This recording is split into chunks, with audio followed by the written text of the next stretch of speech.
In a state of drowsy confusion, Jinrong heard someone address her as Young Lady Fong, a rather peculiar appellation. Upon opening her eyes, she was greeted by a lavishly adorned, antiquated room, complemented by 3 or 4 young maidens clad in delicate green and pink garments embellished with blue, who respectfully whispered, "Young Lady Fong, it is time to rise and attend to your grooming." After a brief moment, Jinrong found herself gazing into an intricately carved copper mirror, draped in brocade, where she noticed her own brows elegantly arched yet ostentatious, not entirely befitting her. It dawned on her that she had traversed through time. Choosing not to utter much, she allowed the maidens to envelop her in layer upon layer of intricate yet exquisite attire. She mused inwardly, grateful for the presence of these attendants. Otherwise, she would be utterly lost in the complexities of donning such historical garments. After completing her ablutions and partaking in a light repast, Jinrong commanded, "I wish to take a stroll." The other maidens were docile, acquiescing to her every word. Upon her instruction to venture outside, the maidens expertly organized themselves, carrying food boxes and silk handkerchiefs, leaving 2 attendants behind in her chamber while the others accompanied her, thereby exiting the room with a sense of grandeur and propriety. Once outside, Jinrong's surroundings came into clearer focus. She traversed a path adorned with crimson tiles and yellow walls, embellished with carved railings and exquisite stonework. Not far along, she encountered a resplendent vermilion gate, upon which hung a plaque inscribed in elegant calligraphy bearing the words Chuxiao Palace. Coupled with the maiden's reference to her as Young Lady Fong, a soft chuckle escaped her lips. Indeed, she had found herself ensconced within the imperial harem. After taking in the plaque, Jinrong turned around and unexpectedly encountered 2 exquisitely garbed women, whose beauty rivaled her own, accompanied by 4 maidens in tow. "Why has Sister Fong come out so early today? Shouldn't she rest a while?"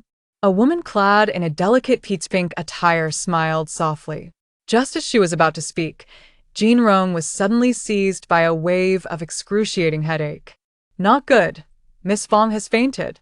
The anxious voices of the maidens surrounded her, yet Jinrong merely wanted to express her frustration inwardly, lamenting the sluggishness of her memories. With a feeble nod to indicate her well-being, she listened as the physician and the woman referred to as Granny and inquired what had transpired to cause Miss Fang's collapse. Jinrong remained silent, aware that in the presence of so many, no one would dare utter anything detrimental about her. Upon learning that it was young Mistress Yun and young Mistress Shun, the ladies she had encountered at the entrance of the Chuxiao Palace, adorned in peach-pink and teal garments respectively, who had exchanged a few words that agitated Miss Fong to the point of fainting, Granny Anne's expression darkened considerably. These newly entered maidens were indeed restless, yet seeing Jinrong's pale countenance leaning against the bed's edge, silent and composed, brought a slight sense of relief to her heart.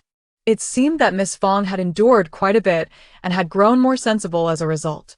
This was favorable, as it suited her role as a consort to the Emperor, and Granny Anne silently nodded in approval.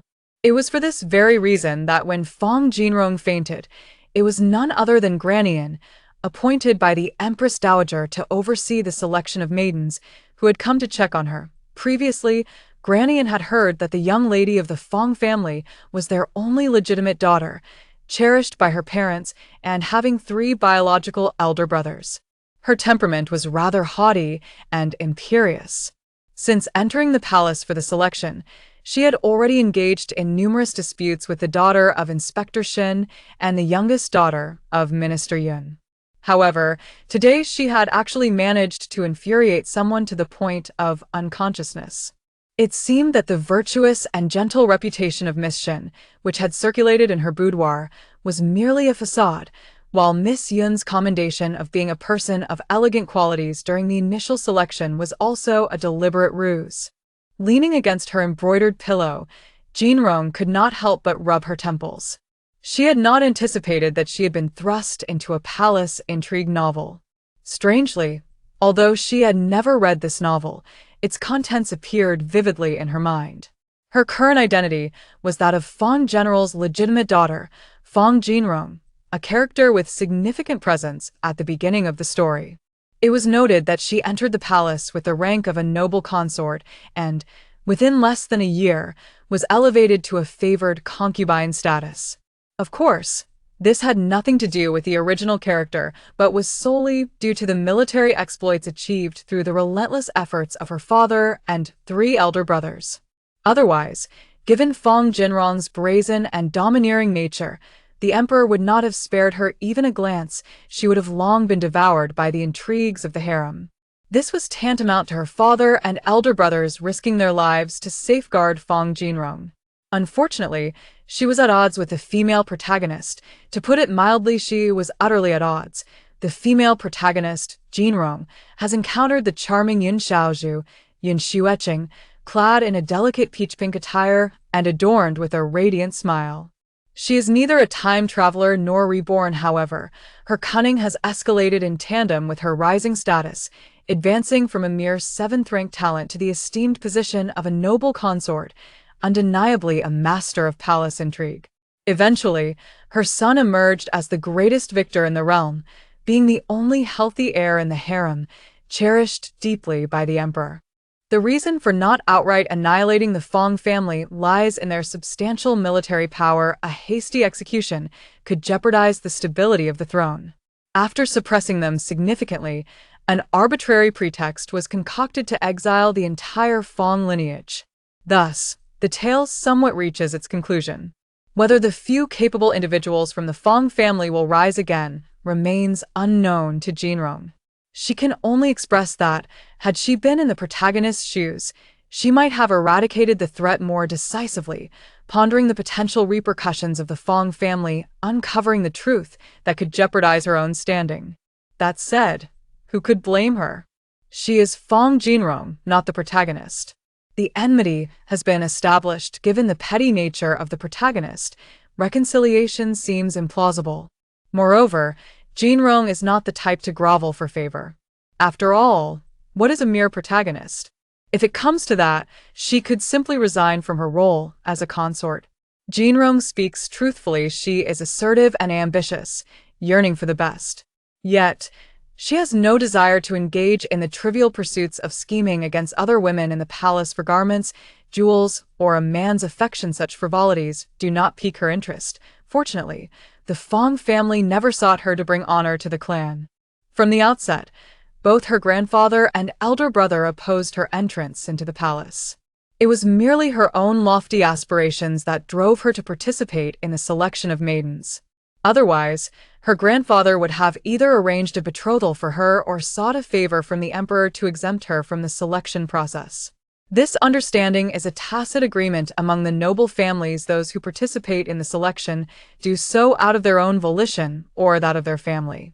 However, with Fong Jinrong's ambitions, the emperor was more than willing to accept a daughter of the Fong family into his court, feeling considerably reassured. Fong Jinrong found it perplexing to comprehend the mindset of an emperor. After all, a married daughter is akin to spilled water once gone. It cannot be reclaimed. Should a rebellion arise, who would concern themselves with her? Jinrong felt a sense of relief that she was merely a candidate and not yet a consort, for then she would have no choice but to remain. Nevertheless, she needed to devise a strategy to escape the fate of becoming an emperor's consort. If she were to disgrace the royal family by failing to be selected, the Fong family would be unable to protect her. With such thoughts swirling in her mind, Jinrong's eyelids grew heavier, and she gradually drifted into slumber. The author has a message. A new venture begins. Updates should follow every other day. Welcome, dear angels, to this new journey. Much love. Upon awakening the next day, Jinrong had already devised a plan for her predicament, though its execution would require careful consideration of circumstances. She was not anxious about what talents to showcase, for as a candidate with implied selection, even a poor performance would bear little consequence. Instead, she was more concerned about the pond in the imperial garden mentioned in the texts, as it was a notorious site for palace intrigue. The queen summoned the young ladies, who naturally dared not delay, and promptly prepared themselves to proceed to the imperial garden. Upon arrival, the The queen had yet to appear, and the young ladies dispersed throughout the garden, taking cautious strolls, ever wary of making a misstep. At this moment, the only one seemingly unconcerned was Jinrong. The young ladies remained vigilant, while their maids retreated to the sidelines, hesitant to approach. Jinrong strolled to the edge of the pond, casting a cursory glance at the water's depth, realizing that a fall would be quite perilous. She began to contemplate whether she should consider an alternative approach. Before she could arrive at a decision, she heard someone calling her from behind. Turning around, she was greeted by Yunyuking and her close companion, Shenyu. Yunyuking, with an apologetic expression, said, "Sister Fong, I hope your health has improved recently. Your sudden fainting yesterday truly alarmed both Shen and me. I must apologize to you on behalf of my sister. It was indeed inconsiderate of her," Yunyuking added, tugging at Shenya's sleeve. Shenyu, displaying an air of aloofness, merely offered a cold apology in response to Yunyuking's words. Jinrong chuckled softly to herself, amused by the depth of sisterly affection displayed, for in the latter part of the narrative, Yun Xueqing had indeed ascended by stepping upon Xinyucai. Yet, whatever transpired between them was of no concern to her. Although Jinrong feigned an air of superiority, she chose not to engage, turning to leave. Observing this, Yun Xueqing grew anxious. How could Jinrong dismiss her so easily? This left her unable to portray her own pitiable and gracious demeanor. In a moment of desperation, Yun Xueqing grasped Jinrong's right sleeve, exclaiming, "Sister Fong, I acknowledge my wrongs." A sly smile crept across Jinrong's face as her right foot slipped into the slick mossy mud. With an unexpected yelp, she lost her balance. And as she fell, she seized Yun Xueqing's hand, pulling her down into the pond as well. In the imperial harem, there had been instances of women drowning in ponds, but under such scrutiny, there would surely be someone to rescue them. However, if Jinrong feigned illness from the fall, her chances of being selected would vanish. The splash startled everyone in the imperial garden, prompting a palace maid who could swim to leap in to save them. The empress and others soon received word and rushed over. Poor Yun Xueqing, dragged down by Jinrong, was truly unfortunate. Women in ancient times were naturally frail. And not only was she like Jinrong, but there were also suspicions that she had pushed Jinrong into the water, or had been pulled down with her. Shenyu, the only one present who remained unscathed yet nearest to the scene, was inevitably summoned for questioning. "Shun Xioni, what exactly transpired? You must recount everything you witnessed without omitting a single detail," the empress commanded from her elevated seat, her tone a blend of softness and authority. Shenyu steadied her mind and replied, "Miss Fong and I have had our grievances. My sister and I merely wish to apologize for our previous transgressions, but unexpectedly. This truly has nothing to do with us." "Oh, so you imply that Miss Fong jumped into the lake herself merely to frame the two of you?" The empress, infuriated, let out a sarcastic laugh. These young ladies, upon entering the palace, were supposed to become her adversaries. Under normal circumstances, she would find joy in such incidents, unless it was at her own hosted banquet. Rivalries among the ladies for favor was commonplace, but when it endangered lives, especially in such a public setting, it was a direct affront to her dignity. Should other concubines take advantage of this incident to slander her in front of the emperor and empress dowager, the blame for mismanagement would inevitably fall upon her. The empress, increasingly agitated, raised her hand and sent a teacup crashing to the ground, splattering hot tea onto Shenyu. She stood trembling, too frightened to move. Despite Shenyu's fervent desire to defend herself and her dear sister Yun Xueqing, she could not assert that it was Fong Jinrong who had fallen in. Typically composed and calm, she found herself unable to suppress her panic. In the Changlo Palace, the Empress Dowager casually inquired, "How is the Empress's inquiry progressing?" Mama unrespectfully bowed, sensing no satisfactory conclusions had been reached. Those from Feng Yi Hall report that the Empress scolded Shen Xioni. "The Empress's temperament has grown increasingly intolerable over the years," the Empress Dowager sighed. "And what do you think, Buju?" Buju, the aforementioned Mama, and harbored thoughts that this was merely a contest among the ladies, with some using others and others being victimized. Whether it was the drowned Yun Xueqing, the untouched Shenyu, or the other young ladies, all were under suspicion. Yet, Mama, and kept her thoughts to herself, fully aware that the emperor and empress dowager sought results rather than the truth. The selection process had nearly resulted in a fatality, implicating the daughter of a grand general. So consequences must be faced to preserve the royal dignity. What a pity for Miss Fong, the empress dowager remarked. The emperor mentioned her just days ago. Unbeknownst to them, this was all an elaborate scheme orchestrated by Fong Jinrong to avoid entering the palace. This incident of falling into the water had rendered the selection moot, making her the greatest victim in this scenario. The struggle for imperial favor among the concubines has existed throughout history, and the intrigues among the young ladies were typical, but only when concealed from public view. This time, it nearly cost a life, and the empress was even reprimanded by the emperor for her poor management. Hence, irrespective of whose fault it was, Shen Yu, Yun Xueqing, and Fong Jinrong would all be excluded from the selection, lest it incite admonishment from the censors. The author wishes to convey, a new tale has begun. Welcome, dear readers, to join in. Your support through collections and comments is greatly appreciated. In a daze, Fong Jinrong was administered medication and slept for an entire day and night before awakening. Upon opening her eyes, she was greeted by the sight of a middle-aged man with a bushy beard, exuding an imposing presence, yet with tear-streaked eyes. My precious daughter, you have suffered. The speaker was none other than her father, General Fong Yan, who had lost his wife early on and was left with 3 sons and a daughter. Concerned about the potential cruelty of his stepmother, he never remarried, showering his children, especially his only daughter, Fong Jinrong, with affection. In addition to her father's concern, her 3 brothers surrounded her bed, their faces etched with genuine worry and love. Sister, they called. The Fong brothers had been raised in the military camp, earning accolades and titles, yet they doted on their youngest sister, always ready to fulfill her wishes. It was within such an environment that Fong Jinrong developed her haughty and naive character. Yet, how could others not envy her? As her memories swirled, Fong Jinrong was about to speak when a shrill voice interrupted. Miss Fong has awakened. A eunuch clad in coarse garments and a white jade belt approached, holding a whisk.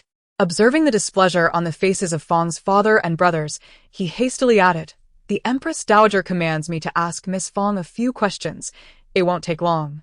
Proceed, Fong Jinrong replied, her throat slightly discomfort as she coughed. The eunuch, sensing the pressure from Fong's father, maintained a low posture and smiled. Miss Fong, do you recall how you fell into the pond in the Imperial Garden that day? I believe I accidentally slipped and fell into the pond, Fong Jinrong replied, lowering her gaze and omitting mention of Yun Xueqing. Once the palace officials departed, Fong's father and brothers could no longer contain their concern. It was evident that something was amiss, yet they forced their beloved daughter to endure this injustice in silence. The palace was a treacherous place, and after just 2 days, Jinrong had learned to speak sweetly to a eunuch, revealing the extent of her grievances. Do not fret, sister. We will not allow you to suffer this injustice in vain. Her 3rd brother vowed. Rather than comforting me, you should have the kitchen prepare my favorite dishes. I am famished, she replied, rattling off a list of her preferred delicacies. Having fasted for a day and night, she felt near starvation. Very well. I shall instruct the kitchen to prepare your meals, her father responded, casting an exasperated glance at his youngest son. Seeing their beloved daughter regain her spoiled and domineering disposition brought relief to Fong's father and brothers, as it indicated no lasting trauma. The upper echelons of society felt their spirits lifted, and with a wave of the hand, a generous bounty was bestowed upon the Fong household, significantly alleviating any negative ramifications from Jinrong's exclusion from the selection. Initially, her brothers contemplated retaliating against the Yun and Shun families for their sister's sake, but ultimately decided to hold off until the uproar subsided, planning to address the matter later. In Fong Manor, Jinrong was the pampered young lady, and with her father and brothers absent, she reigned supreme, reveling in her newfound freedom compared to the trepidation she had felt in the palace. The original Zhongyang was overbearing, yet Jinrong's true nature was even more ostentatious, albeit one was thoughtless while the other was astute, marking an immense difference. Nevertheless, even the most pampered daughters of antiquity were destined for marriage. When Fong Jinrong participated in the selection, she had already reached the suitable age for matrimony. despite the reluctance of her father and 3 elder brothers. The time had come for her to embark on this journey.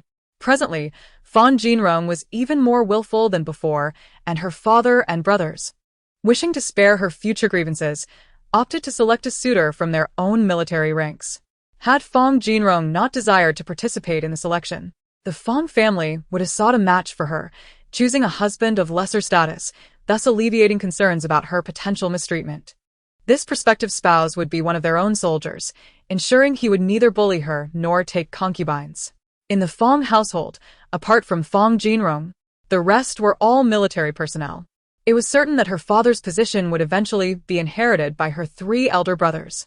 In an era devoid of military academies, it was exceedingly difficult for emperors to cultivate their own armies, with only a few formidable examples, such as the Feathered Forest Army of Emperor Wu of Han. The notion that prowess might overshadow the sovereign was absurd. Capable emperors need not fear such things.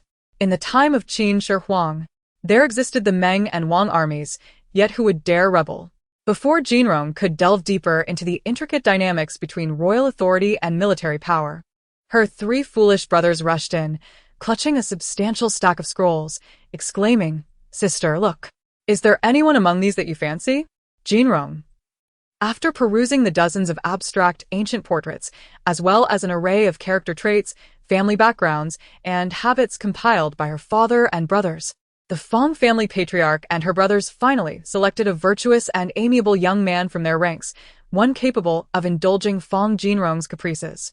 For a brief moment, Jinrong mourned for this unfortunate youth. A wife and a daughter are not the same. While a daughter may be spoiled without consequence, a wife's whims can be intolerable.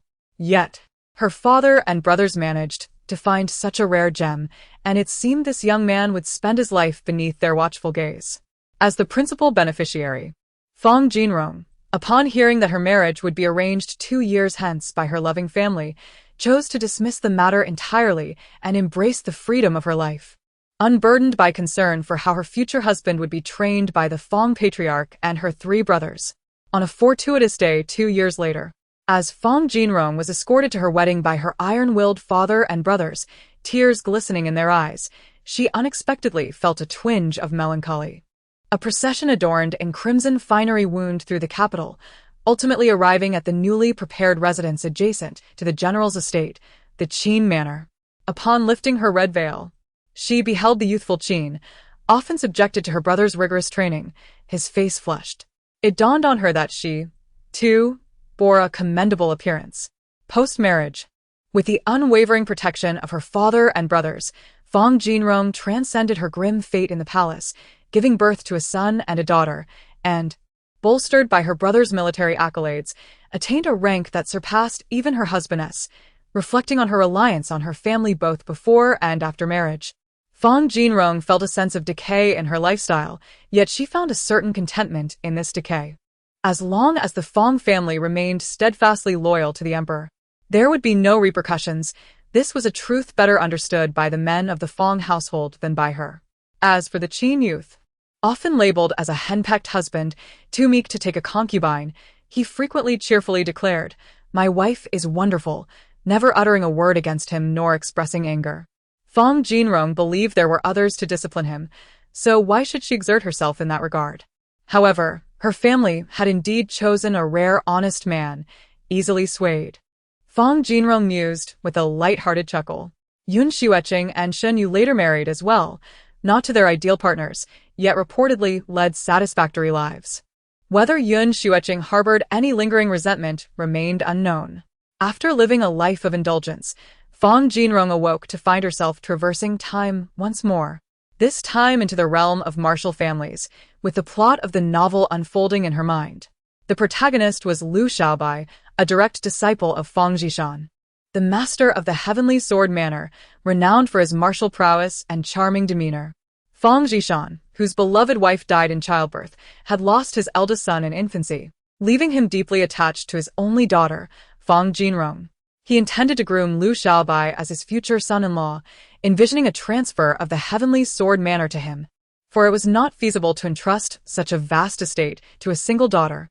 In the narrative, Fan Jinrong secretly harbored feelings for Liu Xiaobai. which should have culminated in a celestial union within the martial world.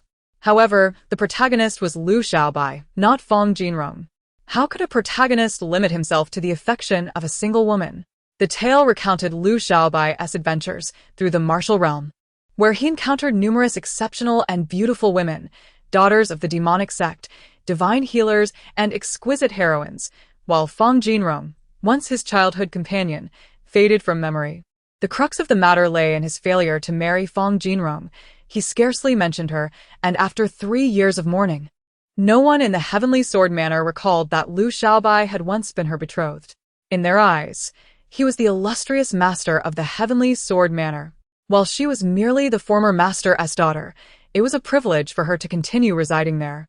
Amidst the neglect and the constant influx of admirers seeking Liu Xiaobai's attention, Fang Jinrong withered away in despair.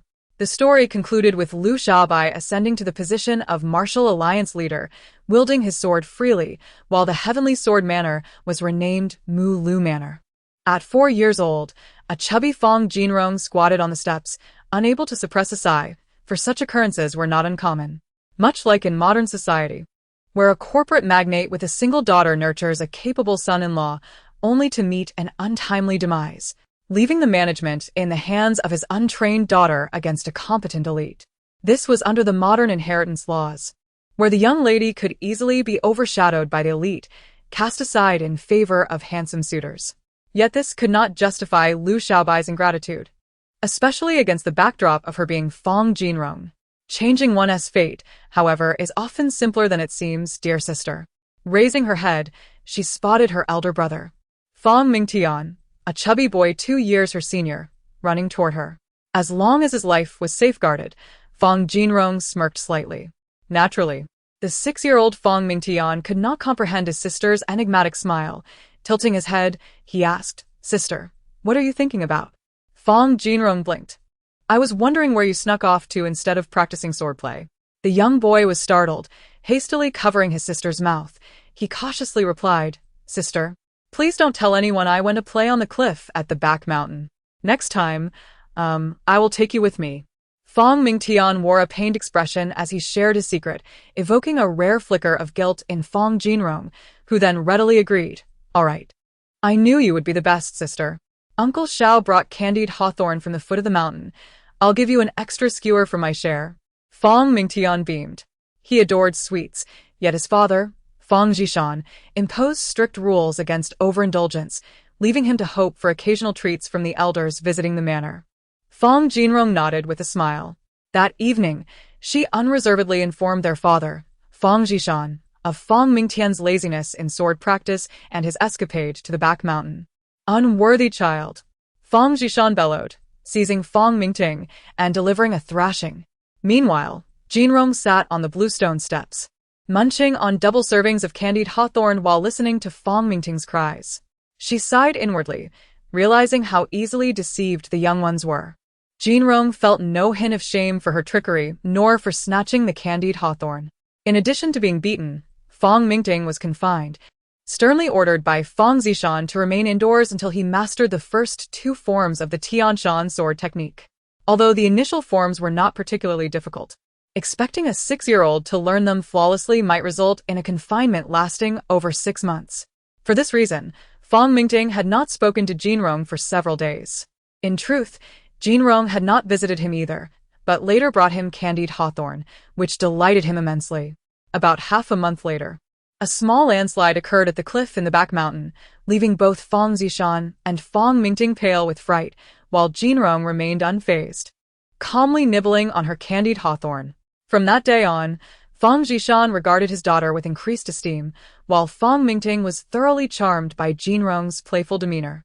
In fact, Jinrong treated Fang Mingting not as an elder brother, but more like a younger sibling, which brought her considerable joy. As Fang Zhishan began to appreciate his daughter more, he noticed her keen intellect, distinguishing her from ordinary children, yet regretted her lack of martial aptitude. On the contrary, his son, Fang Mingting, possessed excellent potential and keen understanding, prompting Fang Zhishan to impose strict expectations upon him. Jinrong, however, paid little mind to the inability to practice martial arts. After all, training could be exhausting. And for one who relished comfort, living as an ordinary person beneath a great tree offered its own merits. Fong Mingting proudly declared he would protect his sister, no, his little sister, for a lifetime. Upon returning to the estate, Fong Zhishan meticulously assessed Liu Xiaobai's potential, finding it comparable to that of other disciples. And although he had wandered for several years, with some nurturing, he could regain his strength, which brought Fong Zhishan some joy. Fong Mingting, meanwhile, harbored no particular feelings about his father taking on a new disciple. He was preoccupied with mastering the fourth form of the Tianshan sword technique. Striving to live up to the reputation of the most talented genius the Tianshan sword manner had seen in a century, which required considerable effort. Upon meeting Liu Xiaobai, Jinrong, having washed away the grime from her face and donned the attire of a disciple, appeared fair and poised. For one could not be lacking in appearance when playing the lead role. Though she offered no remarks regarding her father's new disciple, her dislike was palpable. Most disciples in the manor shared similar backgrounds, yet Jinrong had shown no reaction, leaving Fong Zhishan somewhat puzzled. However, recalling the landslide incident, he felt a chill, causing his earlier joy over Liu Xiaobai's potential to diminish. Consequently, he only accepted him as a regular disciple, teaching him the basic sword techniques of the Tianshan sword manner rather than admitting him as an inner disciple to impart the core secrets of the Tianshan sword technique. Indeed, with a biological son, there was no need to take on an inner disciple and share his knowledge. Jinrong had no intentions toward Liu Xiaobai. Since he had disregarded Fong Zhishan's kindness, there was no reason for her to bestow any favors upon him.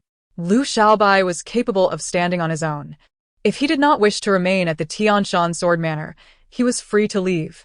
The manor owed him nothing, and teaching him was a kindness, while withholding instruction was not a breach of duty. Thus, 12 years passed, leading us to the beginning of our tale. Liu Xiaobai, as an ordinary disciple, had yet to attain sufficient prowess to traverse the martial world, thus remaining quietly at the Tianshan sword manor. In truth, he had always been well-behaved and deeply respected Fong Zhishan, which left Jinrong, who had been observant of him, wondering whether he was merely acting well, or, if in the previous life, he had changed. If he had changed, what had prompted such a transformation? Why had he disregarded the kindness of Fong Zhishan, who was both father and teacher, and forgotten the childhood bond shared with Jinrong, audaciously claiming a place that was not his? The intricacies of the human heart are a profound and complex matter, one that countless scholars in sociology, psychology, and anthropology have failed to elucidate. How much less could Jinrong comprehend it? She was not one to dwell on such complexities, and since she could not grasp it, she decided to let it go. Instead, she turned her thoughts to Fong Mingting's imminent descent from the mountain for training. A fledgling eagle must eventually learn to soar, and one must experience the world of martial arts. Thus, Jinrong refrained from dampening Fong Mingting's enthusiasm, instead directing her maid to thoughtfully prepare his travel gear.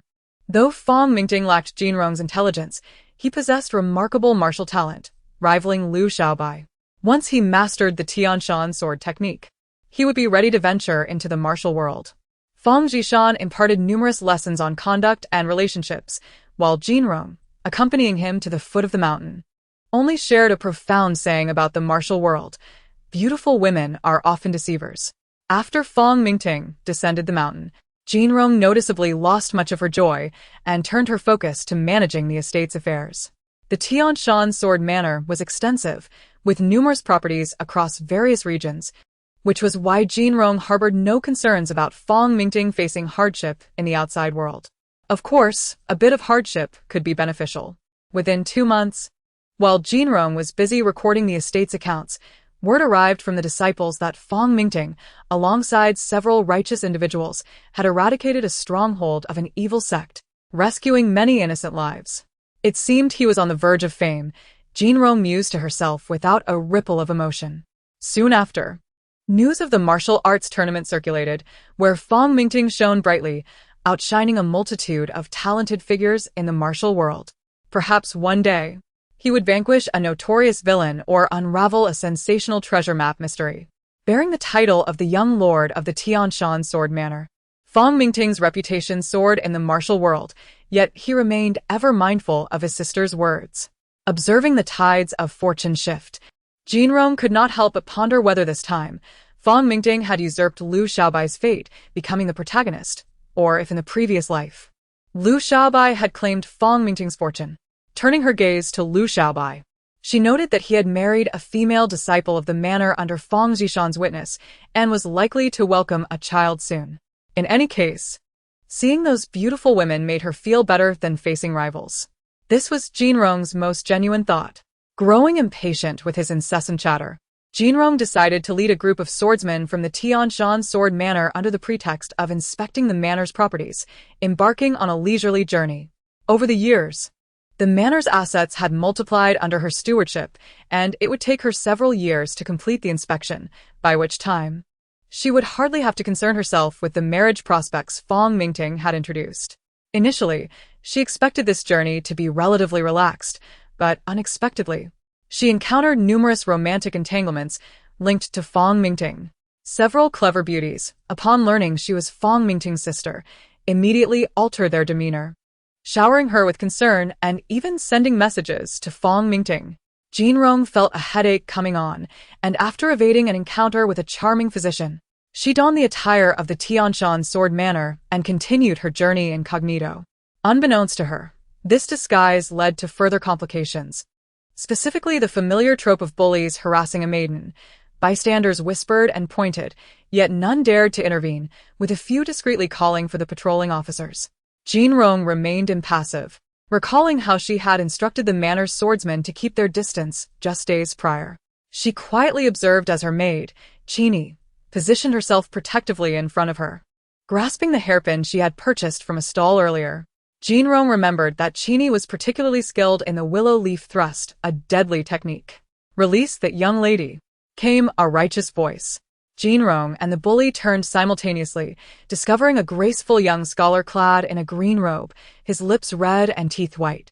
Were it not for the slight tremor beneath his clothing, Jinrong might have believed he was truly fearless. In stark contrast, the ostentatiously dressed bully appeared distinctly vulgar, brimming with jealousy. "You, a mere scholar, dare to meddle in my affairs? Beat him, thrash him senseless." The bully maliciously declared that the face should be ruined. With a single command, the henchmen encircling Fong Jinrong and the maid rushed towards the scholar. This scholar, utterly lacking in martial prowess, could not even flee. Upon seeing the menacing approach, he crouched down, covering his head, praying only for a lighter blow and for the two ladies to escape in the chaos. Observing him, Fong Jinrong couldn't help but chuckle inwardly, signaling to the approaching figures behind him. The scholar, still crouching and shielding his head, was surprised not by the expected fists, but by a chorus of wails. Lowering his sleeves to look, he saw several gray-clad swordsmen fiercely assaulting the bully and his henchmen, striking them with the hilts of their swords. Meanwhile, the previously harassed ladies were surrounded by other swordsmen, casting a cold glance at the thrashing bully before their eyes settled on the scholar. His face flushed. It dawned on him that the lady had protectors. Fong Jinrong leaned down to whisper a few words to the sword woman in green, dismissing the situation, leaving it to the local authorities to manage. However, he had one more task for them. With a slight rise in his tone, he commanded, "Bind that scholar and take him away." Bewildered, the scholar found himself tightly bound by the encroaching swordsman, a cloth stuffed in his mouth as they carried him off. A few officers in dark clothing arrived late, just as the men from Tianjian Villa were leaving, who claimed there was a forceful abduction of a common girl here. Fong Jinrong asserted confidently, "He is already under my protection. I have checked his lineage. He has no elderly mother or young children. He is all alone." Fong Mingting observed the scholar, who, apart from being slightly more handsome than himself, was utterly submissive after being reprimanded by his sister. He could neither lift nor carry anything, scrutinizing him with disdain. He pulled Fong Jinrong aside, expressing, "But he possesses no martial skills. That is for the best, as he won't be easily entangled in the affairs of the martial world."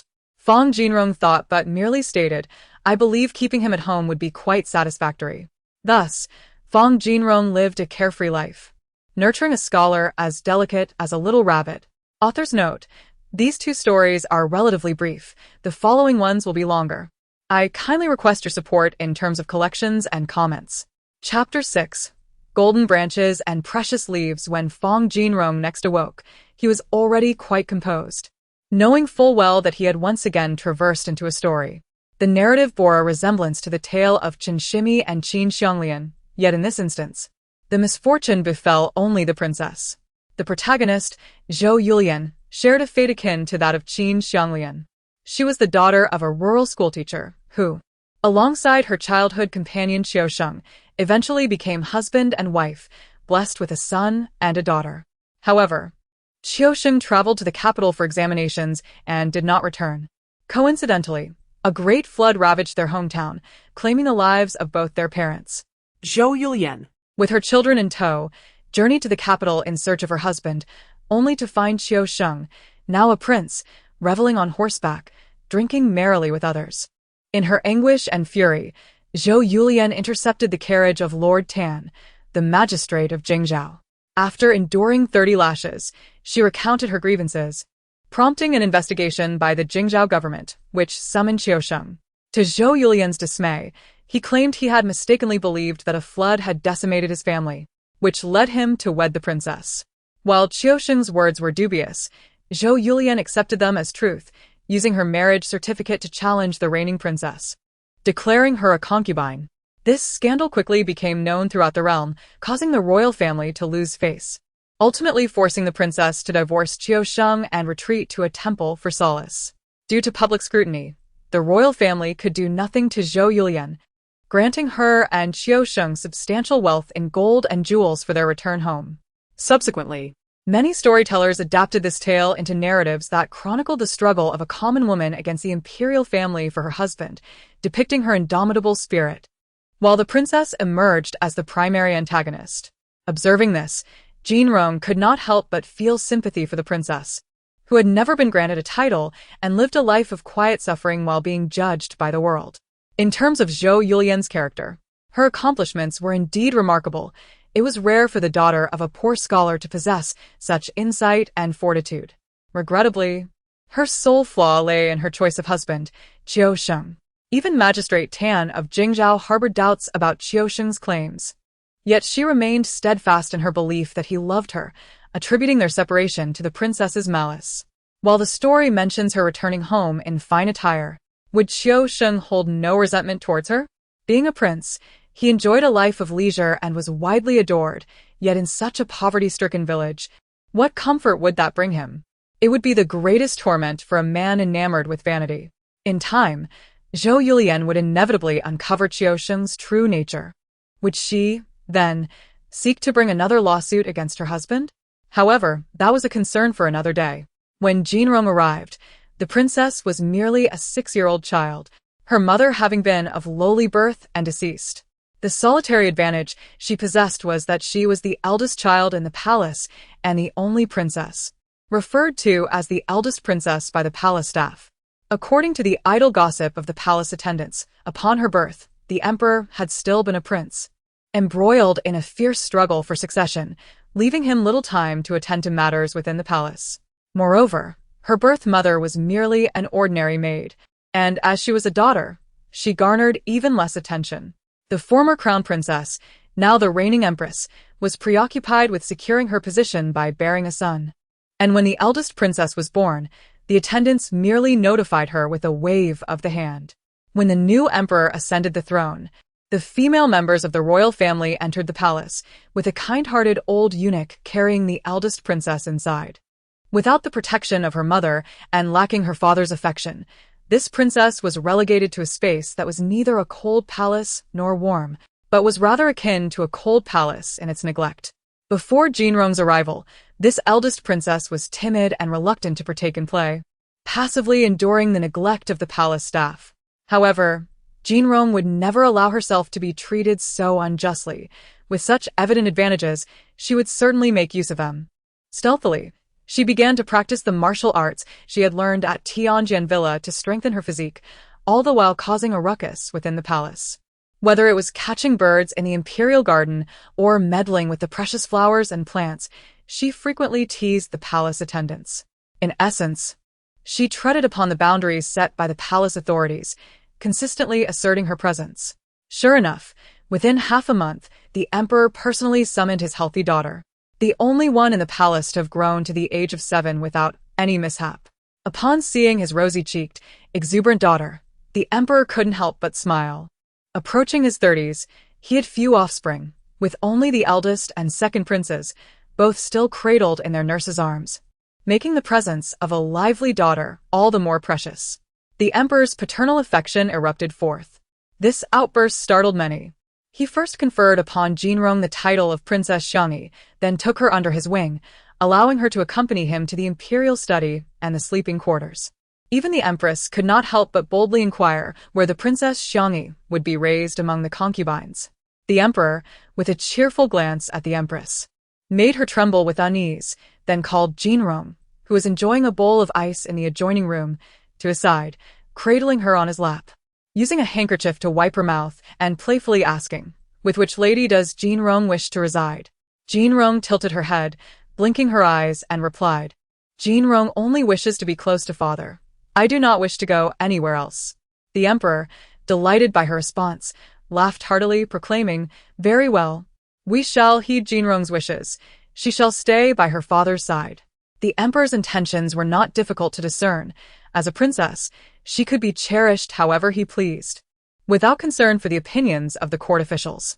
This also served to divert attention away from the first and second princes. As for the past 6 years of neglect, both the emperor and Jinrong tacitly chose to disregard it. In life, one must learn to let go. Moreover, this was a time when the feudal society flourished under the benevolent grace of the emperor.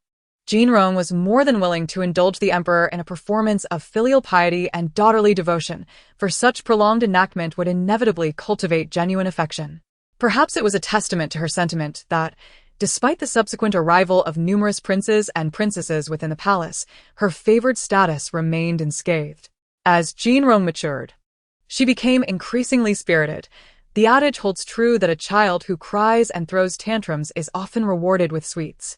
With so many imperial offspring, if she did not assert her presence, even the most lavish affection might wane into obscurity. In contrast, the emperor's sympathy for Jinrong, whose mother had passed and lacked influential relatives, only amplified her favor. The sovereign even jested at a palace banquet, declaring that Xiangyi was his cherished jewel. In recognition of his affection for his eldest daughter, the emperor posthumously honored Jinrong's mother, the once lowly maid, elevating her to the rank of consort and granting her a proper burial in the consort's mausoleum. Thus, one could say that the mother was honored through her daughter.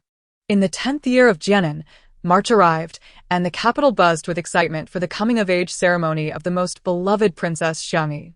The emperor himself presided over the ceremony, a precedent unheard of, bestowing this rare honor upon a royal princess. Furthermore, the emperor issued a special decree to lift the curfew for 3 days, illuminating the night with vibrant lanterns and festivities, celebrating with the populace. Following her coming of age, the princess would be granted a fief. While princesses did receive fiefs, their authority was limited to managing annual tax revenues and certain lands, without direct involvement in local governance. In comparison to the princes, who were constrained by their fiefs and could not leave without a decree, the life of a princess was evidently more liberating. She could traverse freely wherever she wished. When it came to the fief granted to his beloved daughter, the emperor waved his hand and bestowed a substantial territory in the prosperous Jianghuai region, where even the annual profits from salt alone would suffice for Princess Xiangyi to engage in grand construction projects and beautiful gardens both in the capital and her fief. However, both the inner palace and the court had grown accustomed to such displays over the years. They had witnessed Princess Xiangyi's spirited and willful nature alongside her charm, all while basking in the emperor's overflowing affection for his daughter. From the age of 7, her attendants and eunuchs were replaced by handsome young men, as the princess declared that unattractive company was a strain on her eyes. Once the princess's residence was completed, her guards were also replaced with striking youths, setting her apart among the many princes and princesses. During her studies with noble relatives, she had nearly wielded her whip against everyone in the imperial study, often merely due to a fleeting displeasure. Following the emperor's gifts to the injured noble relatives, he merely admonished Princess Xiangyi and assigned her a few passages to copy as punishment. Ultimately, her attitude remained unchanged, with her maidservants transcribing the texts on her behalf. And the emperor pretended to be oblivious, comprehensively embodying the essence of her unruly nature, even instilling a sense of trepidation among the other princes and princesses. When relatives came to lament, the emperor merely offered a dismissive response, sighing that who could blame Princess Xiangyi when her father was the emperor, the most powerful man in the realm? Previously, some censors had petitioned the emperor to temper his affection for Princess Xiangyi, but such remonstrances were typically suppressed and ignored. The emperor acted as if they had never been presented. The courtiers could hardly speak openly, for she was merely a princess without any external familial power, and the emperor was free to shower her with affection as he pleased. After the coming-of-age ceremony, it was customary for her to relocate to her own residence, which had been constructed several years prior, as opulent as Jinrong's residence in the palace, even surpassing the scale of a temporary palace. Eventually, the emperor found himself reluctant to part with her, having raised her by his side, unlike the other princes and princesses, who were often overshadowed by various ulterior motives and saw each other only infrequently. His love for Xiangyi was genuine. Most importantly, there was little need for concern. With no legitimate heir, the empress's position was precarious, and the thoughts of the concubines and officials inevitably rose. The balancing effect of an excessively cherished princess was significant. Of course, with so many princesses, Jinrong's exceptional charm was her own merit. Vying for favor was indeed an art form. Jinrong reveled in her status as a princess, easily obtaining whatever she desired with just a glance, free from the considerations of anyone but the emperor. Even regarding her aesthetic preferences, others could only remark on her appreciation for the beautiful. Her indulgence in amusement knew no bounds. On the grassy fields, Jinrong rode a fiery red steed, bending low to strike the flying polo ball, sending it sailing into the gilded dragon and lotus-adorned goal. Cheers erupted, and even the losing team bore no sorrow, for they had lost to Princess Xiangyi. Jinrong gracefully dismounted, already attended by those holding umbrellas and offering cool towels and refreshing fruits. "Your Highness," the maidservants exclaimed respectfully, while Jinrong waved them off, and a new match commenced, with someone promptly filling her previous position. The musicians on the sidelines began to play the spirited and grand Liangvo melody. A word from Princess Xiangyi was akin to having her name etched in the emperor's favor. The one who had just assisted Jinrong in the match, Song Siyuan, was among those harboring such thoughts. Having delighted in play since childhood, the emperor provided her with numerous companions, most of whom were young nobles and ladies. With Xiangyi's favor, their status rose in tandem. Initially, they harbored aspirations of gaining the princess's affection, envisioning a swift ascent in fortune. However, within 2 years, their sentiments transformed dramatically as the number of handsome young guards surrounding the princess increased. Many in the capital began to avoid her. Her spoiled and capricious demeanor left an indelible impression, contrasting sharply with the other refined princesses. In comparison to the diverse styles of the young guards close to her, they could not compete in beauty, nor could they match her charisma and poise. Remaining a straightforward scion might have sufficed, yet accompanying Princess Xiangyi in polo could still bring her joy. Thus, after the match, their team was rewarded with a bounty from the princess. Once her riding attire was replaced by maidservants, Jinrong indulged in a soothing bath. Emerging, she donned a luxurious white fox fur coat, prompting a maidservant to remark, "This splendid gift from the emperor is the perfect antidote to summer's heat." Jinrong chuckled lightly, lamenting, "Alas, it is but this one piece." It was evident that the emperor lavished unparalleled affection upon the princess, bestowing such exquisite treasures exclusively upon her. After enjoying polo in the morning, she shifted her interest to the opera in the afternoon. The princess's fondness for the theater was well known, and her residence featured a dedicated garden for performances. Particularly enamored with new productions, the abundant rewards she offered inspired the troops in the capital to innovate. Half a year prior, the most renowned troupe had performed the Golden Jade Maid's fury against her unfaithful lover at her residence. To their surprise, halfway through, Princess Xiangyi set aside her sunflower seeds, declaring her disinterest, her expression inscrutable. Though the princess did not punish them, her displeasure led other nobles and officials to refrain from inviting this troupe again. The troupe pondered the misstep, and someone suggested it might be the princess's disfavor, with the conclusion, The original ending saw the golden jade made for giving her repentant husband, thus reuniting. However, they reasoned that such a conclusion was customary. The scriptwriters of the troupe concurred with this sentiment. Ultimately, the troupe's leader altered the ending, transforming it into a tale of the unfaithful husband's remorse leading to his demise, while the golden jade maid found true love and lived happily ever after. After the revision, they cautiously requested to perform at the princess's residence once more, which was granted. During the subsequent performance, Princess Xiangyi remained until the end, ultimately rewarding the troupe with 500 taels of silver. Naturally, any production favored by Princess Xiangyi drew eager audiences. Although they harbored subtle reservations about the new ending, they regarded it merely as a play, unworthy of serious concern. The popularity of this revised production soon established it as a classic for the troupe. During a banquet celebrating the princess's birthday, the emperor himself attended and praised the performance as refreshingly original. Even though everyone understands that the emperor, in his affection for his daughter, merely praised a theatrical performance she enjoyed, it did not quell the fervor surrounding the play. Not only did this troupe perform, but other theatrical groups in the capital also began to stage it, given that it had received the emperor's commendation. The emperor, diligent in state affairs, seldom indulged in leisure, and thus this one play that had garnered his praise became immensely popular, with no one daring to alter it. This exemplifies the notion that what is favored above will inevitably be cherished below, thought Jinrong. Such trivial matters would not prompt the censors to present memorials, as doing so would be akin to seeking trouble where none existed.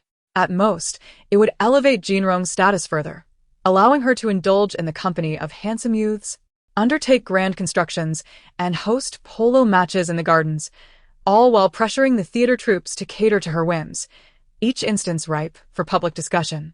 As for external opinions, Jinrong paid them no heed. As a princess, she was not bound by the conventional virtues expected of most women, such as obedience and domesticity. Her disregard for societal expectations was a significant reason for the emperor's fondness for her, while he was often constrained in his desires. Witnessing his daughter live so freely resonated with him. Princess Xiangyi was in the prime of her glory, and even if she sought no trouble, circumstances would inevitably find her. In her chamber, Jinrong reclined languidly upon a soft couch, her hair partially cascading to one side, while the scroll she had held was set aside. A maid gently fanned her, and another pulled back the gauzy curtains. A maid hurried into the courtyard, informing the guard at the door that Bai Zhu had urgent matters to report to the princess. Jinrong's close attendant, Lan Yi, emerged from within, softly chiding. "The princess is resting. Please wait until she awakens." Bai Zhu nodded, recognizing that disturbing the princess's repose was a grave offense, and the matter at hand was trivial. "What is it?"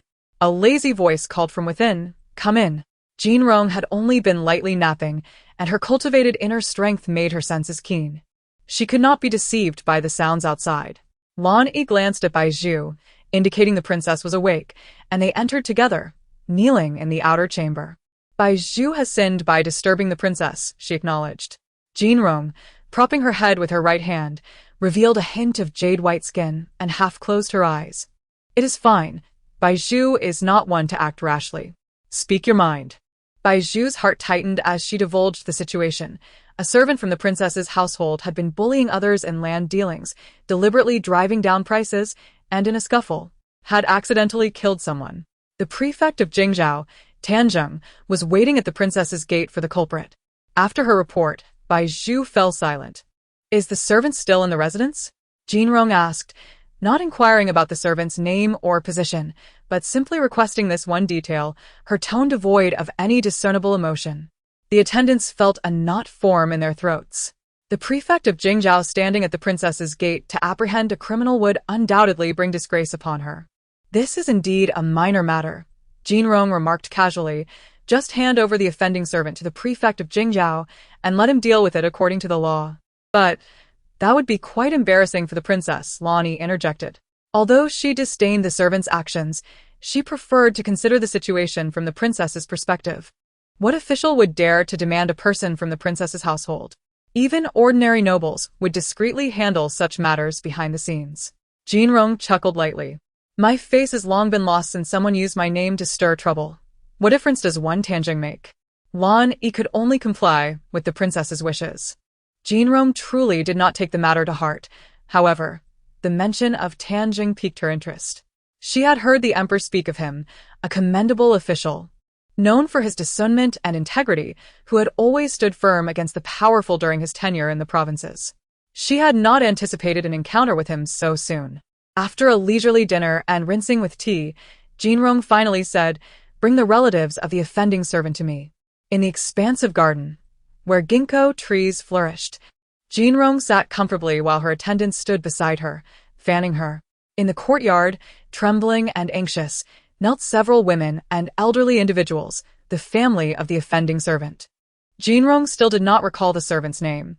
Jinrong had rarely imposed strict rules on her subordinates, knowing that too much cleanliness breeds no fish. Her current prestige often attracted potential troubles. She had turned a blind eye to the emperor and the crown prince's spies. However, today was different. A lesson was necessary. In the past, your bullying outside did not concern me greatly, but today, someone has caused me to lose face, and that cannot be overlooked. This statement was not solely directed at the offending servant, but addressed all those within the princess's household. They might act with impunity under the banner of Princess Jinrong. But should they truly offend, particularly in such a manner as to bring her disgrace, the law would not spare them, and she would ensure their fates were far worse. Let it be known, whoever causes me to lose face shall live without honor for the rest of their days. Jinrong gestured, and they were all to be sold off. Yes, Lonnie nodded, and before the cries of lament could rise, some had already bound and silenced them, dragging them away. After this incident, the atmosphere within the princess's residence turned solemn. Despite her usual good nature and generous rewards, those who tread upon her limits would meet a far worse fate. Initially, only the servant was at fault, yet now his family would suffer, and their sale would render their existence a living hell.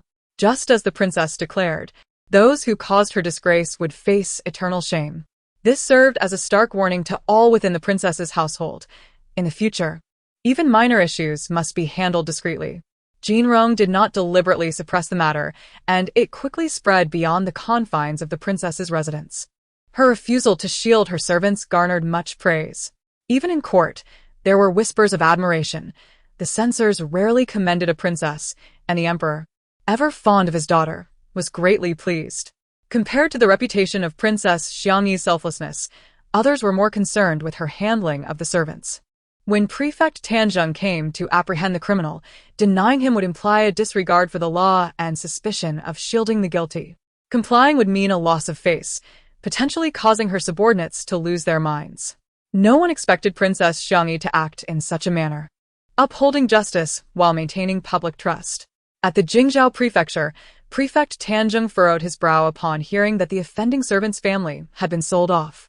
Bai Shirya, who had risen through the ranks alongside Tanjung, sensed his unease. "Do you find this matter unsatisfactory, sir?" Tanjung replied gravely, "The crime lies with that servant. His family has not broken the law. Yet they are of the princess's household, and she may handle them as she sees fit." "Indeed, you seem to have erred, sir," Bai Shirya remarked, stroking his beard. "Have I erred?" Tanjung questioned, perplexed. "Legally, you are correct. You handle matters justly and fearlessly. But emotionally, you may have been too harsh. It is proper to apprehend a criminal immediately, yet the princess's residence is not a common household. You could have negotiated with the princess's steward to preserve her dignity." But Tanjung struggled to respond. "I understand, sir. You are concerned that the princess may harbor the guilty servant, allowing him to escape, which would be a grievance left unaddressed. However, you did not consider that Princess Xiangyi had no intention of shielding the guilty. She acted with integrity." Upon hearing Bai Shirya's explanation, Tanjung felt a pang of guilt. "I have been presumptuous. I should apologize to the princess." Bai Shirya added, "For now, it is best to maintain some distance from Princess Xiangyi." "What do you mean by that?" Tanjung inquired. "The emperor may admonish Master Tan, yet he does not impose severe punishment. This leniency arises not only from Tanjung's commendable ability to act with integrity, but also from his affection for Princess Xiangyi. A harsh penalty could incite public speculation, leading to suspicions that the princess is leveraging the emperor to retaliate against loyal officials. What Master Bai refrains from voicing is that as long as the official maintains his current demeanor, Undaunted by the powerful, perceptive, and beloved by the populace, there is little to fear. The current ruler is not a tyrant. Thus, such a virtuous official can still thrive in the capital's contentious environment. To remain unafraid of the powerful, one must distance themselves from them, and the Princess Xiangyi is undoubtedly the most formidable figure in the capital, aside from the emperor himself. While she appears reasonable, in truth, it is her cunning that prevails. She does not involve herself directly in matters concerning Tanzheng, the magistrate of Jingzhou Prefecture. It is prudent for him to keep his distance from her. As master by indicated to Tanzheng, it did not take long for the entire capital to learn that Tanzheng was penalized with a year's salary forfeited due to a lapse in decorum before the emperor. This infraction, neither too grave nor too trivial, nonetheless caused Tanzheng to lose face.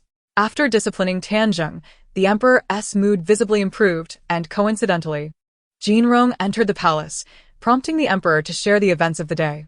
Jinrong could not help but chuckle, questioning why her father would concern himself so deeply over her affairs, even going so far as to assign several eunuchs to monitor Tanzheng, reprimanding him for the slightest misstep.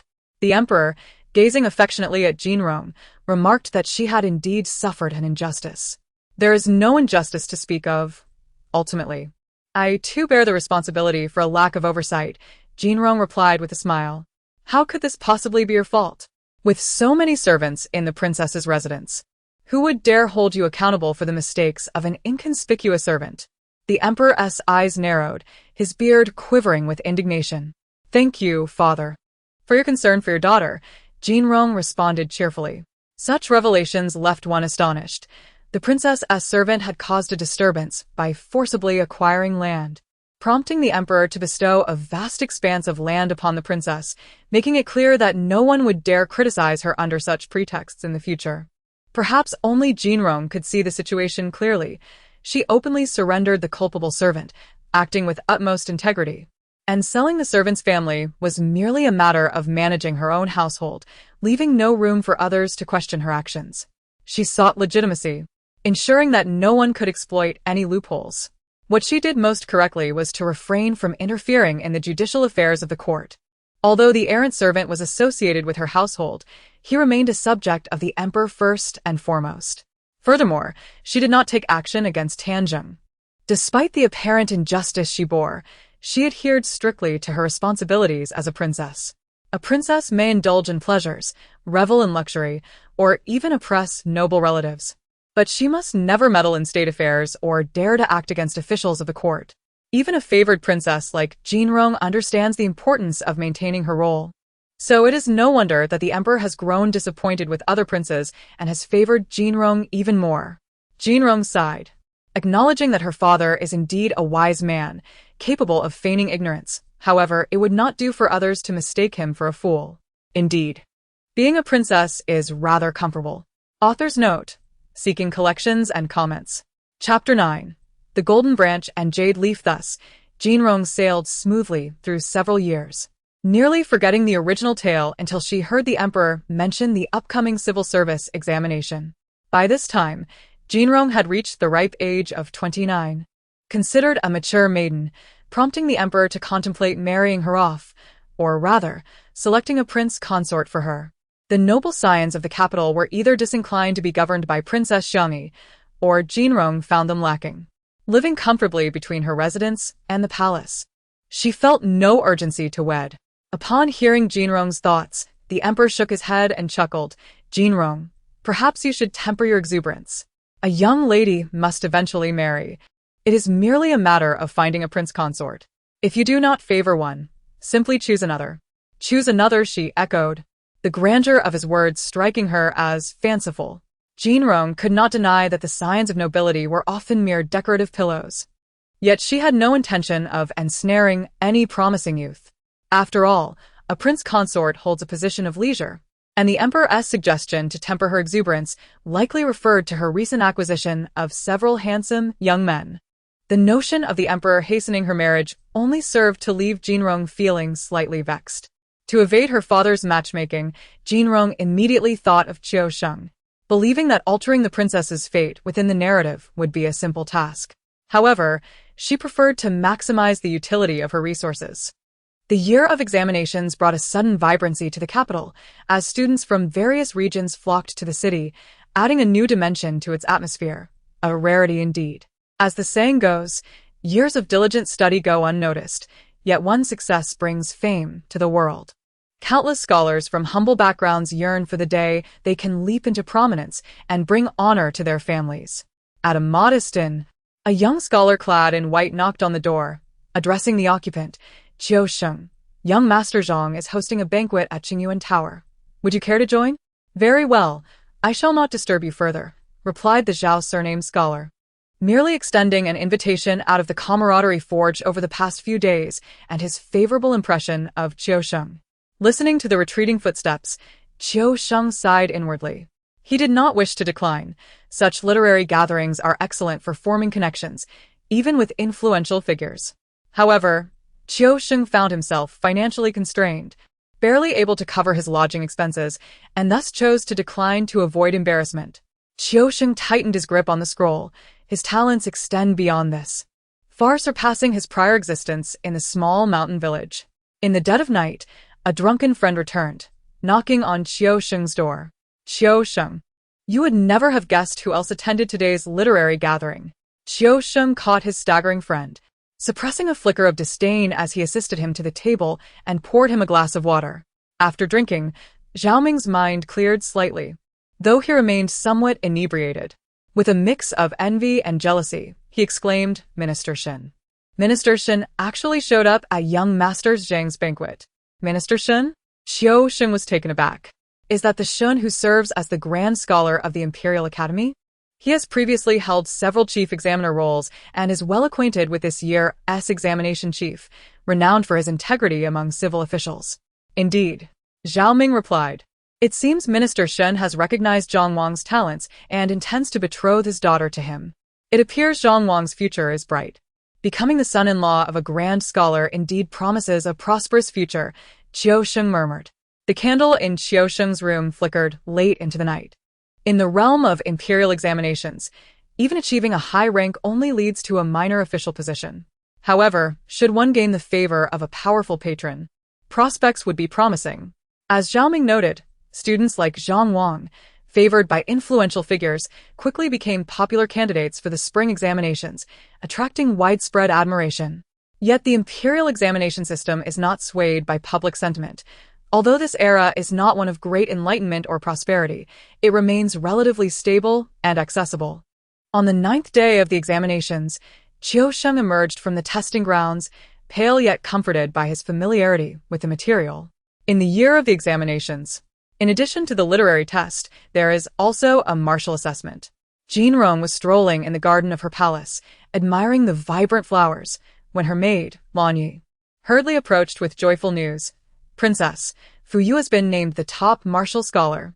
Fu Yu, one of the handsome young guards Jin Rong had taken under her wing, hails from a humble background, with an unkind stepmother and an ineffectual father. He had gained Jin Rong's favor and entered her service, standing out among the guards for both his martial prowess and appearance. Oh, Jin Rong raised an eyebrow. He has indeed brought honor to my household. Lan Yi beamed with pride.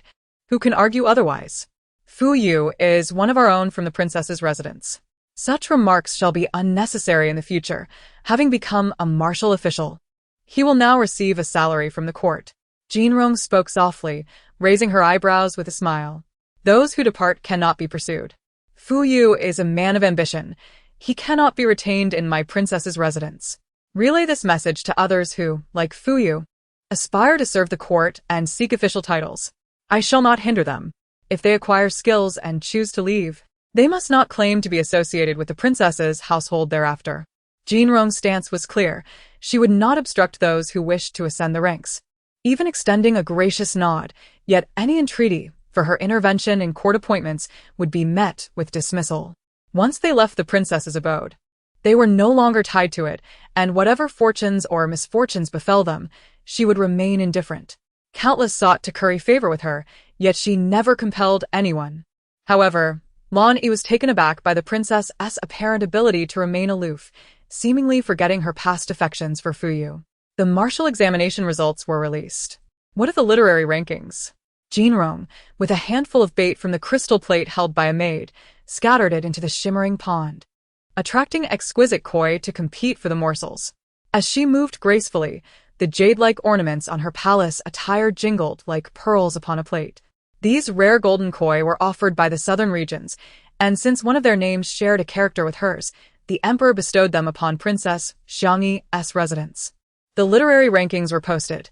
The top scholar was named Qiu Sheng, a talented youth from a humble background in Jiangnan, noted for his handsome appearance at just 21. The second was the third son of Lord Zhou, and the third.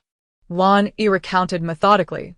Fang Jinrong mused that the plot remained unchanged, which saved her considerable effort.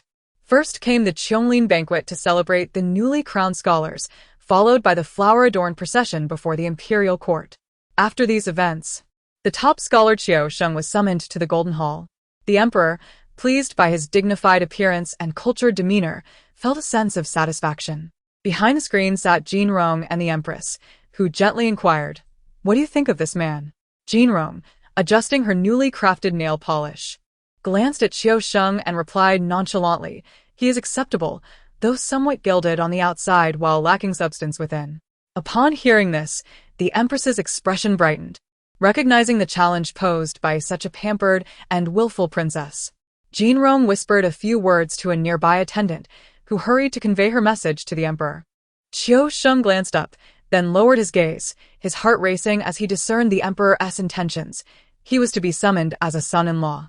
Qiu Sheng envisioned a swift ascent to power and wealth, yet he steadied himself, knowing he must not err at this critical juncture. At that moment, he had entirely forgotten his family back home.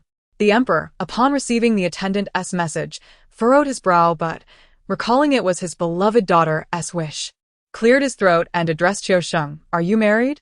The young scholar felt a wave of darkness wash over him, but replied with remarkable composure, "I have no marital commitments. I am unencumbered." "That is fortuitous," the emperor laughed, and Qiu Sheng could not suppress a smile as he bowed his head. Unbeknownst to them, Jinrong wore a faint, cold smile at the corners of her mouth. Author's note. Updated, moi. Months later, the emperor's cherished daughter, Princess Xiangyi, descended into matrimony in a grand ceremony that illuminated the night for 3 days. The entire capital rejoiced, and noble families were elated, relieved that this revered goddess was not marrying into their households. Yet after the ceremony, Qiu Sheng never laid eyes on the princess.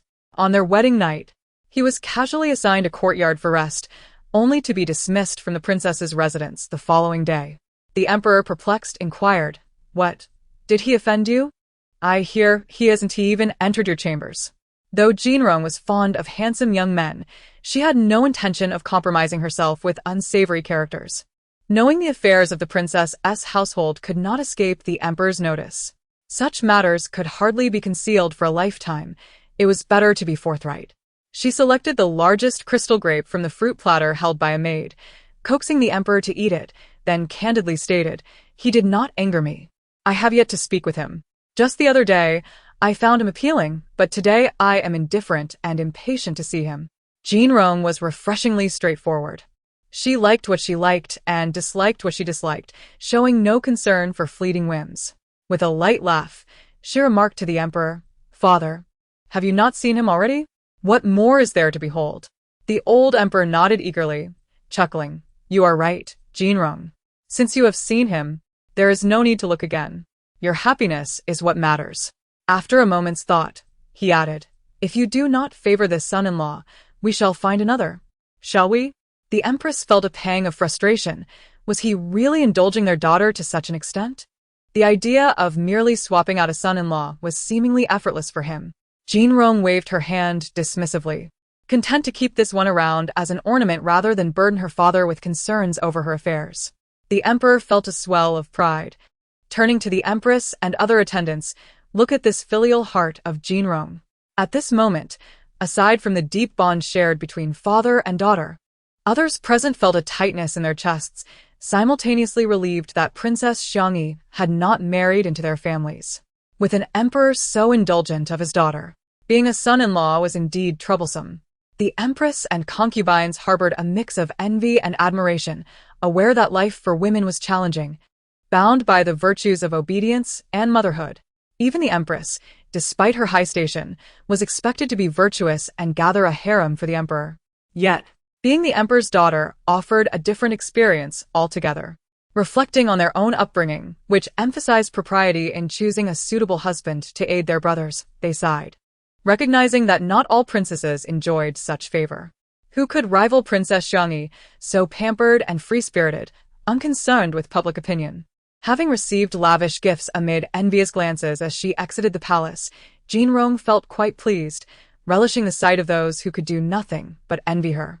Before long, news of the new son-in-law's lack of favor spread throughout the capital, drawing little surprise given Princess Xiangyi's fickle nature. While Qiu Sheng was indeed handsome, that alone was insufficient. Princess Xiangyi had encountered countless attractive young men throughout her life and had received none of them, so the gossip faded after just 2 days. However, Qiu Sheng was deeply troubled. He had expected a meteoric rise but found that the princess would not even grant him an audience. As the most favored princess, he assumed her husband would attract many sycophants and courtiers, yet he found himself neglected. The officials and wealthy families sought favor with the princess's beloved paramours, completely disregarding him, the overlooked son-in-law. Being a son-in-law felt akin to severing his career prospects. He possessed only a title and a residence, with a meager monthly stipend as a son-in-law. Previously, Qiu Sheng would have been content. But having witnessed the grandeur of the princess's wedding and the opulence of her household, he was unwilling to relinquish the pursuit of true honor as a son-in-law. Human nature breeds greed, and Qiu Sheng yearned to enter the princess's residence, to cultivate a marital bond with Jinrong. Yet, both the princess's staff and her inner circle had been instructed that Princess Xiangyi did not wish to see her husband, and they dutifully ensured he remained out of sight. At certain banquets, a strikingly handsome young man caught sight of Qiu Sheng, who was drowning his sorrows in drink from a distance. With a derisive smile, he mused, "Is that truly our prince consort? The new top scholar?" Fu Yu gazed at the seemingly hypocritical scholar, his teeth nearly grinding in frustration. Originally believing that becoming a martial champion would allow him to stand more closely beside the princess and perhaps even garner her attention, Fu Yu found himself coldly dismissed, never to be received by her again. Was the bond of 3 years truly so insignificant? After all, what was a mere literary scholar worth? It was entirely reasonable for the princess to overlook him. Though he tried to convince himself of this, a flicker of jealousy still surfaced in Fu Yu's eyes, envious of the title of prince consort that Qiu Sheng bore so effortlessly. With a gulp of amber-hued wine, his gaze turned crimson as he strode directly toward the prince consort. Those who witnessed this scene felt a pang of concern. Fu Yu was known for his fiery temperament and formidable skills, and should he choose to confront Qiu Sheng, the banquet would surely descend into chaos. The sound of a sword sheath striking the mahogany table startled Qiu Sheng, who looked up to see an exceptionally handsome young man, his expression adorned with a glimmer of malice. "Prince consort, let us share a drink," Fu Yu said, a mocking smile playing at the corners of his mouth. "Alas, I am not one for excessive drinking," Qiu Sheng replied, feigning humility despite the underlying animosity he sensed. With a sharp swish, the glint of a white blade flashed as Fu Yu unsheathed his knife. Idly playing with its lethal tip, he sighed nonchalantly. "The prince consort clearly holds me." This humble martial champion in contempt. The beauty of the white blade was overshadowed by the oppressive aura of murderous intent, causing Qiu Sheng's complexion to pale slightly. He forced a smile, conceding to Fu Yu's demand. "Bring forth the wine," Fu Yu called out, his eyes glinting with a sharpness that promised confrontation. "Tonight, I shall drink to oblivion with the prince consort." After a night of revelry, the subtle clash between Fu Yu and Qiu Sheng became the talk of the town. Yet, within the princess's residence, no one dared to mention it in Jinrong's presence. The reason was simple: she had no intention of addressing those she deemed unworthy.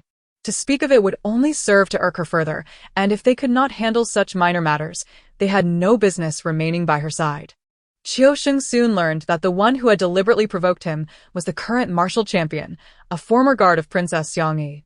His hostility towards Qiu Sheng was thus easily comprehensible. More than confronting a rival, Qiu Sheng yearned to see the princess. However, after suffering a hangover and catching a cold, he fell ill, regrettably missing the chance to have her visit him. As Qiu Sheng racked his brain for ways to meet the princess, severe flooding struck the southern regions. Jin Rong languidly reclined on a concubine's chair, indulging in lychees brought in from this year's harvest, while the court clamored over disaster relief efforts. She chose to remain aloof from the commotion, ordering that all audiences be refused. Amidst the bureaucratic maneuverings surrounding disaster relief, various factions vied for power, and the treasury remained abundant. There was no need for her to risk her reputation for the sake of charity. At this critical juncture, as a princess, she preferred to keep her distance. However, she noted that Zhou Yulian would soon arrive in the capital and instructed her subordinates to keep an eye out. At the city gates, a modestly dressed woman, holding the hands of a son and daughter, exhaled a sigh of relief upon seeing the character's capital city. At last, they had arrived. This woman was none other than Zhou Yulian. Reflecting on her in-laws whom she could not save, sorrow welled within her, amplifying her guilt towards her husband, Qiu Sheng. Though she longed to find him, the vastness of the capital and her unfamiliarity with it compelled her to secure accommodation for her children first. The beginning was arduous. Zhou Yulian delivered embroidered goods to a clothing shop, managing to secure a small room to care for her children. One day, while delivering her wares, she happened upon a familiar figure seated in a tavern, drinking with others. Just one glance was enough. It was her husband, Qiu Sheng. In her excitement, Zhou Yulian accidentally dropped her embroidered pieces, hastily picking them up and brushing off the dust. Yet, when she returned to the tavern, he was already gone. Desperate, she approached a tavern worker. "Where has the gentleman who was seated there just now gone?" "That was the prince consort." "Why do you ask?" "Off with you." The worker dismissed her with a wave, for while Qiu Sheng may not have been favored, he was still a figure of considerable status, not to be trifled with by common folk. "The prince consort? How could that be?" "You must be mistaken," Zhou Yulian exclaimed, panic-stricken. She could not have misidentified her husband. It was surely a misunderstanding on the worker's part. "Who is this madwoman?" "Don't disturb our business," the worker retorted angrily, shooing Zhou Yulian away. Lost and despondent, Zhou Yulian wandered the streets, forgetting her deliveries entirely. How could her husband have married the princess and become a prince consort? She, as his rightful wife, had borne him children and cared for his parents, ensuring he had no worries to distract him from his studies. As she continued walking, Zhou Yulian noticed the plaque of the Jingzhou prefecture. Wiping away her tears, a steely determination crossed her face as she approached the drum of grievance outside its doors. In the grand hall of the Jingzhou prefecture, Tanzheng inquired, "You claim that the newly appointed top scholar and prince consort Qiu Sheng is your husband. Do you have any proof?" The woman, despite enduring 30 blows from the punishment sticks and looking disheveled, stood tall. "I certainly do. I have our children, the tablets of my in-laws, and our marriage certificate, all of which prove I am Qiu Sheng's legitimate wife," Zhou Yulian asserted boldly, unafraid. "Your honor is wise." Zhou Yulian expressed her gratitude. "Is there anything amiss?" Tanzheng asked, ever open to counsel. The clerk stroked his beard thoughtfully. "Nothing in particular. But I fear this matter will not resolve easily. Do you know which princess Qiu Sheng is consort to?" The clerk shook his head. "It is precisely because of that princess that I have concerns. Do you recall the incident 3 years ago when a servant of hers committed murder?" "Of course," Tanzheng replied evenly. "That was the first case I handled upon my appointment." He remembered the years spent in the capital, mingling with noble families, and in comparison, while Princess Yang was lavish and indulgent, she was rarely involved in illicit activities, maintaining a semblance of integrity. Princess Yang was known for her cunning. Although Qiu Sheng did not enjoy her favor, the revelation of his prior marriage would surely bring her great embarrassment, and she would not allow the matter to rest easily. Tanzheng felt a headache coming on but firmly declared, "Regardless, if Zhou Yulian's claims are substantiated, I will see to it that Qiu Sheng is punished, even if it incurs the princess's wrath." In addition, Fu Yu also learned of this situation. He had been following Qiu Sheng and noticed Zhou Yulian's distress as she struck the drum of grievance. His purpose for the pursuit was merely to find fault. "Handle this matter swiftly," Jin Rong commanded. "If it involves royal disgrace, I will not exert myself to rescue Fu Yu." Feeling the moment was ripe, Jin Rong entered the palace to seek an audience with the emperor. She wasted no time, directly confessing the matter to him. The emperor was furious, while Jin Rong, seemingly unperturbed, casually cracked sunflower seeds. Seeing her demeanor, the emperor's anger diminished significantly, and he inquired more amicably, "What do you intend to do?" Jin Rong replied coldly, "Father has stated that it is merely a farce. What can be done about a farce? I simply do not wish to tarnish my reputation over such a triviality." "Very well, proceed as you see fit." "Thank you, father." 2 days later, Tan Zheng had gathered sufficient evidence and was about to summon Prince Consort Qiu Sheng when he received word that someone from the princess's residence had arrived. Tan Zheng stepped out of the hall and was greeted by the sight of a body covered with a white cloth lying on the ground, a foreboding sense washing over him. Upon receiving the news, Zhou Yulian rushed to the corpse, lifting the cloth, and was immediately horrified to find the face was unrecognizable, the appearance beyond comprehension. In her fright, she noticed familiar scratches on the palm of the corpse, and tears streamed down her face as she cried out for her husband. A member of the princess's household approached Zhou Yulian and spoke, "You must be Madame Zhou. The princess has sent me to convey a message. Hearing of your relentless quest for your husband, undeterred by the powerful, she has returned him to you today. However, he is no longer known as Qiu Sheng." Turning to Tan Zheng, the messenger continued, "The esteemed Qiu Sheng, husband of Princess Xiangyi and the newly crowned top scholar, tragically perished in a horseback accident the day before yesterday and was buried yesterday." After delivering the message, the envoy departed, leaving Zhou Yulian to weep inconsolably over the lifeless form. Tan Zheng's complexion turned pale, his body trembling. Moments later, his trusted assistant approached, whispering, "All evidence has been destroyed." Tan Zheng closed his eyes, wearily gesturing for them to take care of Zhou and her children. Qiu Sheng had audaciously deceived the royal family for marriage, a crime deserving of punishment, yet the royal dignity must be preserved. Even in death, he could not be condemned as a royal consort. Nevertheless, it was a fitting retribution, sparing the innocent from harm. Although a consort had died, life in Jinrong continued unabated, with feasting and revelry. One day, a maid named Lanyi reported, "Princess, Fuyu has come to bid farewell, insisting he will not depart without seeing you." The emperor had learned of Fuyu's pursuit of the consort.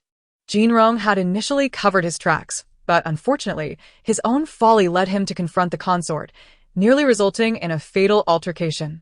The emperor exiled him to the frontier, a demotion cloaked as a promotion, for military officials could only ascend ranks through battlefield valor. Jinrong remarked coolly, "Relay a message to him. Loyalty to the country is paramount. I wish him great success. Furthermore, if he refuses to leave, break a leg and send him to the frontier army when the time comes." With a slight smile, she turned to her maids, "Do you think I am being too heartless?"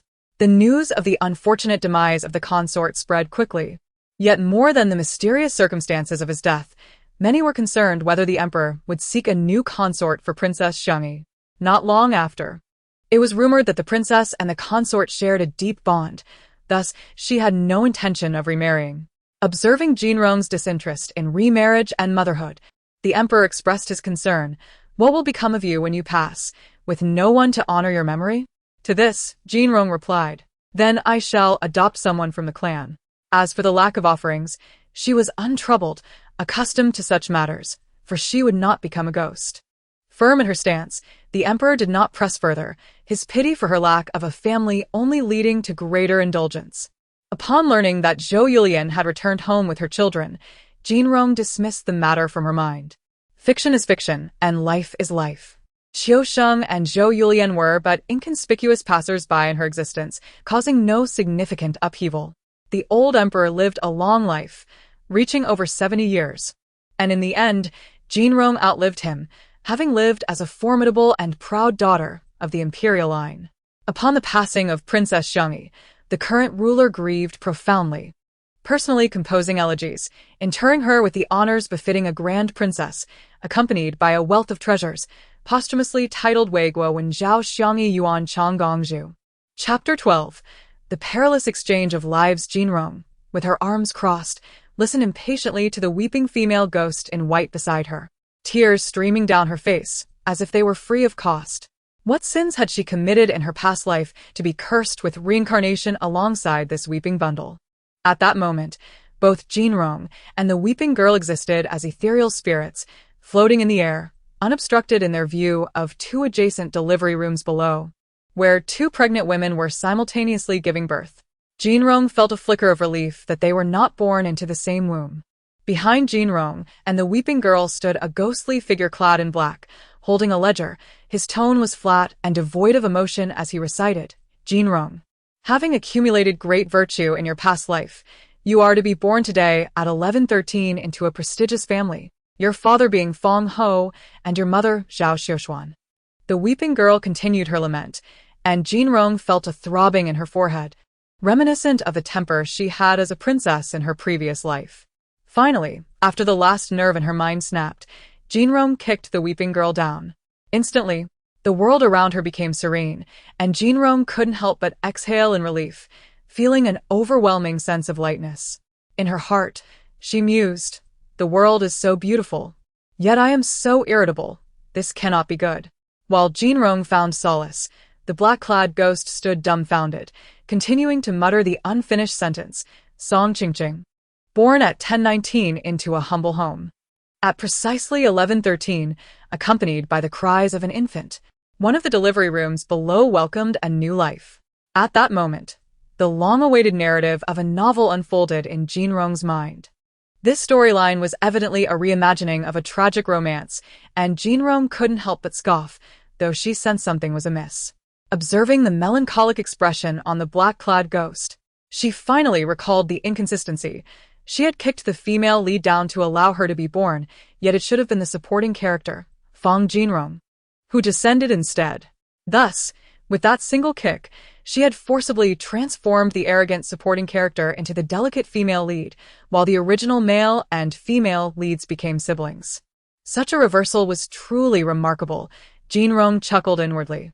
With rare determination, Jinrong wore a smile and conferred with the ghost, acknowledging that this misstep was indeed her fault. Should those above discover her blunder, she would surely face punishment. You are aware of this, aren't you? The ghost retorted, with this incident, forget about your year-end bonus.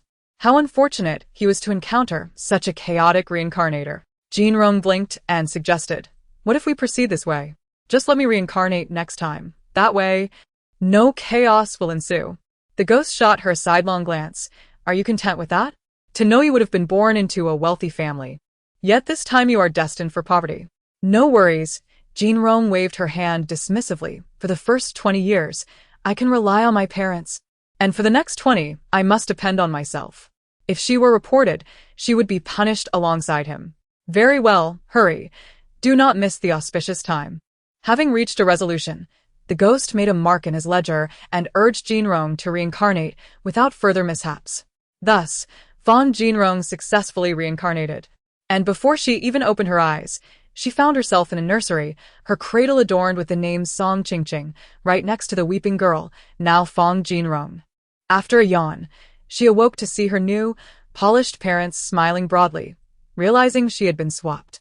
With their cheerful demeanor, they lifted Jinrong, preparing to leave the hospital. 14 years later, Fong Jinrong sat in class, her expression one of utter boredom as she watched the teacher introduce a new student, Song Qingqing. Clad in a simple, somewhat faded school uniform, she appeared delicate yet timid. Jinrong raised an eyebrow. Had she finally arrived? Song Qingqing took the seat beside her. The young homeroom teacher gently remarked, Fong, you are an excellent student. Song Qingqing, be sure to learn from her. Song Qingqing nodded eagerly. Observing Song Qingqing's meek demeanor, Jinrong inwardly clicked her tongue. Having traded families along with a brash and rough mother, Song Qingqing's temperament remained unchanged. Hello, Fong, Song Qingqing murmured shyly. Jinrong turned her head away, which others interpreted as disdain for her new classmate. This was not surprising, as Jinrong and Song Qingqing were polar opposites, one bold and radiant, the other fragile and timid, with a glaring disparity in their socioeconomic status. The young teacher, having orchestrated this arrangement, felt a twinge of concern. Would there be conflict? Though Fong Jinrong was rumored to be aloof and proud, her exceptional abilities had never been associated with bullying. However, she had little choice. There were no other available seats, except for that of Fong Jinrong's previous deskmate, who had transferred abroad. Should a conflict arise, she would find a way to rearrange the seating later. As for Song Qingqing, upon first seeing Fong Jinrong, she felt admiration and envy, for her new desk mate resembled a princess from a castle. Jealousy was foreign to her innocent nature. She had yet to learn how to spell that word. However, when she sensed that Fong Jinrong seemed disinterested in her, Song Qingqing felt a pang of sadness. Just before tears could spill, Fong Jinrong turned to her, raised her right index finger, and declared sternly, "No crying. Last time, your tears were so bothersome that they caused this major blunder." "I understand." Song Qingqing nodded, and Fong Jinrong turned back. As the new semester commenced, the homeroom teacher observed that Fong Jinrong and Song Qingqing interacted amicably, and her concerns eased. Fong Jinrong remained friendly. Before long, Fong Jinrong recognized that Song Qingqing was not only a crybaby, but also rather dim-witted. After the math exam results were distributed, Fong Jinrong couldn't help but avert her gaze from Song Qingqing's dismal score. Meanwhile, Song Qingqing, feeling disheartened, lamented the disparity between her score and that of her brilliant deskmate, feeling as though she had brought shame upon herself. Fortunately, Fong Jinrong had never belittled her for her academic struggles. Song Qingqing felt touched by this kindness. Yet Fong Jinrong's indifference stemmed from her own exhaustion rather than disdain. Thankfully, Song Qingqing, with her true identity as a wealthy heiress, would not have to struggle for sustenance. As for assisting Song Qingqing with her studies, that was out of question. Someone like Fong Jinrong, who had reached the pinnacle of her abilities, would never stoop to guide a novice. Nevertheless, someone else would inevitably take on the task, such as a certain class monitor. Song Qingqing's soft and endearing demeanor naturally endeared her to others. Though she received help with her studies, when the class monitor saw Song Qingqing's scores in the second exam, he couldn't help but turn green with envy. Compounding his frustration, his own grades were overshadowed by Fong Jinrong's. Following the departure of Fong Jinrong's former deskmate, he had ascended from perennial third to second in the class. It was a double blow for him. In the novel, the male lead, Fong Mu, frequently visited the school to see his sister, but for Fong Jinrong, it was a different matter. Unless compelled by their parents, she resolutely refrained from visiting, having suffered too much disillusionment and striving to improve herself.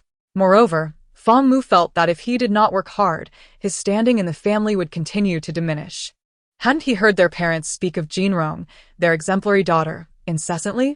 In childhood, whether in academics or taekwondo, he had always been overshadowed, so he chose to pursue art, an area where Jinrong had no expertise. Having an exceptional sister was indeed burdensome for an older brother.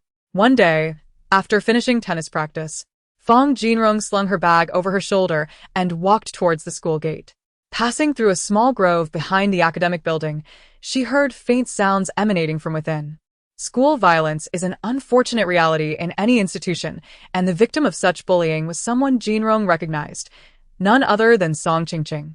A group of unruly students, smoking and boisterous, blocked the path of the delicate and graceful girl, Song Qingqing. "You bumped into me. It's only fair you compensate me," they taunted. But I don't have any money," Song Qingqing stammered, feeling helpless. Observing their exchange, Fong Jinrong sighed, realizing once again that character shapes destiny. In tales, she too had faced bullying due to her humble background, yet ultimately, it was she who triumphed over her tormentors, earning their fear and respect. Watching Song Qingqing's timid demeanor, Fong Jinrong recognized this was not an isolated incident. Those of weak disposition are often seen as easy targets, while the strong remain unyielding even in dire circumstances. After contemplating this, she approached them. "Hey, school is over. Why are you still here?" The leader of the group, recognizing Fong Jinrong as the esteemed daughter of the Fong family and a model student, retorted, "This is none of your business. Are you incapable of understanding human speech?" Fong Jinrong scoffed. To witness schoolyard bullying and remain passive is to be complicit, and she would never stoop to such a level. Indeed, it often takes force to silence such ruffians. 10 minutes later, she rubbed her wrist, reflecting on the ordeal. "Thank you, Fong classmate," a soft voice emerged from behind her. Fong Jinrong raised an eyebrow, glanced back, and picked up her tennis bag, preparing to leave. Little did she expect that from that day forth, she would have a shadow named Song Qingqing. Unlike the past, when Fong Jinrong's cold demeanor repelled her, Song Qingqing now eagerly sought her company. Fong, classmate. You're amazing. You can solve such difficult problems. Would you like to try the taro buns I made with my mother? They're delicious. Fong, classmate. With a loud thud, Fong Jinrong slammed her palm on the table, gritting her teeth. Are you ever going to stop, Song Qingqing? Song Qingqing bit her lip, tears welling in her eyes, her nose reddening, looking pitiful enough to elicit sympathy from those nearby. Summoning her courage, she asked, Fong, classmate, does your hand hurt? Fong Jinrong felt overwhelmed, regretting her decision to remain in the same grade for the sake of the protagonist. Thankfully, Song Qingqing managed to hold back her tears, remembering that Fong Jinrong despised seeing others cry. On her 15th birthday, the truth unraveled during a school health check, and Fong Jinrong felt an unexpected sense of liberation. Finally free from the burdensome presence of the emotional Song Qingqing. How could Jinrong not be our daughter? There must be some mistake. Fong's mother lamented, collapsing into Fong's father's embrace, weeping uncontrollably. How could my sister not be my sister? Fong Mu, who had never experienced the pride of protecting his sister despite always being overshadowed by Jinrong, now felt a pang of sorrow. After all, she was his beloved sister for 15 years. Observing this, Fong Jinrong sighed internally.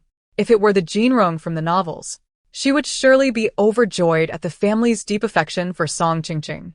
Though it pained her, Fong Jinrong felt compelled to say, I'm sorry, but you can no longer call me your daughter, nor can you call me brother.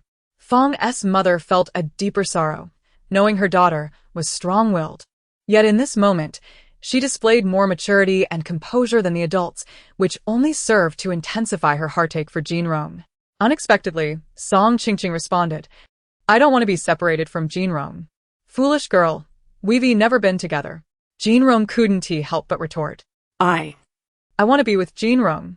Song Qingqing's tears flowed like a torrential flood. Not just Fong Jinrong, but even the adults were taken aback. Fong's mother, however, felt a surge of joy and quickly suggested to her husband, let us tell Qingqing's mother that both children can live with us. Fong's father hesitated. After such an incident, he had planned to relocate the family and start anew.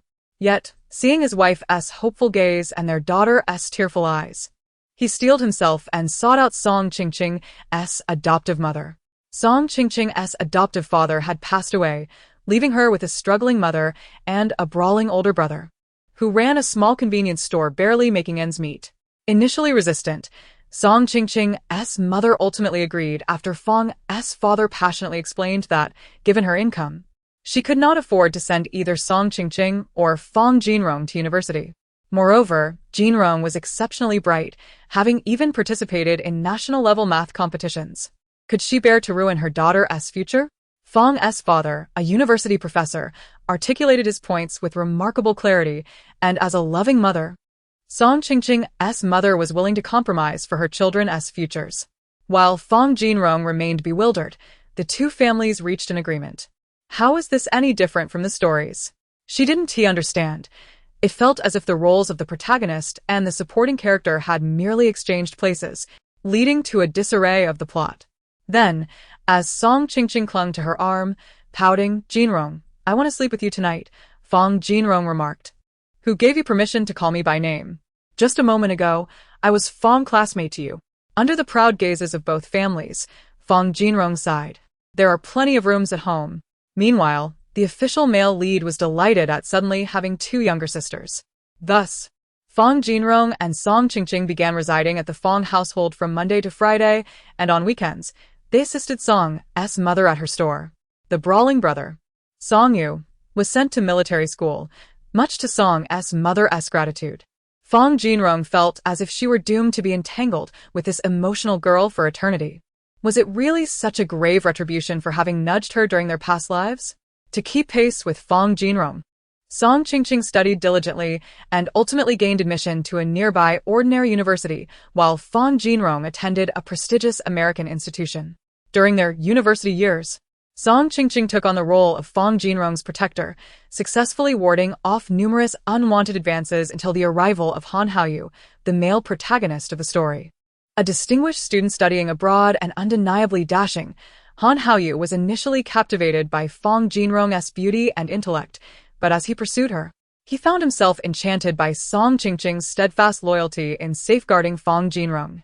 Ultimately, he confessed his feelings to Song Qingqing, only to be met with rejection. "I want to like you because you pursued Jinrong." Han Haoyu sought Fong Jinrong's assistance, but she firmly declined, stating she never interfered in others' romantic affairs. Pursuit was Han Haoyu's responsibility, and whether to accept or reject was Song Qingqing's choice. How could she assist? Upon graduation, Song Qingqing successfully secured a position as a kindergarten teacher, performing admirably. Years later, as a renowned professor, Fong Jinrong was perusing a book when she heard the now changed, yet still timid Song Qingqing softly inquire, "Jinrong, why have you never dated?" Fong Jinrong set her book aside and turned to her, casting a condescending glance. "Don't you know? I am a staunch advocate of singlehood." "How coincidental, so am I." Song Qingqing replied with evident delight. The author has something to convey. The female protagonist has indeed found herself ensnared. A brief tale of life's reversal unfolds, and the subsequent chapters will extend in length. In Chapter 14, the reborn woman who strives relentlessly. It seems that a divine being or deity has heard Fong Jinrong's heartfelt wishes, thereby transforming her dreams into reality. At the tender age of 8, Fong Jinrong, clad in a delicate pink and white dress, clutching a charming rabbit plush toy, gazes at the funeral, where a steady stream of mourners traverses the somber scene, each visage reflecting a solemnity befitting the occasion. Upon her arrival in this new existence, she is thrust into the tragic aftermath of her parents' demise, a misfortune she scarcely wishes to comment upon. The singular solace she finds is that she is not an actual 8-year-old child in terms of psychological maturity. Otherwise, the potential for her to become emotionally misguided would be disheartening. Once the funeral concludes, an elegantly attired elderly lady, draped in black mourning garments and adorned with a pearl necklace, kneels to tenderly stroke Fong Jinrong's head, kindly suggesting, "Jinrong, would you like to live with your uncle?" The implication of her words is clear.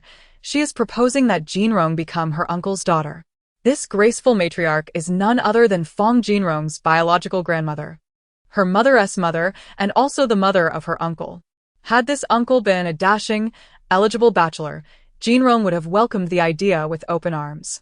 However, possessing the knowledge bestowed upon her by the memories of this narrative, she is acutely aware that her uncle is a prominent official in politics, married to the sole daughter of a vast conglomerate, and is the father of 2 children nearly her age, a veritable winner in the game of life. Fong Jinrong resolutely declares, "Uncle, we shall not proceed with that arrangement." The protagonist of this tale is none other than her uncle's daughter, Lin Jiu, who has traversed from another parallel modern world into this household. In her previous life, she was a capable and shrewd career woman who had toiled from childhood until her untimely demise due to a tragic car accident sparked by her boyfriend's infidelity. The amiable elderly lady before Fong Jinrong is Lin Jiu's original wife, Lu Shiyuan, who hails from a literary family. Together, they have raised 4 sons and 1 daughter. And the Lin family has expanded significantly across 3 generations, leaving Fong Jinrong with 7 or 8 cousins. In the novel, following the death of Fong Jinrong's parents, Lu Shiyuan, moved by compassion, orchestrates a plan for Fong Jinrong to become the nominal daughter of her uncle. While the talented Lin Diyu from the literary realm laments her solitary existence, burdened by the trials of life, Fong Jinrong, in contrast, embraces a life of chaos, continuously embodying the role of a wicked supporting character. Thus, the protagonist's family, including her parents and brother, must endure her antics, as Fong Jinrong is the sole child of Lin Su's sister, and her background evokes sympathy. The plot follows a familiar trajectory. Both the supporting character and the protagonist fall for the same man. In a cruel twist, the supporting character, through cunning design and the ignorance of the faux male lead regarding the protagonist's illustrious lineage, ultimately sacrifices the protagonist for familial allegiance, leading to an engagement with the supporting character. Upon the revelation of the protagonist's esteemed background, the faux male lead's expression is one of utter dismay. As for the supporting character, after being cast aside by the man she desired, she descends into a life of debauchery, reveling in her wealth. Observing this conclusion leaves Fong Jinrong with a complex array of emotions. The notion of indulgence is tempting. Yet, given her current diminutive stature, it is unlikely she can indulge freely and must instead seek refuge in her grandmother's embrace. "Grandmother, I wish to live with you," she murmurs, burying her head into Lu Shiyuan's comforting embrace, her tiny hands clutching her grandmother's garment, akin to a forsaken creature yearning for the warmth of trust. Lu Shiyuan, upon witnessing the scene, is filled with compassion and envelopes her only granddaughter, gently patting her back. "If you do not wish to go, then so be it. You may remain by my side." Initially, she had hoped that her granddaughter would find solace in a well-structured family, particularly with her younger son Lin Su's family, which she deemed most suitable. However, now that Jinrong has expressed her reluctance, Lu Shiyuan resolves to keep her close. Although advanced in years, she is still capable of nurturing a child. Following Lu Shiyuan's announcement of her new resolution, none dare to oppose her. The younger generations acquiesce to her wishes. And even the venerable Lin, a seasoned general with a stern demeanor, is particularly fond of his first wife. Meanwhile, Jinrong's paternal family harbors intentions to claim the wealth and company bequeathed by her late parents. Fortunately, the Lin family possesses considerable influence. Any aspirations from the Fong family to lay claim to the granddaughter's inheritance would be met with severe repercussions. Indeed, the Lin family serves as a formidable shield, and Fong Jinrong reflects upon the days of mourning, realizing that no one dares to speak ill of her, nor do they attempt to forge connections with ulterior motives. After Lu Shiyuan resolves to care for Jinrong, she remains steadfastly protective, accompanying her in all aspects of life. The funeral proceedings and the subsequent transfer of inheritance are a whirlwind of activity, far beyond the comprehension of an 8-year-old girl, all meticulously handled by the Lin family. Given their prominence, the Lin family ensures that the substantial inheritance left by Fong Jinrong's parents is managed with utmost integrity. They would never stoop to embezzling from their granddaughter. Moreover, the Lin patriarch has instilled a strong sense of ethics in his descendants, who, despite any animosity towards the protagonist, would never conspire with outsiders against her, for such an act would invoke his wrath. Lu Shiyuan's evident affection for her sole granddaughter ensures that the management of the inheritance is approached with great care. The Fong group will be temporarily overseen by professional managers until Jinrong reaches adulthood, at which point the transition of responsibility will occur. Other assets, such as real estate and shares, will remain in Lu Shiyuan's custody for Jinrong's safekeeping. With the Lin family's assistance, these intricate matters are swiftly resolved, and Jinrong officially settles into her grandmother's home. "Do you like your new room?" Lu Shiyuan inquires with a warm smile as she guides Jinrong to her new quarters. Located on the second floor, basking in the best sunlight, opposite the stairs lies the room of Lin's elderly couple. Jinrong's new quarters are adorned in a manner reminiscent of her previous pink princess room but imbued with her grandmother's elegant taste, featuring a windowsill adorned with a gentleman's orchid and a wooden floor. "Yes, I love it. Thank you, grandmother." Jinrong beams at the elderly lady who cherishes her, her smile devoid of any shadows. Hailing from an esteemed literary lineage, Lu Shiyuan laments that her children did not inherit her passions. Yet this does not hinder her from nurturing her interests in music, chess, literature, and art. Now, with the addition of a granddaughter, she aspires not only to help Jinrong emerge from the sorrow of her parents' passing but also to cultivate her into a refined young lady. However, it seems Jinrong may not meet these lofty expectations. Having traversed multiple lifetimes, including a past in ancient times, Jinrong finds herself surrounded by the best resources and mentors. And she ought to possess a wealth of experience and talents, particularly in the classical arts. Yet, she cannot suppress a chuckle. Regarding music, chess, literature, and art, she can manage a game or two of chess, albeit at a level sufficient only to impress novices. Her calligraphy is presentable, but the essence of artistry eludes her grasp. In her previous life as a princess, she had been entertained by numerous renowned compositions, yet they were merely sources of amusement. Similarly, she once received a masterpiece from a royal artist, garnering a golden reward for the artist's gratitude. In the context of this era, such an artist would surely be regarded as a national treasure. Reflecting on her past, Fong Jinrong cannot help but scorn herself. She has become a wayward traveler, indulging in frivolity. Yet, she finds it difficult to summon genuine enthusiasm. Perhaps Fong Jinrong lacks that earnest passion. After realizing that Fong Jinrong seemed to lack any spiritual essence regarding these matters, her grandmother, Lu Shuyuan, did not press the issue further. Although a flicker of disappointment crossed her heart, it vanished upon seeing Jinrong frolicking in apparent liberation. Her affection for her granddaughter prevailing as she allowed her to pursue what she loved. Fong Jinrong exhibited little interest in these pursuits, yet another individual, the protagonist, was brimming with enthusiasm. The author wishes to convey. Update. The protagonist, Lin Jiao, eagerly arrived at the residence of old Master Lin during her holiday. Upon learning that her grandmother had attempted to teach Jinrong the arts of music, chess, calligraphy, and painting without success, she enthusiastically expressed her desire to learn as well. Lin Jiao's passion for acquiring knowledge in these arts stemmed from a broader aspiration rather than mere affection. However, in a world teeming with individuals, how many possess a sincere love akin to a faith? Such individuals invariably become either geniuses or madmen. As a student, Lin Jiao proved to be quite commendable, diligent, and respectful of her studies. Although Lu Shuyuan felt a tinge of regret that none of her descendants possessed artistic talent, she was nonetheless eager to teach her granddaughter, Lin Jiao. Even if she could not achieve mastery, the pursuit would surely cultivate her character and refine her temperament. In addition to her studies in the arts, Lin Jiao enthusiastically engaged in martial arts, instructed by a stern coach whom old Master Lin had recruited from the military. This coach, seasoned by the harsh realities of war, would not have agreed to teach children were it not for his respect for old Master Lin. Thankfully, Lin Jiao was willing to endure hardships. Despite her modest talent, she persevered through rigorous training. Lu Shuyuan, observing her granddaughter's struggles, prepared ointments daily to soothe her aches, while Jinrong leaned against the doorframe, indulging in ice cream. What a hardworking protagonist, Jinrong mused internally. Softly, Lu Shuyuan pulled her husband aside and said, "Little Jiao studies painting with me in the morning, practices combat in the afternoon, and still has homework at night. How exhausting."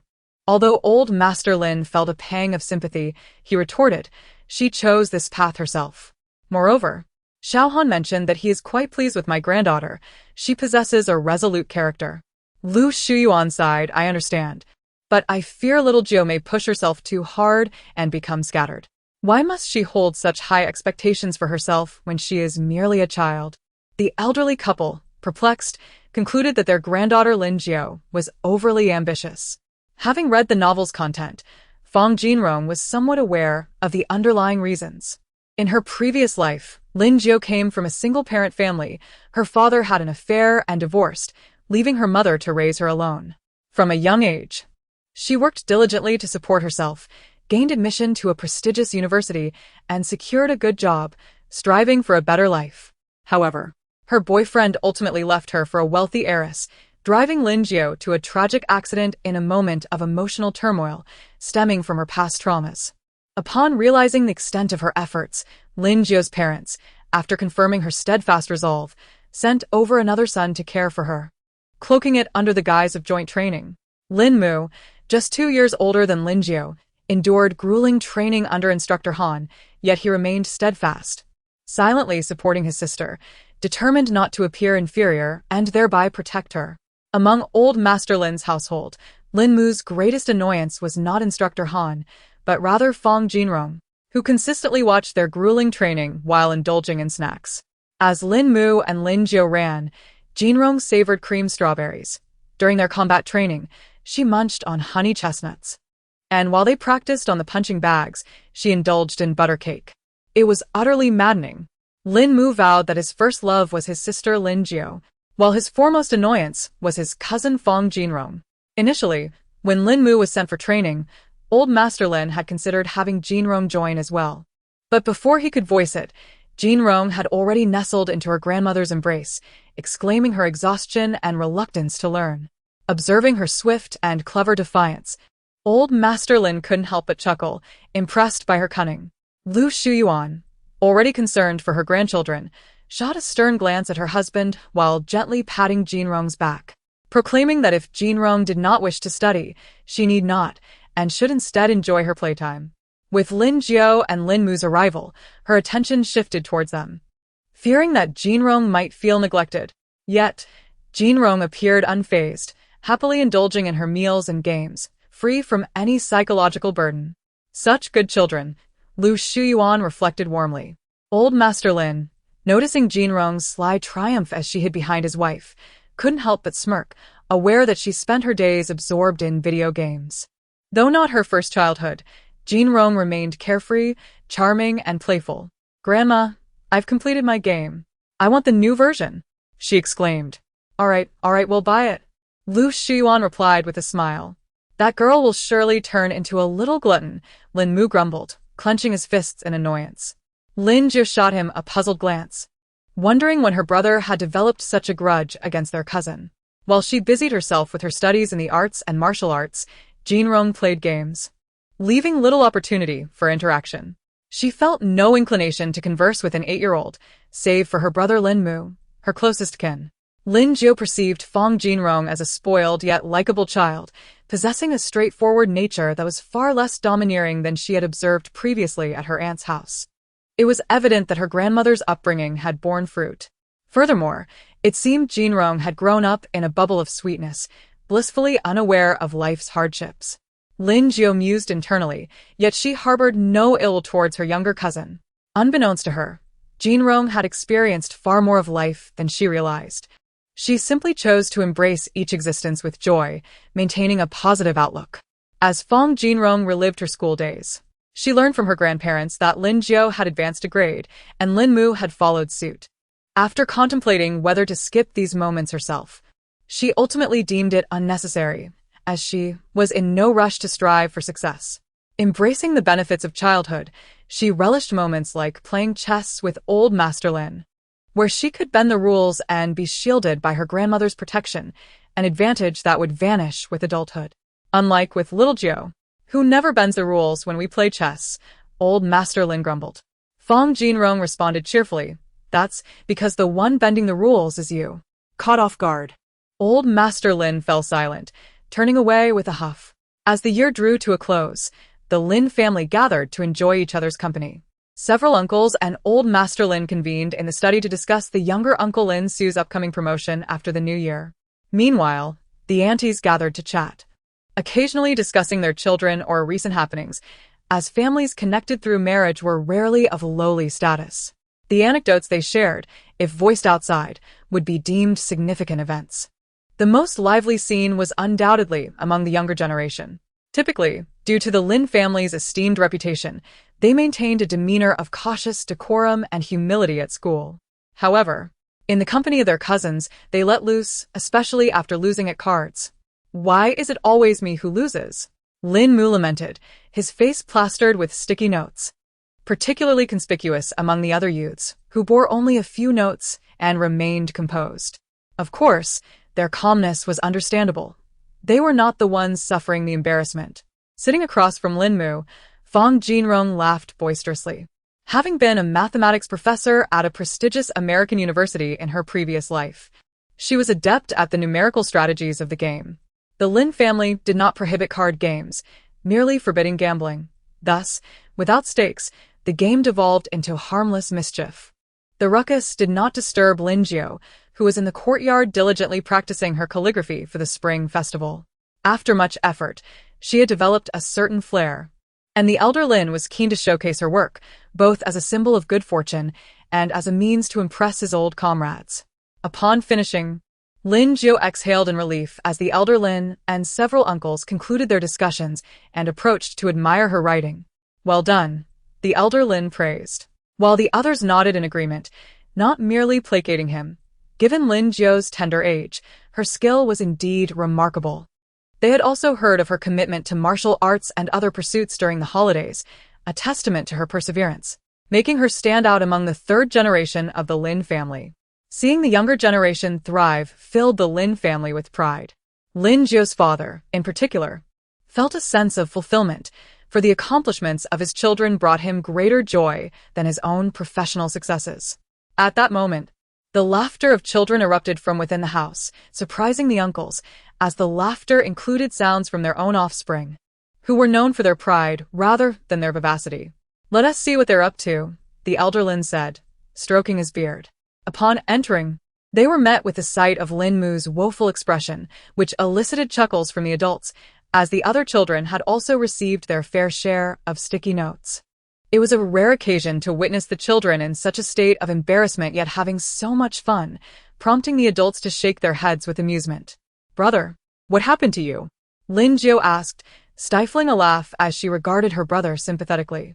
"I lost at cards," Lin Mu replied dejectedly. Hearing this, Jin Rong, who was shuffling the cards, looked up at Lin Jiu. "Lin Jiu, would you like to join us?" "Yes," Lin Jiu nodded, feeling a twinge of guilt about her impending mischief against the younger ones. Though it felt somewhat unfair, she felt compelled to act for the sake of her brother in this life. As they divided into teams again, many of the younger ones chose to join Jin Rong, for her card-playing skills were truly exceptional. 10 minutes later, Lin Jiu found herself bewildered, having lost to a girl not yet 10 years old. As a seasoned professional, she had outmaneuvered countless business rivals in her past life, yet here she was defeated. Gradually, she began to understand some of Jin Rong's strategies and techniques. Jin Rong's talent was evident. It was not mere luck, but an innate sensitivity to numbers. After the game concluded, Lin Jiu pulled Jin Rong aside. "May I speak with you?" Jin Rong looked puzzled. "I believe you possess a remarkable aptitude for mathematics. You should consider nurturing that gift," Lin Jiu earnestly suggested. However, she momentarily forgot that she was speaking as a child under 10, rendering her words less persuasive. Jin Rong shrugged off the suggestion, stating, "That's something to consider later. I haven't thought that far ahead." With that, she freed herself from Lin Jiu's grasp and dashed towards the dining table. Lin Jiu sighed, believing Jin Rong's nonchalance was a waste of her talent. She almost added that her numerical prowess would also suit a career in finance, where she could truly shine in the business world. Among the onlookers was an elder named Qin, who advised Jin Rong to pay more attention to her abilities, especially since he had brought along his only grandson, Qin Yu, the male protagonist of the story. From the moment he laid eyes on Lin Jiu, he was captivated, lingering nearby as he watched her write, play chess, and listen to her piano melodies. This was the perspective of the spectator, Jin Rong.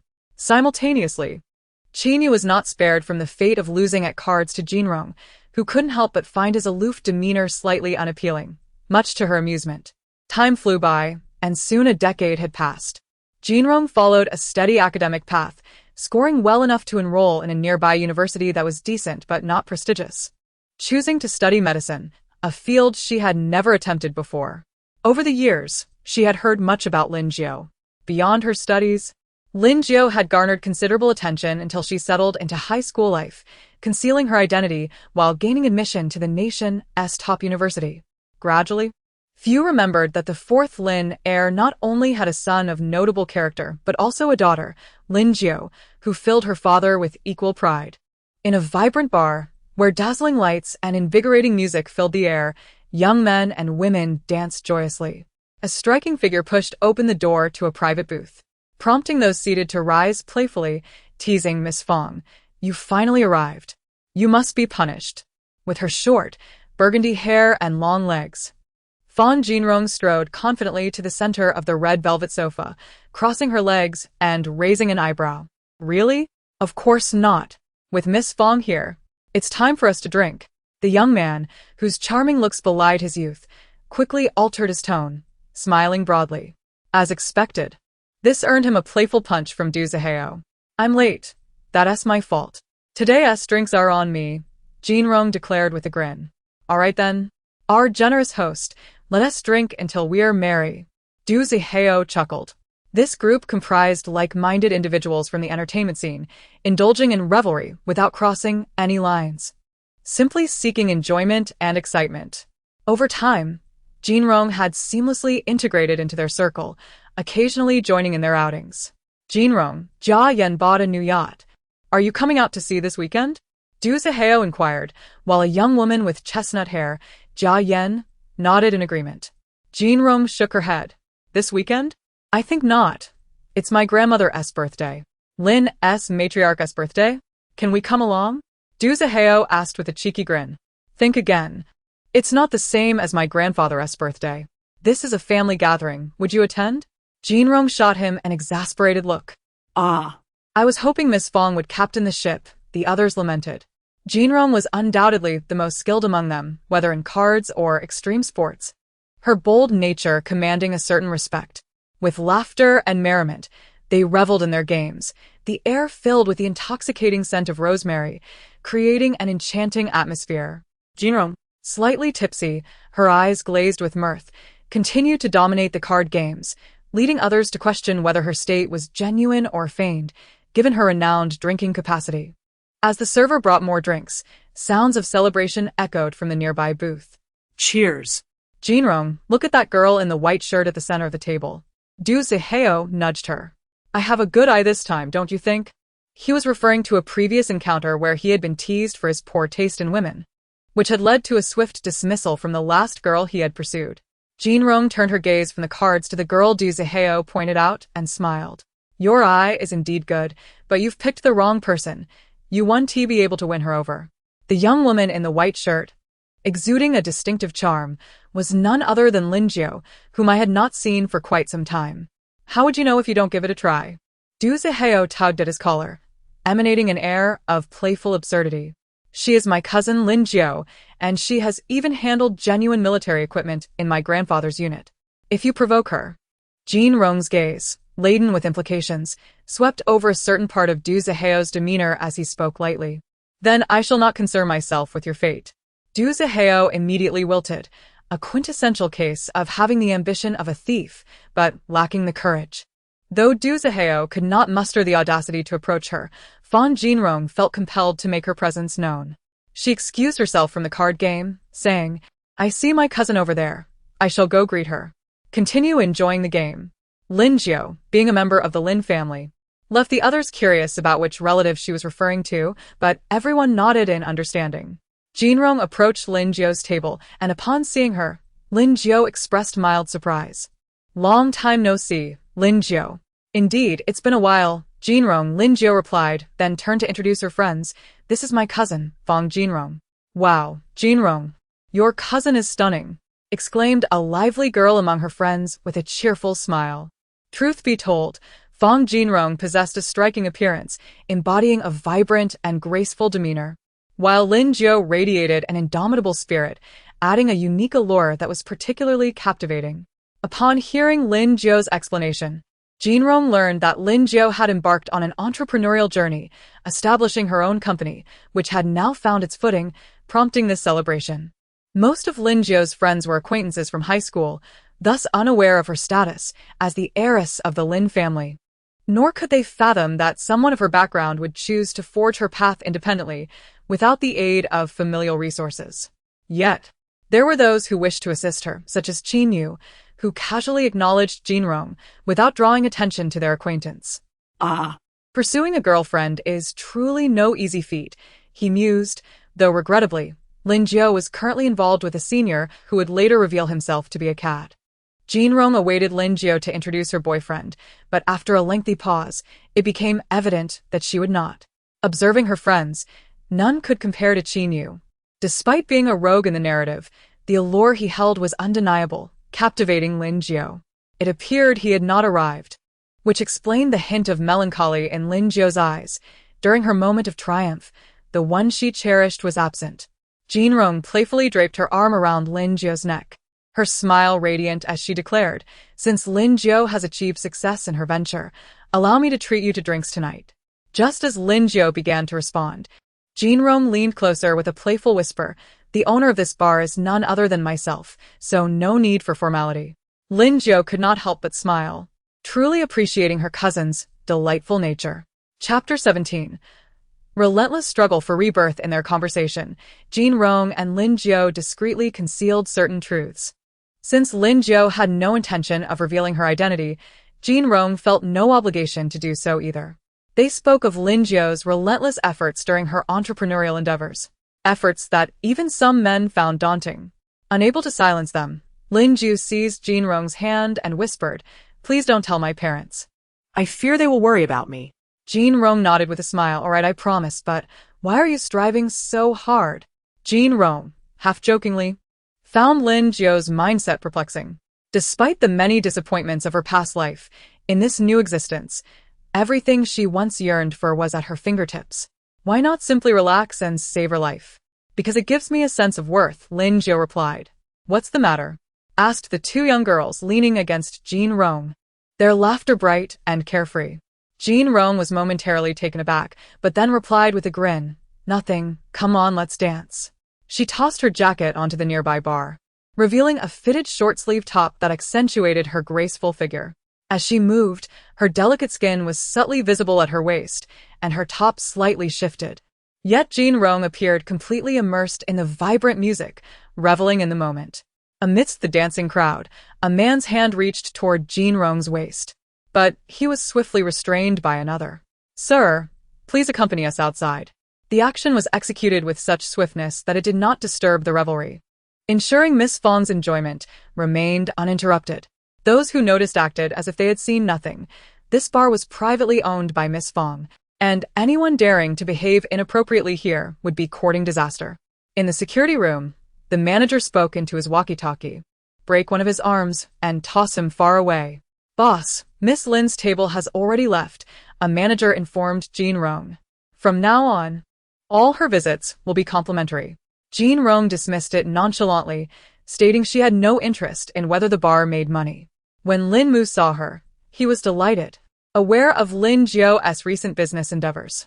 Brother, I saw Jean Rong today, Lin Jiao casually remarked. It's been a while. She seems unchanged quite well. Forget it. You should limit your interactions with her. Don't let her lead you astray, Lin Mu replied, a hint of resentment in his tone.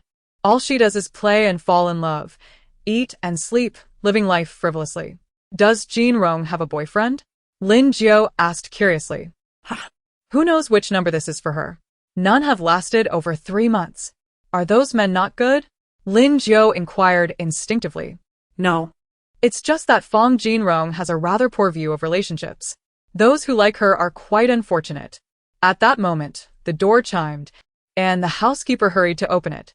Miss Liu has arrived. A girl in a refreshing long dress entered, a close friend of Jean Rong's, Liu Yuqin.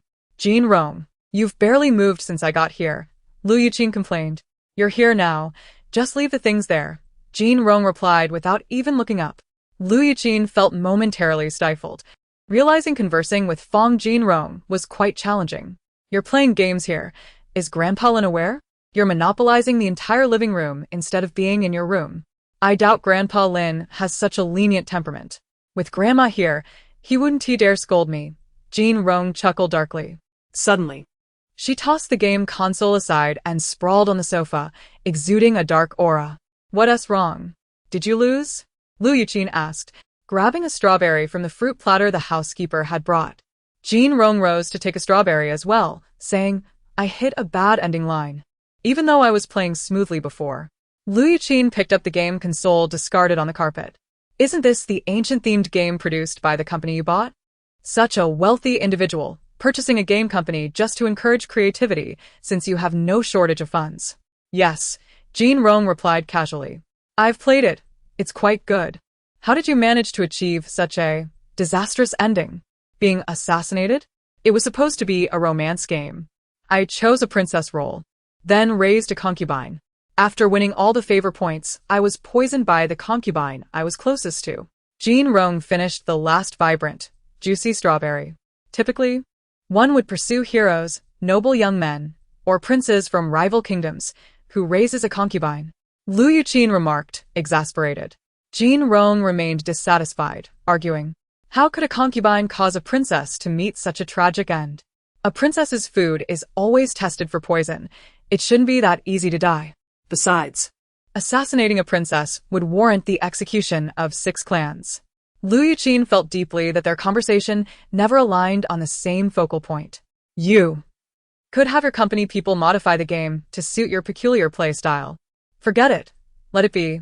Jean Rong seemed unbothered, then turned to Liu Yuqin. Did you bring the items? I wouldn't dare delay what Miss Fong wanted. I specially went abroad to procure them, Liu Yuqin replied, pulling out an elegantly packaged wooden box from her bag. How rare to see you so thoughtful. Is this a birthday gift for Grandma Liu? Yes, Jean Rong acknowledged, receiving the box. Upon opening it, she discovered a jade bracelet resting on black velvet.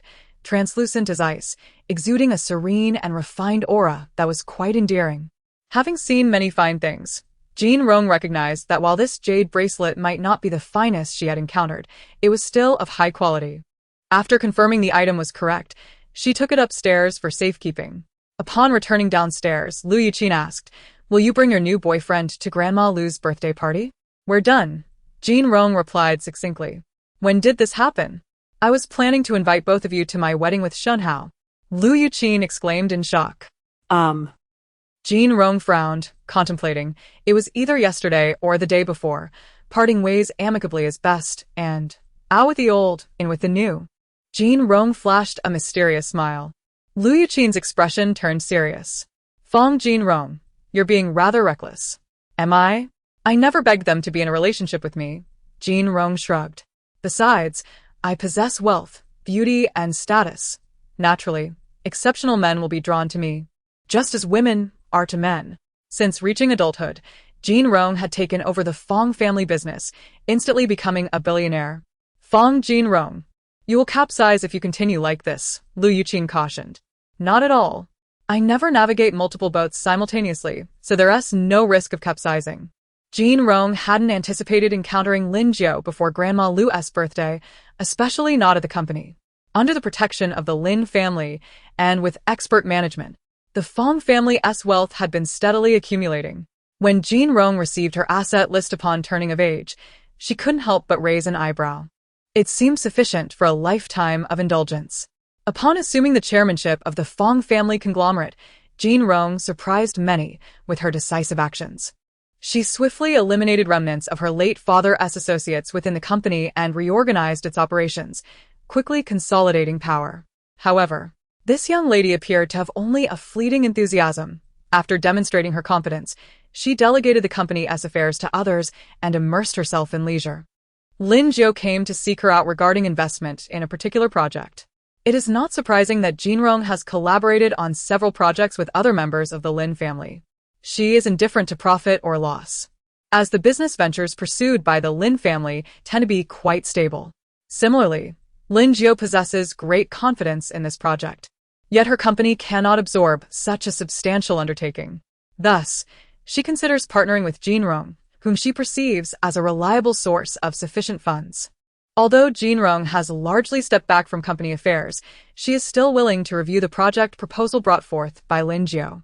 The company's evaluators have reviewed the proposal and, based on their professional standards, rated it an A, deeming the project feasible. Jean Rong promptly arranged for her team to liaise with Lin Jiao regarding the collaboration, opting not to present herself directly, thereby concealing the fact that the investing company is her cousin's. The birthday banquet for their grandmother, Lu Shuyuan, though merely a simple family gathering, was vibrant due to the numerous family members present, 3 generations together. Jean Rong presented her gift, a jade bangle, which Lu Shuyuan immediately donned with delight, affectionately patting Jean Rong's hand. Other grandchildren also offered carefully prepared gifts. For instance, Lin Jiao gifted an ancient guqin, weathered yet still exuding classical elegance. As the elders noticed the children gathered together, the inevitable question arose, "Are you seeing anyone?" Given their similar ages, while some were indeed in relationships, none brought their partners along. The others felt somewhat awkward under the scrutiny, except for Fong Jinrong and Lin Jiao, the former candidly admitting to having dated several individuals without current plans for marriage, while Lin Jiao expressed her focus on her career, wishing to avoid distractions. Strangely enough, Lin Jiao did have a boyfriend, but Jinrong brushed off any concern. After the birthday celebration, Lu Shuyuan broached the subject of arranging a blind date for Jinrong, introduced by Grandma Lin, claiming he was a fine young man. In Lu Shuyuan's loving eyes, Jinrong's habits of staying out late, engrossed in games and risky sports, represented an unhealthy lifestyle, suggesting the need for a sincere partner to care for and guide her. Reluctant to refuse her ever-loving grandmother, Jinrong acquiesced. "Is this unlike you? How could you possibly go on a blind date?" Lu Yuqin queried skeptically upon hearing the news. "Well, you're right. Grandma showed me a picture. He looks rather handsome. So, why not meet him?" Jinrong replied with a light-hearted tone. After concluding her Bluetooth call, she parked her car by the roadside and made her way to the upscale CAF, where they had agreed to meet. What was his name again? She realized she hadn't asked that yet, but it hardly mattered. Upon entering the CAF, she quickly spotted the young man seated at a table adorned with a bouquet of red roses. He bore a striking resemblance to the photograph, exuding a gentle yet commanding presence. "Hello, I am Fong Jinrong," she greeted him warmly. "Hello, I am Zhong Zichen." The young man responded with an exquisite demeanor, his smile radiating warmth. Upon hearing his name, Jinrong's eyes subtly flickered, yet she maintained her composure as she took a seat. Unfortunately, greed led to the loss of everything. Zichen? A familiar voice, laced with disbelief, emerged from behind Jinrong, causing Zhong Zichen's expression to shift abruptly as he slowly stood. "Xiao Jiu?" Lin Jiu's eyes glistened with emotion, but upon seeing Jinrong's face, her sorrowful tears of betrayal became momentarily stifled. "Zhong Ani mentioned you were on a blind date, and I couldn't believe it," Lin Jiu exclaimed, her voice tinged with hurt. Zhong Zichen, noticing her gaze fixed on Fong Jinrong, felt a pang of anxiety, recalling his father's prior advice. He swiftly drew Lin Jiu closer and exited the CAF with urgency. "Xiao Jiu, I apologize. The Zhong family must secure that project," Zhong Zichen earnestly stated. "She is the eldest daughter of the Fong family and the leader of their corporation. My only aim is to win her favor to secure the project for the Zhong family." "Is it merely for a project?" Lin Jiu felt a sudden estrangement from the man she had admired for 3 years. "So you're dating her?" "This is only a temporary arrangement, and it won't last long." "Xiao Jiu, I assure you, my love is for you," Zhong Zichen insisted, his eyes filled with tenderness, making it hard to doubt his sincerity. "Grandfather said that if I can secure this project, we can be together. You know grandfather has always opposed our relationship, especially regarding your company. Do you wish for me to compromise for you?" Lin Jiu interrupted, the pain in her eyes slowly giving way to indifference. She feared she had misjudged him once again. She initially intended to reveal that Fong Jinrong was her cousin and that her company had already secured the project, but now, words failed her. "Zhong Zichen, let us part ways."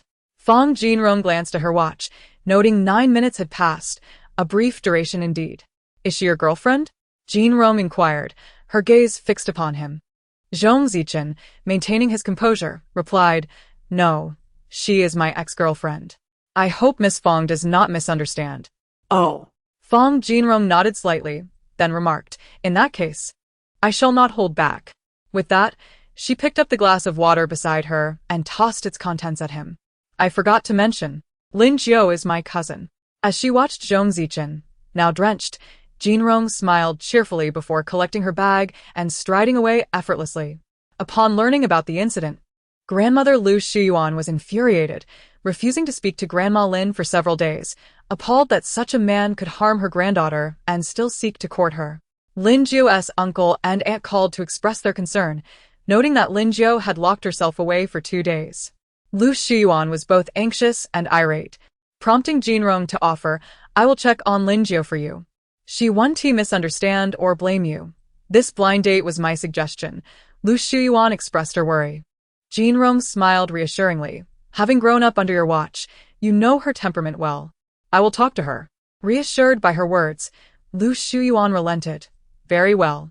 To alleviate her grandmother's sleepless nights, Jinrong dined before driving to her uncle's house. "Why are you here?" Linmu opened the door, his tone dripping with sarcasm. He was aware of the situation and felt sympathy for his sister Lin Jiu, directing his frustration towards Zhong Zichen and inadvertently taking it out on Jinrong. Unfazed by Lin Mu's sour demeanor, Jinrong cheerfully replied, "I came to check on Lin Jiu, as I heard she was feeling down and Grandma was worried." Upon hearing Lu Shiyuan's name, Lin Mu ceased his biting remarks. After greeting her uncle and aunt, he led Jinrong upstairs to Lin Jiu's room, sighing. "Xiao Jiu has been cooped up in here for 2 days, and aside from meals, she hasn't opened the door." Jinrong pushed against the door, but it wouldn't budge. Lin Mu crossed his arms, mocking. She locked it from the inside, saying she wants to be alone. In the next moment, Lin Mu was taken aback as he watched Jinrong produce a small paperclip from her bag. She bent down and skillfully manipulated the lock. "You. Didn't they teach you this while you were learning in your grandfather's army?" Lin Mu felt a familiar sense of dread as he realized the implications of her actions. With a soft click, the door swung open. Lin Mu intended to follow Fong Jinrong inside, but the door was swiftly shut again, nearly colliding with his nose. At that moment, Lin Mu comprehended the reason behind his deep-seated aversion towards Fong Jinrong. The latter's arrogance was simply unbearable. Jinrong approached Lin Jiu, who was seated at her computer desk, clutching a pillow and fervently typing away. Upon closer inspection, he discovered that she was engrossed in drafting project proposals.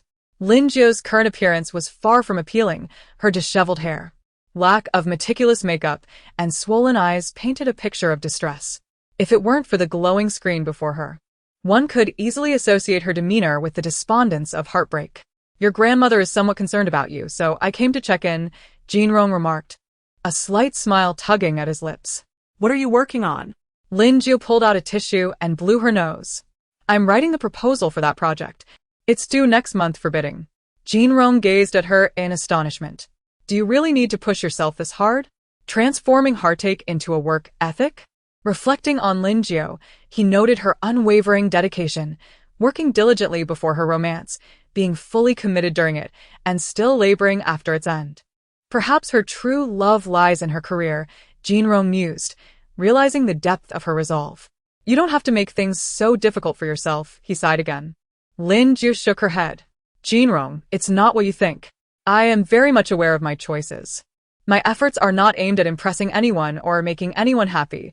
They're solely for my own fulfillment. I wish to achieve my own worth through my endeavors, unbound by any person, and I refuse to compromise for anyone. This had always been her intention, unaltered by the passage of time, whether in her past life or this one. After a prolonged silence, Jinrong finally spoke. You are truly remarkable. Thank you, Jinrong. Lin Jiu's collaboration with the Fong Group culminated in resounding success, propelling her to become a rising star in the business world. It was rumored that she had recently captured the attention of Qin Yu. To everyone's surprise, Fong Jinrong joined a medical aid team heading to Africa, having already departed before many were even aware of her decision. Of course, not everyone was oblivious. For instance, Lu Shiyuan, who was of considerable age, had been informed by Jinrong herself before her departure, rather than being left in the dark. No one knew the true motivations behind Jinrong's actions. Many assumed it was merely a whimsical choice. However, venturing into such a challenging environment was undeniably audacious. Jinrong left with little more than essential supplies. Not as the heiress of the Fong family or the granddaughter of the Lin family, but as an ordinary medical graduate, ready to assist the aid team. Initially, adapting to life there proved difficult, yet Jinrong found it increasingly fascinating. Continually traversing through different experiences, she believed that apart from enjoyment, one should also appreciate the diverse landscapes life had to offer. This perspective elicited a bemused reaction from others, who found it both amusing and exasperating. It appeared that Jinrong was thriving in Africa, at least finding joy in her endeavors. Some members of the Lin family shared snippets of her experiences with Lu Shiyuan, while others kept them private. Eventually, Lin Jiu learned that Jinrong had, after capturing photographs, picked up a firearm and neutralized several insurgents. Jinrong had received firearms training in her grandfather's military unit, wielding a real weapon under the guidance of genuine military officers. In Africa, the situation was chaotic and volatile. The medical personnel deployed there not only aimed to assist the impoverished and ailing populace, but also had to remain vigilant against potential uprisings. Although there were military camps stationed for protection, the desire to aid more patients often necessitated embracing danger. Jinrong, possessing both skill and a remarkable capacity for rapid learning, quickly ascended to the position of team leader within a year, all achieved through her own grit, independent of the power of the Fong or Lin families. The once fair skin of Jinrong now bore a sun-kissed hue, yet her smile remained as irreverent as ever. Don't cry. It's not good for your health. Lu Yuqin's husband gently consoled her. A month, perhaps, Jinrong mused thoughtfully. Will you stay there for several years? Lu Yuqin inquired with concern. Jinrong smiled brightly. I don't know. All I know is that I'm growing increasingly fond of this profession. Lu Yuqin sighed. Though others regarded her as Jinrong's closest friend, she understood that she could never truly grasp Jinrong's thoughts. Much like her sudden decision to participate in medical aid in Africa, no one could fathom her motivations. Jinrong seemed to act on a whim, carefree and unburdened. This left Lu Yuqin feeling that Jinrong held no attachment to them. Perhaps one day she would simply vanish without a trace. During Jinrong's month-long leave, aside from visiting Lu Yuqin and spending time with her grandmother, she was thrust into rigorous military training arranged by her grandfather, Lin Laoyizi. His exact words were, "If you wish to go again, hone your skills, don't disgrace me." Unbeknownst to Jinrong, Lin Laoyizi had learned from an old acquaintance about her daring actions, shooting 11 robbers and saving 2 medical personnel, which momentarily halted his heart. Why can't this girl ever settle down? She would be better off lost in video games. At least she would be safe. Yet, Jinrong understood her grandfather's concerns. Despite the countless times he had been exasperated by her, his affection for his granddaughter was no less than that of her grandmother, Lu Shuyuan. Lin Jiu had visited the military camp as well, genuinely admiring her cousin for forsaking a life of comfort and security to assist those in dire need. The medical personnel were truly deserving of respect. A decade later, Fang Jinrong fell victim to a stray bullet during an attack, perishing on the spot. She had once jested about preparing her will, and everyone assumed she was merely being playful. Who would contemplate such matters in the prime of life? However, it wasn't until her funeral that the lawyer read her will, and the gravity of her foresight became undeniable. The will was straightforward, divided into 2 parts: organ donation and asset management. In her will, Jinrong specified that all her assets should be turned into a fund to support education, healthcare, and marginalized groups, with Lin Jiu designated as the fund's administrator. Jinrong believed that wealth was not carried into life or taken from it, and contributing to society was commendable. Upon hearing this, Lin Jiu was deeply moved. Her grief over Jinrong's death surged uncontrollably. She turned to her husband, Qin Yu, and said, "I never imagined she would place such trust in me." If Jinrong could hear those words, she would undoubtedly retort that she merely believed Lin Jiu was a workaholic. Even if Lin Jiu's heart changed and she failed to honor Jinrong's wishes, it mattered little now. Jinrong had departed, indifferent to how the world would unfold in her absence. Chapter 20. The Empress in the Radiant Spring. Sunlight poured into the study, illuminating it brilliantly. Outside, the exquisite camellias bloomed in full splendor. The narrative of this world, long delayed for 15 years, unfolds a tale of a woman disguised as a man, endowed with both beauty and wisdom, who aids her beloved in unifying a chaotic realm and ascending to the throne. In this narrative, Jinrong is cast as the secondary female lead, the sole daughter of the wealthiest man in the land, Shen Qian. She and the male protagonist Xiao Yunpei, who is still in his formative years, had pledged their lives to one another amidst the turmoil. Xiao Yunpei aspired to carve out a successful career and wed her, even drafting a marriage contract. Trusting him, Jinrong bestowed upon him a token that allowed him to withdraw funds from any Shin family business. However, as fate would have it, his affections wavered, and he sought to marry the daughter of a general, the primary female lead, to gain control of her family's influence. Upon receiving this disheartening news, Shin Jinrong set off on a 1,000-mile journey with the marriage contract in hand, only to be turned away at the door, helplessly witnessing his wedding. Shin Jinrong, driven by love and resentment, married a general from the opposing faction who admired her, belonging to the same powerful circle as Xiao Yunpei. However, the outcome favored Xiao Yunpei, as his newlywed wife took an arrow for him. The enemy general was slain, and Shin Jinrong was captured and imprisoned. Perhaps she never anticipated that her fate would descend to such depths, confined in a prison and facing execution for a man. Yet fortune smiled upon her. Not in the form of a virtuous husband, but through a devoted father who sacrificed the entire family fortune to save her life. The day she emerged from the dungeon was the same day her father faced execution in her stead. In her madness, Shin Jinrong received a final letter from her father's old servant, urging her to live for herself and to refrain from vengeance. It was this letter that quelled her thoughts of following her father to death, and with the remnants of his wealth, she embraced a life of solitude. Years later, when the empress passed away, Shin Jinrong recited the sutras for her, recalling the empress's past intercession on her behalf. Though the empress had once taken her beloved from her, Shin Jinrong remembered the kindness shown by the empress during her father's desperate attempts to save her, even advocating for his life when he offered to die in her place. The true architect of her father's demise was Xiao Yunpei, who, after years of conquest, understood the immense power of wealth, capable of supporting an emperor or a would-be emperor.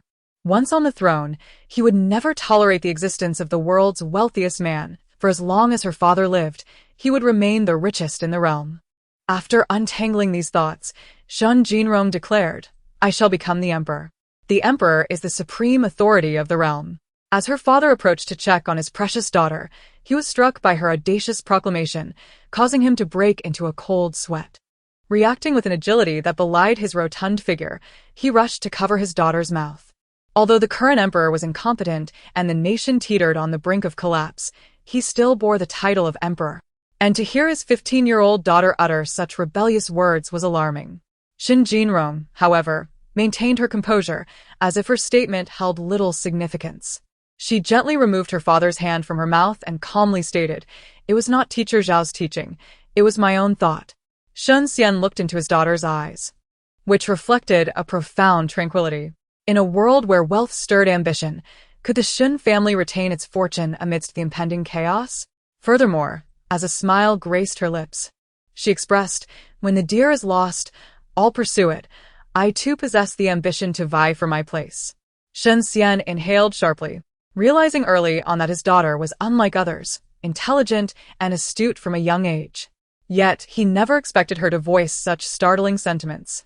With the Shin family's vast connections and resources spread across the realm, he understood the implications of her words, especially in the face of the current tyrannical regime. Shen Xian harbored no grand ambitions. He merely wished to conduct his business and raise his daughter. However, in such turbulent times, the Shin family could easily become a target of envy. Wealth was but a material possession, easily regained. Yet he would not gamble with the life of his only cherished daughter. Yet, matters rarely unfold as one desires. He was merely a merchant after all. As his daughter questioned, "How can the Shin family endure in wealth?" he resolved to contemplate further. Shen Xian struggled to accept his daughter's words. The path she contemplated was perilous, and he needed more time to think. Though bewildered, he did not forget teacher Xiaoyu, who educated his daughter. Regardless of whether her words were merely impulsive or if he would support her, Xiaoyu, having overheard, could no longer remain. A fleeting glance revealed Shin Jinrong's awareness of her father's thoughts, and she calmly said, "Father, you may leave. I will handle teacher Xiao." Xiaoyu, seemingly oblivious to the potential danger, inquired with interest, "How does my esteemed disciple intend to deal with me?" Shin Jinrong nonchalantly perched herself on the sturdy wooden desk behind her, her casual demeanor likely to provoke disapproval from any traditionalist scholar who might witness it. However, neither of them was a conventional teacher-student pair. With a playful smile, Shin Jinrong remarked, "Since you heard me, there is no turning back. Either you remain silent forever, or you must join me." Her seemingly demure appearance belied the audacity of her words, unabashedly suggesting collusion. Xiaoyu, recognizing the boldness of his student, felt a surge of affection and amusement. To aspire for supremacy and become an emperor requires a certain audacity, he mused. "Since you have so graciously invited me, I shall accept your invitation." Their smiles mirrored each other, akin to a pair of cunning foxes. "Forget the previous lessons. I shall teach you something new," Xiaoyu declared, standing proudly with his hands clasped behind his back. "Why?" Shin Jinrong inquired, her eyes sparkling with curiosity. "Because your aspirations have shifted," Xiaoyu replied, his lips curling into a confident smirk. "What you learned before has become superficial. From this day forth, I shall teach you the deeper arts of supremacy and the way of emperors." With those words, he seemed to transform, shedding the facade of restraint for a sharper, more formidable presence. Shin Jinrong slowly rose and respectfully bowed to Xiaoyu, saying, "Please, teach me." Xiaoyu accepted her bow without flinching, his gaze resting on his rarely submissive student, a subtle smile gracing his lips. The image of an emperor was taking shape. Shin Xian had initially dismissed his daughter's declaration as a moment of youthful fervor, believing her ambitions to be lofty and her confidence unrestrained. However, as he pondered, he realized she had always been serious in her pursuits. Under the guise of escorting trade, she had privately nurtured a militia, mobilizing the Shen family's extensive network to gather intelligence and oversee the development of weaponry, all without his knowledge. A thought crossed Shen Xian's mind. His daughter was indeed committed to her cause. Yet, upon further reflection, he recognized that she had always been earnest in her endeavors, building a private army, investing in the family's artisans to create glass and cement for commerce, and establishing a network for information gathering, even seeking opportunities to expand the family business overseas, purchasing islands for plantation development. His daughter was remarkable. Being his only child, the vast wealth he had built from scratch would inevitably belong to her, and thus whatever she desired, he would support. Although the previous 15 years had unfolded without a narrative of this world, Shen Jinrong, through her understanding of the prevailing dynasty and environment, began to forge a power centered around the Shen family, not merely for their safety, but with newfound ambition. The late awakening of novel memories served only to clarify her resolve. Jinrong was not naive enough to believe that rebellion and ascension to the throne were simple feats. Historically, few women have dared to rise in insurrection, and the path ahead was bound to be fraught with challenges. However, the notion of living under the authority of another, with her life and fortune hanging by a thread, Was even more daunting. Despite her initial steps towards rebellion, Jinrong remained committed to her studies under Master Xiao, whose teachings she found quite intriguing. Master Xiao himself was a fascinating individual. Jinrong had chosen to retain him not solely for his talents, but also because he was a character who appeared only twice in the novel. Xiao Yu, of unknown origins and with a name whose authenticity was uncertain, was a recluse known for his strategic acumen and skills in physiognomy. His first appearance in the story revealed that the male protagonist, Xiao Yunpei, bore the features of an emperor, and his second was in a moment of saving the protagonist from peril. After that, he vanished without a trace, and even after Xiao Yunpei ascended the throne, he could not be found. Jinrong pondered why Xiao Yu chose to serve as a painter in her household, but since she found his knowledge captivating, she saw no harm in keeping him around. Other concerns did not trouble her. 3 years passed, and the untimely demise of Emperor Yu left the empire without an heir. His reign had been marked by tyranny and the exploitation of the populace, leading to uprisings across the land, among which was the unexpected emergence of the Shen family. Shen Qian, the head of the Shen household, had risen from orphanhood to become the wealthiest individual in the realm, amassing a fortune that rivaled nations. Wealth alone might have been manageable, attracting alliances from various factions, but the Shen family's power surged alongside their riches, rapidly elevating them to a status comparable to that of the established aristocracy. The signs had been evident when the Shen family began to maintain a private army, and other factions were acutely aware of their ambitions. No one dared to voice their thoughts openly, for in a time of declining imperial authority, such aspirations were not uncommon. As the emperor's power waned, so did the loyalty of the provinces, leading to a general sense of disillusionment. The fall of the imperial authority left the realm in turmoil, and as the noble families revealed their fangs, Shen Jinrong stepped into the public eye. It soon became apparent that the key figure behind the Shen family's rise was none other than Shen Jinrong herself, and the real ambition lay not with Shen Qian, but with his only daughter. In a time when a mere woman aspiring to the highest power would have drawn laughter, no one found amusement any longer. Jinrong's initiatives, such as introducing potatoes and corn, both novel crops from overseas, astounded the populace with their remarkable yields. Recognizing that food was the foundation of life, her actions earned her lasting reverence. Moreover, Jinrong did not confine these crops to her own lands. She mobilized family resources to disseminate them across the realm, benefiting countless lives. Thus, Shen Jinrong's name spread throughout the land, symbolizing not only her family but also embodying compassion and benevolence towards the people. As Xiao Yu reviewed the stack of documents filled with intelligence from the Shen family's commercial endeavors, he noted that many impoverished families had erected longevity tablets in her honor. Such developments were expected. Jinrong cast a sidelong glance at him. While others criticized her for her gender, she wielded her hard-earned reputation to wash away such disparagement. Are you not concerned that your fame may become burdensome, like a tree standing tall in the forest that the wind will surely uproot? Xiao Yu half-jested, half-warned. It matters not. I can bear the weight of any acclaim. Jean Rong replied confidently. This poise stemmed from her capabilities and relentless efforts, instilling in her a fearless spirit. Acquiring potatoes and corn in this era was a stroke of fortune, yet it was also the result of her considerable labor. In the past, to secure a future for the Shen family and generate profit, she had initiated maritime trade.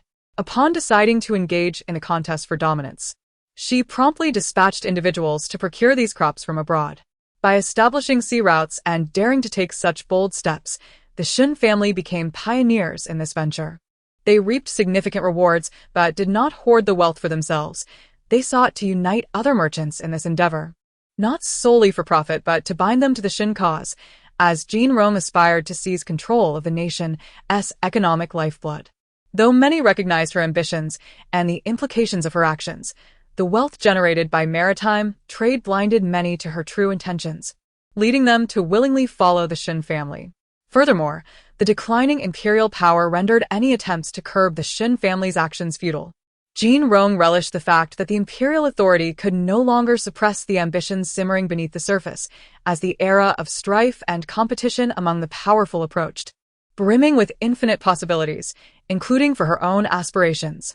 While Jean Rong eagerly plotted her rebellion, Xiaoyu, having witnessed her endeavors over the past 3 years, marveled at her plans, which, despite being somewhat anticipated, still left him in awe. Fortunately, he had not erred in his choice of ally.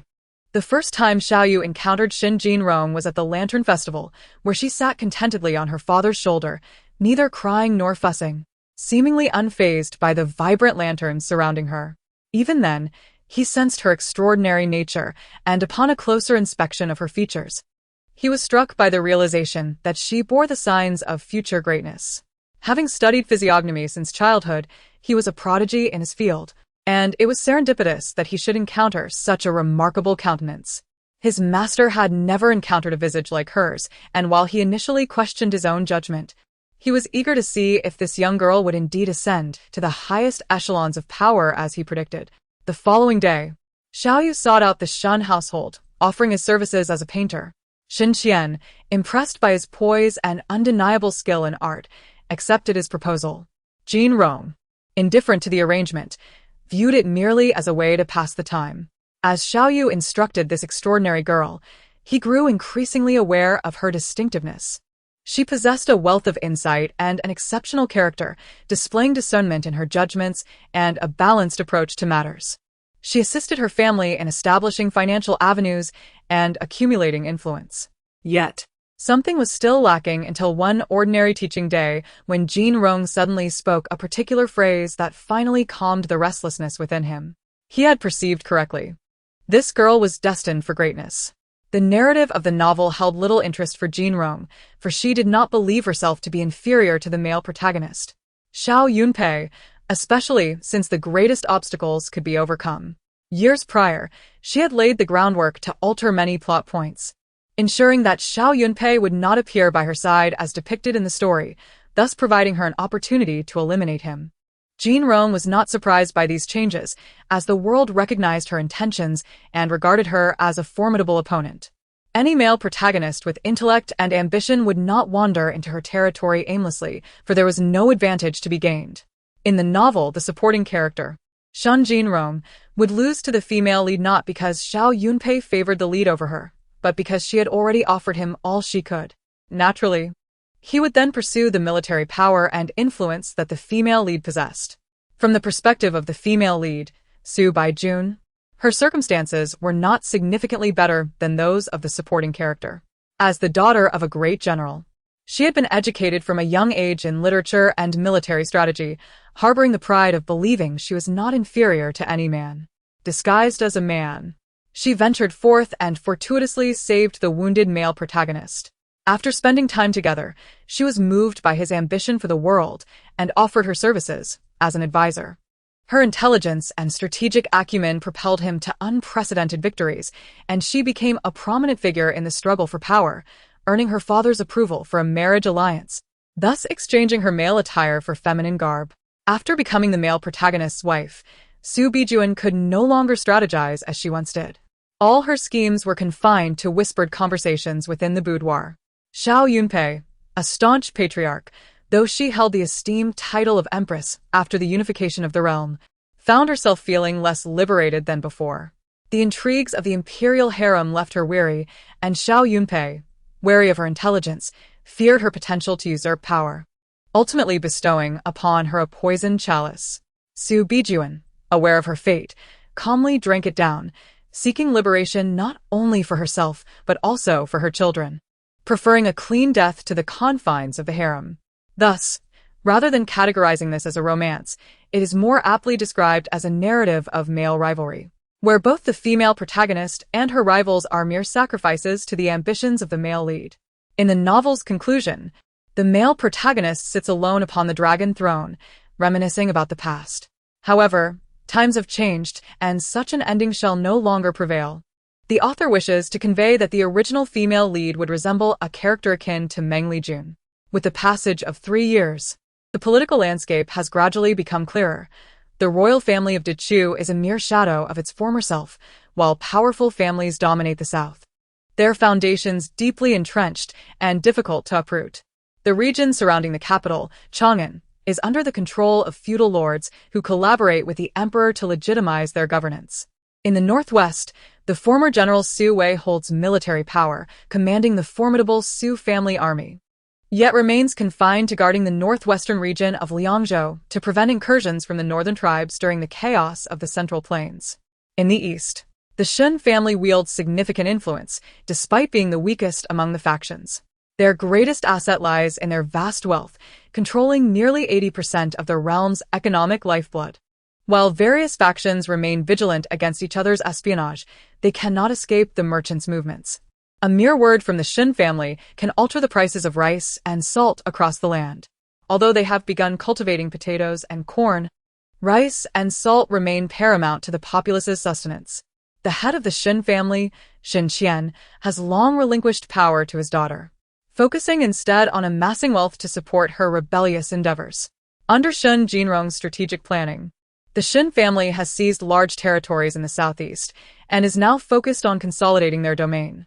Jinrong trains the Shun family army using modern military tactics, rapidly enhancing their combat prowess while providing family artisans with contemporary formulas for gunpowder production, rewarding those who achieve breakthroughs generously. While the training of troops and the development of firearms occur discreetly, the vigorous advancement of education is a public endeavor. Jinrong spares no expense in establishing schools, allowing impoverished students to study for free, even offering food and lodging as incentives. Additionally, she collects rare ancient texts and scriptures to establish a library for scholars to peruse and transcribe. Her ultimate aim is to gain the people's recognition and control public opinion, while ensuring that the common folk are well-fed may elicit temporary gratitude. The true respect and acknowledgement come from knowledge and the opportunity for future generations to enter the scholar class. In both prosperous and tumultuous times, books hold greater value than gold, and individuals from all walks of life tend to revere scholars, a belief deeply rooted over millennia. Jinrong's initiatives have garnered profound gratitude from many, even among Confucian scholars who criticize her gender, leading them to bow deeply in respect to the Shun family. The desire for a grand shelter for the learned, to provide refuge for scholars, has earned her the reverence of students nationwide, all the more so for offering a pathway to education. Jinrong has invested considerable resources and effort into these plans, yet the Shun family possesses an abundance of wealth.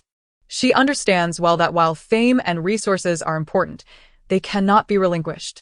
However, as the old adage goes, scarcity enhances value. And Jinrong's endeavor to democratize access to education, previously a privilege of the affluent, has naturally incited opposition from others, particularly the entrenched aristocracy.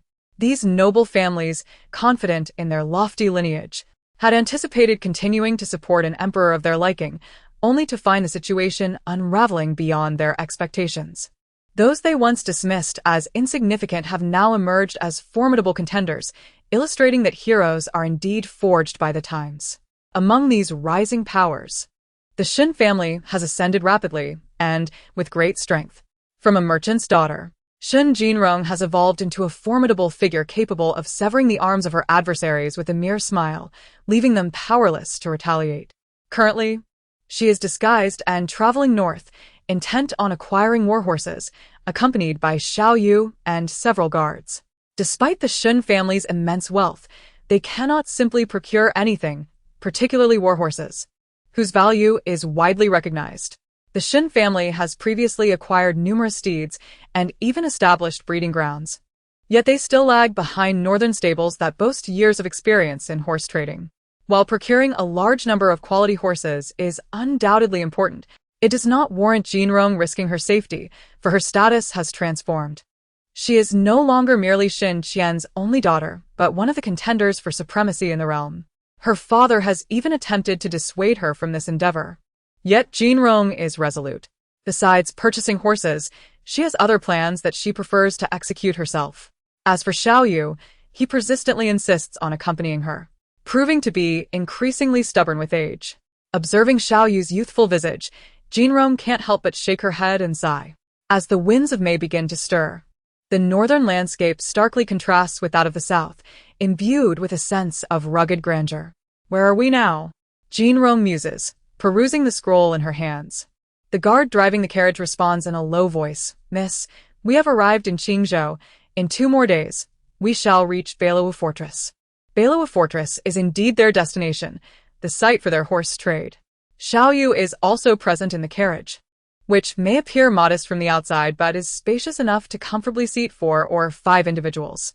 Throughout the journey, he remains at ease, fittingly embodying a seasoned traveler, even reminding Jinrong to study unconventional military tactics. Upon entering the city, Jinrong and Xiao Yu take a moment to rest while the guards procure supplies. They ascend the Lingjiang Tower to enjoy a cup of tea, when suddenly they hear a commotion from the nearby bridge. In the center of the crowd stands a handsome scholar, adorned in a traditional scholar's attire, speaking passionately. This is the customary appearance of scholars today, given the unstable times. Many young scholars are proficient in self-defense and bear swords. Xiao Yu frowns slightly and calls over a guard, "Shen Quan, go and see what is happening." Jinrong's eyes glimmer. It seems that Xiao Yu is not one to seek out commotion, yet she deems it merely a trivial matter and refrains from further comment. Oh. What sort of case is it? Jinrong casually asks. Shen Quan hesitates before reporting. Initially, it was a theft case. But then it escalated to a husband being killed after his wife eloped with another man. Ultimately, the scholar pointed out that the illicit lover was a notorious bandit who had previously evaded capture.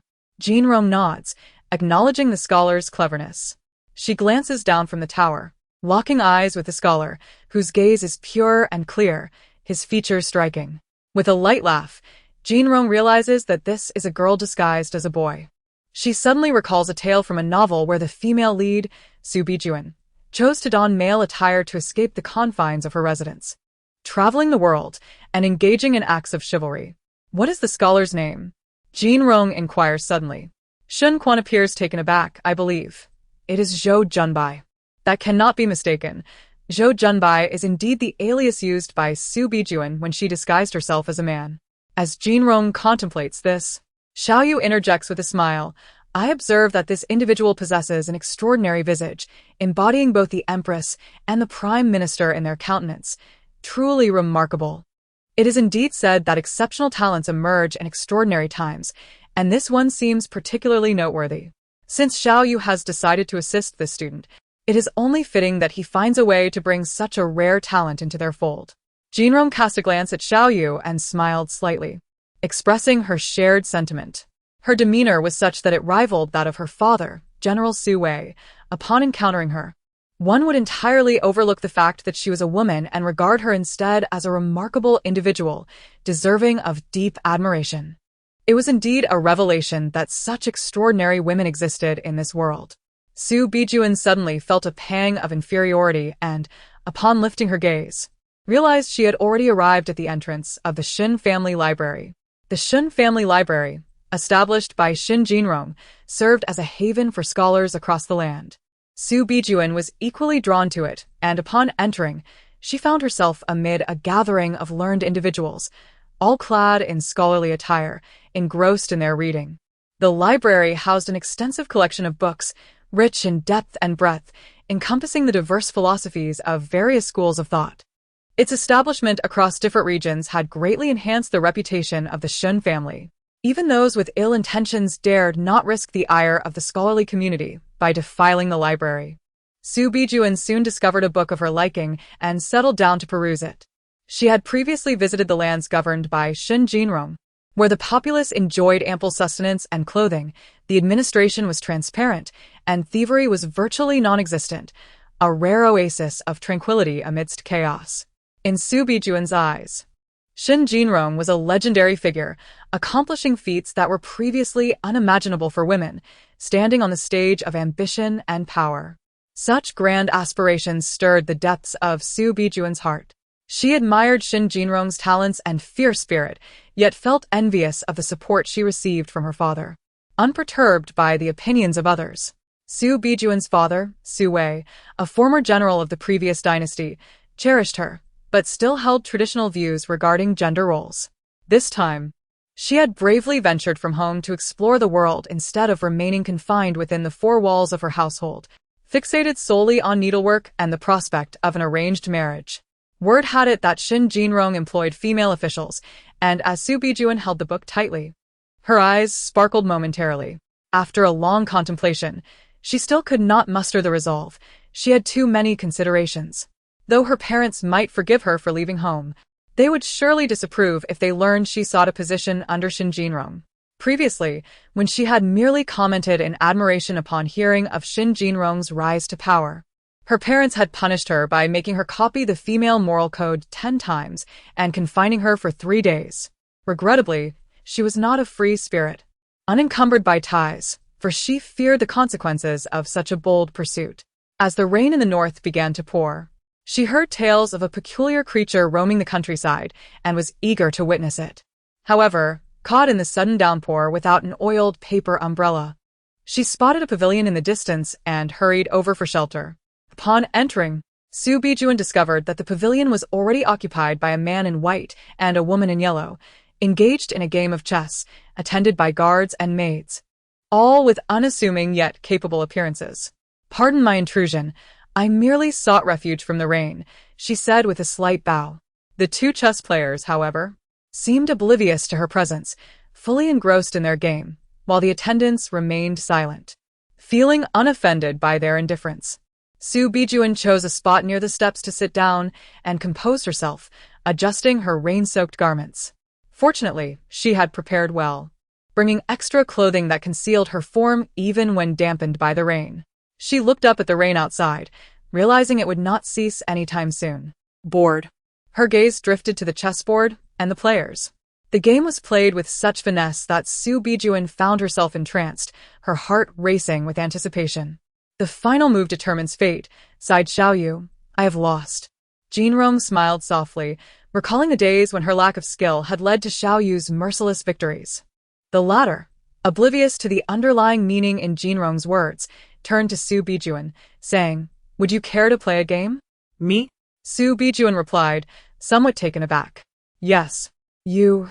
Xiaoyu smiled. "I fear my student may find it tedious to play only with me." With that, he rose to offer her a seat. Su Bijuan, feeling a bit shy, approached and settled down. "I am Zhou Junbai," she introduced herself. Jinrong remained silent, methodically collecting the chess pieces. Once finished, she looked up at Su Bijuan with a warm smile. Only then did Su Bijuan realize that the remarkable woman seated across from her was the same one she had glimpsed atop the high building earlier. "Please make your move," Jinrong said calmly. Su Bijuan nodded, placing a black piece on the board.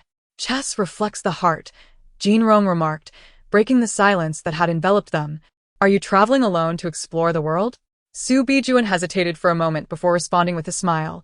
"Indeed, I have spent most of my time at home, rarely venturing out, thus my experiences are quite limited." Jinrong placed a piece down and continued, "What have you seen?" Su Bijuan responded earnestly. "So much. The tides of the world are shifting, and great changes are imminent, stirring feelings within me." Jinrong smiled. "In this age of strife and division, do you not yearn to make your mark?" "I do," Su Bijuan replied resolutely, though uncertainty crept in. Shun Jinrong was extraordinary, but could she truly ascend to such heights? The concept of a woman as an emperor was unprecedented throughout history. To challenge the heavens and alter the course of fate, Jinrong mused, her words igniting a tempest within Su Bijuan's tranquil heart. If such ambition existed, perhaps reaching that pinnacle was not so far-fetched. Just then, the rain ceased abruptly, leaving the air fragrant with moisture, and the sky began to clear, revealing a brilliant blue. "It is time to depart," Jinrong announced, glancing at the sky. The attendants swiftly cleared a path for her and Xiaoyu. Jinrong turned to Su Bijuan with a smile. "I have yet to introduce myself. My surname is Shun. And my given name is Jinrong." Su Bijuan's face registered shock, but she observed as Jinrong summoned a servant to present her with an oiled paper umbrella. "In these turbulent times, I offer this umbrella as a token of protection for you," she said softly, her voice as gentle as a spring brook. Inside the carriage, Xiaoyu looked puzzled. "Do you not intend to recruit her? Why limit your conversation to mere pleasantries?" Jinrong shook her head. "It is still too early. Su Bijuan possesses talent, but her resolve is not yet strong enough. I do not expect to sway her with a few words. My true influence lies in the growing impact I have on the world and its people, which will gradually draw her nearer to me." Xiaoyu remained silent after hearing her words. 2 days passed, and they soon left the mountain pass, not far from Bela-Wabao. Jinrong's journey was not solely for the purpose of acquiring horses. If that were the case, she could simply send a capable subordinate. What she sought was not merely this transaction, but a long-lasting partnership. With Bela-Wabao in the midst of selecting a new family leader, Jinrong saw opportunities for potential maneuvering. How could she ensure that Bela-Wabao was irrevocably tied to the Shun family's fortunes? This was a question that lingered in her mind, her eyes glimmering with thought as her fingers caressed the smooth chess pieces, delaying her next move. Sitting across from her, Xiaoyu leisurely fanned himself, content to observe. Eventually, Jinrong made her move, placing it strategically. No one knew the extent of the Shin family's influence behind the scenes during the selection of the new head of Bela-Wabao. In fact, few were aware that Shin Jinrong had even visited. The prominent families, the Chui and Yuan clans, were considering a marriage alliance, featuring prominent offspring from both families. The Yuan clan held significant status, being both a noble house and a feudal lord, and had produced several notable empresses and dowagers throughout the history of the Great Chu, making them a renowned family of external connections. However, this marriage alliance would benefit the Yuan clan far more than the Chui clan. The Chui family has always looked down upon those who rise to wealth through nepotism, hasn't it? Jinrong, upon reading the news in the official report, expressed not a trace of indignation but rather an intriguing curiosity. A noble family, she mused. But it must be a lineage acknowledged by society to truly earn such a title. Xiaoyu, fanning herself, casually remarked, "If one waits for a lofty position to vanish, becoming lost in the dust of history, what use is there for a reputation untouched by the mundane?" "Oh," Jinrong sighed, her tone barely perceptible. Before turning to her advisors and inquiring, "What are your thoughts on this matter?" With aspirations to seize the realm, she naturally surrounded herself with strategists, and the individuals present in her study were her most trusted aides, a mix of ages and backgrounds, some groomed by her and others who had come forth voluntarily. Given Jinrong's current standing, whether they admired her prowess or were driven by their own ambitions, such talent was never in short supply. Among her advisors were some who had been notable figures in the narrative, while others remained elusive. Jinrong did not concern herself with whether they aligned with the male lead, Xiao Yunpei. After all, the outcome of this grand game was never determined solely by a few strategists, and in this vast world, talent would always emerge anew. However, she remained mindful of those who had played pivotal roles, such as Su Bijuan. It was worth noting that, even without connections to the Shun family, the male lead Xiao Yunpei had managed to distinguish himself, earning the favor of the esteemed General Su Wei in the northwest. Reports indicated that upon entering the military, he had quickly garnered the general's admiration. Had it not been for this, Jinrong would have been indifferent to the prospect of eliminating a future rival. It remained uncertain whether Su Bijuan would still pursue her original path after hearing Jinrong's words. After a moment of contemplation, her advisors began to formulate ideas. The union between the Chui and Yuan families elevates their influence significantly, posing a substantial threat to us. We should consider obstructing this marriage, one young advisor asserted decisively. An older advisor shook his head, cautioning, unless there is a considerable fracture, this marriage will not fail. The Chui and Yuan families can always pursue another alliance. While he spoke thus, the others, including himself, understood that there were considerable manipulations at play. The proposed union had its complexities. It was initially the Chui family that suggested the alliance, with the Yuan family's eldest daughter quickly enamored with the most illustrious son of the Chui family, who, however, was already married to a woman of equal status, albeit one less renowned than the Chui family. If executed well, the union could be thwarted, damaging the relations between the Chui family and other noble houses. Even if unsuccessful, it would tarnish the reputations of the noble families involved. But all possibilities needed to be considered, as was the duty of a competent strategist. We should also monitor the Yuan family's recent movements. Their next steps regarding the Chui marriage are likely to be telling. The advisors each voiced their opinions, continuously identifying flaws and potential pitfalls in their strategies. Jin Rong remained silent until they concluded, then set down her teacup and stated, "Let us proceed as you have suggested. Although it may yield no significant effect, doing nothing would indeed be peculiar, especially when a Shin family is poised to face a united front from the noble houses. Every opportunity to hinder a rival should not be underestimated, for as their chances of survival dwindle, ours will inevitably expand." After her subordinates departed, Xiaoyu emerged from the inner chamber. He rarely participated in Jinrong's quests for dominance, offering only the occasional insight. Having listened to the recent intelligence, he noticed Jinrong's somewhat despondent demeanor and, concerned, inquired, "Are you feeling guilt over the death of Cui Yin?" He hoped his pupil would not waver in her resolve due to misplaced compassion. Jinrong lifted her gaze to him, replying, "You think too much. If she sought death, How could I have intervened, and why should I? In this world, many suffer far more tragically than she did. I merely pity her for underestimating her own worth. What is most disconcerting is not how others perceive her as an object, but that she herself considers her life expendable." Xiaoyu felt somewhat reassured. It seemed he had overthought the matter. However, her death complicates my situation, as there are many affairs to manage, Jinrong lamented, rubbing her temples. The noble families and the Yuan family would undoubtedly spread rumors that she was responsible for Cui Yun's demise. She would have done the same in their position, taking advantage of another's misfortune. Jinrong was astute.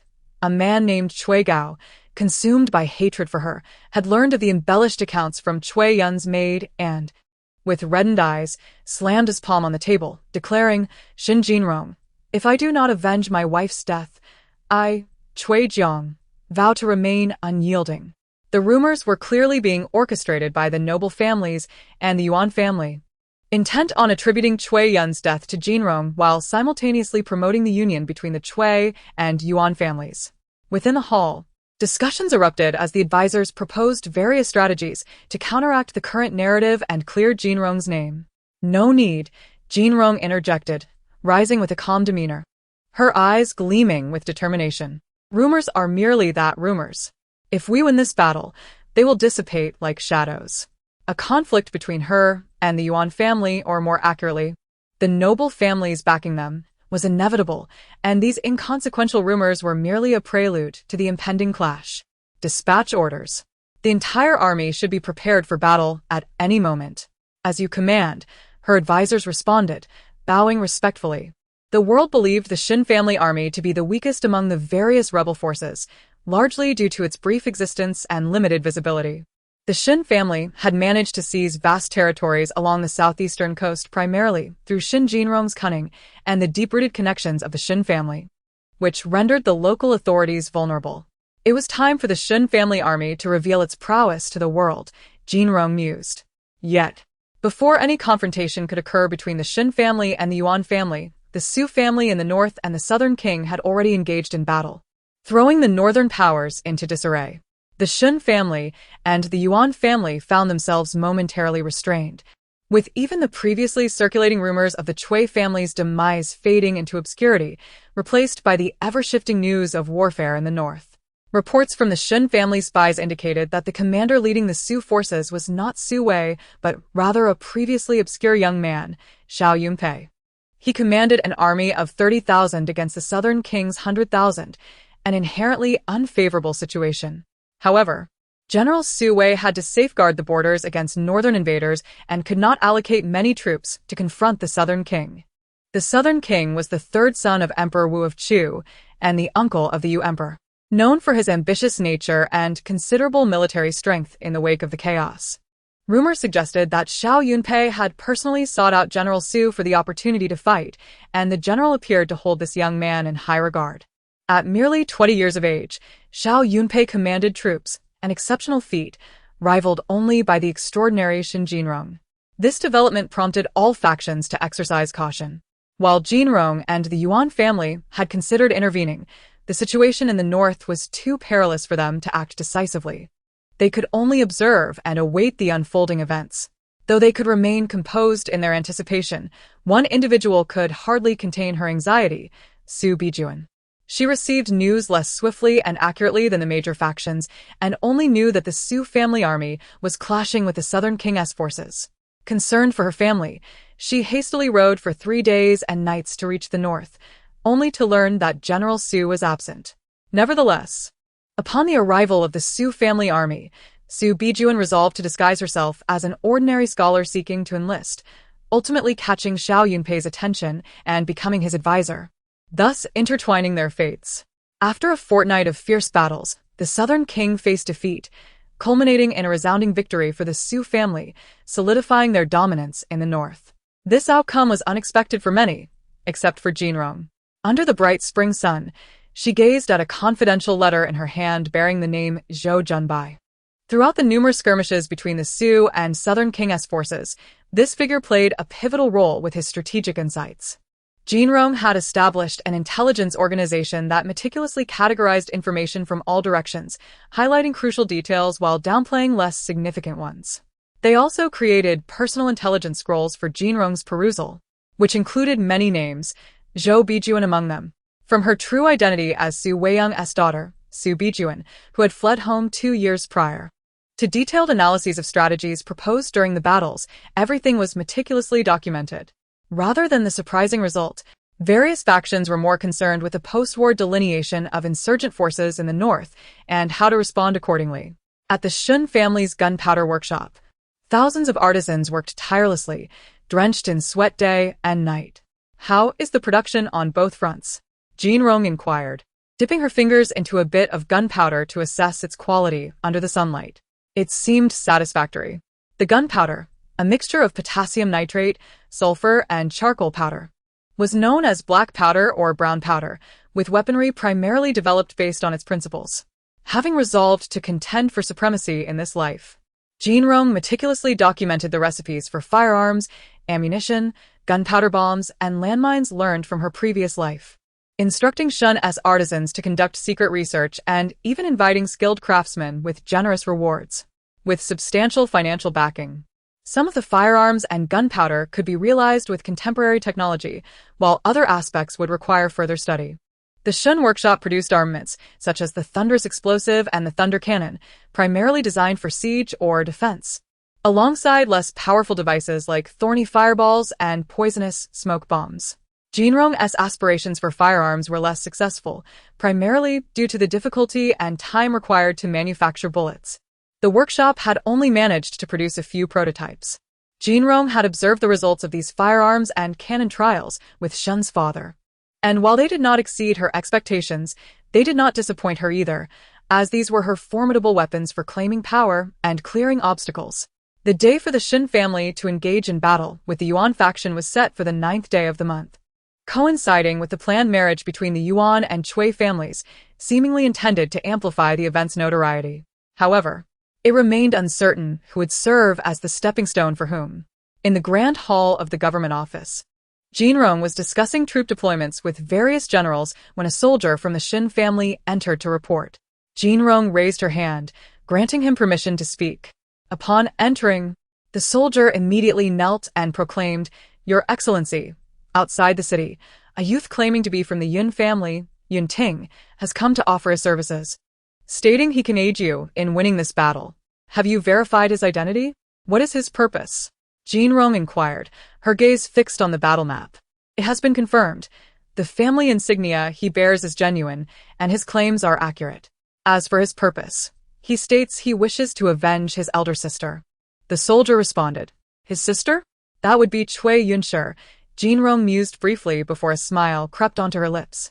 "It is widely rumored that I, Shin Jinrong, murdered Cui Yunshi to sabotage the Yun-Cui marriage.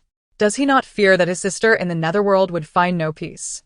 A glimmer of intrigue flashed in Jinrong's eyes. "Very well, let him in."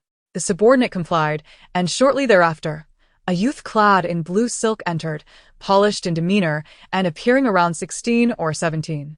Upon seeing the only young woman seated at the head of the table, he realized this must be the head of the Shin family, Shin Jinrong.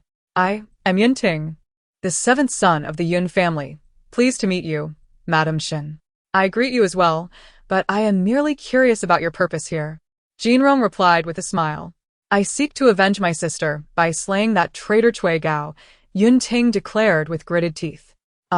Your intentions differ from others," Jinrong remarked, her eyes narrowing slightly as she leaned her chin on her hand, examining him with renewed interest. "I have never held you accountable, madam. The true culprit behind my sister's demise is Cui Gao. Had it not been for his greed and desire to marry into the Yuan family, my sister would not have met such a fate." As he spoke, tears glistened in his eyes. Jinrong fixed her gaze upon him earnestly. "What do you propose to do?" Wiping his tears with his sleeve, Yun Ting responded resolutely, "I am willing to assist you in every way possible to destroy the Cui family." He then produced a piece of cloth, presenting it with both hands. "This is the battle plan of the Yuan faction. I once glimpsed it, memorized much of it. And now I present it to you, hoping for your victory in this battle, so that my sister may rest in peace." By the light of the moon, Jinrong examined the military map presented by Yun Ting, which was detailed yet regrettably contained much falsehood. Meanwhile, Two cloaked figures standing in the hall meticulously listed Yun Ting's actions and interactions since entering the Shin family's domain, leaving no detail overlooked. Had Yun Ting been aware, he would likely have been trembling with fear rather than appearing calm and composed, masquerading as a devoted brother seeking vengeance. Had Yun Ting engaged in poetic exchanges with the courtesans of the Red Sleeves? Now, he reminisced about the joy of Jiangnan, in youthful spring attire. Leaning on a slanted bridge, the halls filled with the beckoning of red sleeves. The emerald screens and golden curves intoxicate among the blossoms, and upon seeing the floral branches, "I vow never to return." Suddenly, Jinrong recited this verse, smiling as she remarked, "What a beautiful poem." Yet, I wonder if Yun Ting considered that his elder sister Cui Yunshi had not yet passed her mourning period while flirting with the words of a bygone poet. After the cloaked figures withdrew, Xiao Yu, who had been listening nearby, remarked, "Do you suspect he is a spy sent by a noble family?" Jinrong shook her head. "Not at this moment. I suspected him the instant he walked in. A young man who harbors deep resentment for his sister's unjust demise should not appear so composed. His demeanor is overly calm, devoid of the impetuousness typical of youth. Moreover, he travels here after betraying his family, yet he still adorns himself in silk clothing. One must question how he acquired the funds and the inclination to maintain such attire." "Young men are prone to errors," Xiao Yu observed. Xiao Yu understood that Jinrong would likely not allow Yun Ting to leave alive, especially before extracting any remaining value from him. The noble families had played their cards well, willing to sacrifice a direct descendant for a cleverly crafted tale of vengeance, stirring sympathy and belief, particularly when coupled with a partially authentic military strategy from the Yuan faction. Should Shin Jinrong show even a hint of compassion or urgency, she might find herself ensnared, even if not fatally wounded. "Do you plan to use him?" Xiao Yu inquired. Jinrong raised an eyebrow. "Why not? A useful pawn has been delivered to me by a noble family." The youth, filled with ambition, wishes to make a name for himself. Yearning to become a figure of solitary brilliance like Zhang Yi, it remains to be seen if I grant him that opportunity. "Are you not able to read faces? What have you discerned from his countenance?" Jinrong asked, a hint of amusement in her tone. Xiao Yu replied with a faint smile, "I have discerned his fate. It merely suggests an untimely death." Unbeknownst to Yun Ting, the very person he aimed to deceive had already gleaned a comprehensive understanding of his background. He wandered casually through the Shin military camp, silently noting every detail he observed. The Shun family military exercises were seldom known to outsiders, yet as he walked, numerous questions filled his mind. Although the Shun army was disciplined and well-trained, certain aspects struck him as peculiar. Was this the secret training method of the Shun army? Yun Ting wished to inquire further, but he often found himself either ignored or dismissed with vague responses by those he approached. Yun Ting felt a sense of urgency. In addition to presenting the counterfeit military maps to Shun Jinrong to gain her trust, he sought to uncover the secrets of the Shun family army and relay the information elsewhere. Rumors had long circulated that Shun Jinrong's confidence stemmed from her possession of other secretive weaponry, yet the specifics remained shrouded in mystery. Known only to her and the artisans of the Shun family. If they could develop lucrative materials like glass and cement, what else might they be capable of creating? In truth, Yun Ting was somewhat dismissive. Despite the profitability of glass and cement, they were mere trifles in the grand scheme of warfare, which relied on elite soldiers.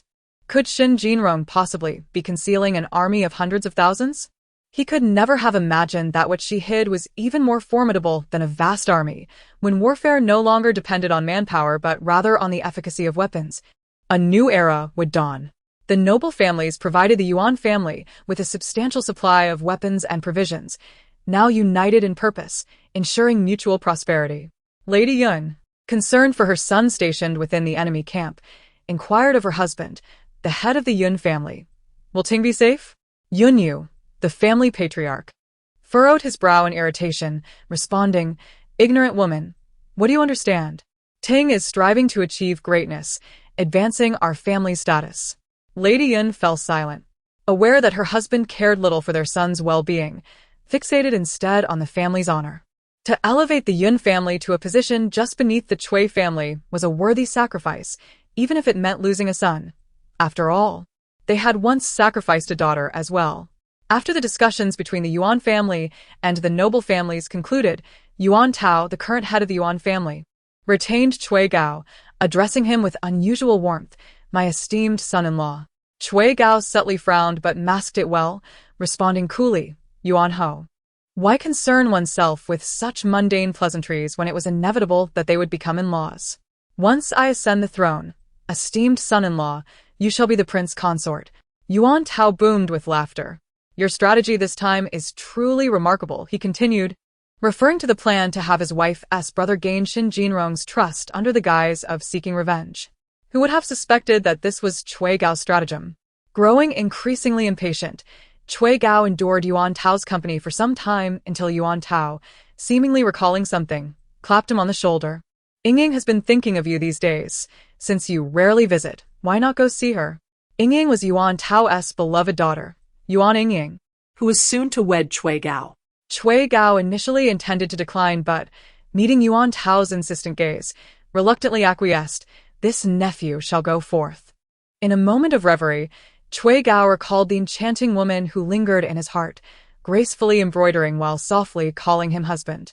As the specter of war loomed, the Shun family and Yuan family clashed at Changya, with the Shun army displaying unexpected prowess, compelling Yuan's forces to retreat repeatedly. The direst consequence was that the Yuan army found itself ensnared in traps set by the Shun troops, suffering continuous defeats. For the first time, Shun Jinrong's military acumen shone brightly before the world and her enemies. News of the defeats reached Cui Gao, who stared incredulously at the strategic maps, unable to fathom. How is this possible? How could she avoid falling into a trap? Instead, she ensnared the Yuan troops in a deadly quagmire. A commander, eyes aflame with rage, gasped, "Surely it is the Yun family's traitor among us. That cannot be. My son would never betray us." Yun Fu insisted vehemently. "Report. Lin Xuan has fallen." The brush in Cui Gao's hand clattered to the ground, gathering dust. In the Shun army camp, a similar disbelief lingered in Yun Ting's mind. How could this be? The Yuan family should not have lost. The series of triumphant reports nearly caused him to forget his fade. He envisioned a scenario where the treacherous were eliminated, and he, as a young prodigy, would be renowned and admired. It was only when soldiers escorted him into the command tent that he truly realized Shun Jinrong had likely seen through him long ago. By then, the outcome was already settled. "How did you discover my feigned allegiance?" Yun Ting suddenly calmed, eager for an answer. Then tell me, how did Yunwan die? Jinrong inquired with keen interest, favoring a trade of information. Yun Ting hesitated, his urgency to uncover his failure overwhelming all else. The Yun family has a rule against abandoning daughters.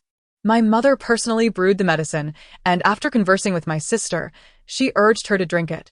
Her suspicions confirmed, Jinrong's eyes gleamed briefly before she could not suppress a smile. Your mother brewed the medicine, and your sister drank it? This would be a grand jest if it were to spread. What are you saying? How dare you tarnish my mother and sister's reputations? Yun Ting erupted in fury. My sister is virtuous and honorable, beyond reproach. Her choice to separate was for her children and husband, and she willingly sacrificed herself for the Yun family's honor. She is a paragon among women, living with grace and dying with glory. You, who have strayed from propriety, could never comprehend. Such a paragon indeed, Jinrong retorted coldly. Yet you are mistaken. A woman's life is not as trivial as you presume. While upholding family honor and safeguarding children is her duty, it does not necessitate sacrificing her life. Growing weary of the exchange, she waved her hand dismissively. I believe her husband and brother will accompany her. Yunwan would surely be pleased. Take him away. You have yet to say that you.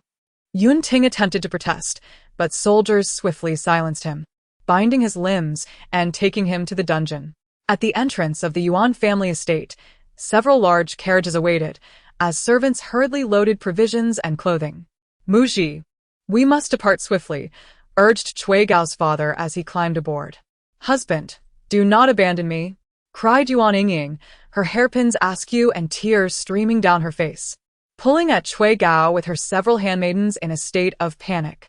She had not anticipated that mere days before her wedding, news of her father's defeat would arrive, followed swiftly by her mother's illness. Now, even the man she admired was prepared to forsake her. Cui Gao's father, filled with rage, snapped, You foolish woman. Do not burden my son. Turning to Cui Gao, he continued, Muji, she is Yuan Tao's daughter. We cannot take her with us. The Yuan family may falter, but the Cui family must not perish alongside them. She is merely a relative, easily abandoned. Cui Gao regarded the once spoiled and rude girl who had once sought his hand in marriage, now desperately pleading with him, and a flicker of satisfaction crossed his face. Coldly, he shook off Yuan Yingying's grasp and strode toward the carriage. Cui Gao, you coward. The carriage rolled away, leaving behind a cloud of dust and a weeping figure filled with resentment. The outcome of this battle quickly spread throughout the land. The Yuan family suffered a devastating defeat, their power fracturing, while the Shun family's influence soared, capturing numerous Yuan strongholds. Many smaller families, previously aligned with the Yuan, sought refuge with the Shuns, securing their safety at considerable cost. In these tumultuous times, one must either fight valiantly or align with the right faction. Failure could spell annihilation for an entire clan in an instant. As the old powers faded, new families emerged, a testament to the ever-shifting tides of this era. Within the Su family's encampment in the north, Su Baijun perused the newly arrived reports detailing the conflict between the Shun and Yuan families and could not help but applaud, declaring, Shun Jinrong is truly a formidable hero of our time. In his military garb, Xiao Yunpei raised an eyebrow, momentarily troubled, but soon returned to a gentle demeanor. Smiling as he remarked, It seems Junbai has a great admiration for the head of the Shin family, Shin Jinrong. Su Bijuan nodded, recognizing Shin Jinrong as an extraordinary woman of her time, a true heroine. However, she suddenly realized something and halted her words. Xiao Yunpei seemed oblivious to her unfinished thoughts and shifted the conversation, stating that the aristocracy would not let the matter rest easily. I concur with the general's perspective, Su Bijuan replied. The centipede, though dead, does not become stiff, and how much more so for the colossal entity that is the aristocracy. Although the Yuan family has suffered defeat, the aristocracy has not incurred significant losses, and their enmity with Shin Jinrong has only deepened. Xiao Yunpei expressed regret, pondering how beneficial it would have been if the Shun family could have severely wounded the aristocracy in this conflict. Indeed, various factions wary of the aristocracy, while not aspiring to the throne themselves, have positioned themselves at the pinnacle of the secular world. Regardless of who ascends to the throne, they remain invulnerable. One cannot sleep soundly beside a bed where someone else lies. A flicker of ruthlessness passed through Xiao Yunpei's seemingly gentle gaze, suddenly biting off such a substantial piece. Even if the Xin family was prepared, it would still be overwhelming. Jin Rong has been exceedingly busy these days. Furthermore, they lack several capable individuals adept at managing state affairs. It seems the recruitment notices sent out were insufficient. Jin Rong would not undertake everything alone and exhaust herself before even ascending to the throne. That would be a tremendous loss. Contemplating this, Jin Rong could not help but tick the dozing Xiao Yu on the nearby soft couch. Hey, aren't you skilled in face reading? Xiao Yu, who had been dreaming of becoming a revered imperial teacher, was abruptly awakened by the kick, only to find his potential student, Xin Jinrong, now glaring at him. He thought to himself, it seems I was indeed dreaming. Xiao Yu raised his sleeve to wipe his mouth. Although this crude and impolite gesture appeared rather elegant in his execution. After all, I am your teacher. How can you address me so casually? Jinrong scoffed lightly, asserting that a teacher is only a teacher if they are useful. Otherwise, they are just that.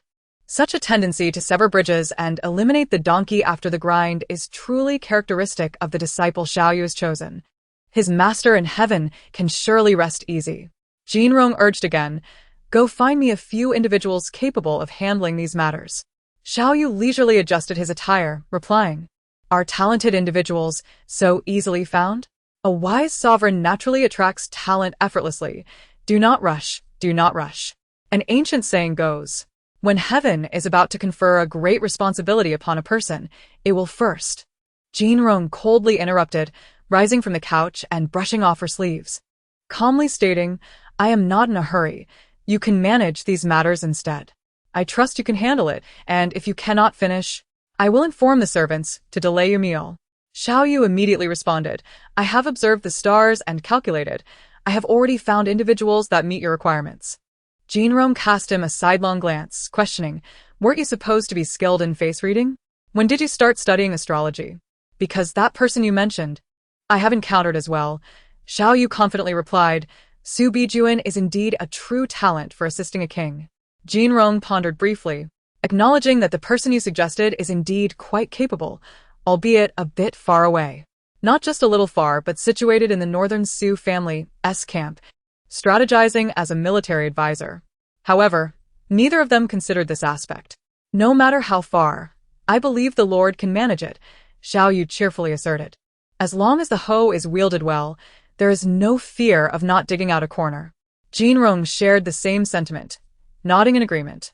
The last time she heard news about the aristocracy was when the Cui family claimed that Cui Gaoxin's new wife was killed by marauding soldiers during the chaos of war, which brought great sorrow to the Cui family. This book, penned by the talented Lu Mingwei of the aristocratic Lu family, is a renowned literary work. She displayed remarkable talent from a young age, excelling in poetry and prose. After her coming of age, she married into the Cui family, and the two lived in harmony. But sadly, Cui Yu passed away early. Since then, Lu Mingwei has withdrawn from public life, occasionally teaching a few noble women. Her reputation has spread widely among the aristocracy, and with the release of her latest work, it is bound to be fervently recited and admired far and wide. The aristocracy's ploy is indeed ruthless, openly targeting the formidable Xin Jinrong. This is solely because she is also a woman. Xiao Yu set down the document and glanced at Jinrong, who appeared remarkably calm, as if unfazed by the unfolding events. Having spent many years with the student, Xiao Yu understood her nature well. The more furious Xin Jinrong became, the calmer she appeared. When she acted nonchalant, it indicated her intent for vengeance. Let us observe, Jinrong closed her eyes and uttered softly. News of this matter reached Jinrong swiftly, and the other factions could not have been far behind. Yet upon witnessing the aristocracy's audacious move in publishing the book Njia, they could not help but gasp in shock. What profound enmity and resentment could prompt such an action? Even enlisting their own women to accompany them, they sought to eliminate Xin Jinrong. Although the book may seem trivial, it represents the aristocracy's centuries-old reputation and foundation, directly opposing Xin Jinrong. Should Xin Jinrong's influence fail to match the esteemed reputation of this Njia, the book would undoubtedly be recognized as the standard for women, casting Shin Jinrong, the most unconventional of women, into a position of scorn and blame, making it exceedingly difficult for her to transcend societal moral boundaries, thus rendering her amassed power as futile. Those with foresight could perceive the profound implications this book would have on future generations. Yet, these individuals either feared the aristocracy and hesitated to confront them, or were too selfish to voice their opinions. They were more concerned with the present situation than the future. If the aristocracy succeeded, Shin Jinrong would either be dead or in ruin, leaving them with one less formidable competitor in their quest for power, who would not welcome such an outcome. Consequently, many factions chose to watch from the sidelines, viewing this as a contest between the aristocracy and Shin Jinrong. If the aristocracy lost, they would have one less force to fear. If Shin Jinrong lost, they would have one less rival in their pursuit of dominance. And the best outcome would be mutual destruction. Although Su Bijuan was situated in the north, she was not late in receiving news. Within 2 days, the book Enjia, authored by Lu Mingwei, was in her hands. The more she read, the paler her complexion became. Upon finishing, darkness enveloped her vision, and she nearly collapsed backward, barely managing to steady herself against the table. The soldier who delivered the book noticed her distress and inquired with concern, "Master Zhou, are you all right?" Su Bijuan steadied herself against the table, shaking her head. "I am fine. You may leave." Yes, the soldier retreated outside the tent, leaving Su Bijuan alone. She gazed once more at the thin book Enjia, her heart seething with indignation, wishing to cast it into the flames and incinerate it entirely. With her keen intellect, Su Bijuan could discern the insidious implications within the text, as well as the detrimental legacy it would leave for women in the coming century. Lu Mingwei's heart is indeed ruthless. For the sake of the aristocracy's interests, she willingly sacrifices the dignity and freedom of women everywhere. Women already face great adversity in this world, struggling to pursue education or hold government positions, and now they are denied even the slightest opportunity for survival. Can this deadlock be broken by Shin Jinrong? Can it be broken by me, Su Bijuan? Su Bijuan did not know, but she was resolute that she could not remain passive. This book threatens not only her aspirations, but also the dreams of countless women. She composed herself, straightening her somewhat disheveled attire and preparing her belongings. Grabbing the sword hanging on the wall, she strode confidently out of the tent. She made an excuse to the guards, explaining that she needed to step out, and they, without suspicion, allowed her to leave. However, as Su Bijuan approached the entrance of the military camp, she was met by a group of horsemen arriving from afar. One dismounted, his expression grave. "Sister, we have finally found you. The author has something to say. The path of the empress is fraught with difficulty." In the Cui family, within a beautifully adorned chamber, a woman of serene elegance sat before a mirror. Her once lovely visage now appeared pale and emaciated, resembling a shadow of her former self. "Madam, please eat something." A green-clad maid entered the room, bearing a tray of food, and gently urged, "Please, take it away. I have no appetite." With a deep sigh, the woman waved her hand dismissively. At such a moment, she found little pleasure in dining. The maid hesitated for a moment before saying, "This is a nourishing soup specially sent by the 7th young master. It is said to be very beneficial." No sooner had she spoken than a delicate dressing box was hurled violently to the ground. "I have no such good nephew," declared Lu Mingwei, the woman in question, who had recently stirred up a storm with her work, The Lessons for Women. The maid, trembling with fear, retreated with the food. Left alone, Lu Mingwei's face bore the remnants of her anger, her pale complexion tinged with a hint of redness. After a moment's reflection, she forced a self-deprecating smile. Who would not envy Lu Mingwei? A rare talent, she had married a fitting husband and enjoyed years of marital bliss. Yet, after her husband's untimely death, she devoted herself to literature and history, becoming a celebrated figure. Little did she expect that today she would find herself in such a predicament, contravening her own desires and engaging in actions she deemed unwarranted. Reflecting on this, Lu Mingwei felt a profound sorrow. The Lessons for Women had indeed begun as her work several years prior, though she had never intended it to manifest as it had now. Following the sudden death of Emperor Yu, chaos ensued. She believed the root of this turmoil lay in the corrupt court and palace, where virtue was scarce and treachery was rampant. Thus, she authored this work as a cautionary tale, hoping future palace women would embody wisdom and virtue. Initially, Lu Mingwei had not rushed to publish this treatise on the moral conduct of women. Progress was slow, and it took her 3 to 5 years to complete merely 3 volumes, until the arrival of her deceased husband's nephew, Cui Gao. In their conversations, Cui Gao mentioned the book, and Lu Mingwei, feeling no need for caution given her late husband's connection with him, confided her intentions. To her astonishment, Cui Gao expressed a desire for her to expedite its completion and suggested some modifications, specifically targeting Xin Jinrong.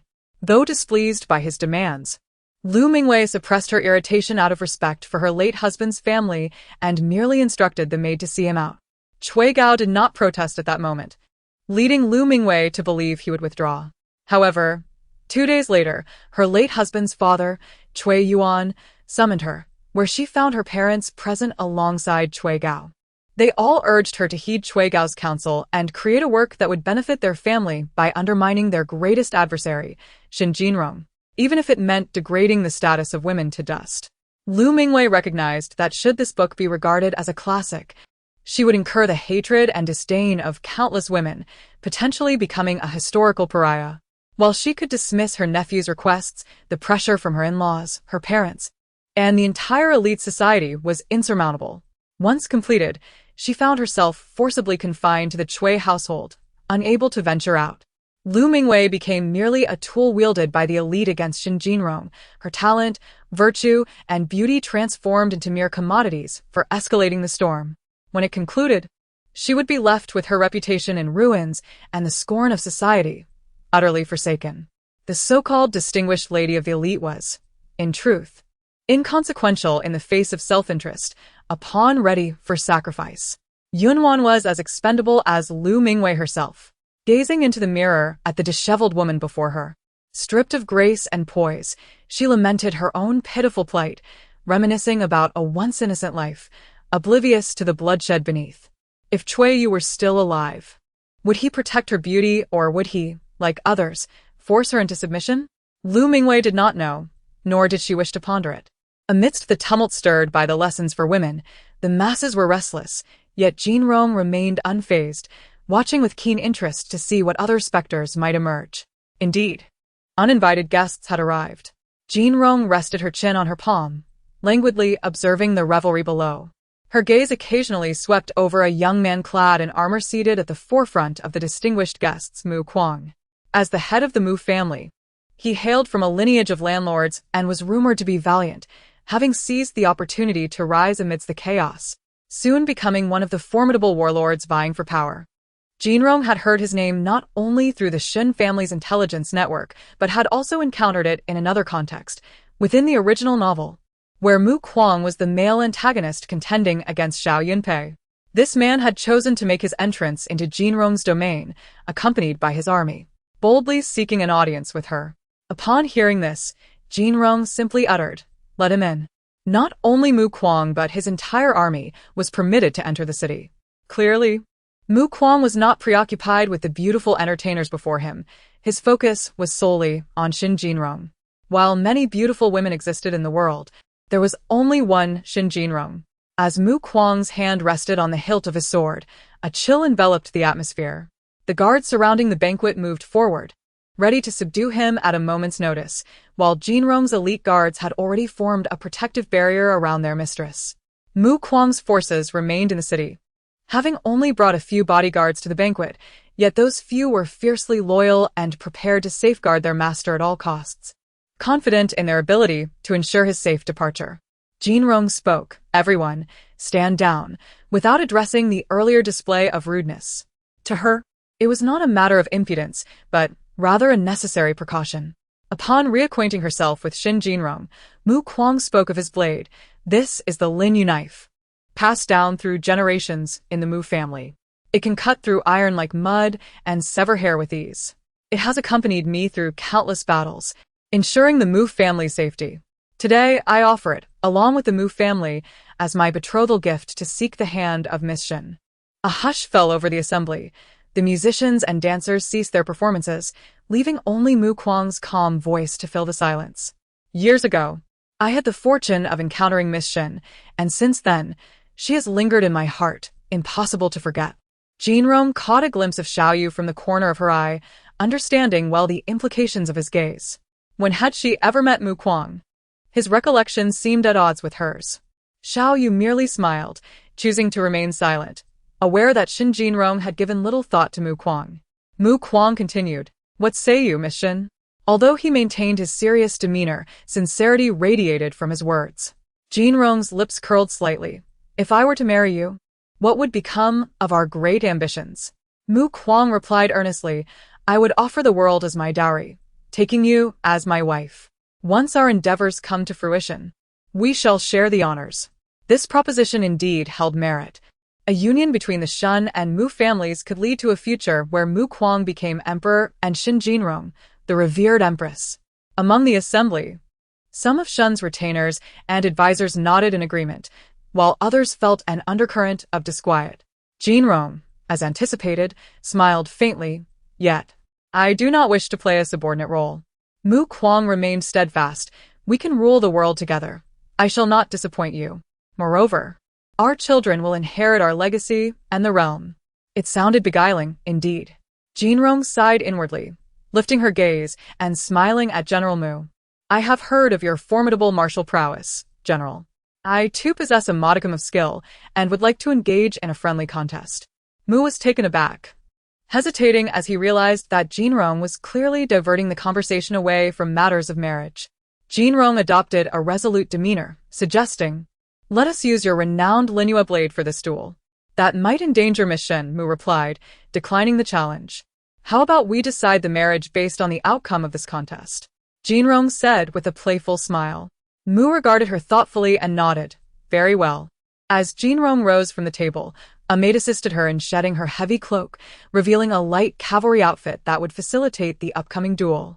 Another attendant presented her with a sword. Although her knowledge of martial arts was limited, she distinctly recalled the Tianshan swordplay, and this body was indeed capable of training. The musicians quickly retreated from the stage, clearing the lotus platform for the duel between Jinrong and Mu. As Mu drew his sword, he cautioned, "Weapons are unpredictable, Miss Shin. Please be careful." With a smile, Jinrong assured him, "I understand." Xiaoyu approached the drum and began to beat it, the thunderous sound echoing as Jinrong and Mu faced off, both displaying no mercy. The clashing of blades sent ripples of anxiety through the assembled spectators. Mu, known for his seriousness, was fully committed, especially with Jinrong's wager at stake. To his astonishment, Jinrong's swordsmanship was not the frivolous display he had expected. Instead, it kept him on the defensive. With a resounding clash, Jinrong's sword struck Mu's right hand, dislodging his Linhua blade. By the time Mu regained his composure, Jinrong had caught the airborne blade, positioning it at his throat, her demeanor playful yet commanding. The drumbeat ceased abruptly. "You have lost," Jinrong proclaimed, her smile radiant. In the next heartbeat, blood erupted, splattering onto Jinrong's attire. "This is indeed a fine blade, capable of severing iron with ease," she remarked. Her tone gentle despite the gruesome scene, sending chills down the spines of onlookers. On the lotus platform lay Mu's warm corpse, and his guards would be dealt with swiftly. As the gathered officials from the Shin family watched in trepidation, their cups trembling in silence, even as blood stained their drinks and seeped into their shoes. Ultimately, their fates were not in peril. For Mu, it was merely a matter of victory and defeat. Regardless of whether they were scholars or warriors, they quickly composed themselves, awaiting the next directive from their leader, Shin Jinrong, unaware that all had been meticulously arranged in advance. At that moment, Jinrong conversed with Xiaoyu. "I was unaware of your talent for drumming. My master taught me everything: astronomy, geography, music, chess, literature, and the mystical arts," Xiaoyu boasted. Jinrong replied, "Had I known, I would have assigned you to beat the war drums during battle." The rhythm of the drums stirred her blood. "That would be perilous," Xiaoyu exclaimed. "The drummer is at risk of being targeted by enemy archers during a conflict." After their banter, Jinrong turned serious. "What if I were to lose?" Xiaoyu smiled knowingly. "The archers are already positioned, ready to respond at a moment's notice." Jean Rong regarded him thoughtfully, appreciating his preparations. She was confident in her martial skills, and Xiao Yu's meticulous arrangements provided her with further assurance. Yet, they had never entertained the notion of allowing Mu to leave alive. After all, why would they permit him entry into the city? Jean Rong scoffed. As their conversation unfolded, chaos erupted in the city. The blaring of horns and the sounds of battle disturbing the peace, yet all doors remained firmly shut, locked tight.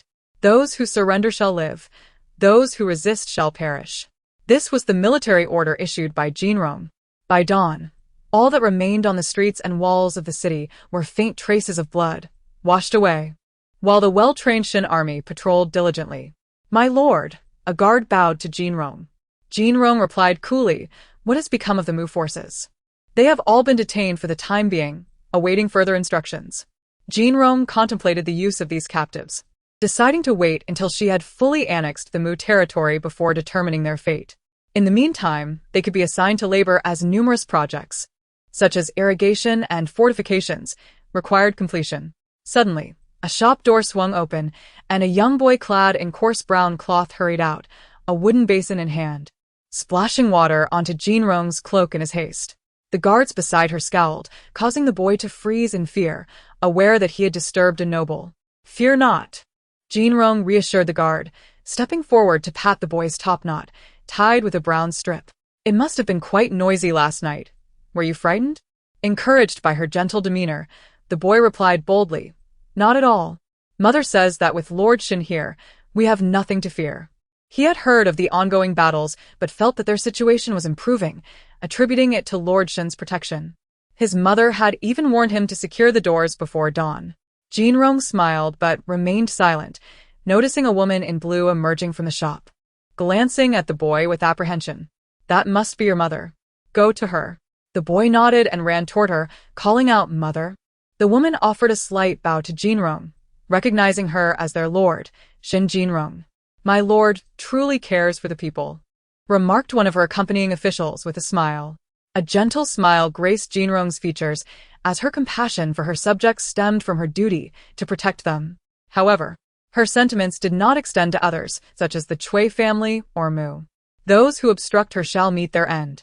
The flames of conflict within the city were far from extinguished, unexpectedly spreading outward in a manner unforeseen by all, engulfing the entire southern region. Shin Jean Rong's true ferocity began to reveal itself, as her weaponry rendered even the most skilled soldiers powerless. Perhaps this was never a fair war. Countless casualties plagued the south, particularly in regions dominated by noble families. Everyone recognized this as the wrath Shin Jean Rong had long suppressed. Now, only war and bloodshed could quell it. Those who wield power, with a mere flicker of anger, could lay waste to millions, causing rivers of blood to flow. Months of relentless warfare solidified Shin Jean Rong's status as the ruler of the South, accompanied by the proliferation of papermaking and printing technologies. It must be said that war is the swiftest means of dismantling barriers and introducing new concepts, with each city conquered. The most advanced techniques of the Shin family were introduced, bolstered by Jean Rong's orders to spare no expense in their implementation. Had these innovations arisen in isolation, during an era of sluggish information dissemination, few would have taken notice except for the discerning few. But who could have foreseen that the advocate for these technologies would be Shin Jean Rong, a figure of authority and wealth? As papermaking and printing emerged, many understood that no one could ever challenge Shin Jean Rong using the guise of a woman again, unless they were a fool. She was informing the aristocracy of her intentions to confront them with an array of methods at her disposal, whether to strip away their facades or wield the butcher's knife. Within the confines of the white tent, a disheveled young man was brought forth, bound tightly. Despite his ragged appearance, the fabric of his soiled attire was indeed exquisite. This individual was none other than Cui Gao, the seventh son of the Cui family, who had repeatedly devised schemes against Jean Rong. The primary objective of Jean Rong in this conflict was to eradicate the influence of the aristocracy in the south, with the Cui family being the foremost target. "I have fallen by your hand. Do as you please," Cui Gao declared defiantly. His voice was hoarse, laced with bitterness. For the vendetta of his wife's murder was one of eternal enmity. "So this is the reason. You claim I caused her death. May I ask?" Was it I who abandoned her? Or did I drive her to the brink of despair? You dare not shoulder even this modicum of blame and yet consider yourself a person of worth, Jean Rong retorted with a mocking smile. And do you know? Jean Rong's smile deepened with sarcasm. Yunwan consumed the medicine brewed by her mother. Impossible! You must be deceiving me, Cui Gao roared in rage, his eyes ablaze. Feel free to inquire of your dear brother-in-law. Jean Rong's smile turned icy as she gestured to have him silenced and taken away. Lock him up with Yun Ting. I wonder how many days they can endure? Jean Rong laughed coldly. In less than a day, word came that Cui Gao had gone mad, tearing into Yun Ting's throat before crashing into the wall to end his own life. As for the corpse, it was naturally cremated, as was customary in this era. The ashes scattered. Jean Rong could not afford to dwell on such inconsequential individuals. She had far more pressing matters to attend to, far more significant than these people. After days of relentless toil, once order was established in the south, Jean Rong learned of Su Baijun's impending marriage to Xiao Yunpei. On that day, after being intercepted by her brother, Su Baijun was confined to her room. With her intelligence, escaping was not a challenge, yet faced with her mother's tearful pleas, she could not bring herself to be cruel. After 2 months of confinement, Su Baijun had still heard of Jean Rong's exploits in the south, decimating suitors at banquets, wielding a butcher's knife against the aristocracy, obliterating the southern aristocracy, and becoming the sovereign of the south. The inventions of papermaking and printing, along with the female precepts from the aristocracy, were as fleeting as a flash in the pan. Unable to withstand the might of Jean Rong's legions or suppress her enduring renown, she meticulously inquired about each event, fearful of missing any detail. Upon hearing the news, Su Baijun laughed through her tears. I am not her equal. She has truly achieved what I cannot. Upon learning of her daughter's tumultuous emotions, Su's mother rushed over, initially disregarding Su Baijun's pleas and punishing the maid who had shared such news. However, she solemnly patted her daughter's hand. Baijun, do not dwell on these matters. No, mother, I am not in the wrong, Su Baijun insisted obstinately. Su's mother dismissed her words, stating, your father has already arranged your marriage. What? Su Baijun gasped in shock. Su's mother gently urged, it is General Xiao. Do you not find him appealing? I think quite highly of him. Your father believes none of your brothers compare to Xiao Yunpei, hence intends for him to be his successor, inheriting military power. But I am not yet ready, Su Baijun sighed. Marriage is a matter for parents to decide. What is there to ponder? You have let those books cloud your mind. I should never have allowed you to study alongside your brother, Su's mother chastised. Mother, please allow me more time to think, Su Baijun replied with a distant gaze. Ultimately, her mother, softened by concern for her daughter, relented. The wedding date is set. Prepare yourself to become a bride. Shortly after Su's mother left, the betrothal gifts and unembroidered wedding gown arrived at Su Baijun's embroidery chamber. Su Wei, her father, still worried about his spirited daughter, stationed elite soldiers to guard the embroidery house until the wedding day. Listening to her maid's chatter about the dashing General Xiao, Su Baijun merely smiled, remaining silent. 3 days before the wedding, Su Baijun suddenly expressed a desire to meet Xiao Yunpei. The maids were hesitant, as it was forbidden for betrothed couples to meet before marriage, but Su Baijun was insistent. The matron eventually relayed the message to her future fiancé, who gladly consented. They met in a small pavilion on the lake, with soldiers and matrons stationed nearby, believing it was simply a longing bride wishing to see her betrothed. Junbai, no. It is Baijun. Xiao Yunpei realized he had misspoken. It matters not. Junbai is me and Baijun is also me, Su Baijun responded earnestly. I have not changed. I have heard that the general has been keeping a close eye on you. I have advised him that if you truly are unwilling, I will speak on your behalf, Xiao Yunpei said with a warm and trustworthy smile. I am not unwilling, Su Baijun replied slowly, gazing at him. It seems you truly do have feelings for me, Xiao Yunpei said joyfully. Yes, I do, Su Baijun smiled gently, finding it hard not to develop affection for such a serious and ambitious young man after spending time with him. Baijun, I will be devoted to you, Xiao Yunpei promised earnestly. Su Baijun did not express great joy at his words. Instead, she asked seriously, Yunpei, I wish to ask you one question. Ask away. I will answer you truthfully and without reservation. Xiao Yunpei smiled. Su Baijun met his gaze. If I were not Su Wei's daughter, would you still marry me? Of course, Xiao Yunpei replied with sincerity. Yet, a woman is often sensitive to the truth behind a beloved man's words, discerning only whether to believe them or not. Su Baijun, however, was a composed and astute woman, never losing this quality, regardless of the circumstances. As night fell, the candlelight flickered, casting deeper shadows in Su Baijun's eyes. Who goes there? She suddenly exclaimed, rising to draw a concealed sword from within a vase, pointing it forward, only to see a shadow leap down from the beam, obscured from view. Messenger of the Shin family, greetings, Miss Su, the cloaked figure spoke in a hushed tone. The maid who had been dozing at the corridor entrance remained undisturbed by the commotion within. Shin Jinrong? Su Baijun exclaimed in surprise, realizing that the person she had once encountered, Zhou Junbai, was indeed her. The Lord has heard that Miss Su is to be wed soon and has commanded me to present a token, the cloaked figure said, producing a gilded letter from within his robes and extending it with both hands.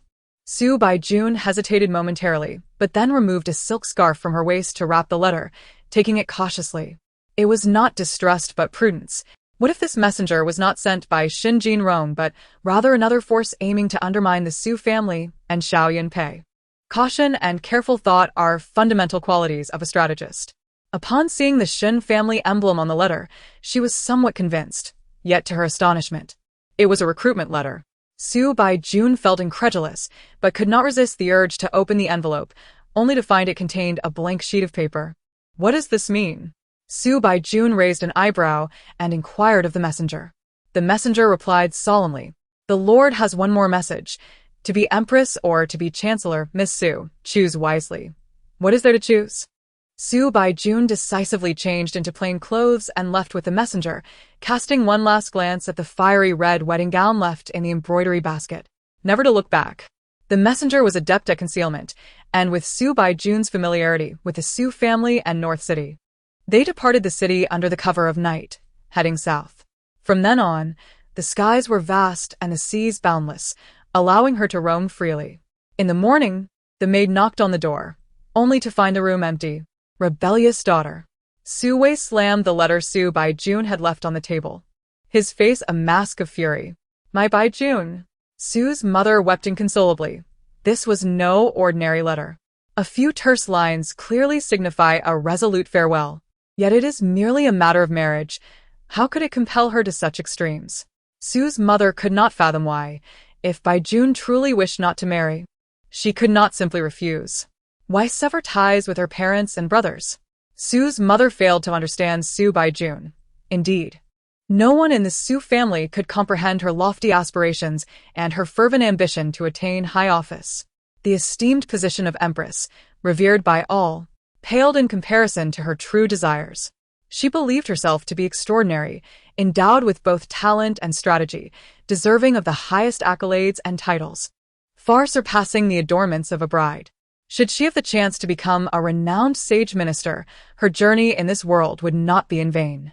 General Su, with a fierce brow, declared that the marriage could not be dismissed, who would allow others to mock him for failing to raise his daughter properly. Now that she had left, she was no longer a Su. Under the general's insistence, the wedding proceeded the following day, albeit with a distant niece of the Su family stepping in as the bride, hastily adorned in wedding attire and carried away in a bridal sedan chair. The grandeur of Su Wei's daughter's wedding was well known, even reaching Su Baijun, who had traveled 3 provinces away and was sipping tea in a roadside tavern with her companion, hearing merchants recount the event.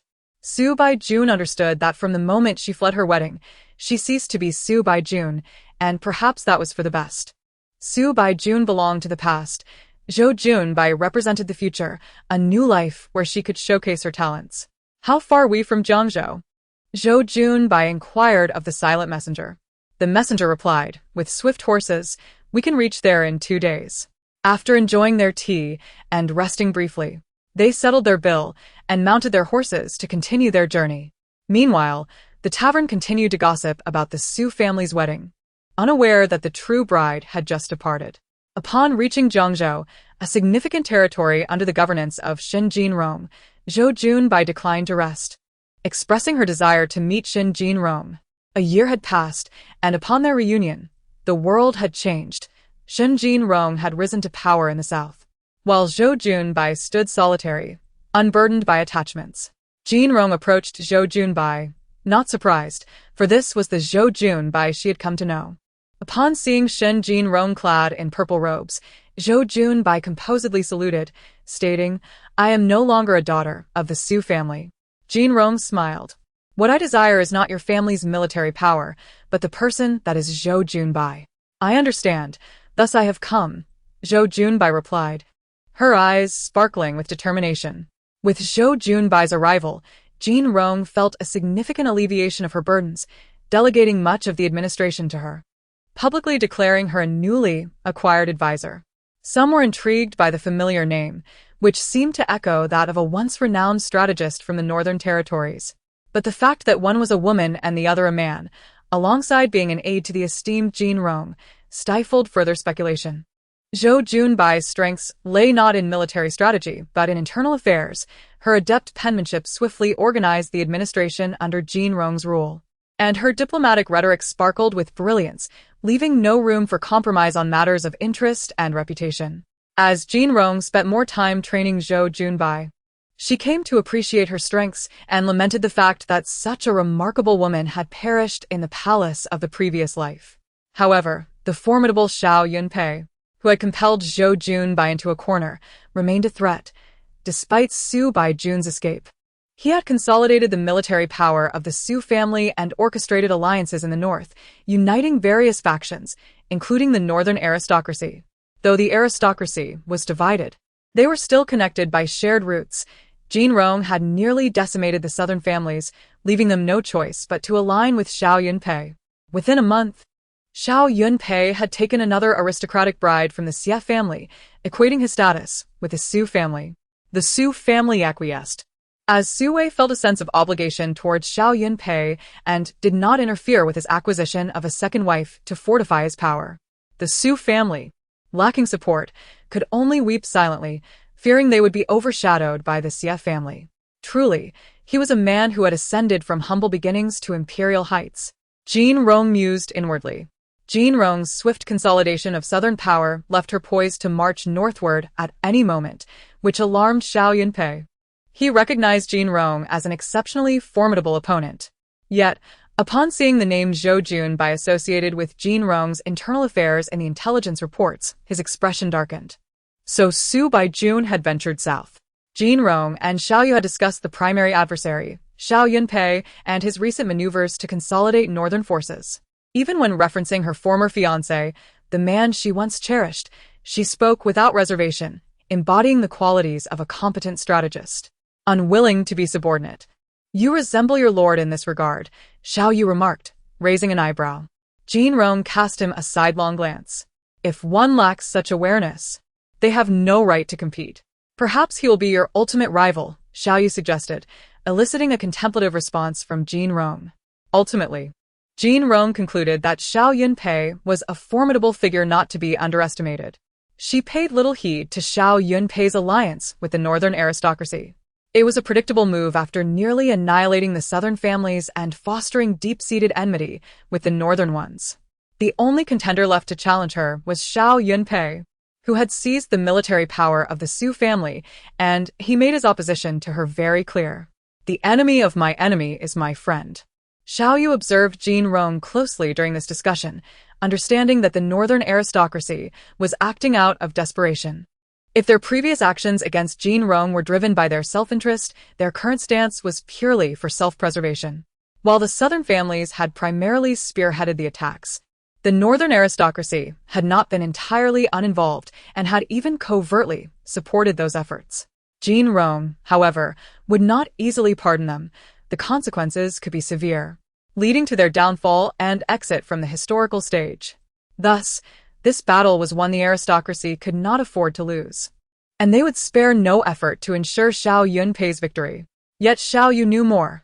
While many believed the aristocracy had relentlessly pursued Jinrong, He alone discerned the hidden intentions behind her actions, namely, her inclination to employ female officials and elevate women's status. Jin Rong listened languidly to the political reports below as Zhou Junbai diligently recorded and annotated, with women increasingly present among the officials. The opportunities and resources within the court were already scarce, primarily occupied by the aristocracy. Their decline would create openings for female officials. Jin Rong's lips curled into a slight smile.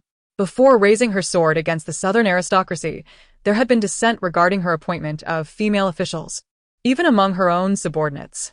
However, once she had toppled the once mighty aristocracy, such sentiments vanished, facilitating Zhou Junbai's significant authority in handling political affairs upon her arrival. Of course, her abilities were also a crucial reason for the respect she garnered.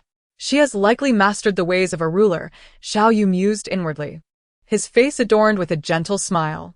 Witnessing a woman ascend to the pinnacle of power, he felt no regrets. Jin Rong visited the experimental farmland outside the city, observing the newly developed rice variety. Although it could not compare to the hybrid rice produced by modern technology, it yielded significantly more than before. Zhou Junbai, following closely behind, diligently took notes and made calculations. Occasionally, she raised her head to behold the golden expanse of rice fields, brimming with abundant ears of grain, and could not help but display a look of delight. Signs of peace had begun to emerge. Upon returning to the Lord's residence, Zhou Junbai reported on the recent conditions across various states, concluding solemnly that, at this pace, the plan for the Lord to march north could commence. Jin Rong tilted her head slightly and merely murmured an lost in thought. Zhou Junbai refrained from speaking further. Her lord was an astute individual, capable of deep contemplation. It must be time for a meal, Jin Rong suddenly remarked after a pause. Zhou Junbai was taken aback for a moment before quickly responding, yes. It is already noon. Jin Rong smiled and said, then let us send for food, and have Zhou Junbai join us as well. It was prudent to be considerate of such a capable and diligent subordinate. As mealtime approached, Xiao Yu arrived uninvited, asserting that the meals prepared by the Lord were indeed the finest. With a somewhat carefree demeanor, he jested, those who partake in meals without contributing have no right to speak. Jin Rong directed this comment towards Zhou Junbai, who had been silently eating after working alongside her all morning, then glanced at Xiao Yu, her disdain evident. Such words should not be uttered. Your teacher is well-versed in astronomy, geography, and the intricate principles of the universe. Jin Rong had never encountered someone as devoid of humility as Xiao Yu, although she herself had little understanding of the term. Xiao Yu set down his chopsticks, his expression grave. My lord, it is essential to remain grounded in reality. Before Jin Rong could retort against Xiao Yu's audacity, several shadows suddenly descended into the courtyard, charging towards the hall, revealing glimmers of deadly blades. Protect the lord. Multiple shadow guards sprang from the rafters or corners, shielding the trio as they clashed with the assailants. Xiao Yu hastily pulled the yellow-hued bell from the corner, its ringing echoing loudly, quickly alerting the guards of the Lord's residence, who rushed to the scene. Zhou Junbai drew her sword to confront the attackers. Although she was outmatched, she managed to hold one at bay. Meanwhile, Xiao Yu, having sounded the alarm, took refuge behind a table, using it as a makeshift shield against the occasional onslaught of attackers. Jin Rong observed the chaos with a calm demeanor, displaying no fear. These assailants seemed more akin to martial arts masters than mere hired killers. At that moment, the leader among the black-clad assassins, possessing the highest martial prowess, dispatched a shadowy arrow after eliminating the guard before him, aiming directly at Jin Rong. From the corner, Xiao Yu hurled the table at the black-clad attacker, who grunted in pain, causing the arrow to veer slightly off course. Zhou Junbai immediately positioned herself in front of Jin Rong, the arrow piercing through flesh and bone. Jin Rong caught Zhou Junbai, swiftly raising a firearm to fire at the black-clad assailant. With a resounding bang, even the most formidable of martial artists could not evade the shot, and he instantly succumbed. The remaining assassins were promptly subdued by the arriving guards. Take them away for detention, ensure they do not perish, and summon the physician immediately, Xiao Yu commanded in place of Jin Rong. Upon glancing at Jin Rong, she found her already administering first aid to Zhou Junbai. The medical practices in the southern territories were strongly advocated by Jinrong, and her own healing skills were commendable. She began to stem the bleeding and counteract the poison from the arrow before the physician arrived, preparing to extract the projectile from Zhou Junbai. "My lord." Several physicians and nursemaids hurried in, ready to commence surgery. "I shall take the lead," Jinrong declared calmly. "Yes, my lord," the physicians and nursemaids, who held unwavering faith in the lord's medical expertise, promptly complied with her orders, transporting Zhou Junbai to a suitable location for the procedure and assisting Jinrong in donning surgical attire. Xiao Yu first reassured everyone within the lord's residence and swiftly sealed off news of the assassination attempt. Such incidents were not unprecedented, yet this one was considerably more severe. Once these matters were settled, Xiao Yu rested on the steps at the entrance, taking a moment to consult an oracle using tortoise shells. The outcome revealed an auspicious sign. When Zhou Junbai gradually regained consciousness, she saw Jinrong standing beside her. "My lord," she murmured. Jinrong nodded slightly. "Yes, I sense the effects of the medicine were wearing off. It was time for you to awaken." "Those assassins were sent by Xiao Yunpei?" Zhou Junbai inquired, her tone more assertive than questioning. Jinrong was not surprised by her first concern being the origin of the attackers rather than her own injuries. She adjusted the golden-trimmed white robe and sat upon a round stool, replying, "It is highly likely. They are individuals from the martial world, all of exceptional skill. I had underestimated this point. Xiao Yunpei would conspire with forces from the martial world to assassinate you," Zhou Junbai remarked, her brow furrowed with concern. In a world where power struggles abound, the martial forces remain relatively inconspicuous. Many lords regard them as mere rabble. "I never anticipated they would be utilized by Xiao Yunpei." Jinrong appeared unconcerned, instead turning to a maidservant. "Go fetch the medicine from the physician." Jinrong never believed that anyone should die for her. She granted others what they desired, and thus they served her. The lives of others were not beneath her, nor was hers above theirs. Ultimately, life is but a fleeting moment, destined to return to dust. Zhou Junbai shook her head. "Any of us may perish, but you, my lord, must not." Jinrong blinked in confusion. "Why?" Zhou Junbai, lying on the bed with a pallid complexion and dark eyes gleaming with an unusual light, spoke with a weak yet resolute tone. "Because you are hope, our hope. Showing the men of the world that a woman can ascend to the throne. You must not die. You will usher in a new era where women can serve in government, be granted titles, and even rise to the highest echelons of power." Jinrong fell silent, contemplating Zhou Junbai's words.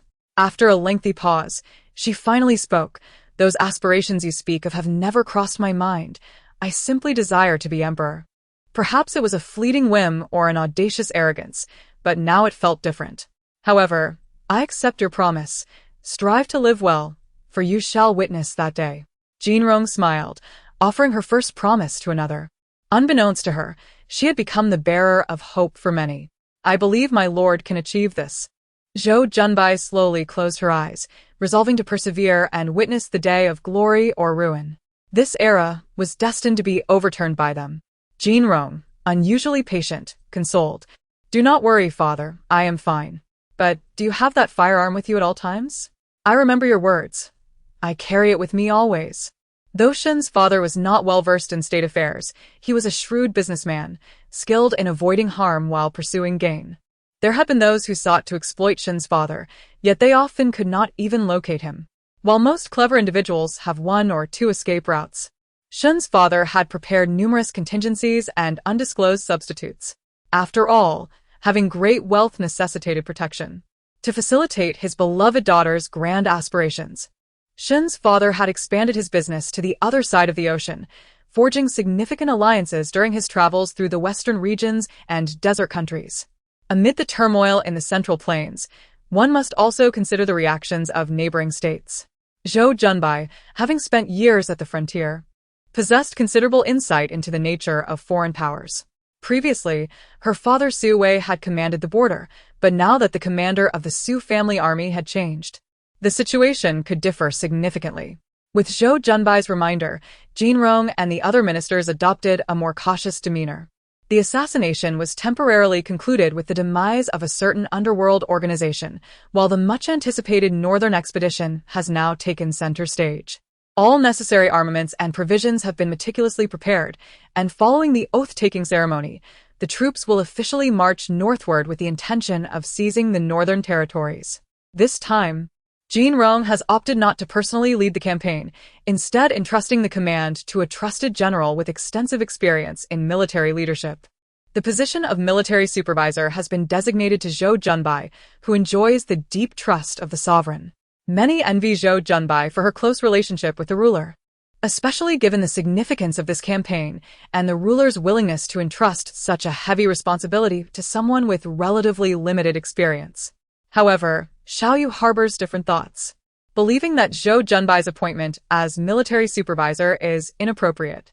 Jin Rong cannot deny this sentiment, questioning Xiao Yu's lack of faith in Zhou Junbai's capabilities. Yet, Xiao Yu clarifies, it is not that he doubts her abilities. Indeed, the role of military supervisor is well within her grasp, but rather that he is concerned about other potential complications. Other complications? Jin Rong raises an eyebrow slightly. Xiao Yu frowns and responds, let's not pretend you are unaware. This time, Xiao Yunpei leads the army, and many of his subordinates are from the Su family, including 2 of her brothers. Jin Rong casts a dismissive glance at him, asserting, you underestimate her. She is far more resolute than either of us can fathom. Jin Rong did not disclose to Xiao Yu that she had engaged in a conversation with Zhou Junbai regarding the Su family. Rest assured, I can spare your father's life, allowing him to live out his twilight years in peace. Having secured Jin Rong's promise, Zhou Junbai felt a sense of relief. In truth, whether Jin Rong made this pledge or not, Zhou Junbai was willing to assume the role of military supervisor, even volunteering for the position, for she believed that no one could execute it better than herself. As for the potential confrontation with her loved ones before battle, where life and death hung in the balance, she anticipated it yet remained resolute in her course. Zhou Junbai was a person of pure intentions. She could be ruthless towards others, but even more so towards herself. Her obsession with realizing her ideals and political ambitions ran deeper than anyone could fathom. For the prospect of one day standing proudly as a woman in the court, she was willing to forsake both her beloved and her respected father. She was not devoid of compassion. Rather, she was prepared to make sacrifices, even if it meant facing scorn from her kin and being denied a place in the ancestral tomb upon her death. Without regrets, she would embrace her choices. As the Great War commenced, 2 armies clashed. A young man clad in white armor rode forth. It was Xiao Yunpei who announced, I wish to meet your military supervisor. Xiao Yunpei spoke with a gentle smile. Zhou Junbai soon received word that since the opposing commander had personally appeared, it would be unwise for her, as the military supervisor, to remain hidden, lest others think she feared Xiao Yunpei and his Northern Alliance army. Long time no see, by June, said Xiao Yunpei, still wearing a gentle and innocent smile, as if the past had never transpired. Zhou Junbai tightened her grip on the reins, her expression indifferent. I thought you would understand. Upon our next meeting, we shall be enemies. Xiao Yunpei let out a bitter laugh. Indeed, having spent so long together, you know my character and aspirations, and I am equally aware of your decisiveness and wisdom. I have never underestimated you, he stated earnestly. But must we truly reach this point? Even if you can be so ruthless towards me, what of your parents and brothers? Junbai has no father or mother, standing alone, only wishing to be loyal to my lord and fulfill my ambitions, she replied, raising her hand in salute towards the heavens. Xiao Yunpei's gaze grew increasingly cold, and he sighed, I can only hope you do not come to regret this. He then turned his horse and vanished into the ranks of his army. Zhou Junbai smiled faintly. Regret? I would rather be shattered like jade than remain whole like a tile. In the first battle at Changya, Xiao Yunpei dispatched 2 of his generals, Su Yunsheng and Su Haiming. However, they ultimately fell into the trap devised by the Southern Army's supervisor, Zhou Junbai, and succumbed to exhaustion and defeat. When the news of the deaths of his 2 sons reached Su Wei, he was dining at home, his black-haired head now white from grief. Jin Rong arrived midway through the conflict, addressing Zhou Junbai, you need not bear such a burden alone.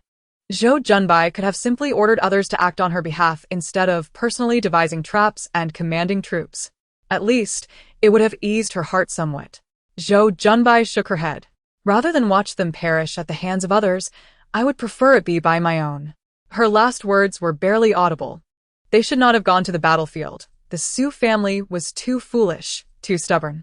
The only thing Zhou Junbai could do for her two brothers was to gather their remains for a proper burial, praying that they might be reborn in an era of peace.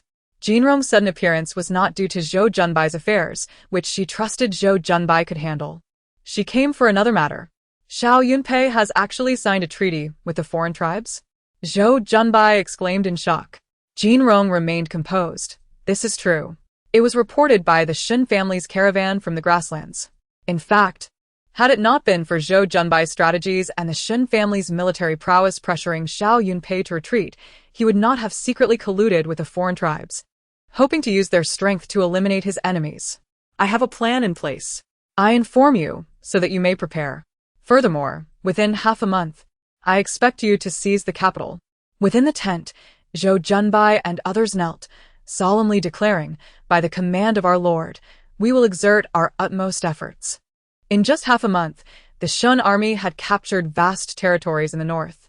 As for Xiao Yunpei's treaty with the foreign tribes, Jinrong had already caused their internal strife by manipulating the cattle and sheep economy of the grasslands, leaving them too preoccupied to advance southward, thus depriving Xiao Yunpei of his formidable allies and leading to his eventual downfall.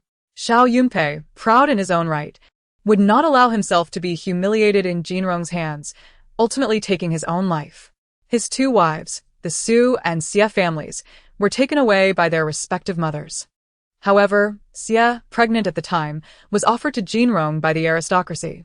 Before Jinrong could intervene, Xie decisively consumed an abortifacient. Had Xiao Yunpei lived, the child would have been a mark of honor. Now, with his death, it became a source of calamity. With the world unified, the country was named Zhou, and Jinrong ascended the throne as empress. Xin Fu was granted the title of Duke of Anil, while Zhou Junbai became the chancellor, with various meritorious officials receiving their due rewards, including Xiao Yu, who was appointed as the national advisor. At the dawn of the new nation, with much to rebuild, Jinrong was fortunate to have individuals accustomed to initiating local development at her side, as this expansion merely amplified their previous territories. In both industrial and agricultural endeavors, as well as in education and healthcare, vigorous efforts were undertaken to mirror Jinrong's prior domains. Although the national treasury was initially meager, thanks to Duke Anil Shin Qian's capabilities, it soon flourished into a robust reserve.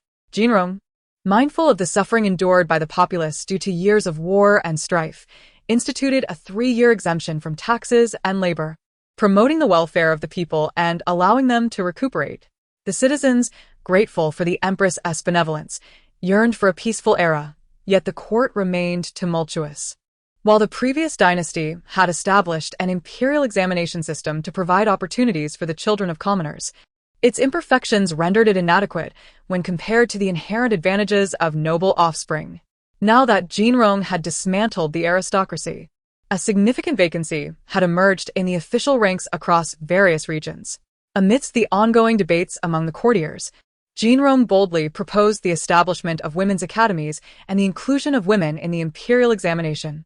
The former was somewhat palatable, but the latter caused an uproar, deemed overly audacious.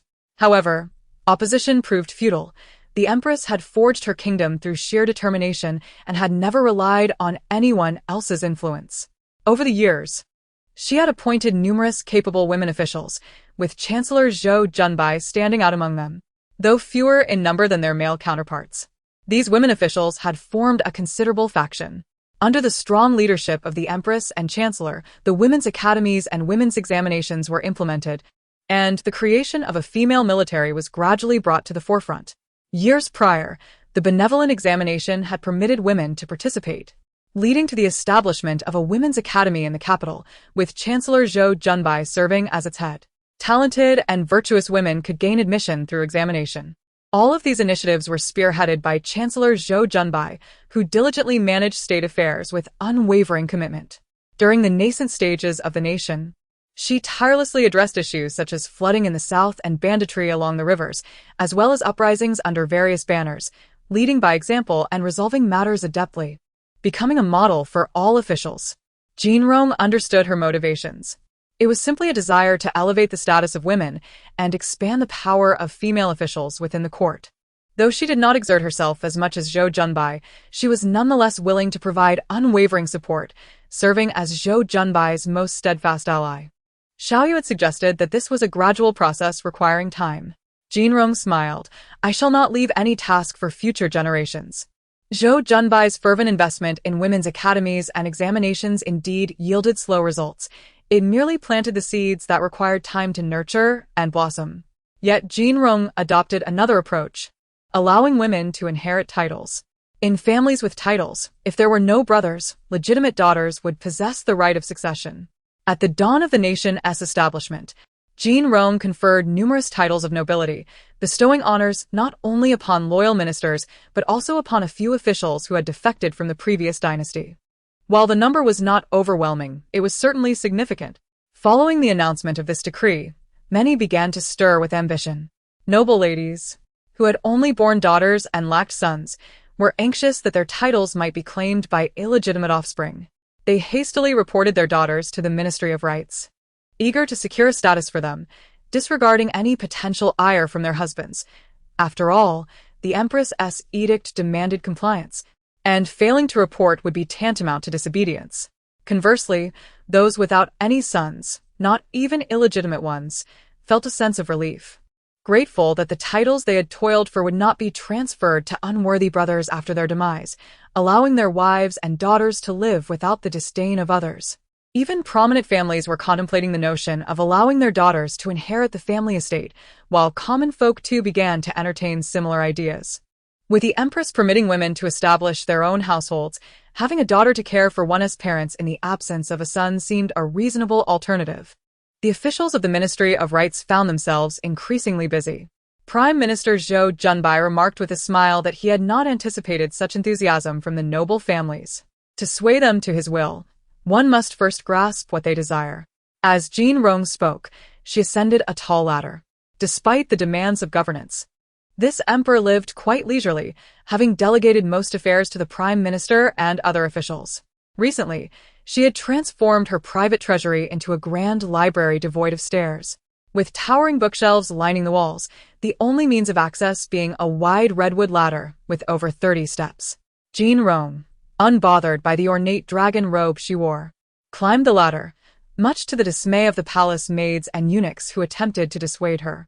They had hoped the Prime Minister might interject, but he appeared oblivious, standing beside the ladder discussing state matters with her. Their empress was a free-spirited individual, and the Prime Minister did not strictly adhere to etiquette. Much of Jinrong's time was spent in this library, where ministers sought to report on state affairs. Not in the Hall of Governance, but in this sanctuary of literature. I intend to compile books, Jinrong suddenly declared, steadying herself on the ladder. As had happened countless times before, Zhou Junbai was momentarily taken aback by the empress's sudden whim, but he quickly regained his composure, acquiescing to her royal command. Compiling books was no simple task of writing a few volumes. It entailed the meticulous reorganization of the essence of history, geography, literature, art, philosophy, religion, and encyclopedic knowledge from past dynasties. This was indeed a matter of national significance. As the ancient saying goes, in times of transition, history is compiled.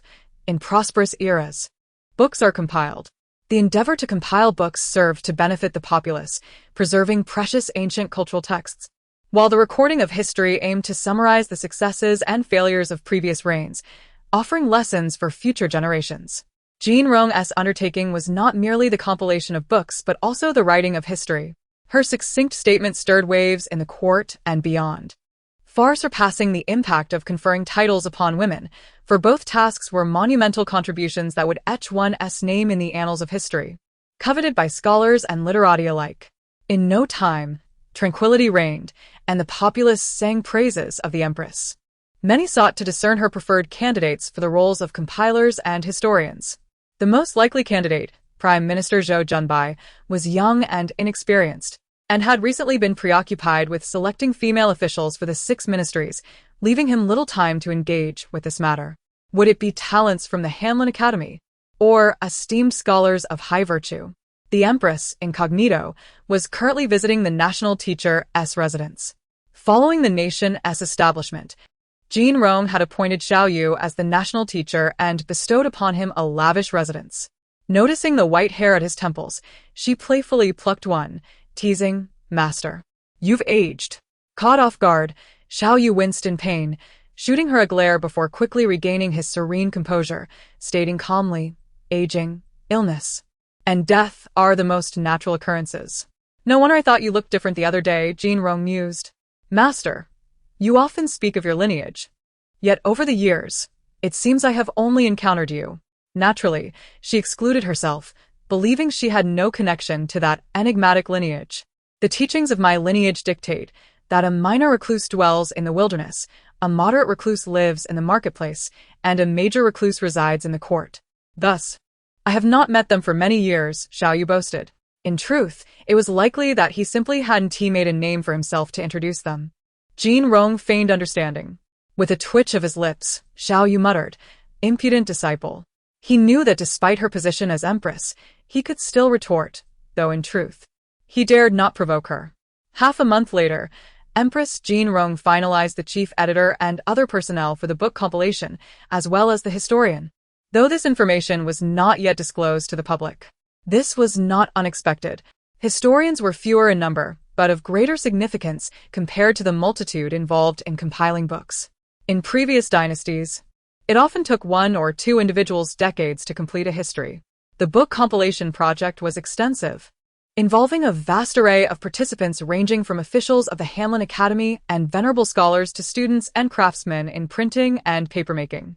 In total, there were 3 chief editors, 25 vice presidents, 347 compilers, 5 coordinators, 332 writers, 57 proofreaders, 1,381 copyists, 10 professors, and 20 clerks, totaling 2,180 individuals, with over 3,000 contributors to the editing process. Even the Prime Minister, Zhou Junbai, took an interest in the compilation during his leisure time. A year later, with favorable weather and governance returning to normalcy, the great Zhou dynasty had truly stabilized. Yet, a shocking murder case emerged, involving a noblewoman who, in her quest for a title, killed her legitimate elder brother, prompting ministers to debate the appropriateness of granting women the right to inherit titles. Before the court session, Zhou Junbai sought an audience with Empress Jean Rong in the library regarding this matter. Jean Rong remained atop her lofty ladder, perusing books. Her gaze fixed ahead as she remarked, "I expected this issue would arise in a few years." Zhou Junbai expressed surprise, "Your Majesty, you had foreseen today as events?" Jean Rong replied nonchalantly, "Human nature is the most unpredictable force. Nothing that occurs is surprising." "How should we address this situation?" Zhou Junbai inquired. "Handle it as you see fit. As Prime Minister, you need not be instructed by me," Jean Rong advised. A realization struck Zhou Junbai. He had nearly lost sight of the law as supremacy, considering only the implications of the situation while overlooking the necessity of adhering to the law. "I understand, Your Majesty," he affirmed. Indeed, during the court session, an official presented the matter. Jean Rong ordered the Dali Temple to deal with the noblewoman according to the law. But she also approved several memorials on her desk, permitting the legitimate granddaughter of the Marquis Jing and to inherit the title of heir, as well as the legitimate daughter of Marquis Ningzhong to inherit a title, albeit demoted to a third-class noble. Additionally, several noblewomen from various families were granted similar approvals, with the Ministry of Rights instructed to expedite the proceedings. The courtiers exchanged glances, observing Prime Minister Zhou Junbai's reaction.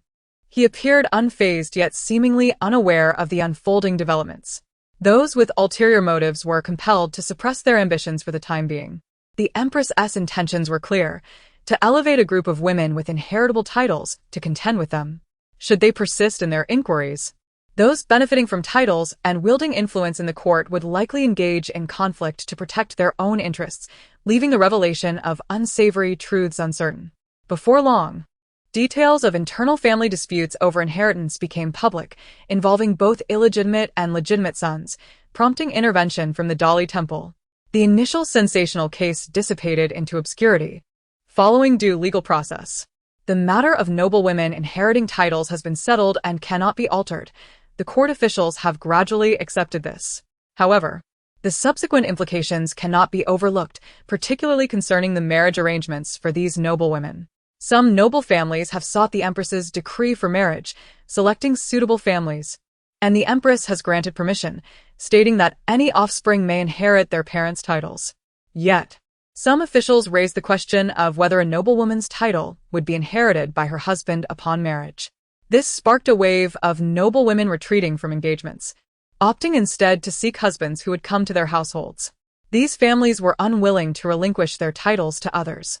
It is impossible to cover every aspect of a situation. It ultimately depends on human actions. After the tumult surrounding noble women's marriages subsided, the Empress's harem was unexpectedly brought up. The Empress has no children, and the positions of Crown Prince or Crown Princess remain unestablished, causing unease among the elder officials. However, considering the Empress's temperament, the court officials place their hopes on the Chancellor, who is the Empress's most trusted advisor. Suddenly entrusted with this heavy burden, Chancellor Zhou Junbai found herself at a loss. As she had yet to marry herself, now tasked with persuading the Empress to expand her harem. After much contemplation, she decided to bring the National Master along to help mitigate any potential royal ire. "I've muddled through all these years, yet I remain a virgin," remarked the increasingly venerable and youthful-looking Xiaoyu, who now exuded a certain gravitas befitting a National Master. "National Master? Did you just refer to yourself as a virgin?" Zhou Junbai's lips twitched. Although she always knew the Empress's teacher had a peculiar disposition, she never imagined it would extend this far. Xiaoyu instantly adopted a serious demeanor, stating, "It is a rule of our sect that we disciples must maintain our purity." She chuckled. "Zhou, have you not thought of finding a suitable partner over the years?" The National Master jested.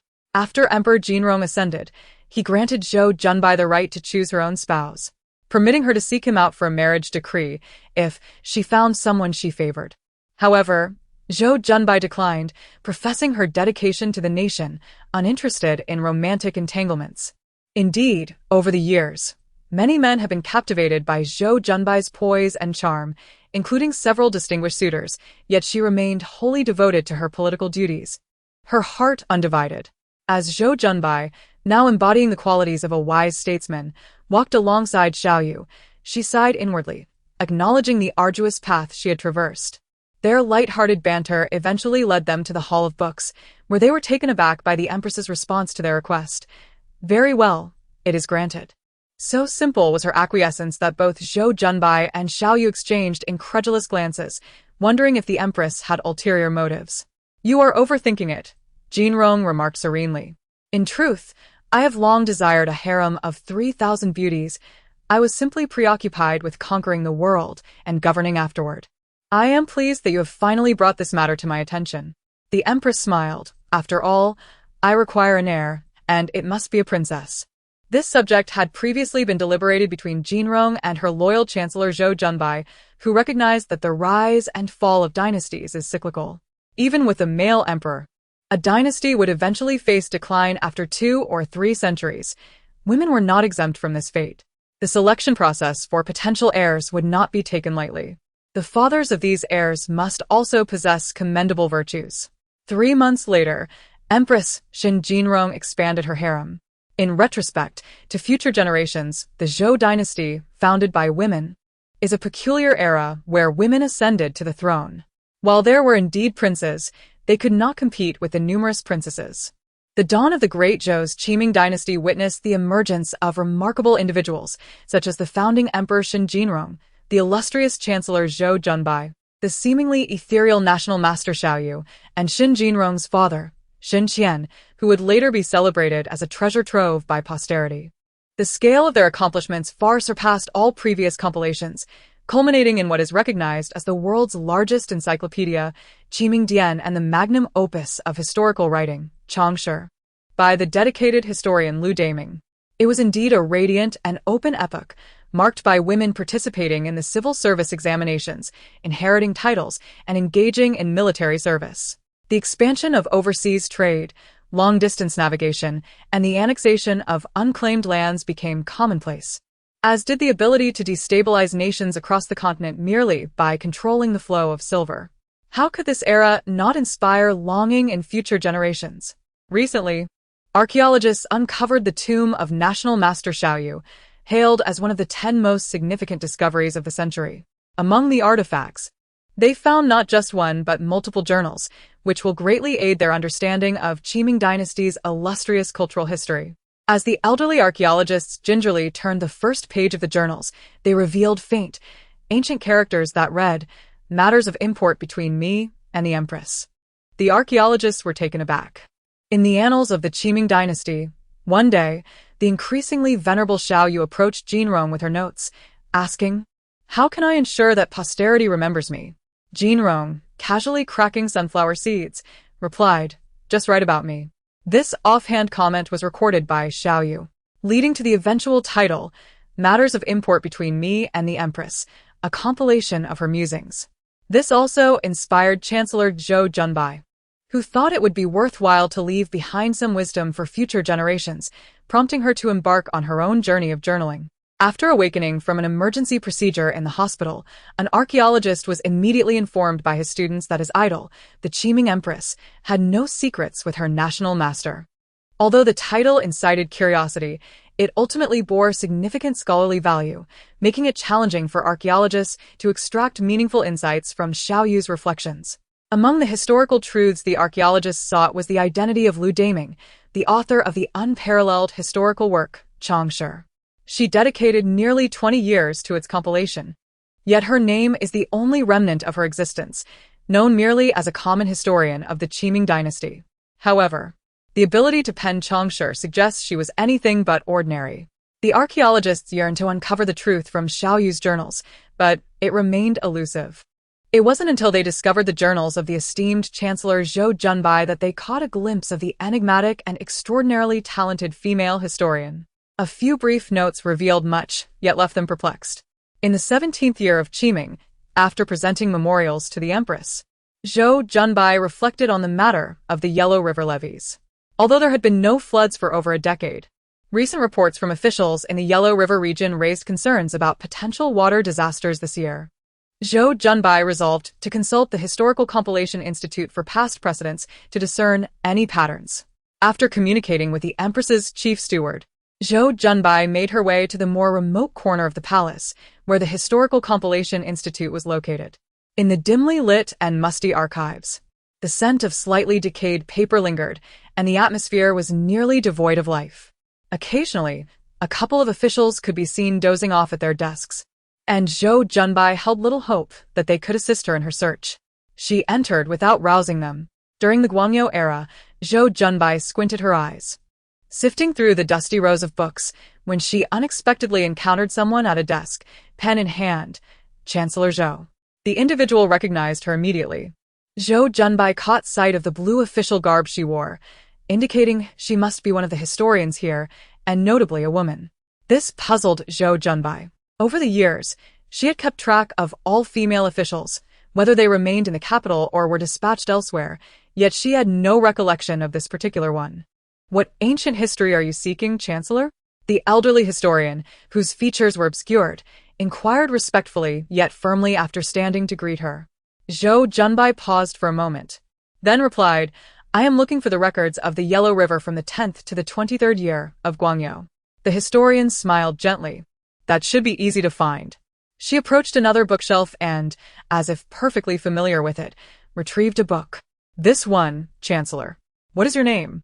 "I cannot recall having seen you before," Zhou Junbai asked as she accepted the book.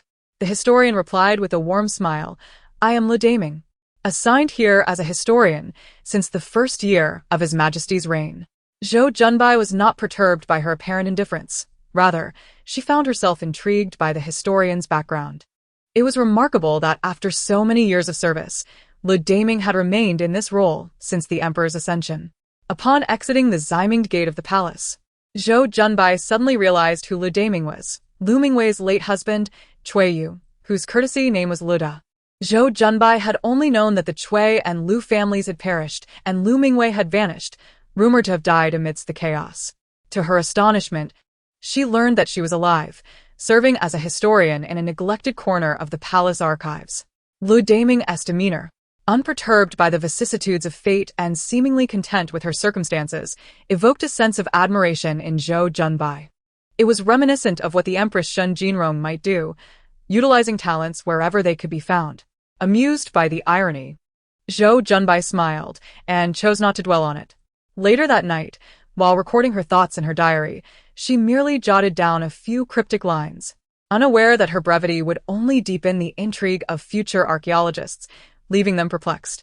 The intertwining fates of Zhou Junbai and Lu Daming, the historian deliberately placed in the archives by Empress Shun Jinrong, posed many questions. Some conjectured boldly that Lu Daming had fallen from grace. Perhaps as a punishment for her transgressions, the Empress appreciated her talents enough to assign her to obscurity. Yet, what crime could warrant such a fate for a gifted scholar? Relegated to obscurity for over 2 decades, laboring to pen a historical tome that might never be celebrated? Even so, this historian bore no grievances, and in her final writings, she expressed gratitude toward the Empress. History, as always, invites endless speculation, remaining elusive and enigmatic. In a dim and cramped single-room rental, the air was thick with the stench of rotten alcohol. The small living room felt crowded with merely a sofa, upon which lay a despondent young woman who resembled a lifeless corpse, Ning Jinrong. Outside, someone knocked insistently, but there was no response, prompting their voice to grow more urgent. However, the corpse stirred slightly, her fair ears twitching, yet she did not rise. "Do you know the girl who lives here?" Another voice, that of a middle-aged woman, inquired. "Yes. I am her manager, Su Peng." The young man in a white shirt and jeans replied with a forced smile. "This is my identification. You are her manager. Then you should pay me the 2 months' rent she owes." "All right, how much is it?" "Not much, just 2,500. The woman's tone became markedly more cordial. "Here. I'll give you my key, you can let yourself in. I don't know if she's home. No one was here last night." "Thank you, ma'am," Su Peng said politely, adhering to his professional demeanor.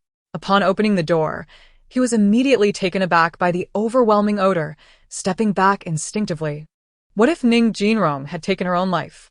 That thought ignited a sense of urgency, and he rushed inside, only to find the young woman in a white dress sprawled on the sofa, resembling a heap of discarded fabric. "Ning Jinrong, are you alive?" Su Peng shook her shoulders vigorously until she emitted a muffled groan, allowing him to breathe a sigh of relief. Thankfully, she had not succumbed to despair. She was merely intoxicated beyond recognition.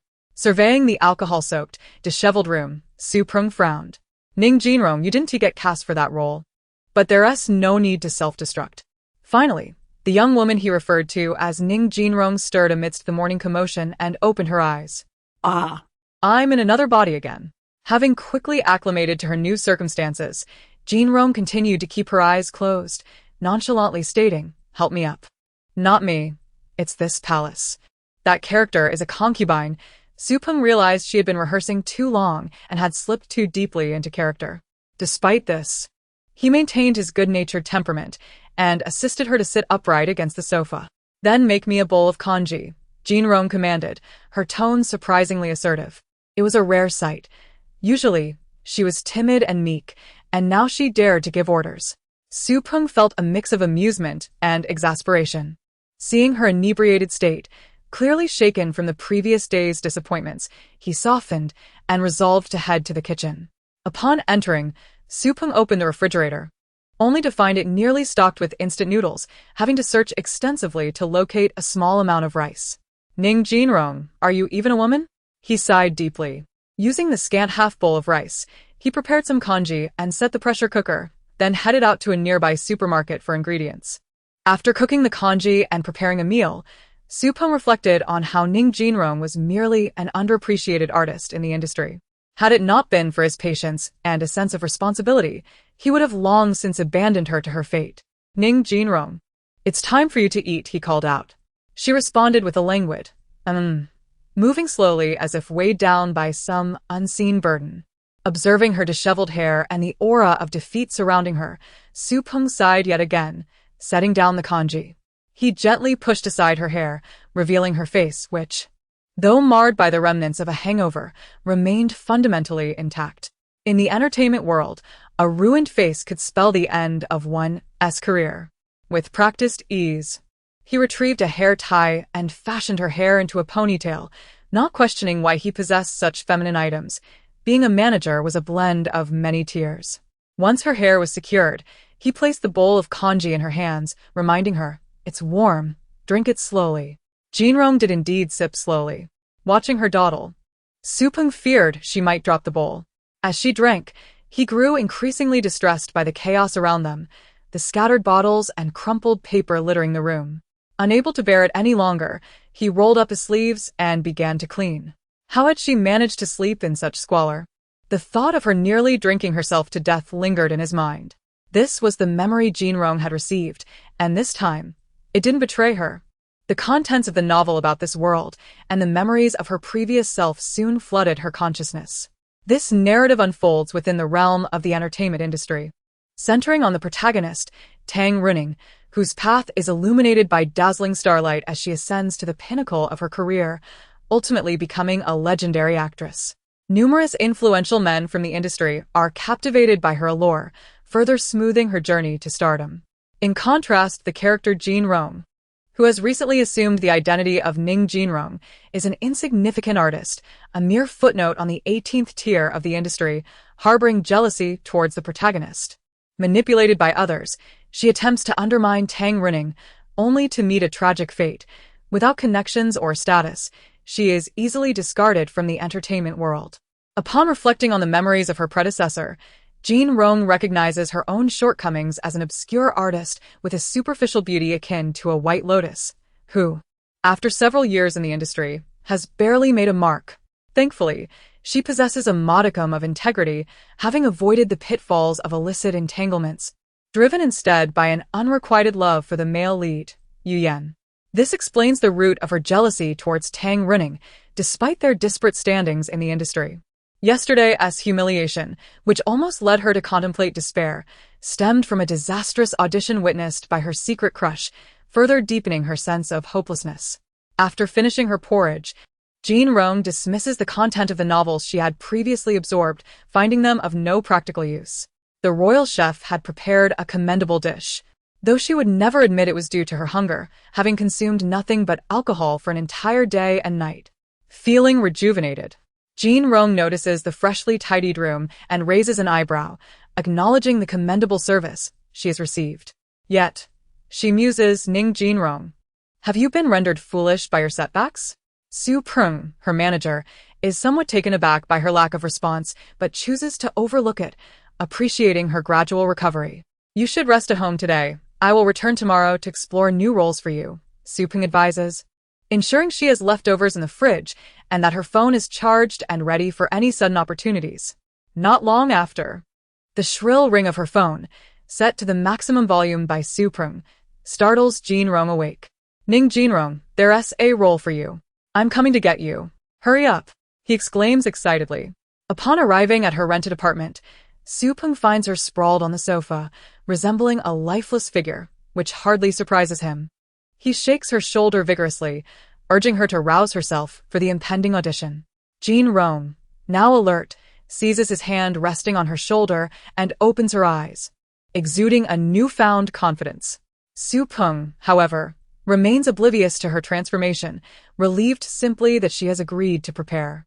He instructs her to clean up and dress quickly, as they have a mere 10 minutes to make it to the company. Adjusting to the stark contrasts of her new life as a struggling artist, Jinrong realizes she has forgotten to retrieve her clothes. With an unapologetic demeanor, she swings open the bathroom door. Su-pung, blushing and hesitant, shoves a pile of clothes into her hands, revealing his bashful nature as a 27-year-old virgin. In contrast, Jinrong remains composed and unflustered, having been accustomed to the opulence of a royal court in her past life. Once Jinrong emerges from the shower, restored to her charming self, Su-pung breathes a sigh of relief, though he notices subtle changes in her demeanor, which he attributes to her recent emotional turmoil. In the unpredictable world of acting, where conventional work hours do not apply, it is commonplace for an agent to whisk an artist away for auditions. As they head to the company in a taxi, Suprung's expense, given Jean Rong's current financial state, he bombards her with updates about the audition, only to find her attention waning. Upon arrival, they are greeted by a massive promotional banner for their agency, Huayu, one of the giants in the domestic entertainment sphere. The striking images of the male and female leads, flanked by ardent fans, highlight the daunting heights Jean Rong aspires to reach. Supung wistfully remarks, "If only you could achieve such success one day." "I will, and I shall soar even higher," Jean Rong replies, her eyes narrowing with determination. Supung, after a moment of silence, gently pats her head, urging her to focus on acting rather than lofty ambitions. Acknowledging the steep challenge ahead given her current skills and dwindling motivation. As they enter the building through a special staff entrance, they prepare for 2 scenes in a historical drama. Jean Rong's initial role as a princess requires a costume fitting, where she transforms a lavish outfit into a portrayal of the haughty character, Princess Xia. Both Supung and the director are taken aback by her performance, prompting the director to exclaim, "You'll do perfectly. What is your name?" "Ning Jinrong." "I look forward to your guidance," she replies with a smile. After a brief makeup session, Supung retrieves the script, noting that despite the character's limited screen time, the production holds promise within the current trend of palace dramas. Jean Rong's character, though minor, plays a pivotal role in the narrative. She is introduced alongside her exiled father, emerging from obscurity to reclaim her rightful place in the opulent court. Ultimately, her character's descent into treachery culminates in a plot to poison her father upon learning of his plans to pass the throne to a long-lost son. In summary, she embodies a foolish and malicious princess character. Subsequently, her role fades away, as the script merely notes her demise amidst the chaos of war, glossing over it. "All right, prepare to begin," the director commands from behind the camera. Under the lens, she lifts her gaze towards the capital, a symbol of power and opulence. Her delicate and exquisite features exude an air of nobility, evoking the thought that, despite her origins in a desolate land and years of hardship, she is undeniably the daughter of a prestigious family. Even at a glance, she is unlike ordinary folk. She was born for the glory of her lineage and the intrigues of power, raised in this world and destined to end here. This scene can be described as a fleeting glimpse of brilliance, and the director feels a sense of satisfaction within. Cut, moving on to the next scene. Despite her commendable performance, Princess Xia remains a minor character, unnoticed by others. After her scene, only Supung offers Jean Rong a glass of water, acknowledging her decent performance and hoping to leave a good impression on the director in the next scene, which holds more significance. "Oh," Jean Rong replies calmly, sensing that her previous appearance was little more than a mere formality. Supung, clearly more invested than she is, thinks it best to seize the moment and deliver a strong portrayal, as the upcoming scene entails more substantial dialogue. All right, it indeed holds more weight than the last. The sole line she must deliver is, "Father, please take your medicine." If one disregards the fact that it is laced with poison, the sentiment is genuinely heartwarming, showcasing the bond between father and daughter within a royal family. Supung remarks that a patricidal role is indeed unsavory, yet a well-executed performance could leave a profound impact on the audience. After reviewing the script, Jean Rong sets it aside, declaring, "I've memorized it." Supung firmly grasps her shoulders, locking eyes with her earnestly. "Ning Jean Rong, you're an actress." Jean Rong's eyelashes remain still, responding with a simple, "Oh." Supung, unable to suppress her frustration, urges, "Ning Jean Rong, it's your turn." A crew member rushes in to call her, and Supung enthusiastically cheers her on from behind. "Ning Jean Rong, you must give it your all." Jean Rong adjusts her resplendent cloak, her phoenix-like brows arching slightly, and in that instant, Supung perceives the true essence of a noble lady. Even a daughter of the royal family cannot escape the obsession with power, capable of committing the heinous act of patricide. Jean Rong glides gracefully, the phoenix hairpin in her hair shimmering, adorned with golden embroidery, signifying her unique status as she approaches the bed. Behind her floral smile lies an insatiable ambition. "Father, please take your medicine." This soft-spoken plea sends chills down the spine, for she harbors genuine murderous intent towards her biological father. The poisoned emperor, blood trickling from his mouth, extends a trembling hand towards his daughter. Yet, Princess Xia coldly regards him, her eyes gleaming with a mad delight.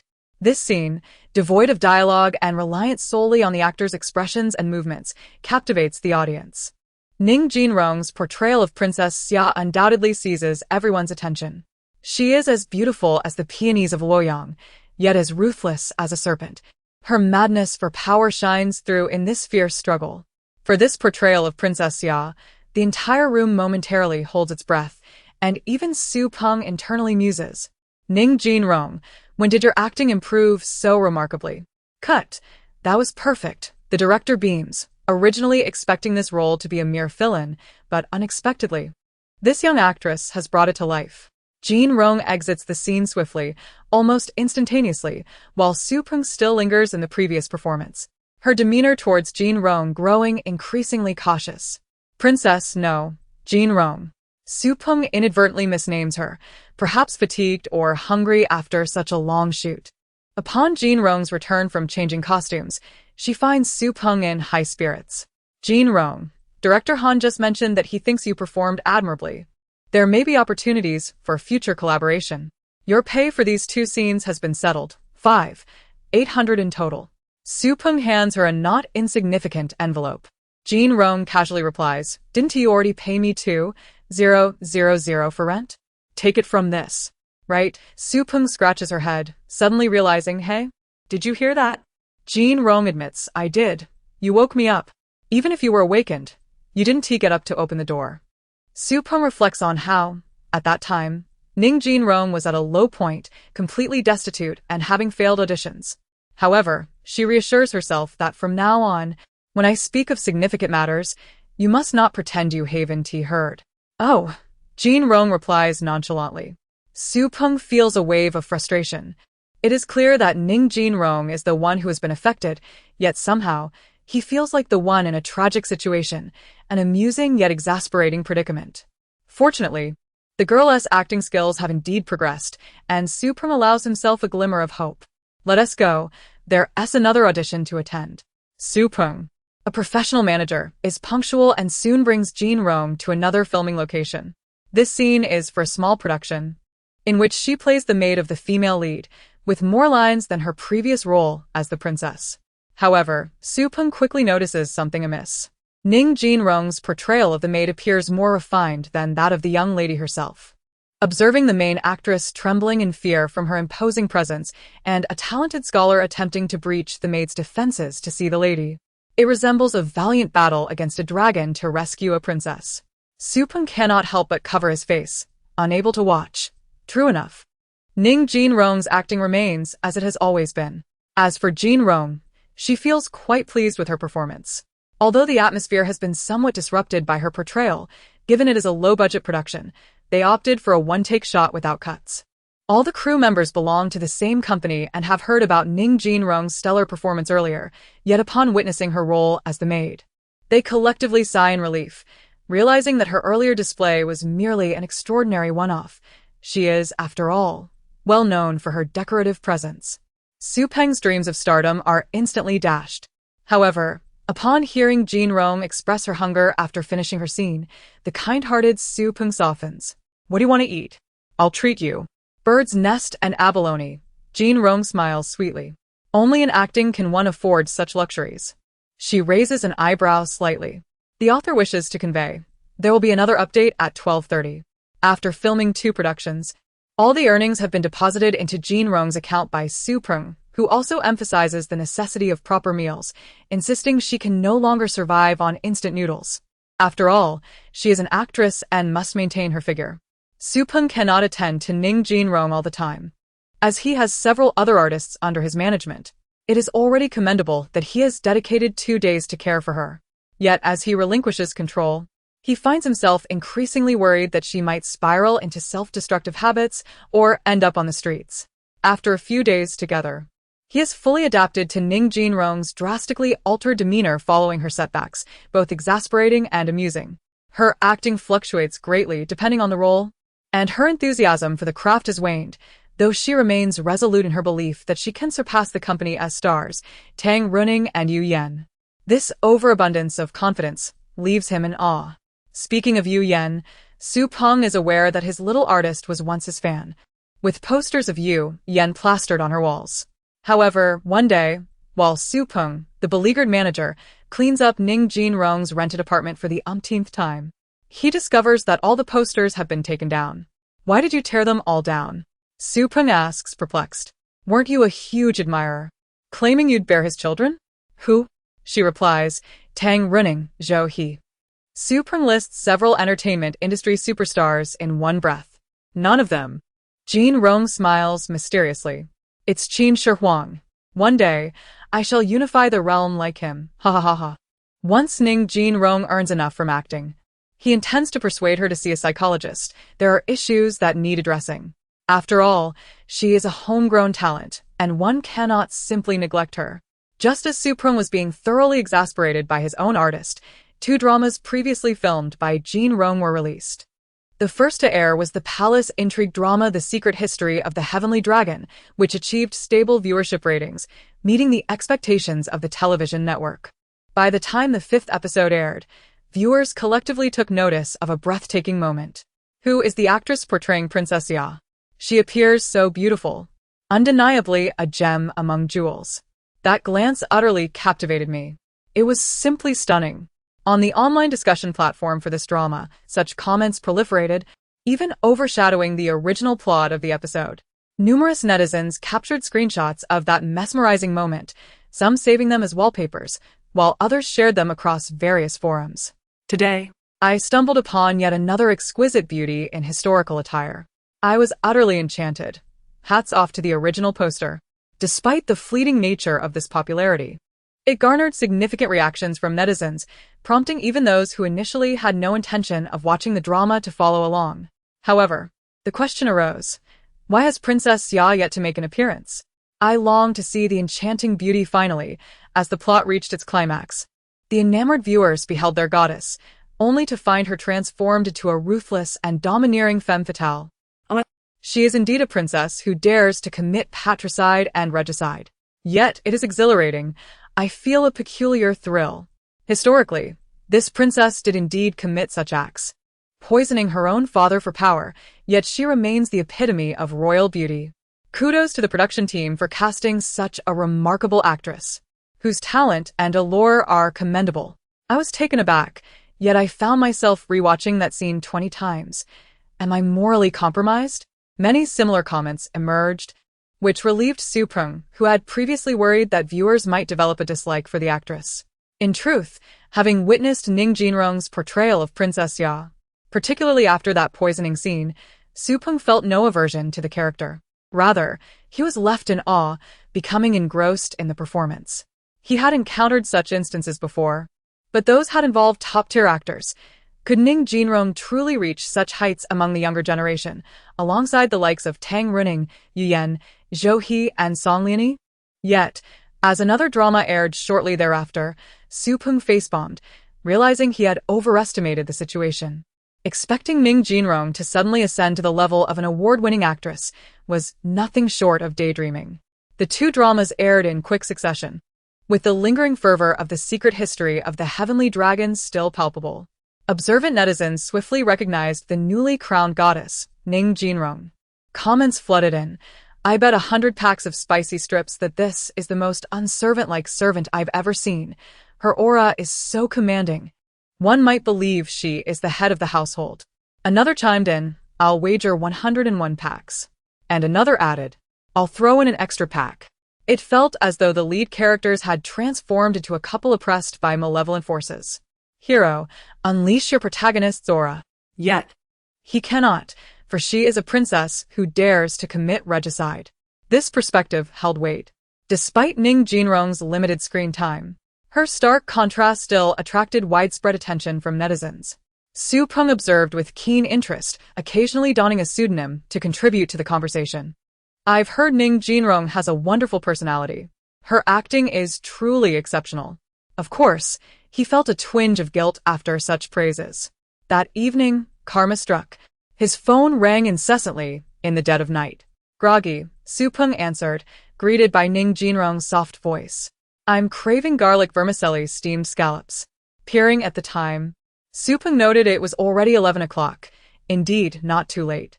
Taking a deep breath, he resignedly replied, I'll drive to pick you up. Don't wander off. Knowing Ning Jinrong's penchant for venturing out to find food, he hurriedly dressed and drove to her location. I know a place that does garlic vermicelli steamed scallops quite well, he remarked as he saw Ning Jinrong fasten her seatbelt. Ning Jinrong rubbed her stomach. I got hungry after gaming all night. Su Peng's forehead creased in disbelief. What did you say? I was gaming, she replied nonchalantly. I got hungry while watching the DVD. Su Peng's mouth twitched, but he ultimately sighed. Let us go eat garlic vermicelli steamed scallops. By the time they reached the restaurant, it was nearly midnight.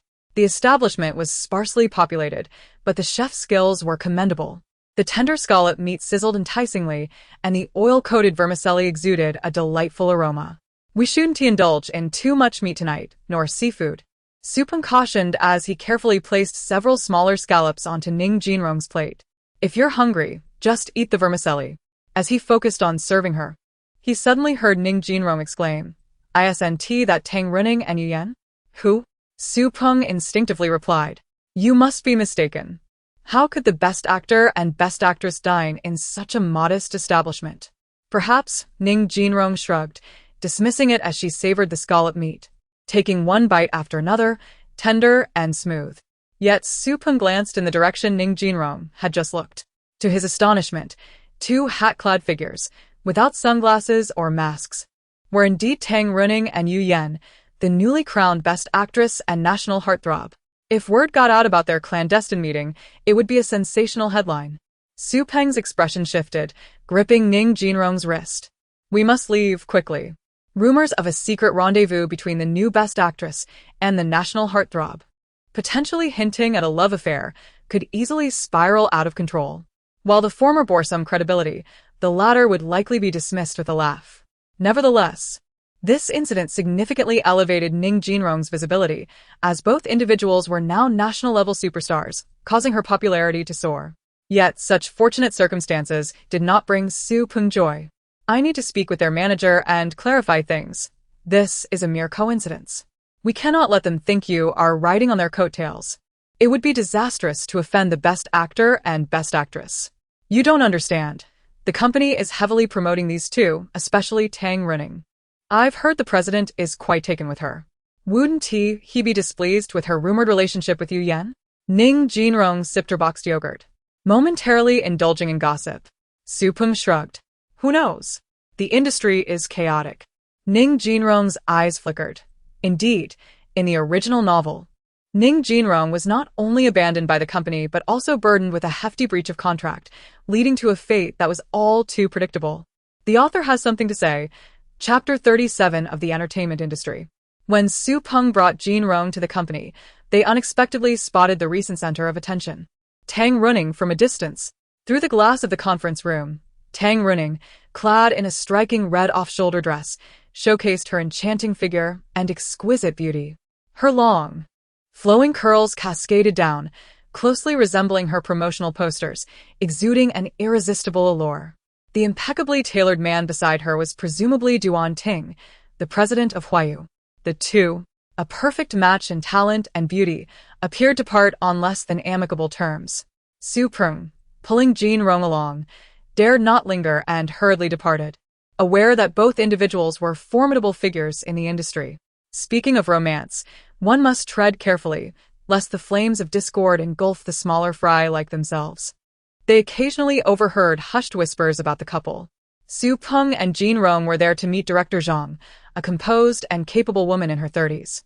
So, Su Peng, this must be your artist, Ning Jinrong, director Zhang remarked pleasantly. Although Su Peng was not among the top agents at Huayu, her amiable disposition and reputable character had garnered her a fair amount of goodwill within the company. Yes, that's her, Su Peng replied, nudging Jinrong with her elbow. You should greet her. She's the one who controls the script resources. If she takes a liking to you, your path to stardom will be assured. Hello, Director Zhang. Jinrong replied coolly, neither arrogant nor overly enthusiastic. Zhang, skilled in reading people, sensed that this girl was not one to stir trouble. Yet she seemed ill-suited for the entertainment industry. However, since she was brought in by Su Peng, her impression was naturally enhanced. If a suitable script role arises, I will notify you, Zhang assured. Thank you, Director Zhang, Su Peng responded with a wide grin. Anticipating this conversation, Su Peng quickly adopted a serious expression and clarified the misunderstanding regarding the earlier encounter, explaining that it was purely coincidental. Zhang's gaze deepened as she quietly inquired, so, they were indeed on a date? Jin Rong, standing behind Su Peng, shot her a glance, suspecting someone had prompted that question. Su Peng, not Navi, chuckled. How would I know? A meal could have been a mere collaboration or a friendship. Understood, Director Zhang, Su Peng replied with a smile. After their meeting concluded, Su Peng and Jin Rong encountered Tang running once more in the elevator, this time accompanied by her manager and several assistants, truly the queen of Huayu. Su Peng proactively offered explanations for the rumors circulating in the entertainment tabloids. Tang Running maintained a relatively good temperament, not overly concerned with Ning Jin Rong, a minor character in the grand scheme. Su Peng hoped to engage Jin Rong in conversation, but to her dismay, Jin Rong remained lost in thought, not uttering a word. Su Peng sighed, realizing she could not rely on Jin Rong to cultivate connections. With the roles and recent buzz, Jin Rong had gained a modicum of fame. Yet Su Peng's joy was short-lived when Jin Rong decided to decline all future projects, including one with the renowned director Han. Su Peng, frustrated, ignored her for several days, only to find herself preoccupied with worry. Would Ning Jin Rong be capable of taking care of herself? Once Su Peng finished her tasks, she promptly called the landlord, the same lady who had given her the keys. The landlord mentioned that Jin Rong hadn't left her apartment in 2 days. Panic-stricken, Su Peng hurriedly drove over to check on her. Upon entering, she found Jin Rong munching on half a slice of toast, fixated on a laptop screen, her fingers dancing across the keyboard. You haven't left the house for 2 days just for this? Su Peng leaned in closer, observing the screen filled with colorful graphs and incomprehensible numbers. Jin Rong replied, her focus unwavering. What is this? Su Peng inquired, perplexed. Stock trading, Jin Rong mumbled. Su Peng was taken aback. When did you learn all this? I studied a bit before, now I'm picking it up again, Jin Rong explained, revealing that she had once managed a company and was well-versed in business operations, thanks to her astute father. Su Peng noticed a stack of books nearby titled Modern Stock Market and Smart Investing. It seemed Jin Rong was indeed learning on the fly. Yet Su Peng couldn't shake the feeling that it sounded dubious. It's quite simple, really. Stocks are just a digital representation of money, a game of numbers and rules. Look at these fluctuations. Jin Rong continued, but Su Peng, feeling overwhelmed, waved her hands dismissively. I'm getting dizzy just listening to this. Others might want to hear it, but I might not even share it, Jin Rong retorted, resuming her typing. Jin Rong's intense concentration on the screen revealed a unique charm that Su Peng had never witnessed before. Suddenly serious, Su Peng asked, Ning Jin Rong, you're not actually considering leaving the entertainment industry, are you? Not at all. Although acting is exhausting, the entertainment world is quite fascinating. I have no plans to leave just yet, Jin Rong replied lightly, as she still had not completed this particular game. That's a relief, Su Peng sighed, unsure whether to feel relieved or concerned. However, I believe my strengths lie elsewhere. It's time to explore a different path. Jin Rong continued, expressing her intent to re-enter the industry in a new capacity. Despite her reassurances, Su Peng was convinced that Ning Jin Rong had been somewhat affected, speaking in a manner that was increasingly difficult to comprehend. If it weren't for you, I would have given this role to Su Qianqian, she remarked, referring to her most popular artist at the moment, who was leagues ahead of Ning Jin Rong. Su Peng tried to ignite her interest, earnestly stating, Ning Jin Rong, you must understand, this opportunity is truly significant. It could catapult you to greatness. Oh, Jin Rong replied slowly, casting a glance at her. Do as you wish. Su Peng felt defeated, realizing she was at a loss with Ning Jin Rong. Jin Rong shot him a sidelong glance, her eyes glimmering. Ultimately, whether it was Su Peng's incessant chatter that wore her down, or a lingering passion for acting, Jin Rong decided to participate in auditions for the fantasy drama Tianwen. a major production with over $100 million in investment. The lead roles were secured months ago by the illustrious dual award winner Tang Running and the beloved male idol Yu Yan, and with recent rumors swirling around them. Anticipation for the show was at a fever pitch even before filming commenced, much to the delight of the investors and producers. Not only did fans and onlookers outside the industry eagerly await the show, but even those within the industry were keenly focused on it, leading to fierce competition for roles. Superness' ability to carve a path for Jin Rong to audition for an important role speaks volumes about his capabilities. The role in question was that of the third female lead, Feng Yao, a celestial maiden of noble birth with a malicious and jealous disposition. Obsessed with the male lead, the first immortal Mo Han, she repeatedly harmed the female lead, Ling Shi, only to have her malevolent deeds exposed, resulting in her being stripped of her heavenly status and cast down to endure countless tribulations. With no prior experience in playing such a character, Ning Jin-rong remained remarkably composed. The script provided by the production team was rather simplistic, merely offering a brief introduction.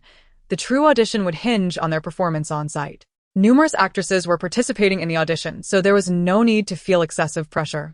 Su Peng continuously encouraged Jin-rong, yet inwardly, he felt a lack of confidence. Although he had facilitated the opportunity for her to audition, he was taken aback to see even second-tier actresses like Zhao Lan present. While she might not have garnered as much popularity in recent years compared to the rising stars such as Tang Running and Song Lianyi, she still boasted a considerable fanbase. Paired with beauty and extensive connections within the industry, should she accept another role, she would undoubtedly secure a leading position. Not only her, but also Shin Feifei and Yu Jiao contributed to Jin-rong's sense of inadequacy amidst the competitive actresses. Su Peng lowered his head, mentally chastising himself, feeling remorseful for Jin-rong. His intention had been to reignite her passion for acting, yet he found himself inadvertently discouraging her instead. Suddenly, Jin-rong's hand rested gently on his shoulder, her voice soothing as she assured him not to worry. Su Peng raised his gaze, meeting Jin-rong's steadfast eyes that exuded an inexplicable sense of reassurance, sparkling with vibrant brilliance, and with a subtle smile, she said, "Watch me." Su Peng felt a sudden warmth spread across his face. Jin-rong was not the first to audition. She had drawn a later number, which clearly placed her at a disadvantage. As Zhao Lan, who was most confident about securing the role, emerged with a light step and a hint of joy in her brow, the remaining actresses felt a twinge of anxiety. Su Peng's spirits sank even lower. Number 23. Ning Jin-rong, a staff member, called out. "It's all right. I'm here," Jin-rong reassured, patting his shoulder with unwavering confidence. As her agent found solace in her words, he bit down on a handkerchief, cheering her on in his heart. Jin-rong entered the audition room with composure, ready to face whatever came her way.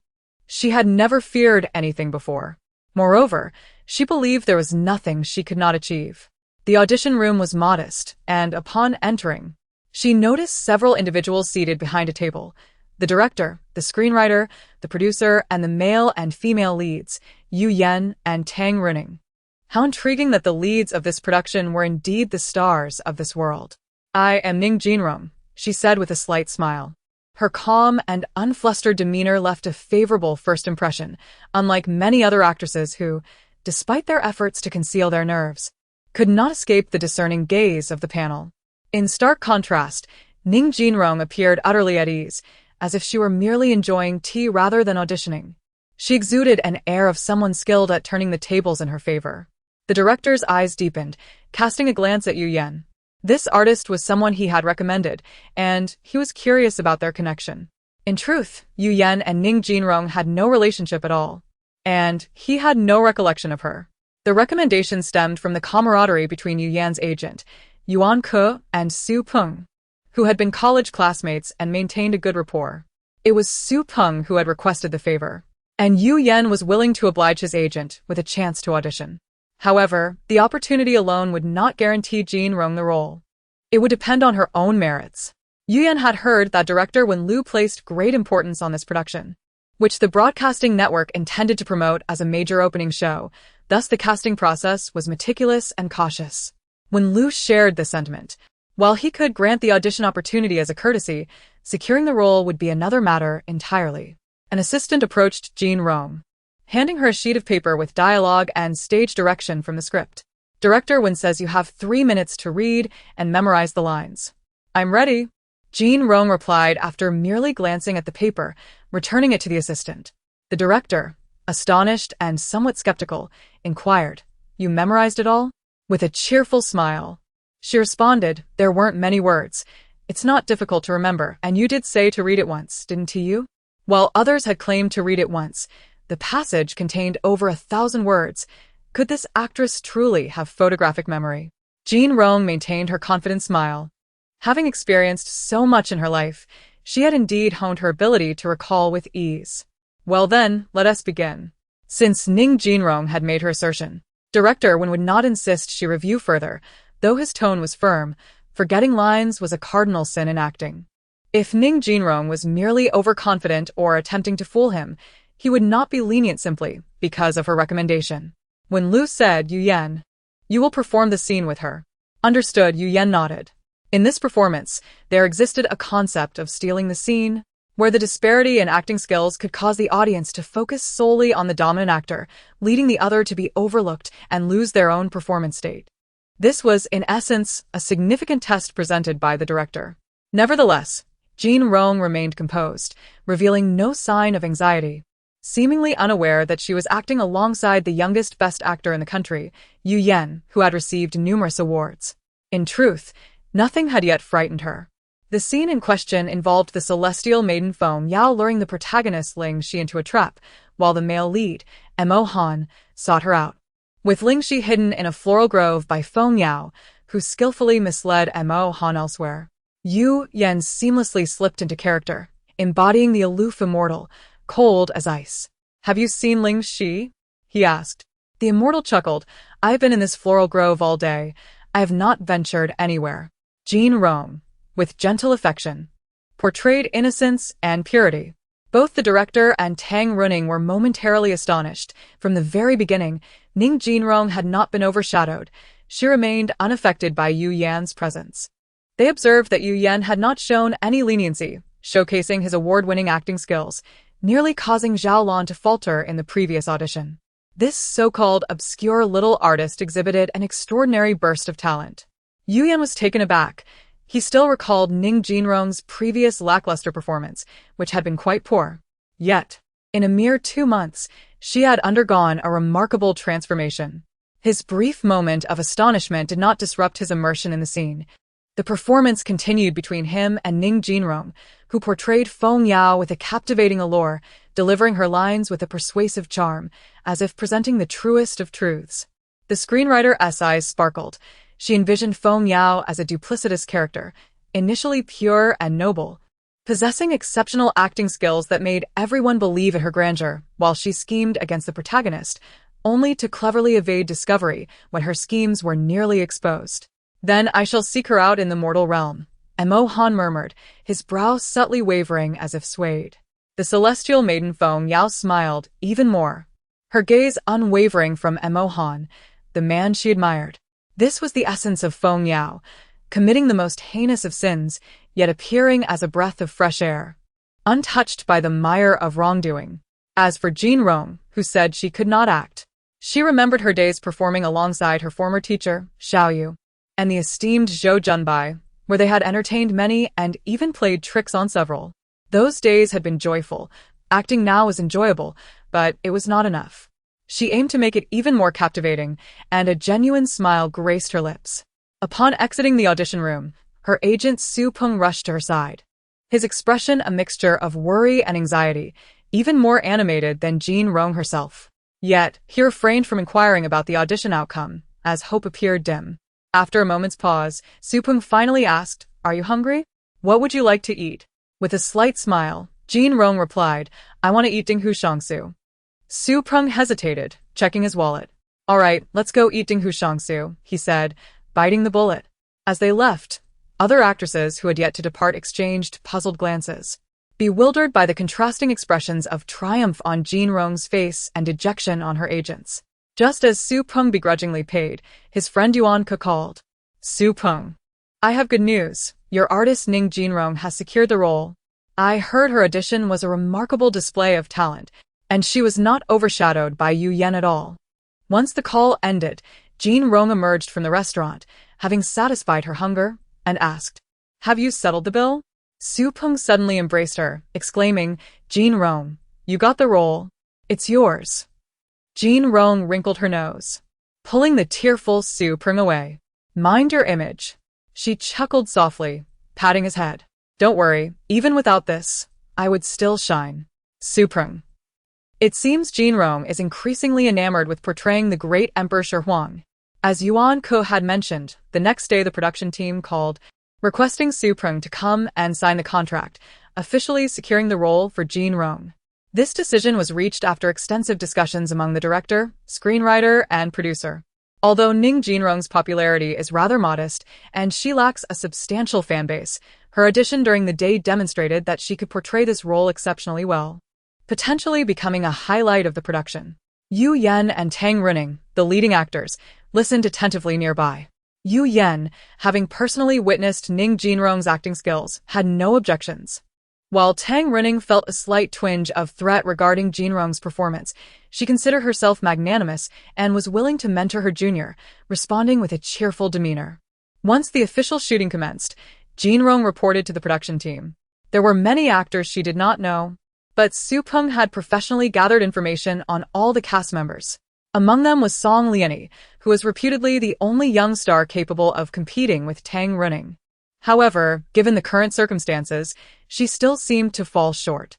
It was rumored that she initially aspired to play the leading female role but lost it to Tang Running, ending up with the second female lead instead. There was also Teacher Xiao, a venerable veteran artist. While Jinrong was getting her makeup done, Su Peng managed to find Yuan Ko, saying, "Brother Yuan, I haven't had a chance to thank you until now. It was truly thanks to your assistance that I could even compete for this role. After receiving the confirmation, I intended to treat you to a meal as a token of my gratitude, but as an esteemed actor's agent, you're undoubtedly busier than I am.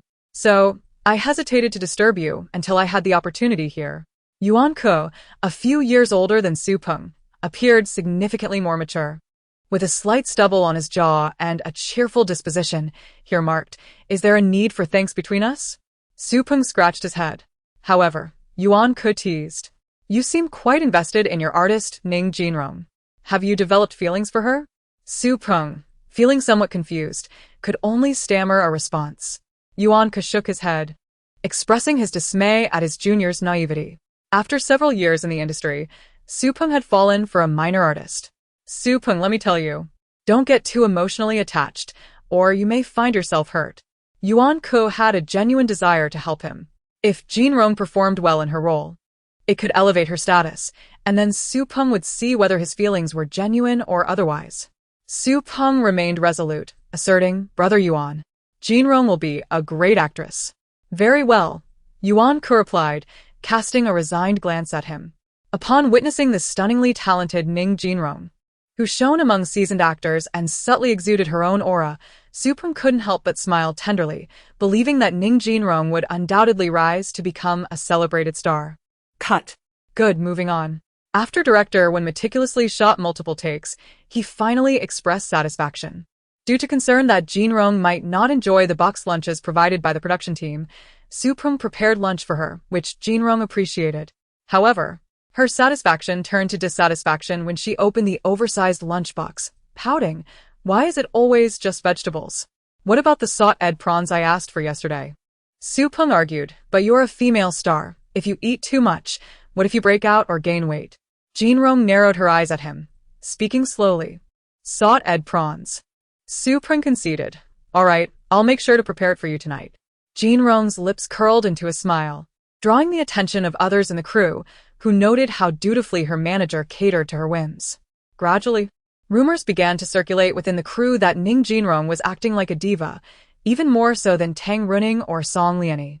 It was evident that some were envious of her rapid rise to prominence, having quietly secured the third female lead without any substantial foundation and overshadowing others with her acting prowess.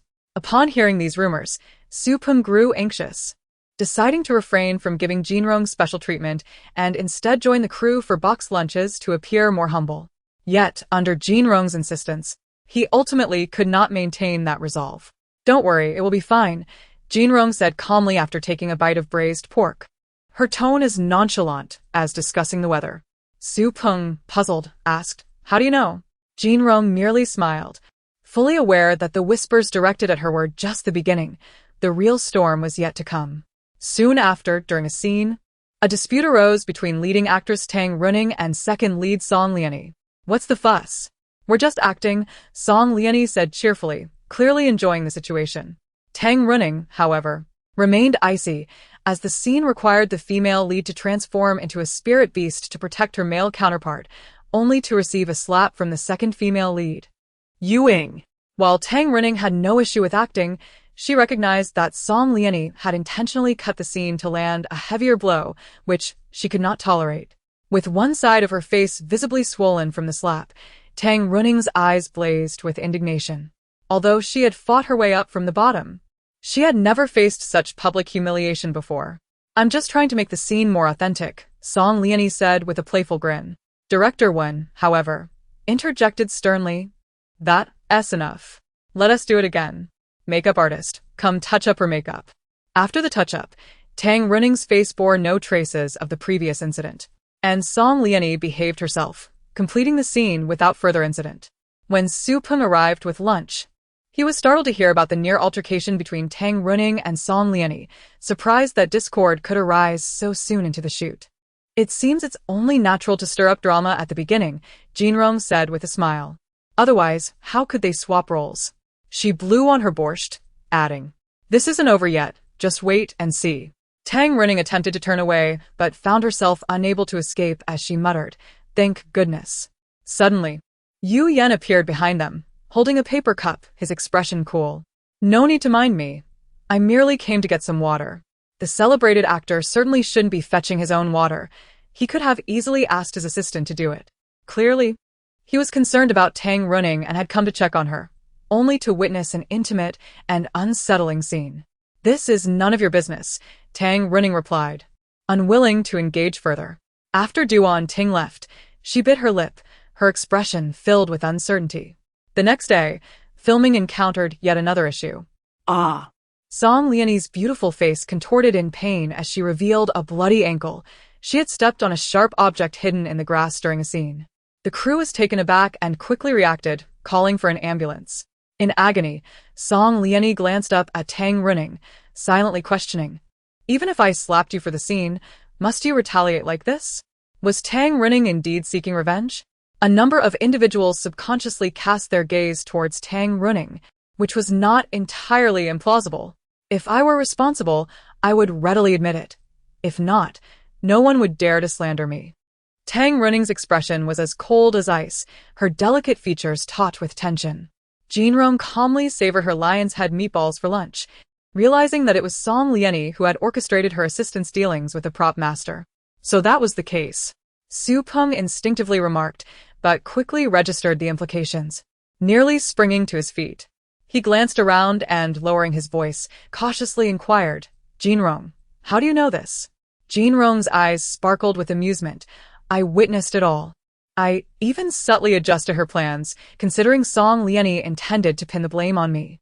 The news of Song Liani's injury, while filming, spread rapidly, despite the crew's efforts to discreetly transport her to the hospital. As a rising star with a considerable fanbase, the moment they heard of their idol's misfortune, they were filled with concern. Alongside this, rumors circulated that a certain leading actress from the crew had maliciously retaliated against Song Liani. When confronted by reporters, Song Liani provided vague and suggestive responses. Soon, social media erupted with disparaging comments about Tang Runing, alleging that she was difficult to work with and had usurped roles from others. The online forums became a tempestuous battleground, with Jinrong and Su Peng merely observing the chaos. Learning the truth from Jinrong oddly comforted Su Peng. Perhaps it was Jinrong's calm demeanor that did the trick. Song Liani had previously harbored the intention to injure herself. If she succeeded, Tang Runing would be unable to portray the character, leaving the role open for her. She was unperturbed by the prospect of being discovered, having already identified an inexperienced artist to take the fall. However, she had not anticipated that Jinrong had already discerned her maneuvers. Initially wishing to remain a mere observer, Jinrong would not tolerate being dragged into someone else's scheme. As it turned out, the narrative of Song Lianyi's hospitalization due to her injury was spun into an elaborate tale, and had it not been for Song Lianyi's attempt to shift blame onto Tang Running, she might have truly suffered losses. Whether or not she truly lost remains debatable. For with the evidence Jinrong had meticulously preserved, a discerning investigator would easily uncover the truth. Moreover, Tang Running was backed by formidable figures. The author wishes to convey, the secondary character who dares to oppose the protagonist has emerged not out of malice, but in pursuit of resources, albeit mistakenly targeting the wrong individual. Chapter 40. The truth. The reality soon came to light as the prop master who aided Song Lianyi stepped forward to confess, sending shockwaves through the internet. It turned out that Song Lianyi had orchestrated the entire charade herself. In an instant, the pristine image she had cultivated among fans and audiences crumbled, leading to a sharp decline in her popularity, cancelled engagements, terminated advertising contracts, and her formal dismissal from the production. Consequently, her agency decided to place her on hiatus for an indefinite period. Many began to envy Tang Running, who seemed to thrive both in her career and love life, being the youthful and affluent president of the entertainment giant, Huayu. A new candidate for the role of Yu Ying quickly emerged, Zhao Lan, another artist under Huayu, whom Jinrong had encountered previously. Afterward, the atmosphere on set shifted from its earlier turbulence to a state of serene stability. The crew members treated Tang Running with greater warmth. As Huayu was a principal investor in the production, Jinrong, despite having once been the subject of negative rumors, was now largely overlooked. After all, people tend to remember only the most significant events. Jinrong's character had substantial screen time, and her performance was commendable. Yet she belonged to that category of individuals who shine brightly on stage, but are often overlooked off stage. Whether intentionally or not remains uncertain. However, the director and certain actors took note of her talent, and under the pressure from Tang Running and Yu Yan, she displayed remarkable composure, imbuing her portrayal of Feng Yao with distinct elegance. Moreover, her claim of having an impeccable memory proved true as she navigated the script flawlessly after a single reading, never faltering. Could it be that she possessed the innate talent akin to Yu Yan? The director pondered inwardly. The rap party was an excellent opportunity for networking. Following the incident involving Song Lianyi, Yu Yan seemed to distance himself from Tang Running. Although they portrayed lovers on screen, their off-screen interactions grew increasingly unfamiliar. He did not attend the rap party. His representative, Yuan Ko, filled in for him. Jinrong made a dismissive gesture towards her manager, muttering, "Why must I come when Yu Yan can skip it?" Su Peng maintained a stoic expression, stating, "Jinrong, behave yourself." After countless trials and tribulations, he finally grasped the best way to handle Jinrong, by ignoring her. Tang Running spotted the duo in the corner and approached them with a smile. Jinrong. Having collaborated over several months, Tang Running had gained some insight into Jinrong's character, an enigmatic individual who is difficult to describe but undeniably unique. Most importantly, she possessed an innate charm, regardless of the role she undertook. With a radiant smile, Tang Running expressed her hope for future collaborations. Jinrong nodded. "We shall see."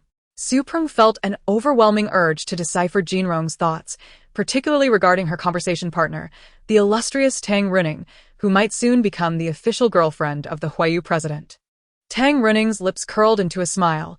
She rarely encountered someone so challenging. Although she felt somewhat awkward after Jinrong's earlier comments, she managed to engage in casual conversation. Duan Ting glanced at Jinrong but appeared indifferent, likely unaware of the existence of this artist within his own company. Since she is Running's friend, she should attend the Glorious Moment event next Wednesday. His tone suggested a casual invitation, yet anyone familiar with Glorious Moment would understand the significance of such an opportunity. Su Peng felt buoyant at the prospect. He envisioned Jinrong ascending to unprecedented heights in her career. However, when Jinrong's familiar, indifferent voice interrupted his reverie, his hopes were dashed. "Next Wednesday? I have prior commitments and cannot attend." "You're turning down such a significant opportunity as Glorious Moment." Su Peng felt a wave of despair wash over him. Jinrong asked nonchalantly, "What is it? Can one eat it?" "You don't even know what it is, yet you're declining?" Su Peng was nearly at a loss for words, while Jinrong remained unabashedly nonchalant. That has nothing to do with me. She resumed her focus on her phone. In an earnest attempt to enlighten Jinrong, Suprung elaborated on the entertainment industry's intricacies, emphasizing that Tang Running's rapid ascent to stardom, achieving the title of Best Actress within 2 years, was closely tied to her influential backers. He explained that Glorious Moment was a prime venue for such benefactors, and establishing a connection with one could pave the way for a smoother journey through the industry. As a professional manager, Suprung diligently analyzed the pros and cons for Jinrong, despite feeling a twinge of dissatisfaction. Clearly, if she could forge connections, it would greatly benefit her future. Benefactors?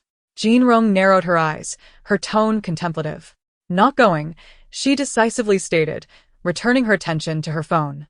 I have something else to attend to next Wednesday. Suprung. It seemed that the path he envisioned for Jinrong was fraught with challenges. Perhaps it would be best to allow her to focus on her acting, ensuring she was shielded from any potential harm. Unfortunately, he was not mistaken. There were whispers of disdain, suggesting that Jinrong's lofty ideals would ultimately hinder her success within this competitive realm. Among those with slightly better reputations like director Wen Lu, there were thoughts that Ning Jinrong could be considered a talented and pure-hearted actress. However, her inability to navigate social situations might render her future endeavors quite challenging. Initially contemplating an invitation for Ning Jinrong's next project was now put on hold. Even though Suprung understood the potential ramifications, there was little he could do. The show Tianwen was nearing its premiere on television, yet the promotional team had not notified Jinrong at all. Suprung felt troubled while observing Jinrong's leisure. Free from the demands of publicity and announcements, he suspected she might be the most content among them. This thought brought a smile to his face. On Wednesday, Suprung recalled that the rice in Jinrong's home must have run out, so he purchased a substantial amount of rice and vegetables. However, upon unlocking the door, he found the place utterly deserted. Holding a plethora of bags, Suprung momentarily froze, as it was unusual for Jinrong not to be lounging on the sofa, engrossed in games or tapping away on her laptop, which she had acquired from an unknown source. Where could she have gone? Though Ning Jinrong often acted unpredictably, her sudden disappearance was unprecedented. She was quite the homebody, rarely stepping outside. When she needed food, she would call him, and if something was amiss, she would call him to fix it. Aside from filming and dining out, she seldom left her home. After placing his items down, Suprung promptly called Jinrong, relieved to find her phone still operational. Why aren't you home? He asked, a hint of unrecognized urgency in his tone. In a conference room, Jinrong turned her chair towards the floor-to-ceiling window, showcasing the sprawling metropolis outside, and calmly replied, Didn't I tell you? I have something to attend to today. Suprung responded, You did mention it, but it sounded like you were just brushing me off. You've done that countless times. What's so important that you're out? I've never seen you leave the house, he questioned, puzzled. Jinrong accepted a pen from a nearby colleague, signing a contract while casually stating, I just came out to buy a few things. Not instant noodles again, I hope? Suprung grumbled, recalling the time he neglected her and found her fridge stocked with instant noodles and toast. For someone in the public eye, relying solely on instant noodles was rather excessive. She ought to be mindful of her figure. Jinrong remained unfazed, responding no, it's something a bit more expensive, but still not much. Suprung failed to notice the oddity in her words, still naively asking, What do you want for lunch? Jinrong twirled a pen between her fingers, squinting slightly. How about lamb hot pot? The author wishes to convey, the dishes Jinrong desires are precisely those I adore. As the grand fantasy drama Tianwen aired during prime time on the collaborating television station, it garnered widespread acclaim, celebrated for its exquisite attention to detail, stunning ink-wash special effects, and heart-rending romantic tales of immortal love. Even the ardent fans of the original work acknowledged that this was the Tianwen they had envisioned. The various roles in the drama became immensely popular, particularly the leading characters Tang Runing and Yu Yen, prompting many fans to form the Ning-Yen couple. Other characters also experienced a surge in popularity. From the very first episode, audiences gravitated towards the character of Feng Yao, as anticipated by the director and crew. She became a significant highlight of Tianwen. If the heroine Lingxi was pure and innocent, and the Sea Princess Yuing had a fleeting love, then Feng Yao was strikingly different. She made her entrance with a grace that captivated all eyes, possessing natural beauty that could be likened to a work of art. What further astounded the audience was that this exquisite and noble woman was, in fact, the story's main antagonist. Although her thoughts were malevolent, her demeanor remained unblemished and innocent. Even while committing wrongdoings, she exuded a casual charm that made it challenging to associate her with any filth or destruction. This contrast, coupled with her immersive acting skills, won Ning Jinrong a legion of fans. As Tianwen continued to air, discussions surrounding her character intensified. The goddess Feng Yao was regarded as the intellectual centerpiece of the drama, explaining why the principal characters repeatedly fell victim to her schemes. Observers marveled at her cunning and remarkable composure, admitting to being enamored by the villainess. In moments of peril, when her true motives were on the verge of exposure, the goddess Feng Yao remained astute and composed, earning admiration. Feng Yao is so beautiful. For her looks alone, I shall be her fan. To align with the trend, Supreme established a celebrity Weibo account for Ning Jinrong, hoping to enhance her interaction with fans. Nevertheless, Jinrong remained disinterested, preferring to play video games over engaging with social media. Reluctantly, Supreme took matters into his own hands, managing her Weibo on her behalf, attempting to cultivate a warm and approachable image for her, even if some of his words made her cringe while she was gaming. However, as soon as he spoke, Supreme sensed a chill behind him. Jinrong was glaring at him. I would never say that. Supeng Jemba. With the rising popularity of the Feng Yao character and Supreng's diligent management, Ning Jinrong's fanbase finally surpassed the million mark. It was evident to all that Ning Jinrong was on the cusp of stardom. Many at Huayu Company congratulated Supreng, acknowledging that his artist was about to achieve great renown, thereby elevating his career as a manager. Supreme sighed. You all have no idea of the burdens in my heart. As one garners fame, interviews, scripts, advertisers, and engagements come flooding in, yet all were rebuffed by Jinrong. The reason was simple. She wasn't interested and, more importantly, lacked the time. Jinrong's popularity rapidly ascended to the upper echelons of the third tier. One day, Supreme excitedly informed her, the company plans to assign you an assistant and a chauffeur-driven car.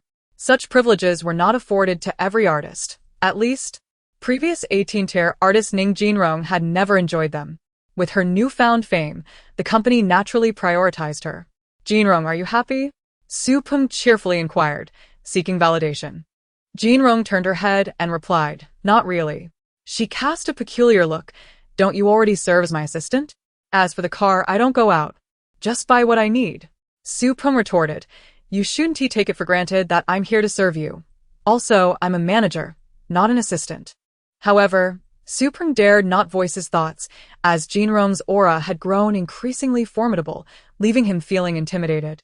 It wasn't long before rumors of Ning Jinrong being difficult and having a poor temperament surfaced, primarily propagated by entertainment news outlets.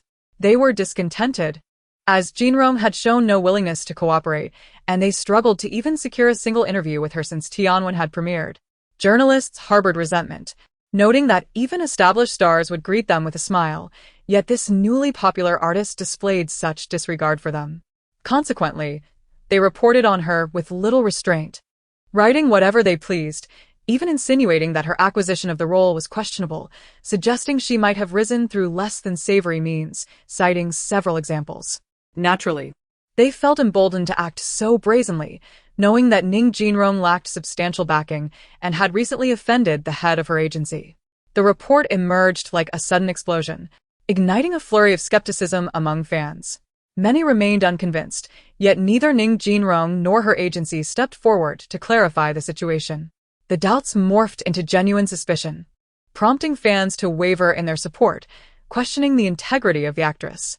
Supreme, upon learning of the developments, felt a rush of anxiety, nearly bubbling over in his frustration, only to find Jinrong calmly engrossed in her game. How can you remain so composed amid such slander? He wondered. I am aware of the defamation, Jinrong replied without lifting her gaze. But what does it matter? Should I apologize to the media, rush to fulfill engagements, and cater to various connections? I prefer to enjoy my game in peace. Supreme felt a pang of realization. He had forgotten that Jinrong had nearly distanced herself from the entertainment industry and that he had urged her to audition for this role. Jinrong, he pleaded, Are you truly willing to abandon the taste of fame? She set her phone down and looked at him, declaring, "No, I intend to be even more famous." Supram was taken aback, feeling a mix of disbelief and resignation. Regardless, Jean Rong's conviction eased his worries. Let the criticism flow. For she had no intention of returning to acting. As the media continued to tarnish Ning Jinrong's reputation, and her agency merely offered superficial support, both Jinrong and Supung maintained an unusual calm. Only the online fans stood steadfast. One day, after successfully completing the final side quest in her game, Jinrong felt the pangs of hunger. Glancing at the clock, she noted it was 1:10 p.m. Typically, Supung would have brought her lunch by now. She had long entrusted her meals and household chores to him, and he had resigned himself to this arrangement. Concerned, she called Supung, but the call went unanswered. 15 minutes later, still sprawled on the sofa and with her stomach growling, Jinrong resolved to check on him. Perhaps he had some food at home. With a surprising determination, she ventured out, taking a taxi to Supung's residence. "You're a star, right?" The bearded driver chuckled. "My daughter has been watching a drama featuring you, and she says she really likes you." "Thank you," Jinrong replied calmly, leaving a signature for the driver. "Your handwriting is beautiful. I wish my daughter could write like that." He complimented. "Study well and strive for excellence," Jinrong responded earnestly. The driver gave her a thumbs up, impressed by her wisdom. Upon reaching Su Peng's neighborhood, the driver rounded down the fare to 140 yuan, asking for only 100. Perfect, she thought, as that was all she had left. Jinrong relinquished her last bill for the taxi fare but remained unfazed as she unlocked the door to Su Peng's home, a skill she had forgotten from ages past. "Xiao Pengzi?" she called out tentatively. Su Peng, leaning against the bedroom door with disheveled hair and a flushed complexion, looked as if he had just emerged from the room. Still barefoot. Before she could inquire about his well-being, he swayed and collapsed into her arms. Jinrong steadied him, noting he was even thinner than he appeared, though he had some muscle. She placed her hand on his forehead, realizing he had a fever. "So that's why you didn't bring me lunch," she mused. "You could hardly get up." The author wishes to convey, only 2 chapters remain before this world concludes. Sending love and wishing all little angels a happy weekend. Supung awoke to the sterile scent of disinfectant, finding himself in a hospital with Jinrong seated by his bedside, absorbed in her phone. Remembering the scene before he fainted, he felt a wave of gratitude. "Did you bring me to the hospital?" he asked. She lifted her gaze and replied, "I called Yuan-Ke to take you here. He also covered the expenses." Supung was taken aback. "When did you get his number? If your artist was adept at networking, he wouldn't need to worry." Jinrong replied nonchalantly, "I found the number in your phone. By the way, your contact name." She leaned closer, locking eyes with him, creating an almost palpable pressure. "Why is it Yang? "Because you are quite demanding," Supung thought, though he dared not voice this, opting instead for a nervous chuckle. "If you dislike it, I can change it." "No need. I've already updated it," she said, sitting back with a smirk. "Nyang hardly does justice to me. It should be your majesty, for I am both cultured and powerful, destined to unify the realm." After a moment, Supung remembered something crucial. "How did you get into my home? When did I give you a key?" Jinrong casually continued her game. "Your door is quite easy to open. Just a simple trick will do. Perhaps you should consider changing the lock." Supung gasped. Since when had his artist turned into a burglar? As Jinrong was surrounded by starstruck nurses, seeking her autograph, Yuan-Ke entered, taking a seat beside Su Peng's bed. He presented a stack of medical bills, slapping them onto Su Peng's face. "Don't forget to reimburse me for the medical expenses." Su Peng was taken aback, wondering why it felt like the world had turned upside down during his brief unconsciousness. Yuan-Ke had rushed over, thinking Su Peng was in urgent need, only to find himself covering a hospital visit and medical costs. Naturally, the bill fell to Su Peng since he was responsible for his artist. "Thank you for the trouble, Yuan-Ke," Su Peng said, forcing a smile. "It seems I am perpetually at the bottom of the food chain." He nodded in agreement, understanding that as Yu Yan's manager, Yuan-Ke was perpetually busy. Jinrong recalled the peculiar way Yuan-Ke had looked at her upon his arrival, and it made sense why his demeanor was so irritable. Su Peng's heart quickened. "Did he say anything strange to you?" "No. she replied, which relieved Suprung. He observed as she meticulously peeled an apple, consuming it with loud crunches. Aren't I the patient here? He remarked softly. I know. I peeled the apple myself, she retorted, tossing the core aside. Self-sufficiency leads to abundance. Yet the apple was charged to your account, Suprung lamented. Why is it that everything, from takeout to snacks, is billed to me? He questioned, feeling despondent. Because I have no money left, Jinrong replied, flashing an innocent smile. So, should I commend your acting prowess? The payment from the Tianwen production team should have been credited to your account by now, Suprung protested, feeling like a victim of exploitation. I've spent it all. I have no cash on hand, Jinrong stated matter-of-factly, showing no awareness of her impoverished state. Suprung sighed, realizing he was on the verge of managing a wayward artist while she disregarded the opportunities before her. Nonetheless, after enduring so much, he had grown accustomed to it. Occasionally visiting Suprung, Yuan Ke found himself increasingly perplexed by the two individuals. After spending 3 or 4 days at the hospital, Suprung, rejuvenated, rose once more to resume his work. The unfortunate reality was that if he did not work, his bank account would soon dwindle into the red. Unlike artists in other agencies, like Yu Yen, who were pampered by their managers, his own artists seemed to exploit him relentlessly. However, the truth was reluctantly revealed in less than 3 days, surpassing everyone's expectations. As Jinrong was engrossed in playing video games in the living room, a sudden knock echoed, accompanied by a familiar youthful voice. It's me, Suprung. Jinrong removed her headphones and glanced toward the door, which was ajar. Come in. Upon hearing this, Supeng's previously dejected mood brightened slightly. With a firm push, he opened the door. Jinrong, you didn't T-lock the door. It's quite unsafe. Despite his despondent demeanor, a flicker of concern emerged. His artist truly was a source of worry. I knew you would come, Jinrong said, setting aside her game controller to observe the noticeably more disheartened Supeng compared to a few days ago. Supeng was taken aback. You already knew? Although he was unsure how Jinrong, who had been cooped up playing games at home, learned about the sudden acquisition of Huayu, he nonetheless spoke earnestly and with sorrow. I may no longer be your manager. The company's forced acquisition likely meant the board would be replaced, leading to a potential restructuring or layoffs, affecting many employees, including him, an agent who had barely made his mark. Suprung began to ramble unconsciously. When you stay at the company, remember to find a good manager.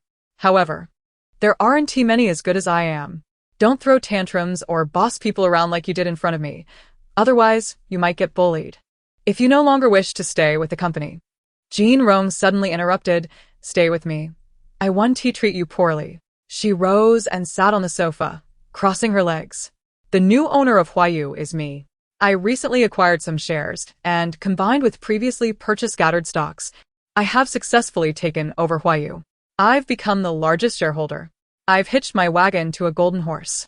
Suprung, in a state of bewilderment, asked, how did you amass so much wealth? How come I was unaware? She smiled. Compared to acting, business is far simpler. One need not engage in numerous activities. Mastering 1 or 2 is sufficient. Suprung gazed at the suddenly grandiose Ning Jinrong, feeling an overwhelming urge to kneel and embrace her. It seemed that an impoverished artist, who had thrived on exploiting him, had transformed into a substantial employer providing him a salary. In such a brief span, the acquisition was executed with remarkable finesse. Industry insiders speculated that she had manipulated several shell companies to buy up scattered stocks, ultimately injecting substantial capital into Huayu, akin to a predatory beast swiftly dismantling its board structure. Such a strategy was outstanding enough to warrant a place in university finance and economics textbooks. The acquisition of Huayu sent shockwaves through the entertainment industry, affecting numerous stars and projects. Thus, the first press conference following the acquisition became a focal point of public attention. Under the glare of countless cameras, everyone held their breath upon hearing the sound of high heels on the floor until a figure stepped into view. Hello, everyone. I am Ning Jinrong, the new chairperson of Huayu. Jinrong's smile was both charming and gentle, perfectly poised. The entertainment media would not soon forget this ordinary artist, who had faced their criticism just a month prior, now revealed to be the purchaser of Huayu. The room fell into a hush. Though a professional journalist quickly regained composure and asked, Ms. Ning, was this a hostile takeover? The change in address was notable. Jin Rong replied with a smile, no, Huayu has great potential. Thus, my acquisition is a normal economic activity. Another question followed. It is rumored that after assuming the role of chairperson, you plan to replace the board at next month's company meeting. Is this true? Jin Rong's smile deepened. That's a commercial secret. I cannot disclose that. Do you intend to continue acting? This was a question many fans were eager to ask, prompting a flurry of inquiries from reporters. The media buzzed with excitement. To act and simultaneously acquire the company she belonged to was indeed quite the endeavor. Author's note. Jin Rong. I promised I would act well. And I've worked so hard that I even acquired the company. Yuan Ko, among the first to hear this astonishing news, excitedly grasped Su Peng's shoulders, shaking him vigorously. Tell me, is Ning Jinrong perhaps a hidden heiress from a prominent family sneaking into the entertainment industry? Su Peng, still in a state of shock, replied blankly. Ning Jinrong claims she is a first-generation wealthy individual. My goodness, Su Peng, you've truly latched onto a golden opportunity. Yuan Ku exclaimed, filled with envy. What more does Ms. Ning need? Serving tea and water, perhaps? Yuan Ku grinned, eager to curry favor with the now powerful boss of Huayu, Ning Jinrong. Su Peng responded, Senior brother, just 2 days ago, you were urging me to drop this extravagant artist. Yuan Ku merely spoke in jest, attempting to charm his future superior. Yu Yan treated him well, and as a celebrated manager, he was thriving. The thought of moving to work directly under Ning Jinrong both excited and terrified him, especially considering his previous disparaging remarks about her. Not only did Yuan Ku's attitude towards Ning Jinrong shift dramatically, but Su Peng also sensed a change in how others regarded him upon his return to the company.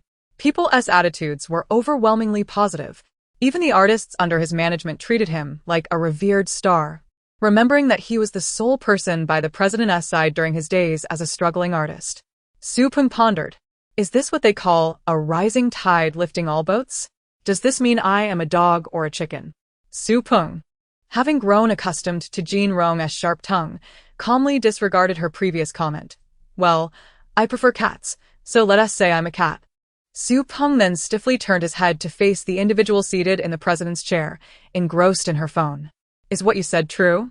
False. Jin Rong replied without hesitation. Then, with a smile, she added, just kidding. Su Peng fell silent. Given Jin Rong's current status, she was more than capable of joking with most people. Even though he realized she was teasing them, the media reporters dared not say anything. Jin Rong could acquire an entertainment company for the sake of acting. What if one day she whimsically decided to acquire their newspaper as well? While the media often criticized prominent artists, they seldom targeted entrepreneurs, well aware of the distinction between the two. They could tarnish the former's reputation and obliterate their stardom. Yet the latter could easily crush them. Jin Rong, with a serious expression, remarked, This is the power that wealth and status bring. Su Peng responded, Please don't spout such melodramatic lines while playing video games. Yet, he had no time for banter. He was busy clarifying matters on Weibo. Having previously managed Jin Rong's account, where he often showcased her playful side and shared fashion tips, reflecting on it now brought a tear to his eye. As the contrast with the current domineering president was stark, Su Peng could only bite her handkerchief in tears, lamenting her mistakes. It was she who had previously acted cutely and rolled around, having nothing to do with Ning. Although aware that artists' Weibo accounts are generally managed by their agents, netizens and fans could not help but laugh at the plight of such a miserable manager. Some fans even migrated to Su Peng's Weibo, praising her for the effective whitening tips she had previously recommended. They inquired if orange and Nordic styles could be harmoniously paired together. Su Peng, with a lump in her throat, felt the pressure not to be labeled as a crossdresser or a friend of women. In addition to Huayu, Jin Rong had also acquired several smaller entertainment companies of considerable repute. She sighed, reflecting on how being out of touch with modernity for too long had led to her spending over 6 months strategizing to successfully acquire Huayu. To outsiders, it remained a miracle. Huayu had not encountered serious internal issues, nor had it suffered from investment failures or cash flow shortages, yet was so cleverly short-sold and acquired. The ultimate beneficiary, Ning Jinrong, was evidently a highly skilled financier.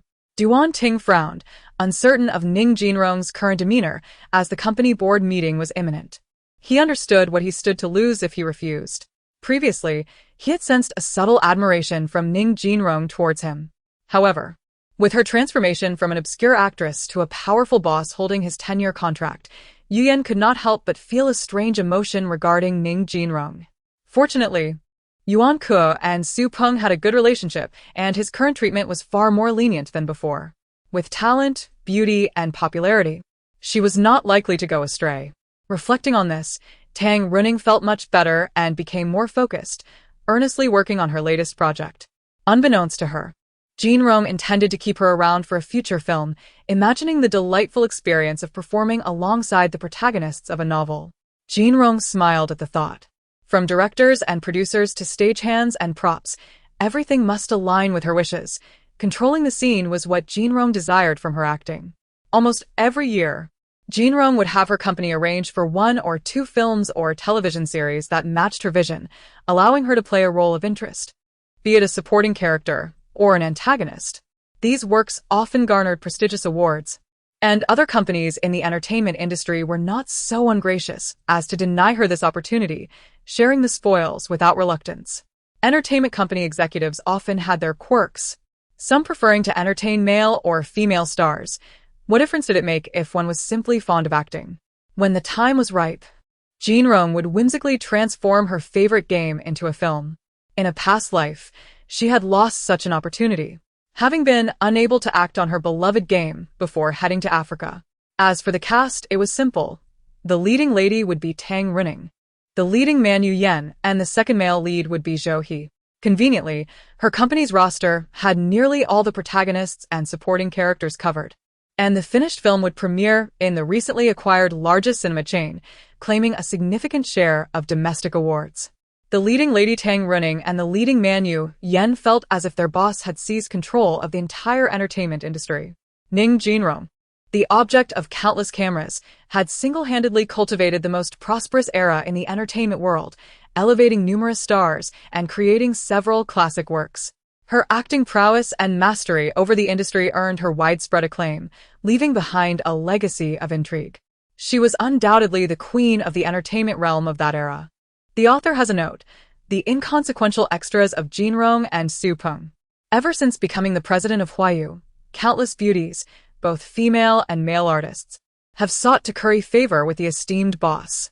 With 3,000 beauties in the harem, how could I possibly favor you alone? Su Peng mused. Would you have me abandon a vast forest for a single tree? Su Peng sighed. All right, I shall only feel sorry for you, she conceded, feeling helpless. Su Peng, the small angel of this segment, was undoubtedly content, having become the only person by Jinrong's side. Not everyone could remain in her orbit. Chapter 44. The Game of Marriage and Romance. As the curtains were drawn back, a flood of sunlight poured in, warm and radiant, causing Jinrong to squint involuntarily. This time, she had incarnated as the heroine. The protagonist of the novel, Su Jinrong, was 27 years old, married for 3 years to her soon-to-be ex-husband, Bai Shaoza. Indeed, it was a divorce. Their marriage was not born of mutual affection but rather due to Bai's emotional turmoil and parental pressure, encountering the gentle and demure Su Jinrong. Within 2 months, Bai calmly proposed, "Let us get married." Su Jinrong, infatuated, naively agreed. However, it was only after the marriage that Bai's indifference awakened her to the painful realization that he perhaps did not love her. Additionally, she learned of his past relationship with his ex-girlfriend from his friends and secretary, recognizing that her union with him was merely a stroke of luck.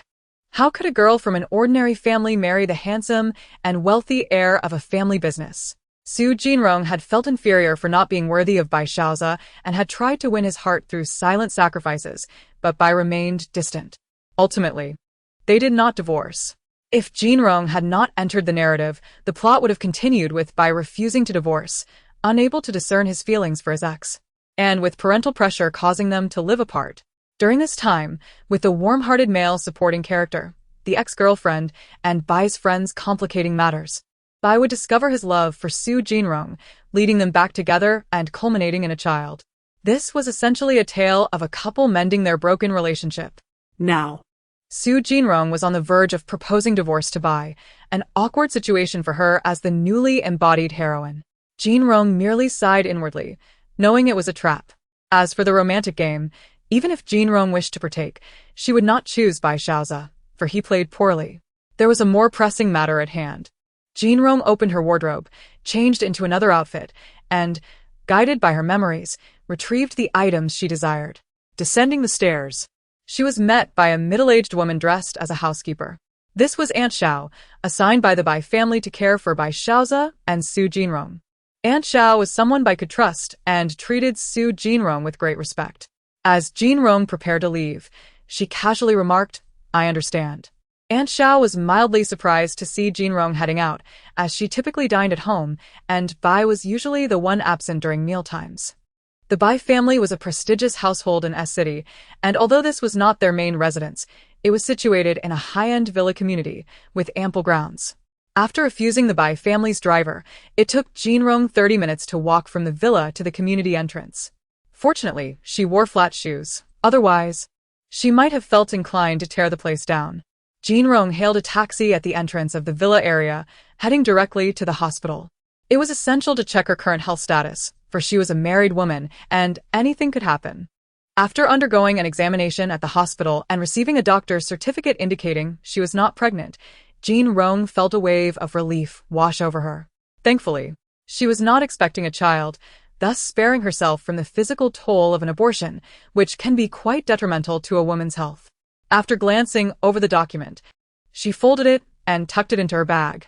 Just as she was about to leave the hospital, she fortuitously encountered a familiar face, specifically, the original self's acquaintance, the heroine's close friend, Xiao Xiao, along with the male protagonist's friend, Lin Yan. In the novel's conclusion, they eventually came together. Jinrong? Xiao Xiao exclaimed in surprise, momentarily forgetting her earlier banter with Lin Yan. What brings you to the hospital? Behind Jinrong was the obstetrics and gynecology department. I've been experiencing some menstrual irregularities and was concerned it might indicate a health issue, Jinrong replied nonchalantly. Visiting the obstetrics department does not solely pertain to pregnancy checks. Lin Yan, being a man, felt somewhat awkward upon hearing this. He had merely come to see a friend and happened to run into Xiao Xiao. Thus, he chuckled lightly and made his exit, not wanting to linger in case they discussed any gynecological concerns, which would only heighten his discomfort. How did it go? Is everything all right? Xiao Xiao continued to inquire, her concern evident. Jinrong calmly reassured her, "There's nothing to worry about. Just be mindful of your diet." "That's a relief," Xiao Xiao said, visibly relaxing.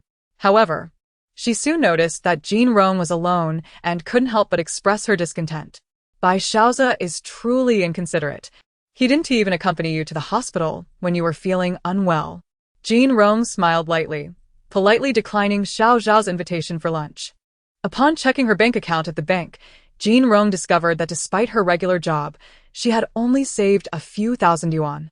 It turned out that Su Jinrong had been using Bai Xiaoza's supplementary card for her expenses, and he was well aware of her purchases. All the money she earned was sent to her parents, leaving her with little savings. They were unconcerned. After all, having a wealthy son-in-law was a boon. Just a few thousand yuan? There's not much one can accomplish with that, Jinrong mused. The original Su Jinrong had planned to confront Bai Xiaoza about a divorce at noon. Though Jinrong's arrival had temporarily halted this, she did not intend to rescind the decision. Rather, she aimed to fulfill it, thereby assisting the original Su Jinrong in a way. Jinrong typically preferred to handle matters in the quickest and most convenient manner, often neglecting the feelings of others. This time, that other was Bai Xiaoza. Jinrong entered a law firm. "Hello, I would like to schedule an appointment with a lawyer to assist me in filing for divorce," she said with a smile. Let the professionals handle matters within their expertise. She planned to use all the funds in the original's account to hire a lawyer for the divorce. And she found herself quite moved by her own resolve. The staff at the law firm were surprisingly considerate. Adjusting his gold-rimmed glasses, he said, "Miss Su, you really don't need to spend so much. Printing a divorce agreement costs less than 2 yuan. Jinrong responded calmly, "If that is the case, please print the divorce agreement and inform Mr. Bai." Raising an eyebrow, the staff member sensed that the matter might be somewhat complicated. "However, since you've already paid, Miss Su, our firm will take on this case. We will promptly select an outstanding lawyer for your divorce proceedings. Do you have any other requests? Jean Rome, indifferent, replied, anyone will do. I simply wish for this to be resolved quickly, for I have more pressing matters to attend to, much more important than this divorce. Typically, Bai Xiaoza was indifferent, often viewing Su Jean Rome as overly dramatic. However, today, in her absence, he felt something was amiss. Perhaps he was simply weary and decided to retire for the night. As Bai Xiaoza contemplated this, he took off his suit jacket. Xiao, the housekeeper, hesitated before saying, Sir, Madam, is not home today. Bai Xiaoza frowned. Where has she gone? Has Su Jean Rong taken to staying out all night? Xiao shook her head. The madam did not say. Hearing the nonchalant tone from Bai Xiaoza, Xiao couldn't help but feel a twinge of sympathy for Su Jean Rong. Is Su Jean Rong ignoring his calls?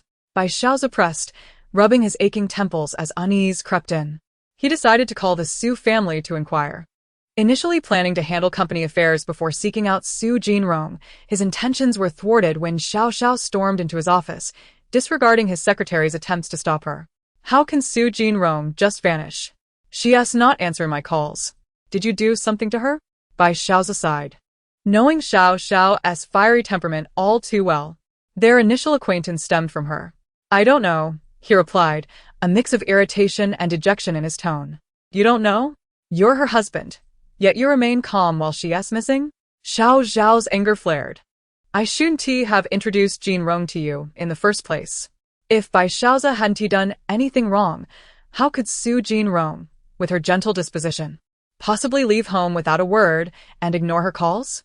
Suddenly, there was a knock at the door, interrupting their heated exchange. It was Bai Xiaoza's secretary, who hesitated before saying, Mr. Bai, a lawyer is here to see you. Author's note. Finally, I've experienced life as the heroine, yet I find myself no better than the supporting character. In the quiet bar, where patrons were few and the soothing music flowed gently, a friend exclaimed, What? Su Jean Rong wants a divorce? The others nearly choked on their drinks, hastily reaching for napkins to wipe their mouths. Yes, Bai Xiaoza continued, pouring himself another drink, his expression dark and inscrutable.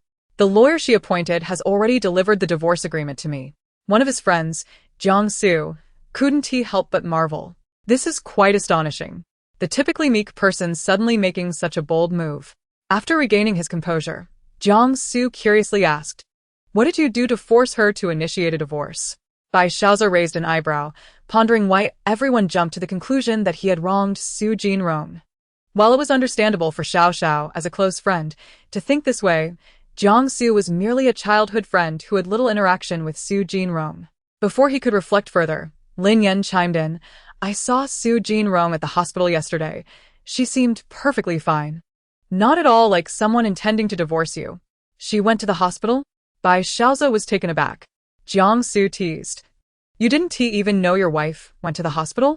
No wonder Su Jean Rong wants a divorce. Ignoring Jiang Su's remark, Bai Xiaoza turned his attention to Lin Yan, lowering his gaze. Was she unwell? Lin Yan replied candidly, she seemed fine. She merely mentioned needing to improve her diet. She had appeared quite casual, not hinting at any desire to leave. Jiang Su added sarcastically, What difference does it make? Even if you knew, would you accompany her to the doctor? Feeling a bit awkward, Lin Yan understood Bai Xiaoza's demeanor and refrained from saying more. After a moment of silence, Bai Xiaoza suddenly declared, Of course I would. She is my wife, and if she is unwell, I will accompany her to the doctor. Upon hearing this, Jiang Su was stunned into silence, having always assumed Bai Xiaoza harbored no affection for Su Jean Rong. Now, he found himself unsure of whom to pity. Jiang Su, ever the provocateur, couldn't he resist teasing Bai Xiaoza, but aren't you two getting a divorce? Seems like that opportunity has slipped away. Bai Xiaoza took a sip of his drink, his gaze distant. We are not divorced yet, and I have no intention of signing the papers. Jiang Su and Lin Yan both choked on their drinks once more, stunned by Bai Xiaoza's revelations. This gathering was turning into a series of shocking revelations. Why are you surprised? When did I ever say I wanted to divorce Su Jean Rong? Bai Xiaoza shot them a glance, refilling his glass. Do you truly mean it? Jiangsu's demeanor turned serious as he kindly advised, "You must understand that it is Su Jinrong who wishes to divorce. Not merely a matter of your desire. A forced union, whether in marriage or divorce, bears no sweetness. I do not wish to part ways. Thus, this marriage shall not dissolve," Bai Xiaozi declared with unwavering determination. Su Jinrong cannot simply issue a divorce without a word. Although Lin Yan was reluctant to see Bai Xiaozi and Su Jinrong separate, he sensed that Bai Xiaozi's current attitude was misguided. "Perhaps you should both calm down and discuss this matter earnestly. I called her, but she did not answer," Bai Xiaozi replied with a dismissive scoff. Su Jinrong has truly outdone herself. Without uttering a single word, she had her lawyer deliver the divorce papers and sever all ties with everyone. Jiangsu, upon hearing this, couldn't help but marvel. When did Su Jinrong become so resolute? Akin to you? Could it be that prolonged cohabitation alters one's character? What do you mean by that? Bai Xiaozi furrowed his brow. Isn't this just typical of you, young master Bai? Never one to explain, always issuing commands, expecting others to conform to your will while disregarding their feelings. Truly, what a fitting retribution.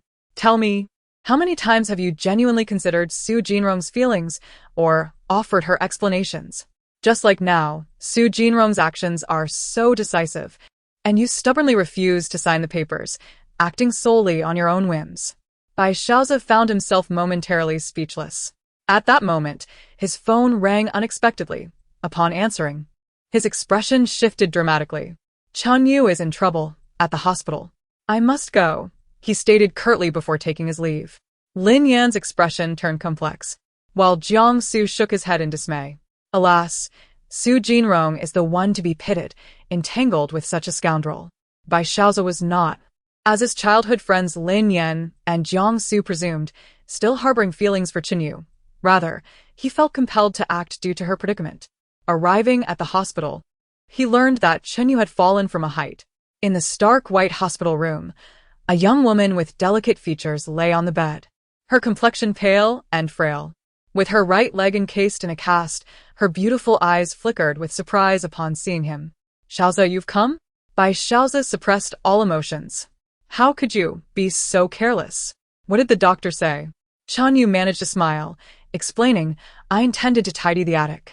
The doctor said that with 100 days for bones to heal, I should rest for 2 months.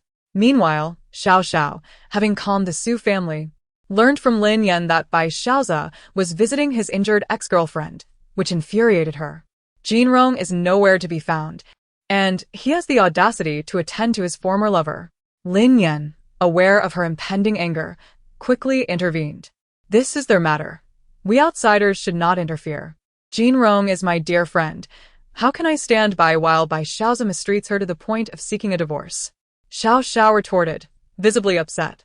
Seeing her distress, Lin Yan chuckled. "You know Jinrong wants a divorce, so how could visiting Bai Xiaozi and Chenyu assist her?" Xiao Xiao fell silent, realizing that her intervention might indeed complicate matters. Lin Yan pressed on. "What matters most now is where Su Jinrong is, and if she is safe." Xiao Xiao had the answer. "I inquired with the lawyer. He said Jinrong entrusted him just a few days ago and provided contact details for ongoing communication." Lin Yan inquired about the contact number. Xiao Xiao stuck out her tongue. "The lawyer didn't give it to me," citing client confidentiality. "It seems Su Jinrong is no longer in S City," Lin Yan sighed. "As long as she is safe, inform her family to alleviate their worries." "No need for you to say. I am aware. However," Xiao Xiao hesitated. "It seems Su Jinrong's parents have reacted quite strongly to her desire for a divorce." Lin Yan, understanding the generational reluctance towards divorce, remarked, "It is no surprise that Su Jinrong chose to disappear. This way, no one can impede her decision. Yet, This behavior is so unlike the typically gentle Su Jinrong. One might say, even a cornered rabbit may bite," Lin Yan mused. Returning to his room and switching on the light, Bai Xiaozi found the barren space devoid of life, the bed immaculate without a crease. Upon calming down, he noticed many details. Everything related to Su Jinrong remained untouched, save for the clothes she wore that day. The wardrobe was intact, leading him to believe she merely stepped out momentarily.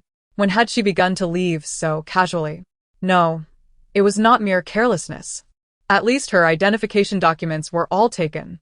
Her meticulousness was a stark contrast to the Su Jinrong he thought he knew, or perhaps he had never truly known her at all. The true architect of the chaos. Leaving behind a Su Jinrong-style bomb that bewildered everyone, was crouched at the doorway of a farmhouse, playfully teasing the pecking chicks. The phone in her pocket rang, interrupting her amusement. It was the law firm calling from a new SIM card. Miss Su, Mr. Bai refuses to sign and insists on meeting you. Indeed, this was a complicated case. Miss Su's husband was the CEO of a major corporation. Just tell him I am unavailable. Let you handle the rest, she replied nonchalantly. The lawyer, maintaining professionalism, assured her, we will expedite the divorce proceedings, and Mr. Bai will receive the legal notice shortly. Additionally, your attorney may be replaced. The previous lawyer had declined when given the case, as Su Jinrong had not sought any assets, and opposing her was a high-profile corporate executive. Pursuing such a fruitless lawsuit was hardly worthwhile. That is acceptable. I simply wish for a swift resolution. Rest assured, the new lawyer assigned to your case is young and capable, having recently returned from abroad. Su Jinrong paid little attention, finding the lawyer's words far less captivating than the adorable chicks before her. After hanging up, a kind-faced woman in a floral apron emerged from the farmhouse, smiling warmly. Miss Su, have you decided what you'd like to eat? Su Jinrong pointed at the lively chicks pecking at the ground, her eyes sparkling with delight. I want chicken stew with mushrooms. The author wishes to convey, chicken stew with mushrooms, hee. After savoring a steaming pot of chicken and mushrooms, Jinrong departed from the countryside to continue her journey. The farmer's wife was unperturbed. Nowadays, such backpackers were common, with young people wandering from place to place, occasionally taking a breather at their homestead, which provided them with a modest income. Those daring enough to travel alone, like Su Jinrong, typically had their own means of self-defense and were not easily intimidated. Why did we learn about your and Jinrong's divorce from others? Inquired by Mu, the elegantly dressed mother, who appeared neither aged nor out of place in her attire. Bai Fu echoed her sentiments with irritation. Such a significant matter, and you didn't even inform us? Bai Xiaoza, seated on the sofa, tugged at his silver tie. His tone tinged with agitation as he remarked, I never contemplated divorce. Bai Mu responded, is it Jinrong who wishes to part ways? Is this due to Qinyu? She was aware of your relationship with Qinyu and assumed that after marrying Jinrong, you would have moved on. Initially, she had reservations about Su Jinrong's family background, but over time, she recognized Jinrong's filial piety and genuine affection for Xiaoza, gradually accepting her as a daughter-in-law. She never anticipated such turmoil would arise. How could I know what she is thinking? She is unreachable now, and her phone goes unanswered. Observing his son's uncharacteristic loss of composure, Bai Fu furrowed his brow. You both are adults. Discuss your matters maturely instead of behaving like children. Bai Fu was less concerned with the divorce itself than with the potential ramifications it might bring, and thus felt some dissatisfaction towards his daughter-in-law for making their separation public. I understand, Dad, Bai Xiaoza replied, his gaze lowered. The Bai family's reaction to the divorce news was substantial, and the Su family was even more affected. Initially furious over their daughter's decision to divorce, their concern grew as they hadn't seen her for over a week and were unable to reach her. They even began to blame Bai Xiaoza. Had it not been for a lawyer's assurance that Su Jinrong was safe, they might have considered contacting the authorities. The Su family, being traditional, found the notion of divorce especially hard to accept. Had their daughter been present, they would have fervently attempted to dissuade her from such a choice. Much like protagonists in novels who face immense pressure over divorce, they would have feared their daughter's potential backlash from family. However, Jinrong was different. Suddenly assuming the identity of another's daughter, one might expect her to feel guilt. Yet, for her, guilt was as ephemeral as smoke. She seldom considered the feelings of others, living life on her own terms, which could be summed up in one word: callous. Thus, she was capable of vanishing without a trace, indifferent to the anger, blame, sorrow, or concern that others projected onto her. Jinrong spread her arms like a bird, inhaling deeply. Standing on the edge of a cliff felt exhilarating, especially for an ordinary person experiencing such grandeur. One more step forward, and she would surely plummet. A soft voice called out from behind her. A man in his early 30s, sporting a hint of stubble and an artist's air of despondency, was painting on an easel.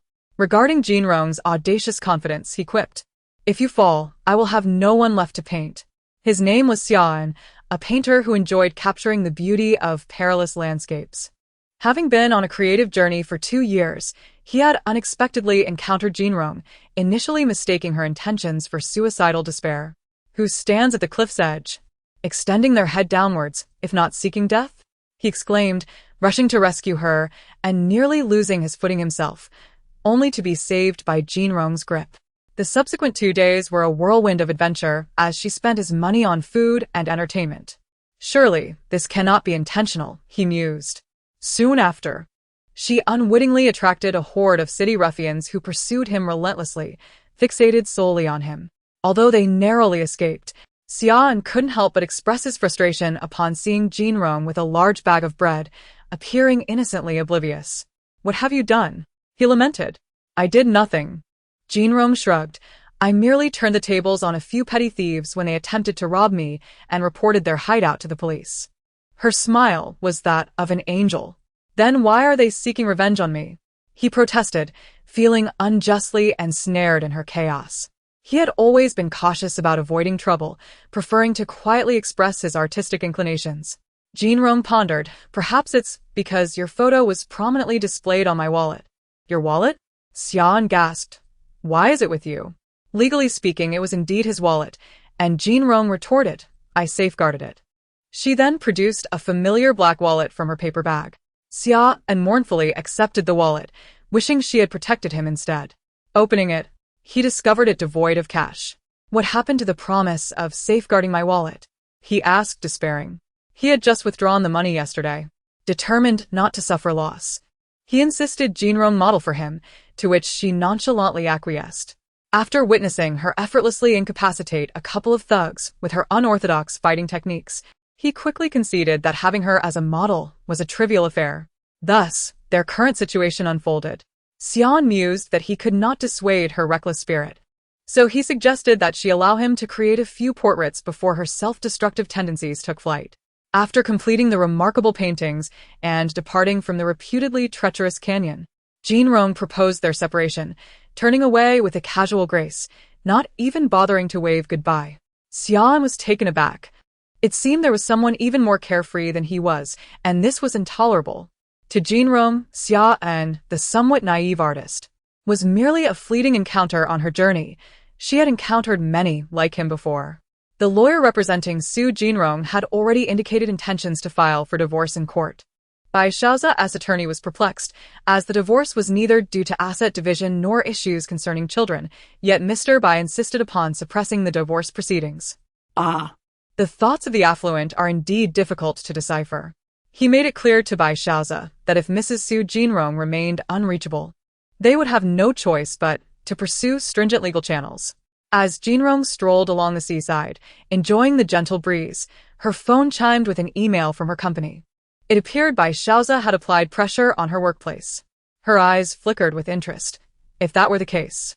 In a dimly lit bar, filled with an exotic ambience, a girl embraced her, speaking in slightly odd Chinese. "Jinrong, I truly adore you." Jinrong maintained her composure, replying, "Thank you for your affection, Alice." At that moment, her phone rang, displaying the law firm's number. "Excuse me, I need to take this call," she told Alice, who shrugged and resumed her drinking, oblivious to the new patrons flirting with her. Finding a quieter corner, Jinrong answered, "Hello, is this Miss Su?" A warm, resonant male voice greeted her. "You must be Lawyer Han," she replied, shaking her head with a smile. "I can't indulge in drinks any longer. I must depart tomorrow." Alice, taken aback, exclaimed, "Leave?" "Jinrong, you said you liked it here and would stay a few more days." She had finally encountered someone like Su Jinrong who resonated with her spirit. "Is there something of great importance?" "I am uncertain, but I shall explore more places. Come to my country, it is truly beautiful. And you will undoubtedly fall in love with it," Alice vowed earnestly. "All right," Jinrong replied with a smile. As she sipped her juice, a quiet chuckle escaped her lips. The news regarding the divorce scandal of the CEO of Yuanxiang Company was conveniently overlooked by her. The author has something to say. Author, do you think Xia is an artist? Jinrong. No, he is a fool.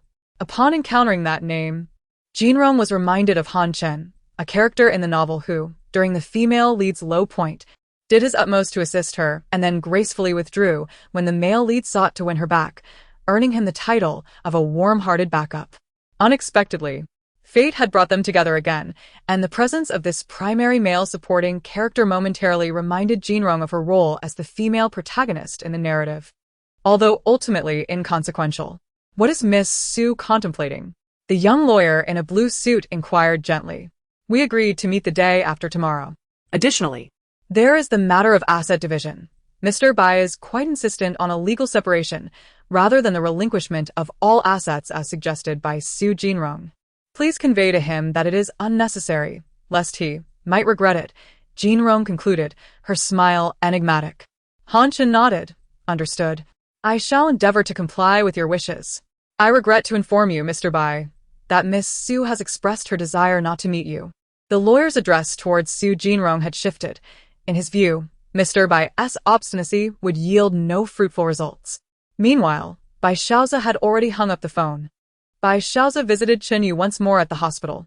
Upon seeing his cold, taut expression and the faint shadows beneath his eyes, Chen Yu inquired with concern. Is something troubling you? Bai Xiaozi turned his gaze away from her gentle, luminous eyes, admitting, Su Jinrong wishes to divorce me. A flicker of surprise crossed Chen Yu's face. Isn't Su Jinrong your wife? Is it because of me? She probed. No. Bai Xiaozi instinctively denied, then smirked with a hint of derision. I do not even know what she intends. Ultimately, Bai Xiaozi was a remarkably self-centered individual. He believed he had given Su Jinrong everything, wondering what more she could possibly desire, all while he secretly harbored affection for her. Chen Yu's smile faded momentarily. Take good care of yourself. Call me when you're discharged, and I will come to fetch you, Bai Xiaozi said after receiving a call from the company. All right. Chen Yu replied with a soft smile, her eyes captivating. Upon returning to the company, Bai Xiaozi's expression darkened upon seeing photos of Su Jinrong and Han Chen enjoying a pleasant conversation at a CAF sent by someone he had arranged. It was reminiscent of how he had previously pressured Su Jinrong's employer under the pretense of a project, only to be informed that Su Jinrong had resigned. He was aware that Su Jinrong's request for divorce was not without reason, and there were others aiding her. After parting ways with Han Chen, Jinrong checked into a hotel, having no intention of returning to either the Bai family villa or the Su family home, as her stay would not be prolonged. After some contemplation, she answered a call from Xiao Xiao, who wished to meet. Jinrong agreed. Xiao Xiao had chosen a charming CAF with an appealing ambience. As soon as she entered, Xiao Xiao excitedly waved and exclaimed, Jinrong, I was worried sick about you. Where have you been all this time? Are you doing well? Xiao Xiao bombarded her with questions, while Jinrong calmly ordered a cup of coffee, waiting until Xiao Xiao paused. You seem to have changed so much, Xiao Xiao observed, her earlier excitement slightly subdued. Though Jinrong maintained her previous appearance, her aura had undergone a significant transformation, the gentle serenity replaced by an inexplicable allure. Jinrong smiled. I am still the same Su Jinrong. Regardless of my willingness, I must continue to live in this world as Su Jinrong. It seems that the divorce has truly changed you, Xiao Xiao sighed, but soon rallied. You appear much happier now. You should embrace that. Yes. Jinrong replied with a faint nod. She elegantly sipped her coffee and smiled at Xiao Xiao. Do not worry. I will ensure he signs sincerely. Her patience was nearing its limit. I hear you are renowned in the industry as the Black Knight. I trust you will live up to your reputation this time. Jinrong remarked with a slight smile. Seated across from her was a bespectacled young man with long hair, who nodded with confidence. Miss Su, rest assured. We are more than worthy of the remuneration you provide. That is reassuring. After concluding her business, Jinrong exited the restaurant. Su Jinrong? A group of fashionable young men and women recognized her at the entrance. One of them exclaimed, By Xian, isn't this your sister-in-law? She is not my sister-in-law. She is merely a sparrow that cannot transform into a phoenix despite having perched on a high branch, a young girl in a red dress retorted, her face brimming with disdain. Jinrong recalled a vague memory. Bai Xian, Bai Xiao's cousin, along with a few of their family friends, had always admired him. Bai Xiao was one of the few in their circle capable of inheriting the family business as an adult, possessing both a prestigious education and good looks, naturally attracting admiration and envy, particularly towards Su Jinrong, who came from humble beginnings. Bai Xian had attempted to undermine Su Jinrong on multiple occasions, while Bai Xiao remained indifferent, allowing her audacity to flourish. Amused by this recollection, Jinrong smiled and looked at them. Is there something you wish to discuss? On what grounds do you propose a divorce to my cousin? Why make such a public spectacle of it? Bai Xian accused, seething. She believed Su Jinrong was unworthy of her cousin, and now, openly seeking divorce had made them the subject of gossip, casting a shadow on her cousin's esteemed reputation. Perhaps she has latched onto another affluent branch, one of Bai Xian's companions insinuated, further inciting Bai Xian's ire towards Su Jinrong. Jinrong crossed her arms, tilting her head towards Bai Xian. This matter does not concern you, so what is it that you desire? She had long mastered the art of dealing with entitled young ladies. One of Bai Xian's companions, possessing a modicum of sense, discreetly retreated to phone Lin Yan, Brother Yan. Bai Xian has confronted Bai Xiao's wife, Su Jinrong, the one rumored to be seeking divorce. Bai Xian has had a few drinks and is in a foul mood. You should come quickly. All right, I will call Bai Xiao immediately. Lin Yan was startled and promptly dialed Bai Xiao. Bai Xiao flicked the spent cigarette but out of the car window, the spark extinguished in an instant. Just then, Lin Yan's call came through. Xiao, trouble has arisen. Your cousin Bai Xian and her friends have cornered Su Jinrong at the Yongxi restaurant. What chaos is Bai Xian causing now? I'm on my way. Bai Xiao frowned, hanging up the phone, and swiftly turned the steering wheel towards Yongxi restaurant. With Bai Xian's domineering nature, it was uncertain how she would torment Su Jinrong.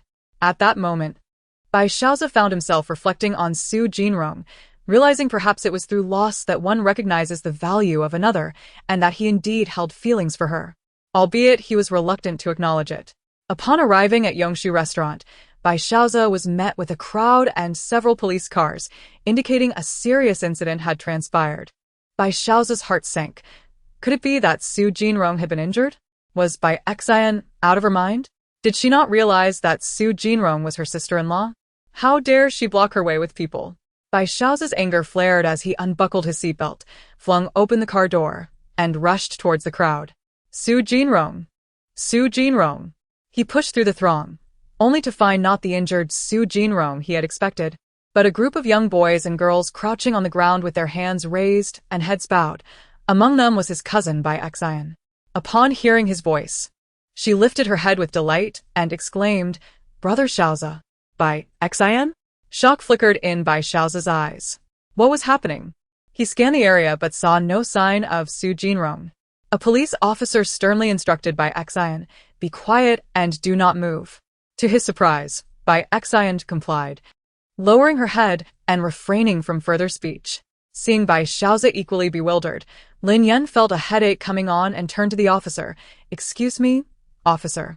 We are their family and friends. Could you please clarify what has transpired? The officer pondered for a moment before responding.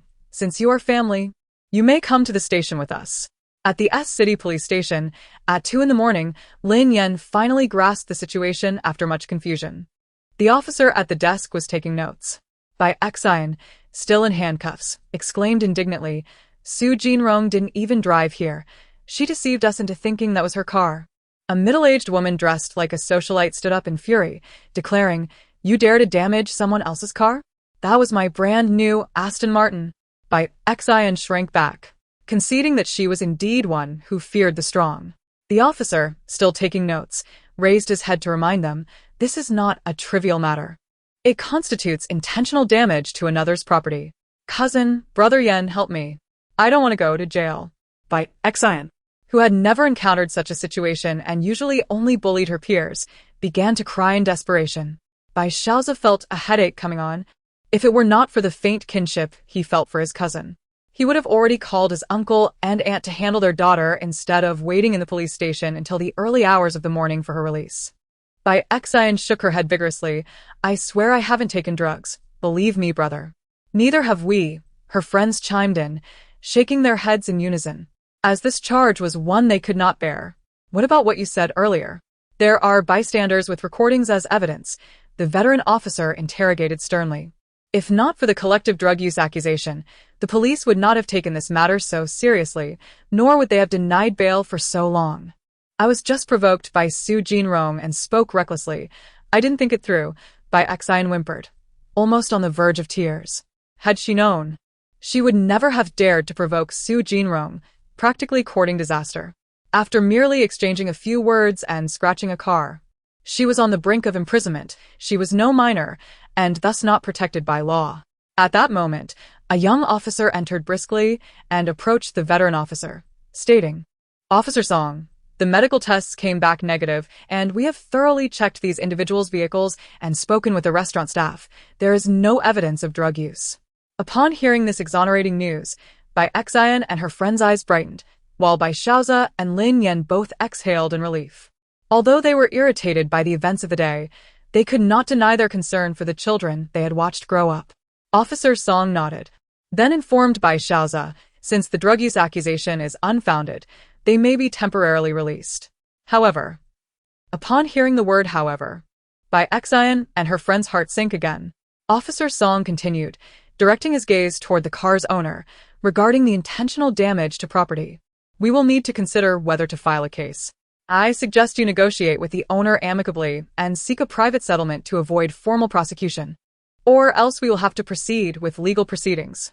Bai Xiaozi's face darkened as he replied, "Understood." He then stood up, striding over to the socialite, who was still at the desk.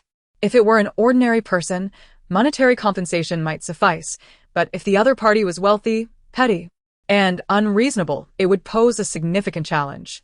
Unable to bear the sight of Bai Xiaozi entangled in a dispute with a seemingly affluent, yet actually unreasonable woman, Lin Yan turned to Bai Xian. With the drug suspicion cleared, the handcuffs were removed. "But where is Su Jinrong?" Lin Yan inquired, genuinely concerned. It was evident that she had instigated the conflict with Bai Xian and her friends, yet she had vanished amidst the chaos. Bai Xian trembled at the mention of Su Jinrong, shaking her head in confusion. "I don't know." After the car owner emerged, she disappeared. Lin Yan pondered that she likely seized the opportunity to slip away when they were entangled with the aggressive car owner. He considered the possibility that there was a deliberate design behind Bai Xian and her friends damaging someone else's luxury car and the ensuing misunderstanding of drug use.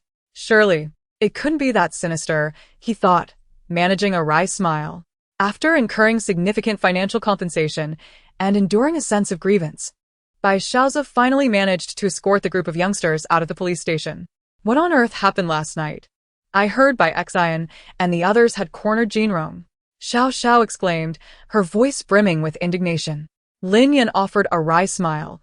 "Rest assured, Su Jinrong was not bullied by them.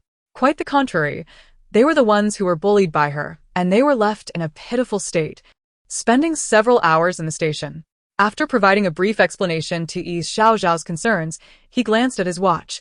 It was already 8:30. "Have you had breakfast?" Xiao Xiao replied, "Not yet." Lin Yan smiled. "Then let us have breakfast together. I'll drive to pick you up." All right. "And you can tell me more about this incident then." The events of the previous night, involving Bai Xian and the others, were bound to spread quickly, especially since they were children from families not dissimilar from the Bai family. Among those involved, Su Jinrong was a figure who preferred to keep a low profile, and even Bai Xiaozi's third aunt could not help but advise him to part ways with Su Jinrong sooner rather than later. Bai Xiaozi remained silent for a long moment. His family knew he was stubborn and would not be easily swayed. If he did not harbor feelings for Su Jinrong, he would willingly let go. However, now that he had acknowledged his feelings for her, there was no way he could consider letting go. In a CAF, Han Chun and Jinrong discussed the matter of divorce. "Honestly, I do not recommend you pursue a divorce, Miss Su. It could tarnish your reputation." He kindly advised, "Mr. Bai has approached me, and I can see that he is sincere. Perhaps a face-to-face conversation would yield a better resolution. Have I mentioned that I do not wish to see him?" Jinrong placed her teacup down, looking at him with calm eyes. "Miss Su, it is better to confront matters of the heart directly, or the harm you endure will only grow," Han Chun said gently, his gaze filled with warmth. Do you like me? Jinrong suddenly threw a bombshell into the conversation. Han Chen was momentarily taken aback, his nervousness betraying him. Having shared coffee 4 times in 3 days, Jinrong couldn't help but find amusement in the situation. Did he think her foolish? Truth be told, Jinrong felt a stark contrast between herself and her previous incarnation. Why then would Han Chen be drawn to her? Was it merely her appearance that captivated him? Suppressing her complex emotions, Jinrong smiled and added, I invited you here to assist me with my divorce, not to pursue me. Jinrong's words evidently caught Han Chen off guard, leaving him somewhat flustered as he stammered, I didn't mean that. I just wanted to wait for you. To give me a chance. I am willing to take care of you. Having heard about the events surrounding Su Jinrong, he believed her to be a wonderful and kind-hearted girl, and found himself irresistibly drawn to the details he had uncovered about her. What I need is a professional lawyer. Clearly you're not qualified. Jinrong cast a glance at the private investigator who thought he was cleverly concealed, then rose to leave. You are fired. Upon returning, Jinrong communicated with the law firm and learned that, indeed, Han Chen was an elite lawyer who had recently returned from overseas studies, possessing high qualifications, admirable character, and striking looks. However, he was also a public interest lawyer with a profoundly compassionate heart. This was why he readily accepted the challenging and unprofitable divorce case that Jinrong presented. The staff at the law firm felt quite innocent, as no one was willing to take on the case, and the few tens of thousands Jinrong left behind were merely enough to cover initial legal fees. Later, upon discovering that the client had resigned and was now jobless, the law firm staff genuinely considered Jinrong's financial situation and unearthed this outstanding and selfless lawyer. After grasping the entire situation, Jinrong couldn't help but facepalm. Indeed, one gets what one pays for. The meager funds of the original self merely sufficed to exchange for a philanthropic male counterpart. As for her previously devised plan, Jinrong reassured herself that it was merely a minor setback. Her strategy remained impeccable. Well, Han Chen was a misstep. Not long after, due to the suspicious photographs from Bai Xiaozi and Jinrong's lack of a proxy lawyer, the divorce proceedings fell into a stalemate. Ultimately, it all comes down to me. Jinrong sighed. Resolving to rely on herself, Jinrong once again plunged into the bustling stock market. The money she had previously earned while traveling had already been spent, and now she needed to strive once more to afford a lawyer. I wish I could rob a bank or hit the casino. After several nights of hard work, Jinrong finally amassed enough funds to hire a prominent lawyer. This new attorney, surnamed Zhou, was a young woman in her early 30s, astute and efficient, renowned in the legal field as a perpetual victor and a proponent of monetary supremacy. Jinrong expressed her appreciation for this trait. Problems solvable by money were not issues at all. Upon their first meeting, she entrusted Zhou with 2 matters: to expedite the divorce and to file a lawsuit against Han Chen for sexual harassment of a client. Zhou simply nodded. I will ensure to accomplish this promptly. Jinrong appreciated such succinct communication. Of course, she hoped that the execution of the matters would be equally brisk and decisive. Meanwhile, Bai Xiaozi's company encountered difficulties. Finally, someone dared to explain under his pressure that it was likely the work of a Black Knight, a notorious sniper in the American business world in recent years, known for assisting clients in targeting rival companies. But why would they set their sights on our company? Bai Xiaozi frowned. We do not know. The subordinates shook their heads. Can we retaliate or pursue legal avenues? Bai Xiaozi pondered for a moment and replied. After the meeting, a secretary hurried to Bai Xiaozi's side and whispered, Mr. Bai is called. Bai Xiaozi was slightly taken aback. Typically, his father would call his personal number, not the company line, unless it was a matter of great importance. Upon answering, he heard his father's somber tone. Do not delay the divorce any longer. The divorce is my own affair. You need not concern yourselves, Bai Xiaozi retorted. He hadn't expected his father to specifically call him regarding this. His father's tone grew heavy. Your marriage is your own business. We do not interfere, but do not let it affect the company. Dad, what do you mean by that? Bai Xiaozi's expression turned momentarily shocked. I am aware of the company's targeting by the infamous Black Knight in the business world. They are being paid to do this. And they are assisting your ex-wife, Su Jinrong, his father stated sternly. How is that possible? Bai Xiaozi blurted. Su Jinrong is merely an ordinary wedding dress designer. Do not dismiss it as impossible. They have already contacted me. Until you sign, the targeting will not cease. Xiaoza, you must understand that the interests of the company cannot be sacrificed for your marriage. Bai Xiaoza suddenly felt a weight in his heart, yet under his father's firm demands, he reluctantly nodded in agreement. If Jiang Xulin and Lin Yan were to find out, they would likely remark on the poetic justice of it all. After receiving the message from lawyer Zhou regarding the afternoon's procedures, Jin Rong transferred the agreed-upon half of the fee to those individuals. It was time to cease. Upon arriving at the location for the divorce proceedings, Jin Rong met Bai Xiaoza for the first time. He appeared quite different from the aloof and indifferent man remembered from her original self's memories, somewhat disheveled, clearly having endured considerable hardship recently. Jin Rong smirked. Since Su Jin Rong filed for divorce, it was Bai Xiaoza's first time seeing her again after 2 months. It felt as though she had transformed entirely, along with the events that had transpired. Bai Xiaoza hesitated but ultimately signed the agreement. Lawyer Zhou swiftly handled all matters, allowing Jin Rong to legally restore her single status. As she prepared to leave, Bai Xiaoza seemed to want to say something, but was interrupted by lawyer Zhou. She is indeed quite responsible. I apologize.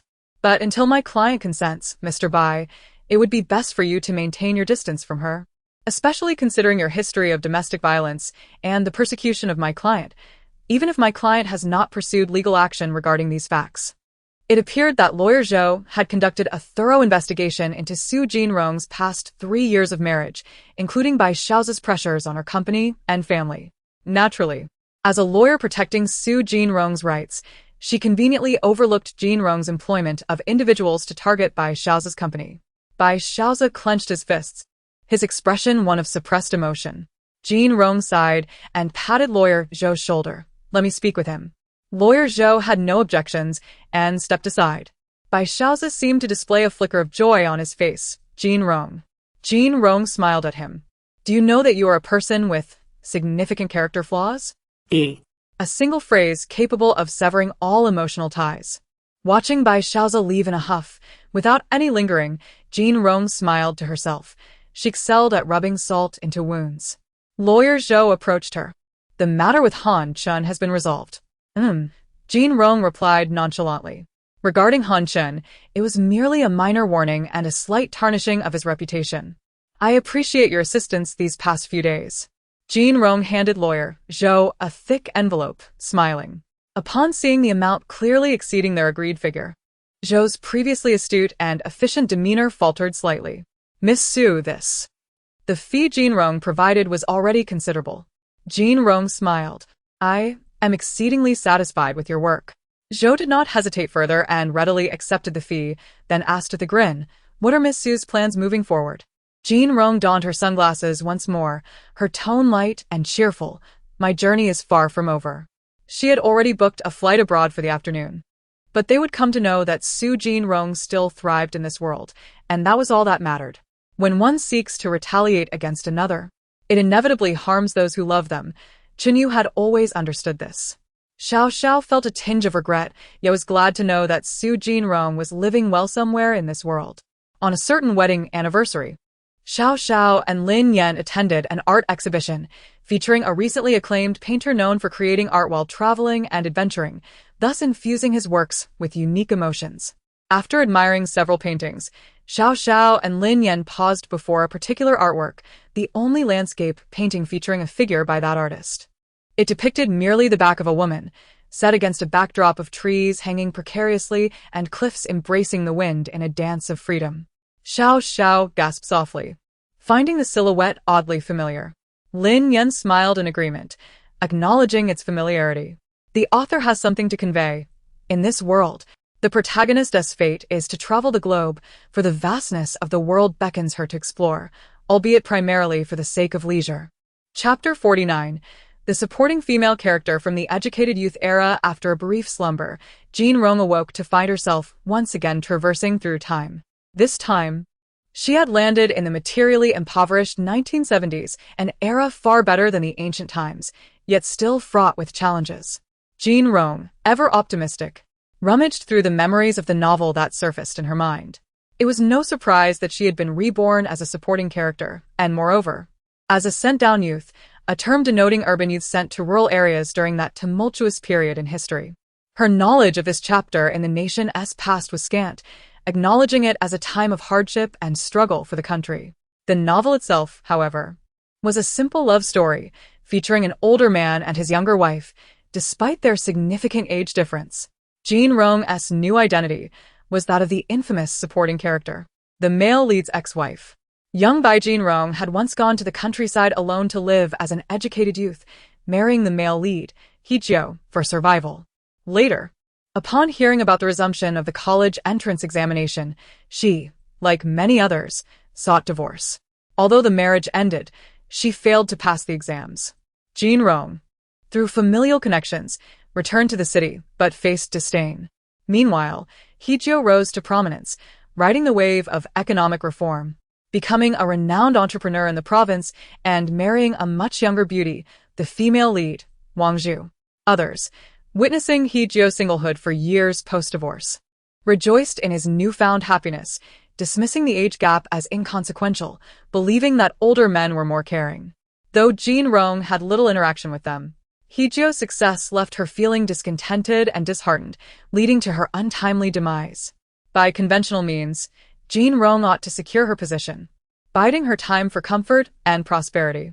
Yet, she was not inclined to follow the script. With a slight smirk, she resolved that relying on oneself was far superior to depending on others. Jin Rong, a clear voice called from outside, belonging to Jia, her fellow educated youth companion. Jin Rong knocked her head lightly, recalling that as a sent-down youth, she was obligated to engage in agricultural labor. Carrying a hefty stack of corn, Jin Rong silently lamented how life had regressed. In her previous existences, even the most tragic endings had not stooped to such lows. Nonetheless, duties must be fulfilled, and she busied herself drying corn and even working in the fields. However, the original Jin Rong had indeed been quite delicate, lacking in agricultural experience compared to her own. Jin Rong narrowed her eyes, resolute in proving that she was neither inept nor indolent. Jin Rong, why are you so quiet today? Jia remarked casually, recalling how lively Jin Rong usually was. Although her pace had slowed, she was still more productive than before. Today's farm work is rather plentiful, Jin Rong replied with a smile. Jia, however, had averted her thoughts, whispering in surprise, "Are you perhaps being pursued by that he-fellow? I've seen him helping you and giving you gifts numerous times." Thus, she refrained from speculating further about Jin Rong's relationship with Hee-jio, uncertain whether it was a blessing or a curse. Jin Rong pressed her lips together, assuring herself that everything would turn out fine. "Indeed, this is our country. It will not abandon us," Jia sighed softly, almost inaudibly. After a day of toil, Jin Rong rubbed her wrists, contemplating the necessity of honing her martial skills to alleviate her burdens. Except for her past life, where her weak constitution precluded her from martial arts, her physicality, while not extraordinary, sufficed for self-defense and fitness. As an educated youth, she resided with the Zhang family in a modest cave dwelling, equipped with a small stove for cooking. Some of her peers lived in makeshift dormitories, while others, like Jin Rong, were assigned to live with local families. Hee-jio had encountered Jin Rong during a visit to the Zhangs and was immediately smitten, persistently pursuing her through acts of kindness and small gifts. Had Jin Rong not arrived, the original Jin Rong would likely have acquiesced to his advances. Under the flickering oil lamp, Jin Rong opened the high school textbooks buried at the bottom of the box. If her memory served her well, news about the resumption of the college entrance examination would surface in a couple of months. Jin Rong was determined to achieve what the original had not. Rumors of the impending revival of the college entrance examination began circulating unexpectedly, stirring up the sentiments of many. The village secretary's attempts to investigate proved futile, leading some to dismiss it as mere jest, while others took it to heart, even dusting off their old textbooks. "Does she truly not harbor any feelings for me?" mused a slender young man, his features sharp yet somewhat forlorn. Aunt Zhang advised, "You should let it go. Those city folks look down upon us." Hee-jio, though not ill-intentioned, resolved not to pursue Jin Rong further, recognizing her clear rejection. Nonetheless, a sense of reluctance lingered within him, despite his limited education.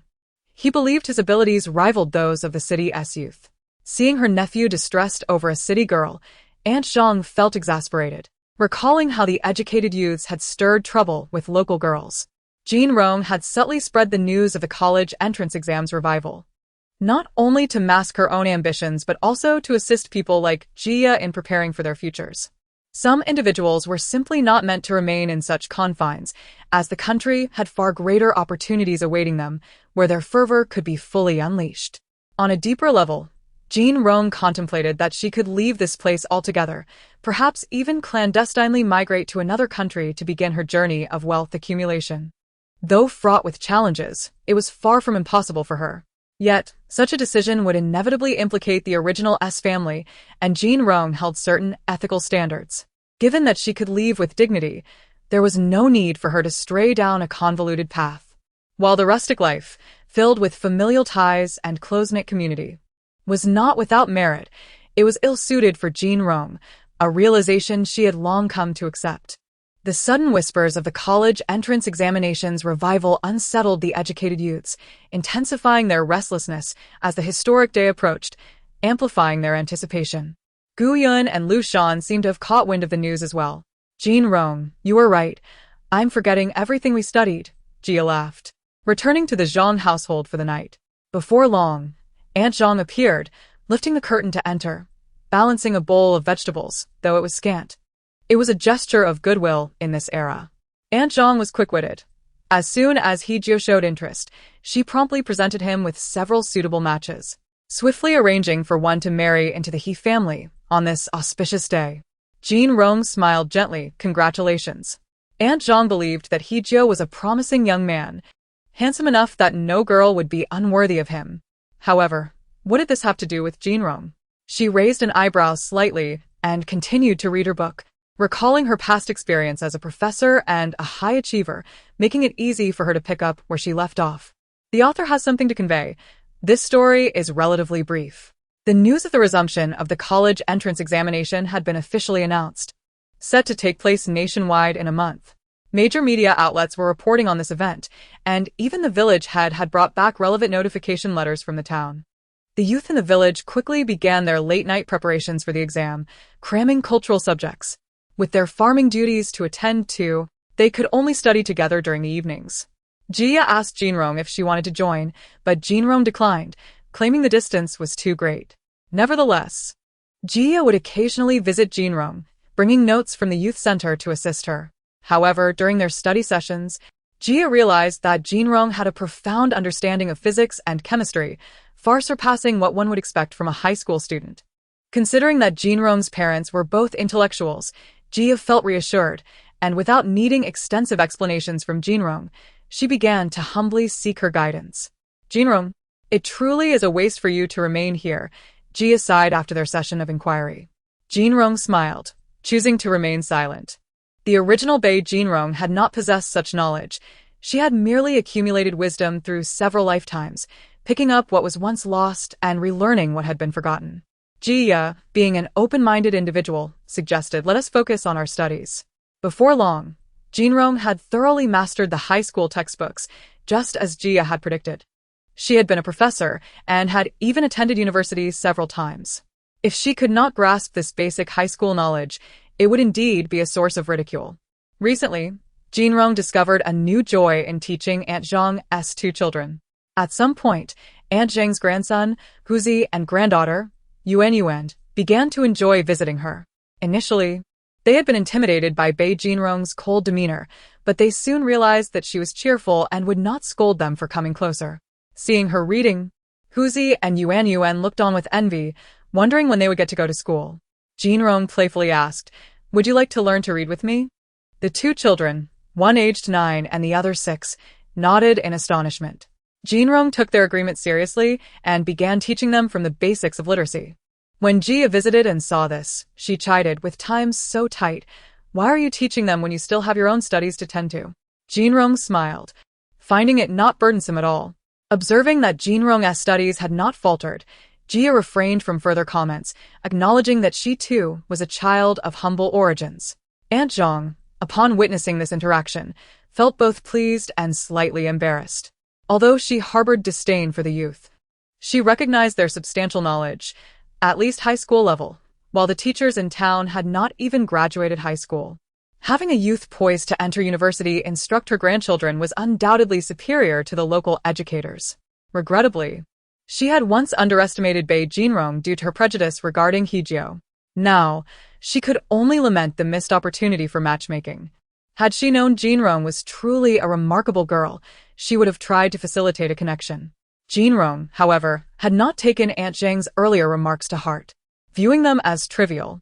In this community, where the people were genuine, she found it far less treacherous than the deception she had previously encountered. As a gesture of gratitude, Aunt Zhang prepared a bowl of noodles for Jinrong that evening, including a hidden egg, demonstrating her sincere respect for those who impart knowledge. Aunt Zhang felt a twinge of regret regarding her past interactions with Hijio. Had she realized Bei Jinrong was a commendable young lady, she might have played matchmaker. Now, It seemed fate had simply not aligned.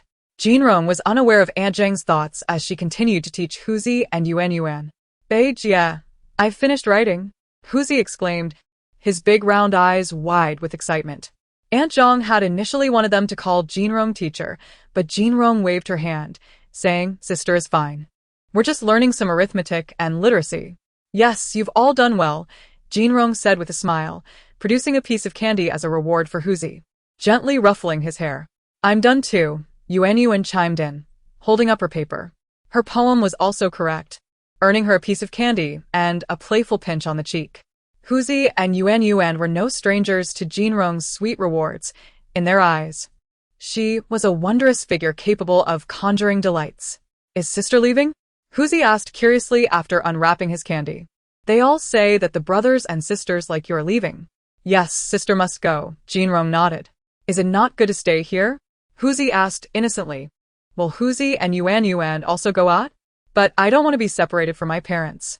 Looking into the pure and innocent eyes of the two children, Jinrong smiled. When you grow up, you should see the world outside. Our country is undergoing tremendous changes that you cannot witness by staying here. Jinrong did not expect the children to fully grasp her words. She simply wanted them to remember one thing.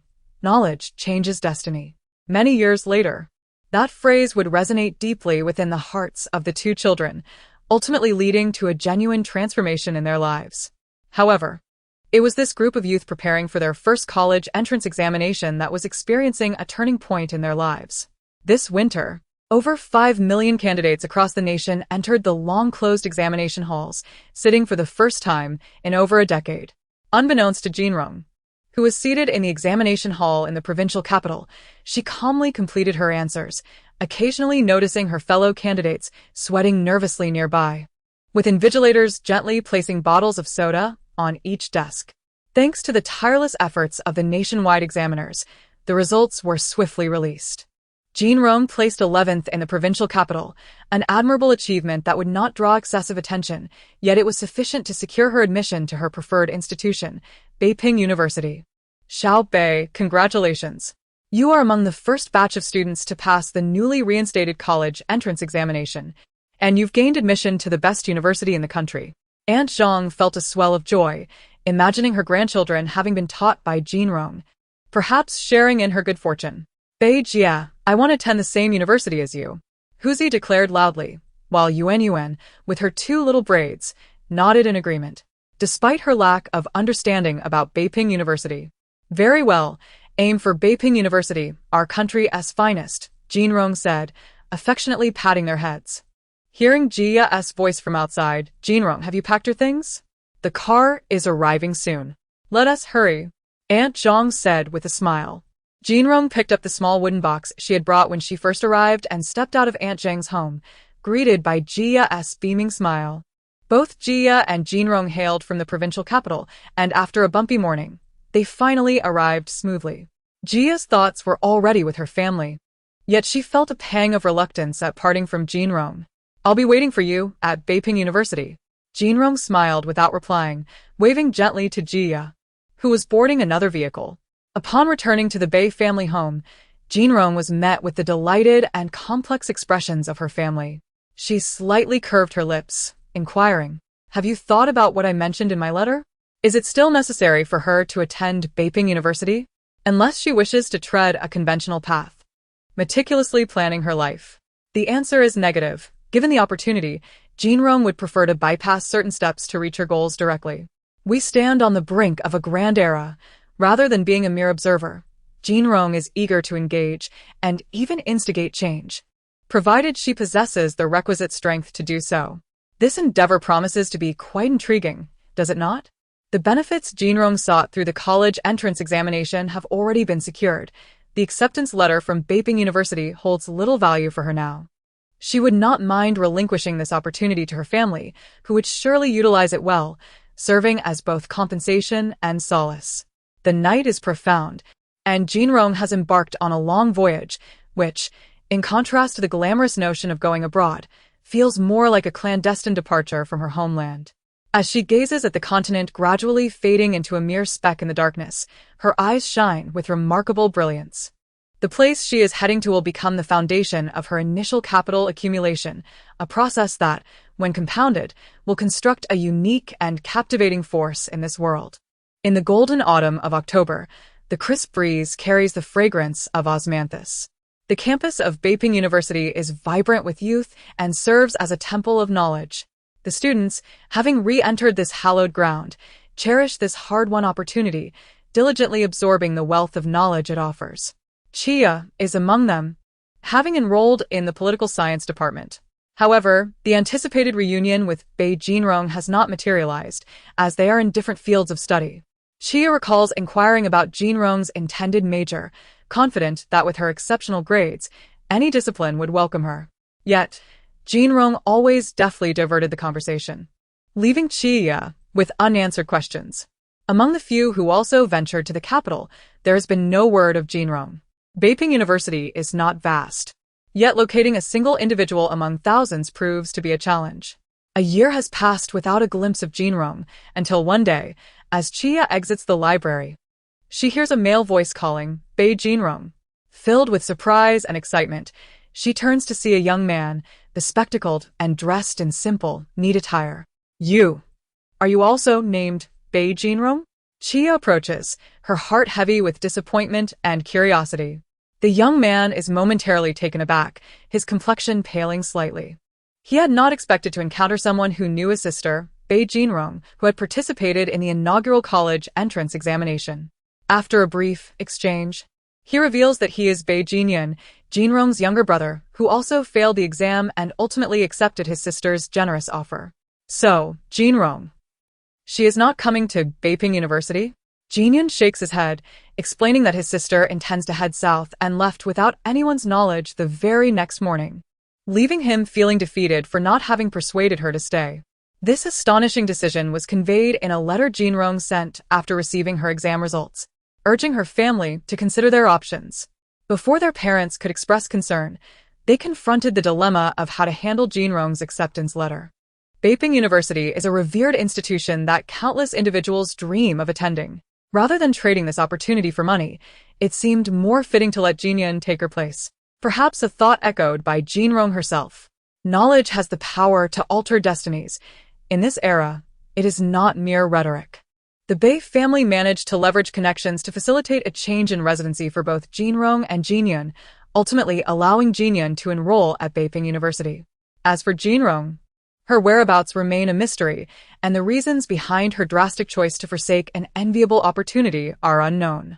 Since Jinyan's enrollment at Beiping University and the elder daughter Jinji's admission to a provincial university, the entire Bei family has undergone a transformation.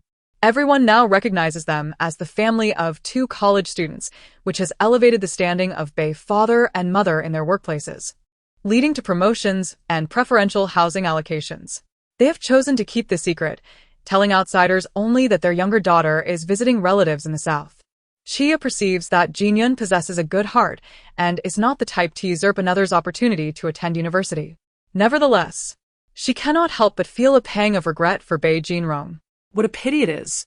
Moreover, this was Jinrong's own choice. As they part ways, Chia requests that if Jinyan hears anything about Jinrong, he should inform her. He nods in agreement, promising to do so. Unfortunately, even upon graduating from university, Chia receives no further news of Jinrong from the Bei family. She graduates with outstanding honors and later secures a position within the government of a coastal city. The demands of her burgeoning career gradually cause her to forget about Jinrong, and her connection with Jinyun dwindles over time. As the 1990s unfold, the nation enters a period of rapid economic growth, and the coastal city gains prominence in this transformative climate. Following the establishment of various economic zones, it begins to emerge on the national stage. A wave of foreign investment tentatively enters the Chinese market, with the coastal city serving as a critical gateway. Chiya's supervisor, Sister Xiao, advises her to exercise caution when receiving an important visitor from the United States, a fellow Chinese national. Be mindful of your reception, she suggests. Noting that previous foreign investors in their coastal city were introduced through her connections and maintained strong ties with officials in the U.S. It is crucial to impress this wealthy tycoon, a prominent figure in American finance. Chiya, intrigued, inquires about the visitor's surname, realizing she has yet to prepare any materials. I believe it is Bei, she responds, astonished at the prospect of encountering Bei Jinrong once more under such circumstances. Clad in a gray long coat over a white knit top, her black hair cascading over her shoulders, Jinrong descends from the airplane. Greeted warmly by a throng of government officials from the coastal city, their eyes meet and Jinrong beams. Chiya, it has been so long. Her smile is radiant, revealing pearly white teeth. Xiao Qi, do you know Miss Bei? Chiya's superior, the mayor of the coastal city, asks with a friendly demeanor, even winking at Chiya. Caught off guard, Chiya hears gasps of surprise from those around her, while her supervisor jovially remarks on the unexpected connection. Xiao Qi, you're tasked with hosting Miss Bei from this point forward. This significant responsibility is entrusted to you. Chiya understands that many envy her for the chance to host a major investor poised to bring substantial capital and technology to the coastal city, a prospect that would undoubtedly enhance her political career. Such fortuitous opportunities are rare, and few could fathom the depth of Chiya's relationship with this American billionaire. As Jinrong and Chiya stroll along the breathtaking Crescent Bay beach, surrounded by government officials and security personnel maintaining a respectful distance, Jinrong senses Chiya's eagerness to inquire about her life. After a moment of silence, Chiya finally speaks. So, you went to America. No wonder there was no news when I asked for information about you from the south. Jinrong smiles gently. You must have heard from Jinyun that I was heading south. I lowered my gaze to the lapping waves and the golden sands, a hint of mischief dancing on my lips. If I told them I was going to America, they would worry even more. Given this, why must one travel such great distances? This question had lingered in Jiya's mind for some time. Yet now she seemed to have discovered the answer. Initially, I believed it was a pity for you to relinquish the opportunity of attending university, a chance so easily cast aside. However, upon reflection, it now strikes me as somewhat absurd. University is a dream for many, but not for me. Jinrong's eyes exuded tranquility. She remained acutely aware of her desires. Jiya gazed earnestly at Jinrong and remarked, your decision was indeed the right one. If we consider the aspirations of the educated youth, who once fervently strove to contribute to the nation's development, it is evident that Bei Jinrong has excelled among them. The accomplishments of 100 students from Peking University cannot compare to her contributions to this country. Thank you. Amid the expanse of the horizon, Jinrong smiled.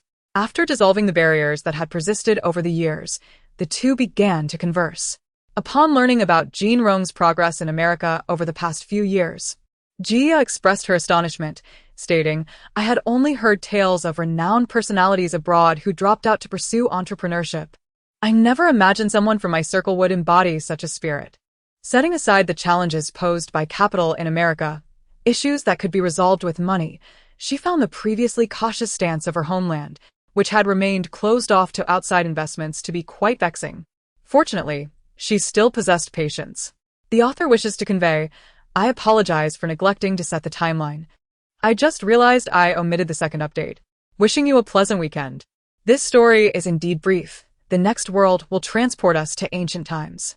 Jinrong spent merely 4 days in Binhai City, and Jiya, with a hint of playful sarcasm, remarked privately, Are you in such a hurry to leave?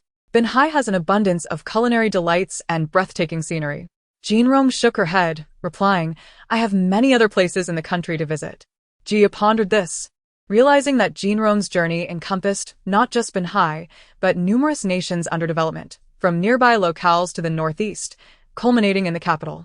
Through introductions by diplomatic personnel at the Chinese embassy, along with Jinrong's extensive investments in various major cities over the past month and a half, she received exceptional hospitality. After all, this was a time of thawing relations with foreign nations, and a patriotic individual with capital, status, and connections abroad served as an excellent conduit for communication. Naturally, the government had conducted a thorough background check on Bei Jinrong, discovering her roots in an intellectual family, her experiences as a sent-down youth during tumultuous years, her participation in the college entrance examination, and her subsequent illegal emigration, where she thrived on Wall Street. Within a few short years, she gained a reputation for turning stone into gold. Eventually, she withdrew from the stock market at its peak to invest in tangible industries, ranging from American oil and Australian land and iron ore to the realms of the internet and entertainment media, leading her companies to frequent public listings. It is estimated that she is among the foremost affluent expatriates. Their speculation painted Bei Jinrong as a woman of knowledge and vision, a rare female entrepreneur with the audacity to strive boldly, coupled with a sense of patriotism. This was not difficult to deduce. Individuals willing to go to the countryside as sent-down youths during that era were often filled with fervor and passion. Although she forsook her opportunity at Beijing University to embark on a perilous path abroad, this decision showcased her courage and risk-taking nature. Had this been a decade prior, such actions would have invited severe repercussions, potentially affecting her family as well. Crucially, during her decade abroad, Bei Jinrong retained her Chinese citizenship and maintained a positive rapport with the Chinese embassy, discreetly assisting many. Now that everything had relaxed, certain matters could be approached with leniency, including the issue of Jinrong's brother assuming another's identity to attend university. After a brief discussion with relevant government officials, it was deemed inconsequential and would not jeopardize Bei Jinyun or the family's future.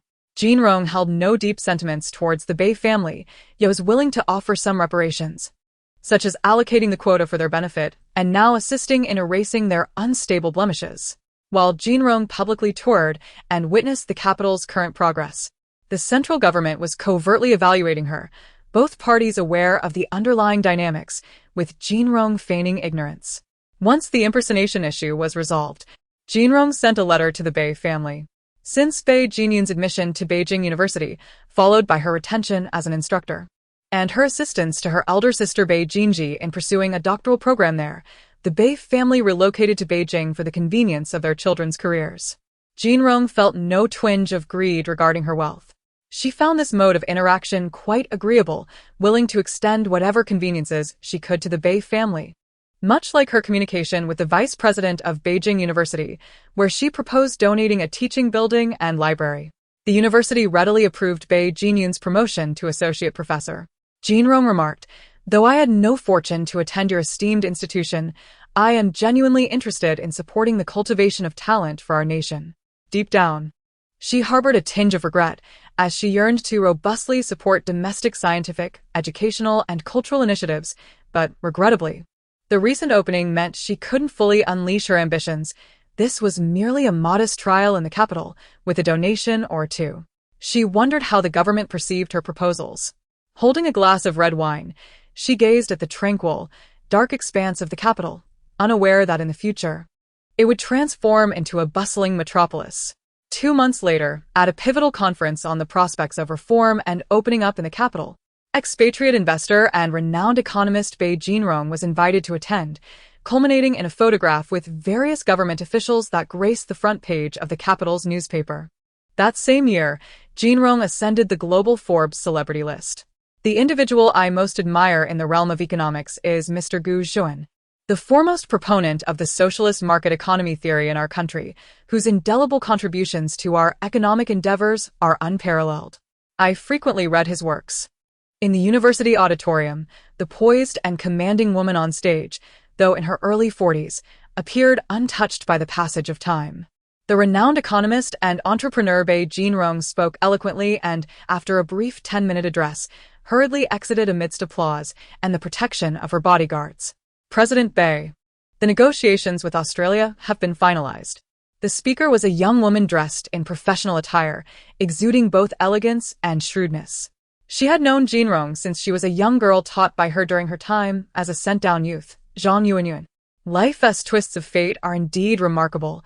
This girl, scarcely mentioned in novels, had ultimately gained admission to a prestigious university in the capital and, due to her exceptional capabilities, secured a position within Jinrong's company. Her brother, affectionately known as Huzi and named Zhang Yongren, was equally impressive, being a student of Bei Jinyun. Jinrong pondered, let Yangji go over. Understood, President Bei. Zhang Yuanyuan promptly noted.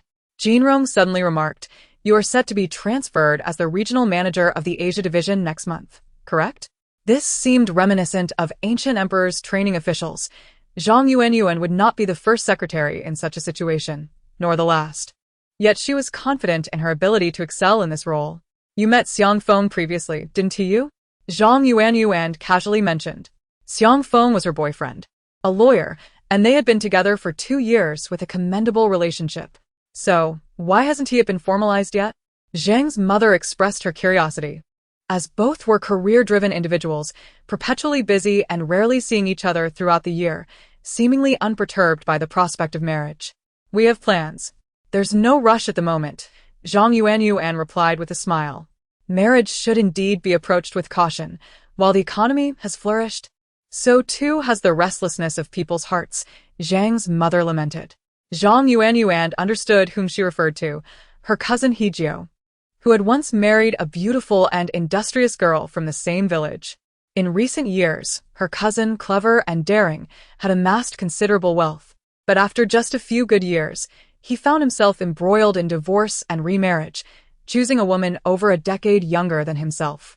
Zhang Yuanyuan had met the new bride, who was even 2 years younger than her. She recognized their genuine affection for one another, yet acknowledged that their actions were far from commendable. Ultimately, one can only say that one knows their own circumstances best. However, this year was different. Jinrong declined all invitations that came her way.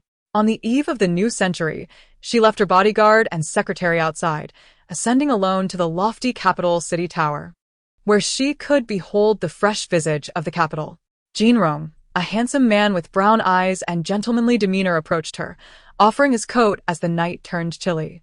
He was Jason, a Central European mixed blood who grew up abroad and had been Jinrong's personal physician and companion in recent years.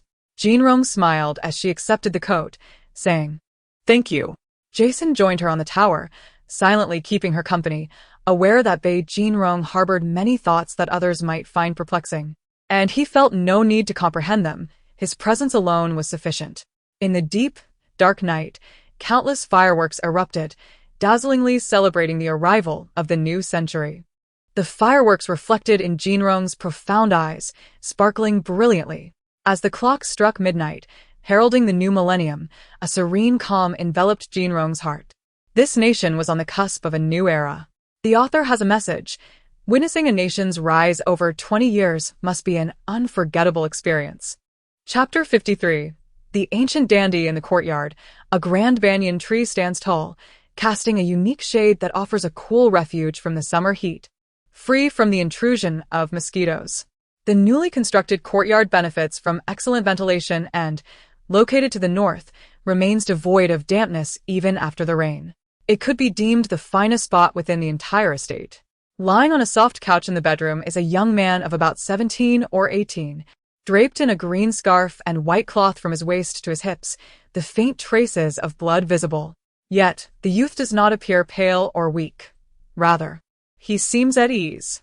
This young man is none other than Jinrong, now known as Meng Jinrong, the legitimate son of the governor of Yunzhou, a fool who had just received a beating an hour prior. Having suddenly undergone a transformation in gender, Jinrong quickly adapted, finding little difference between being male or female.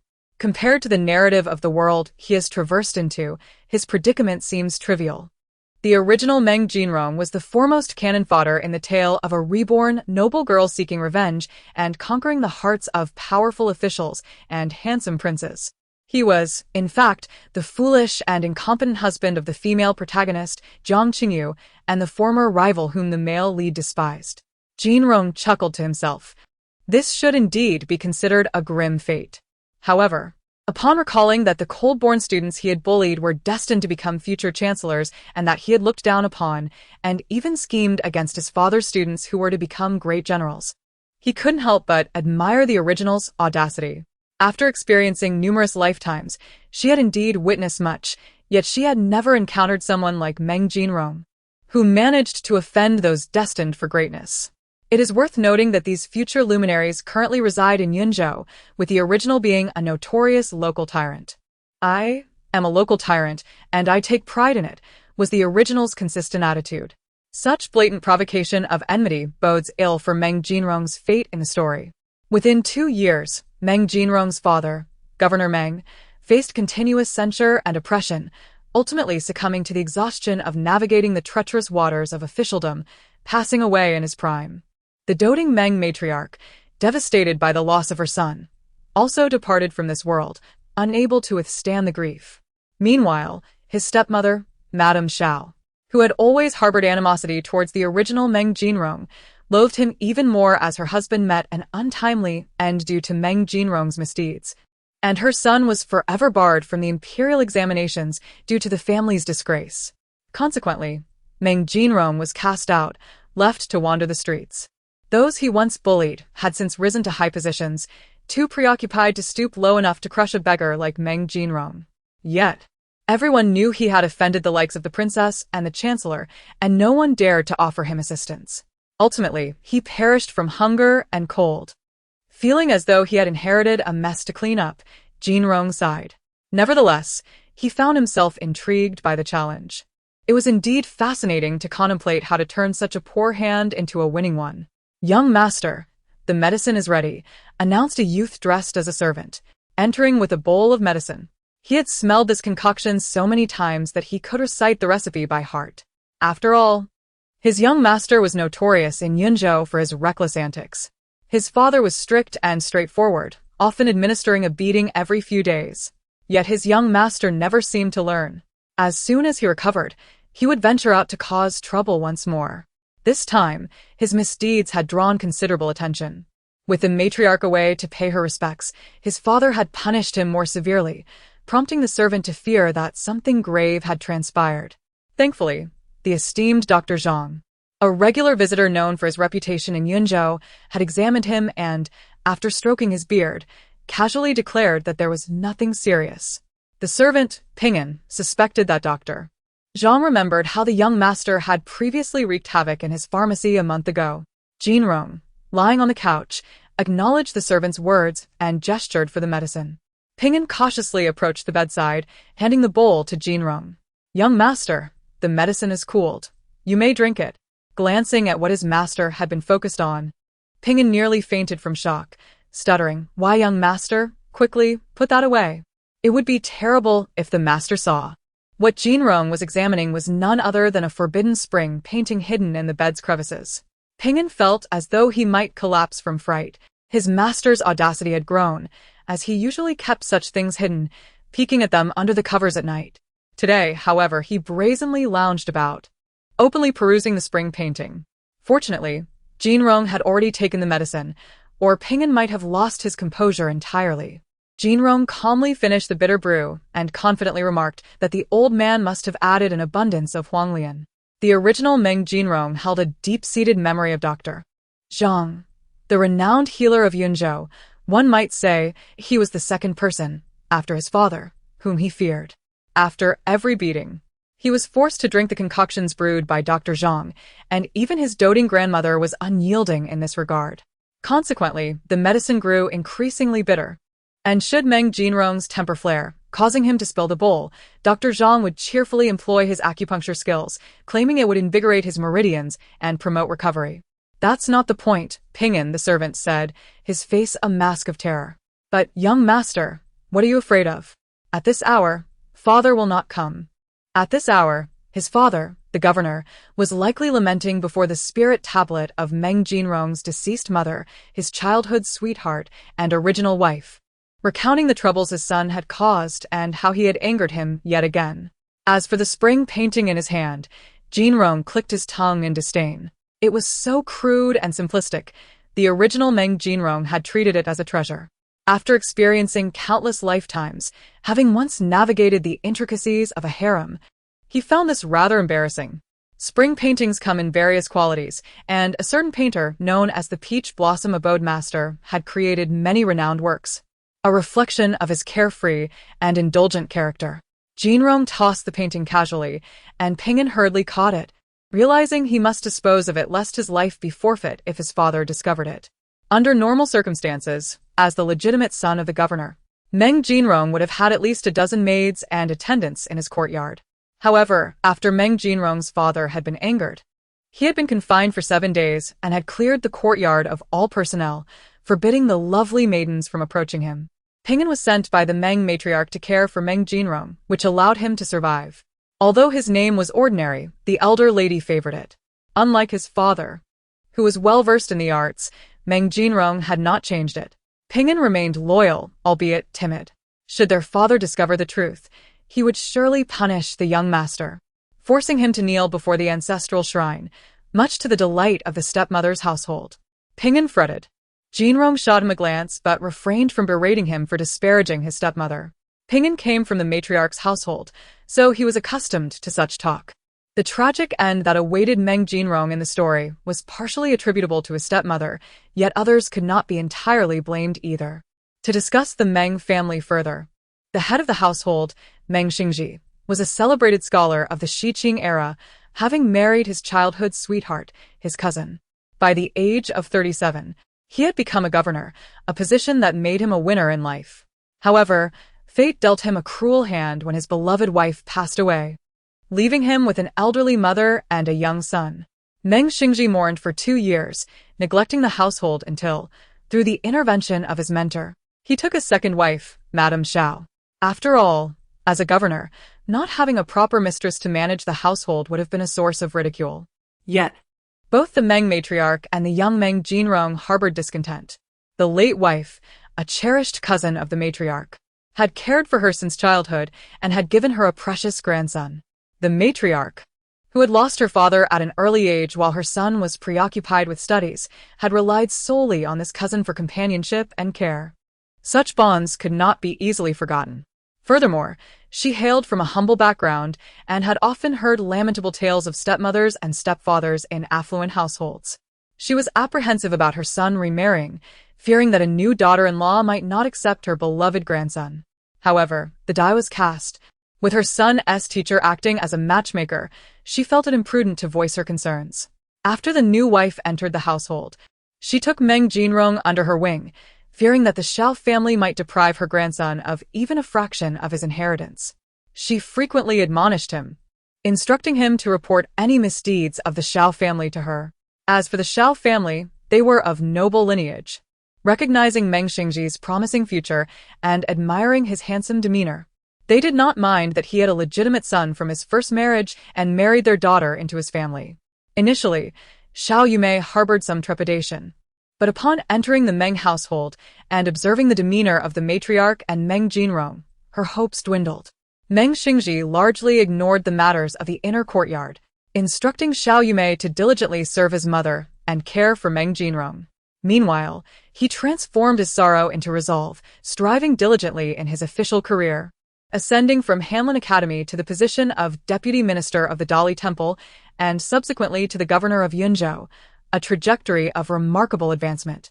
After several years of disillusionment, Xiao Yumei's spirits were rekindled when she became pregnant and gave birth to Meng Xingji's second son, Meng Pingqing. Yet, both Meng Xingji and the matriarch showed no inclination to afford her any recognition. The matriarch, after cradling the newborn for 2 days, turned her affections back to her eldest grandson, while Meng Xingji's preferences were glaringly evident. One son basked in splendor, while the other was deemed plain and unremarkable. Although Xiao Yumei dutifully served the matriarch, the latter perpetually regarded her as a rival, fearing she might usurp her precious grandson's inheritance. Xiao Yumei felt a deep sense of frustration. Were her children not also heirs of the Meng family? At times, she could not help but think how much better it would be if Meng Jinrong were not in the picture, as it would mean her son Meng Pingqing and daughter Meng Wan would receive a modicum more of attention. Is the master at the ancestral hall again? Xiao Yumei asked, holding a handkerchief at the courtyard entrance, gazing in the direction of the hall. Although she knew it was a futile question, she could not restrain her curiosity. The matron internally chastised, remarking how frequently he visited the hall, seemingly unperturbed by the disturbance it might cause to the late mistress's spirit. The pain inflicted upon his son was a burden upon his heart. Xiao Yumei sighed, recognizing that they were indeed family. They could scold the child, and then seek out his mother. She waved her hand dismissively. Enough, let us prepare some nourishing broth for the master. He is in a foul mood after venting his anger. It would be fitting for him to have it upon his return from the ancestral hall. Madam is indeed virtuous. The matron replied with a smile. Xiao Yumei let out a soft sigh, acknowledging that her only remaining virtue was her dedication to her children. Fortunately, she did not covet the Meng family's wealth. Although her son was young, he was diligent in his studies and not lacking in intelligence. And he had several elder brothers from her own family to support him. Meng Xingji spent over an hour conversing with the spirit of his late wife, Meng Lisher, sharing tales of their son's misadventures, and emerged from the ancestral hall feeling rejuvenated and content. Meng Xingji, known by his courtesy name Xingji, had the given name Jia. The name was bestowed upon him by his father during his childhood, urging him to reflect upon his actions daily due to past misdeeds. As a youth, he had resisted this notion but eventually adhered to it, often confiding in his affectionate cousin, who was an excellent listener and never grew weary of his musings. Thus, even the matriarch remained unaware that her son had transformed into quite the chatterbox. Unfortunately, after his cousin's passing, Meng Xingji occasionally vented his frustrations to her memorial tablet. The author wishes to convey, Cousin Meng Lisher. Will this world be long? In a matter of days, Jinrong's injuries had healed significantly, allowing him to walk again.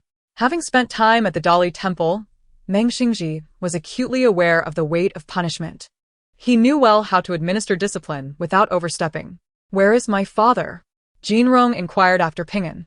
With a forlorn expression, Ping'an replied, The master left for the government office early this morning.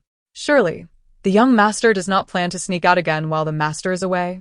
Jinrong raised an eyebrow. It must be said, Meng Xingji was indeed a capable official, with a good reputation outside. Others lamented only the presence of his unambitious son, who was unaware of the notorious Meng Jinrong, a scion of privilege, known for his lack of education and domineering behavior. His father had often found himself cleaning up after his son's misdeeds. Meng Xingji had confined his son within the estate while attending to official matters. As the highest-ranking official in the state, he had numerous responsibilities.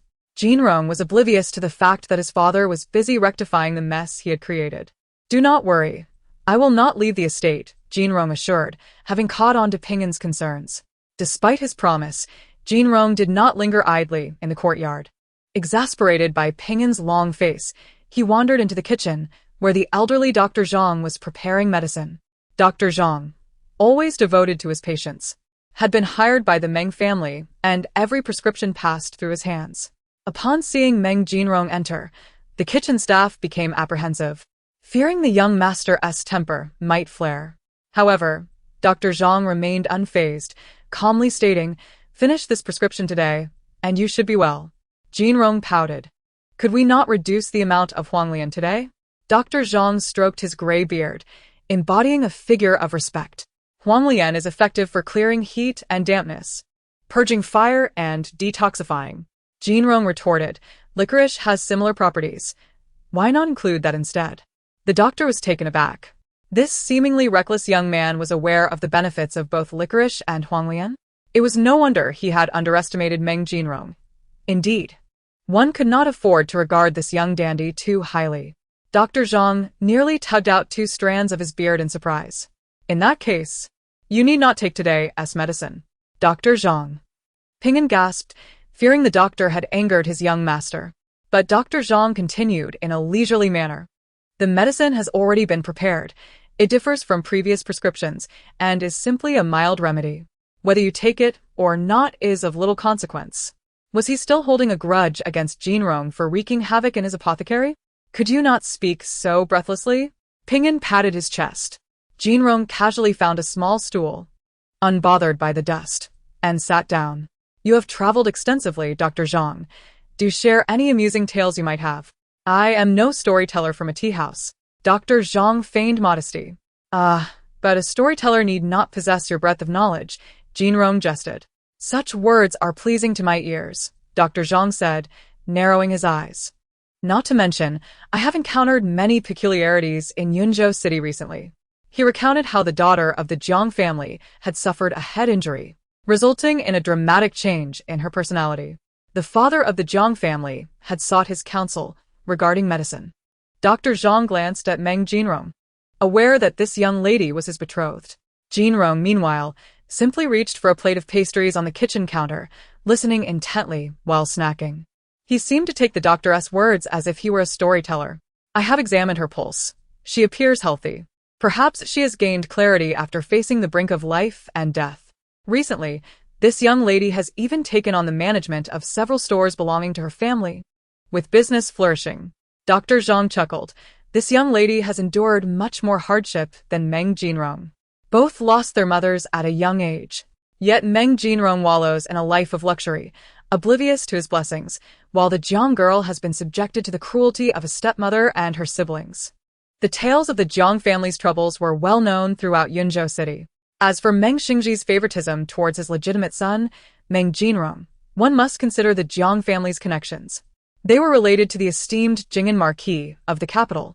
In the past, the people of Yunzhou City found it peculiar that the wealthy businessman, Jiang Haiping, had managed to secure a match with the esteemed daughter of the Ho family.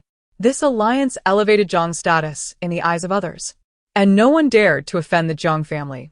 However, this promising relationship was ultimately squandered by Jiang Haiping himself.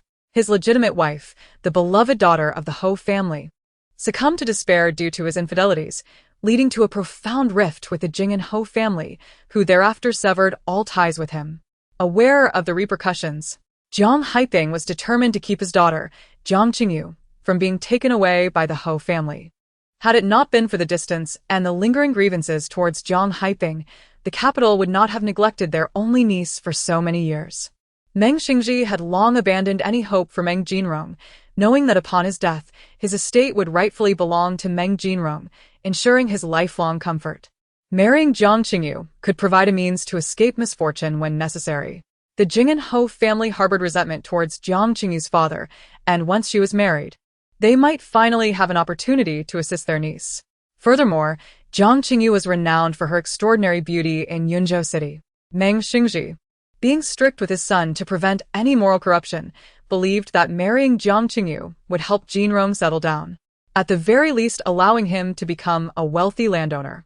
Such is the heart of every parent. Jinrong and Dr. Zhang were unaware of the underlying reasons, continuing their conversation from the recent disputes involving Jiang Qingyu's shop to the birth of the sixth daughter in the Wang family on the west side of the city. Suddenly, a woman dressed as a nurse entered the kitchen and, upon seeing Jinrong, offered her respects. Jinrong, too preoccupied to acknowledge her, left the nurse feeling apprehensive. Crossing paths with the esteemed young master could only spell misfortune for her. While she displayed caution towards Jinrong, her demeanor grew haughty as she turned to the kitchen staff, demanding to know about the crystal glutinous rice cake the third young lady desired. The kitchen staff merely gazed at the empty plate that Jinrong had already finished. In the main courtyard, a charming young girl, around 5 or 6 years old, adorned with a decorative bun, nestled beside Madame Xiao. Upon learning that her favorite crystal glutinous rice cake had been consumed by her detested elder brother, Meng Wan burst into tears. The esteemed Governor Meng would certainly not be bothered by such trivial matters. He was seething with anger while feigning a smile to discuss the matter of breaking off the engagement with Jiang Leoi. Beside Governor Meng was a young woman of about 17 or 18, dressed in a pale blue gown, her delicate features radiating an ethereal beauty that exuded tranquility and grace. Upon observing the jade bracelet on her wrist, Governor Meng recognized her identity as Jiang Leoi's legitimate daughter, Jiang Qingyu, the future bride he had arranged for Meng Jinrong. This jade bracelet had been left by Jinrong's late mother for her future daughter-in-law, which he had presented during the engagement with the Jiang family. To his surprise, Jiang Qingyu had come wearing the bracelet to finalize the engagement. Governor Meng felt a pang of displeasure, scoffing quietly. He remained seated in a high position, leaving the father and daughter to wait for what felt like an eternity, only summoning Meng Jinrong to join them. Jiang Leoi was already sweating profusely. "Father, what is it that you need?" Jinrong's nonchalant voice rang out. Upon hearing it, Governor Meng felt an urge to reprimand him. During his years at the Dali Temple, he had never encountered someone as infuriating as his own son. Emerging from the flower hall was a young man clad in a blue long robe adorned with cloud and bat patterns, his waist cinched with a silver ribbon. His features strikingly handsome.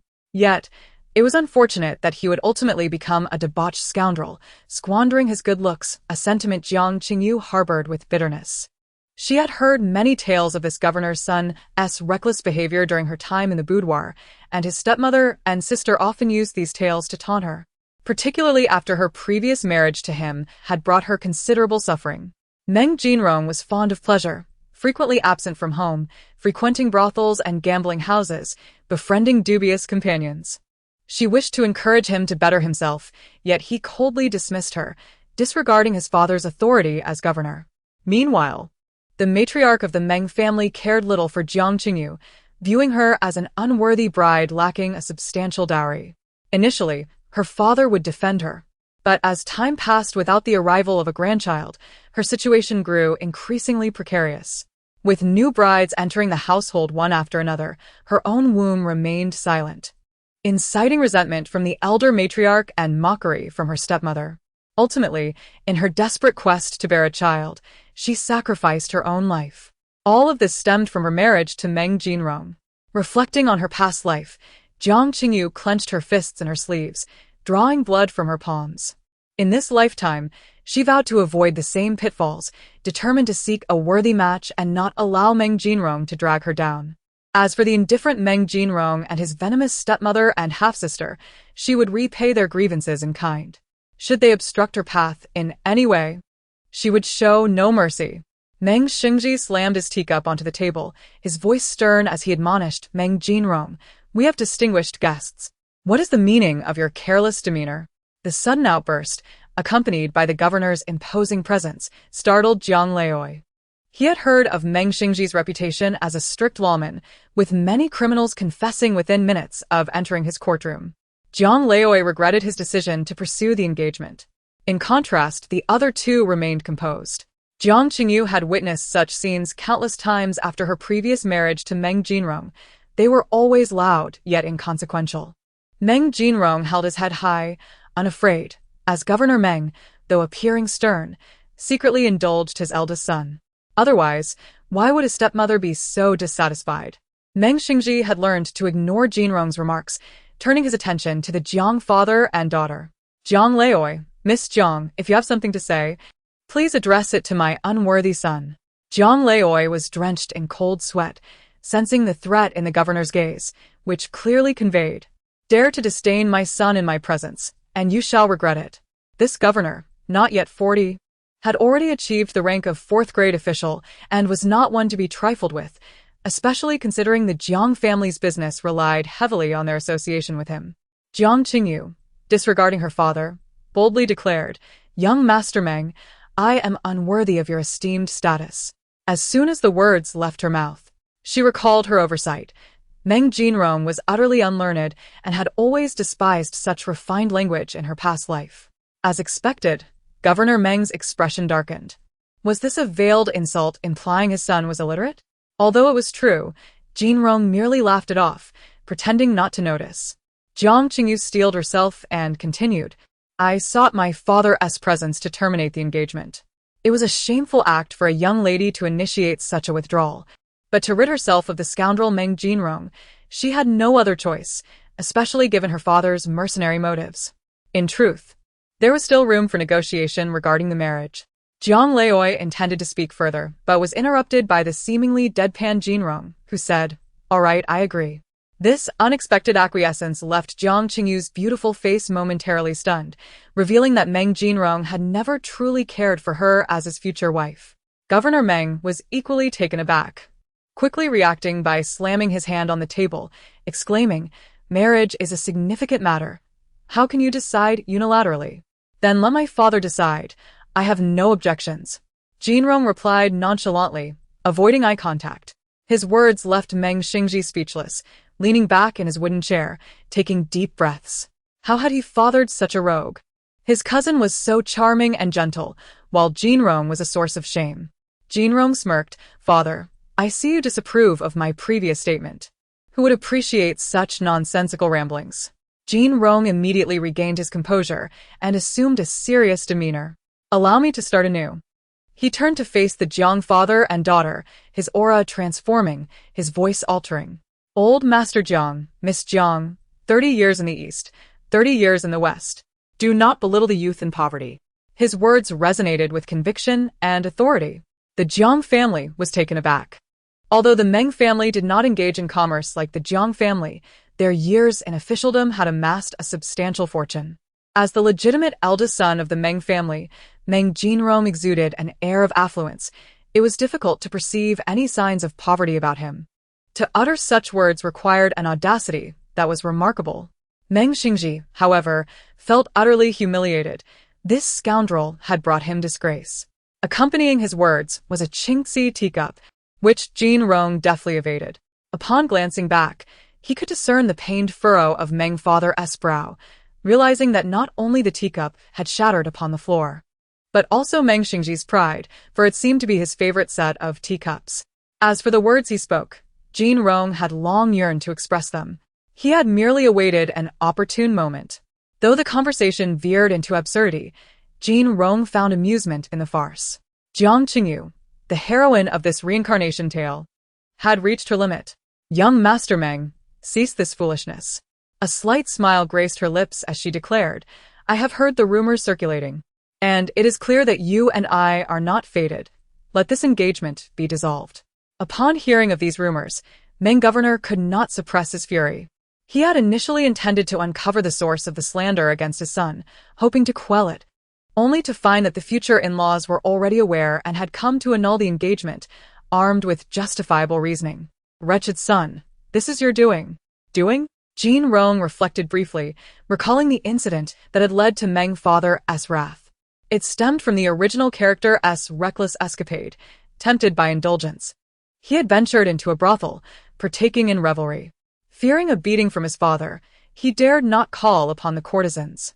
Yet after a mere 2 cups of wine, he succumbed to drunken antics, nearly exposing himself in public had it not been for the intervention of Ping'an. Even without this debacle, Meng Xingji's reputation was on the verge of collapse. The novel hinted that Jiang Qingyu had orchestrated a scheme to annul the engagement, employing underhanded means to drug Meng Jinrong, subsequently spreading tales of his promiscuity and insinuating his potential preference for men. Upon learning of this, her uncle dispatched someone to persuade her to withdraw from the engagement. And being a dutiful niece, Jiang Qingyu felt compelled to heed her elder's counsel. Jiang Qingyu, though gentle in her words, was unyielding, and her father, filled with indignation, could not comprehend why he should listen to his brother's advice over his own. Had it not been for the timely warning from her maternal uncle, a young man recently appointed to a position in a neighboring province, who had sent a letter cautioning him and dispatched guards under the pretext of protecting his niece, old Master Jiang would have readily embraced the prospect of an alliance with the Meng family, regardless of the rumors surrounding Meng Jinrong's character. "Such a daughter has proven to be a disappointment," he lamented inwardly. Meanwhile, Jiang Qingyu's sentiments diverged greatly from her father's. Upon mentioning her uncle, she felt a wave of relief and newfound confidence. Fortunately, she had established contact with the wet nurse sent to the countryside by her father. After sharing her plight, assistance from the arrived promptly. Reflecting on her past sufferings at the hands of her stepmother and the withholding of her dowry by her father, Jiang Qingyu recognized her own past weakness and ignorance, having mistaken their malice for familial affection, unaware of her connection to the Jing'an, which ultimately led to her own suffering. Upon hearing Jiang Qingyu mention her uncle, Meng Governor's expression grew grave. It appeared that matters would not be easily resolved. He turned to Meng Jinrong, feigning anger. "Look at the chaos you've caused. You must explain yourself to old Master Jiang and Miss Jiang. An explanation might allow for some leniency, and afterwards, he could investigate who had conspired against his son." In an instant, Meng Xingji had devised a plan. However, Jinrong remained uncooperative, instead wearing a bashful smile. Meng Xingji felt a twinge of anxiety. Could it be that this mischievous rascal was about to create an even greater uproar? Jiang Qingyu, noticing Meng Jinrong's lack of denial coupled with his amusement, felt a pang of concern. This was not part of her plan. Could it be that Meng Jinrong, this ungrateful scion, truly preferred the company of men? Jinrong, however, only smiled in silence. It was true that he had previously engaged with men, yet his preferences regarding gender remained a subject for debate. Sometimes, the absence of clarification could prove more alarming than the facts themselves. Old Master Jiang felt a sting of regret but recognized the necessity of extricating himself from this situation. As Jiang Qingyu exited the Meng residence, her steps felt lighter, her mind a whirl. It dawned on her that his previous indifference stemmed from a lack of attraction to women. Once the guests departed, Meng's father erupted in fury, demanding a stick be brought forth. To his astonishment, the usual ruler had transformed into a rod of chastisement. Naturally, Jinrong would not await his punishment. He fled with ease. Soon, the entire estate was aware of the young master's latest mischief, with even the elder pursuing him in a fit of rage. Wretched boy. Scoundrel. Unworthy son. Stop this instant. As Meng's father halted, breathless from the chase, he realized that his son had indeed managed to escape with remarkable agility. Jinrong, ever considerate of his father's well-being, had refrained from employing any acrobatics in his flight. Ultimately, although Jinrong avoided a beating, he was confined to the ancestral hall, sentenced to kneel for 3 days. The author wishes to convey, the reincarnated female protagonist has made her entrance. In the Jiang residence, old Master Jiang, with a heart heavy with concern, directed the servants to tally the betrothal gifts previously sent by the Meng family. Old Master, what has transpired? Jiang Qingyu's stepmother entered, startled by the sight. So many items?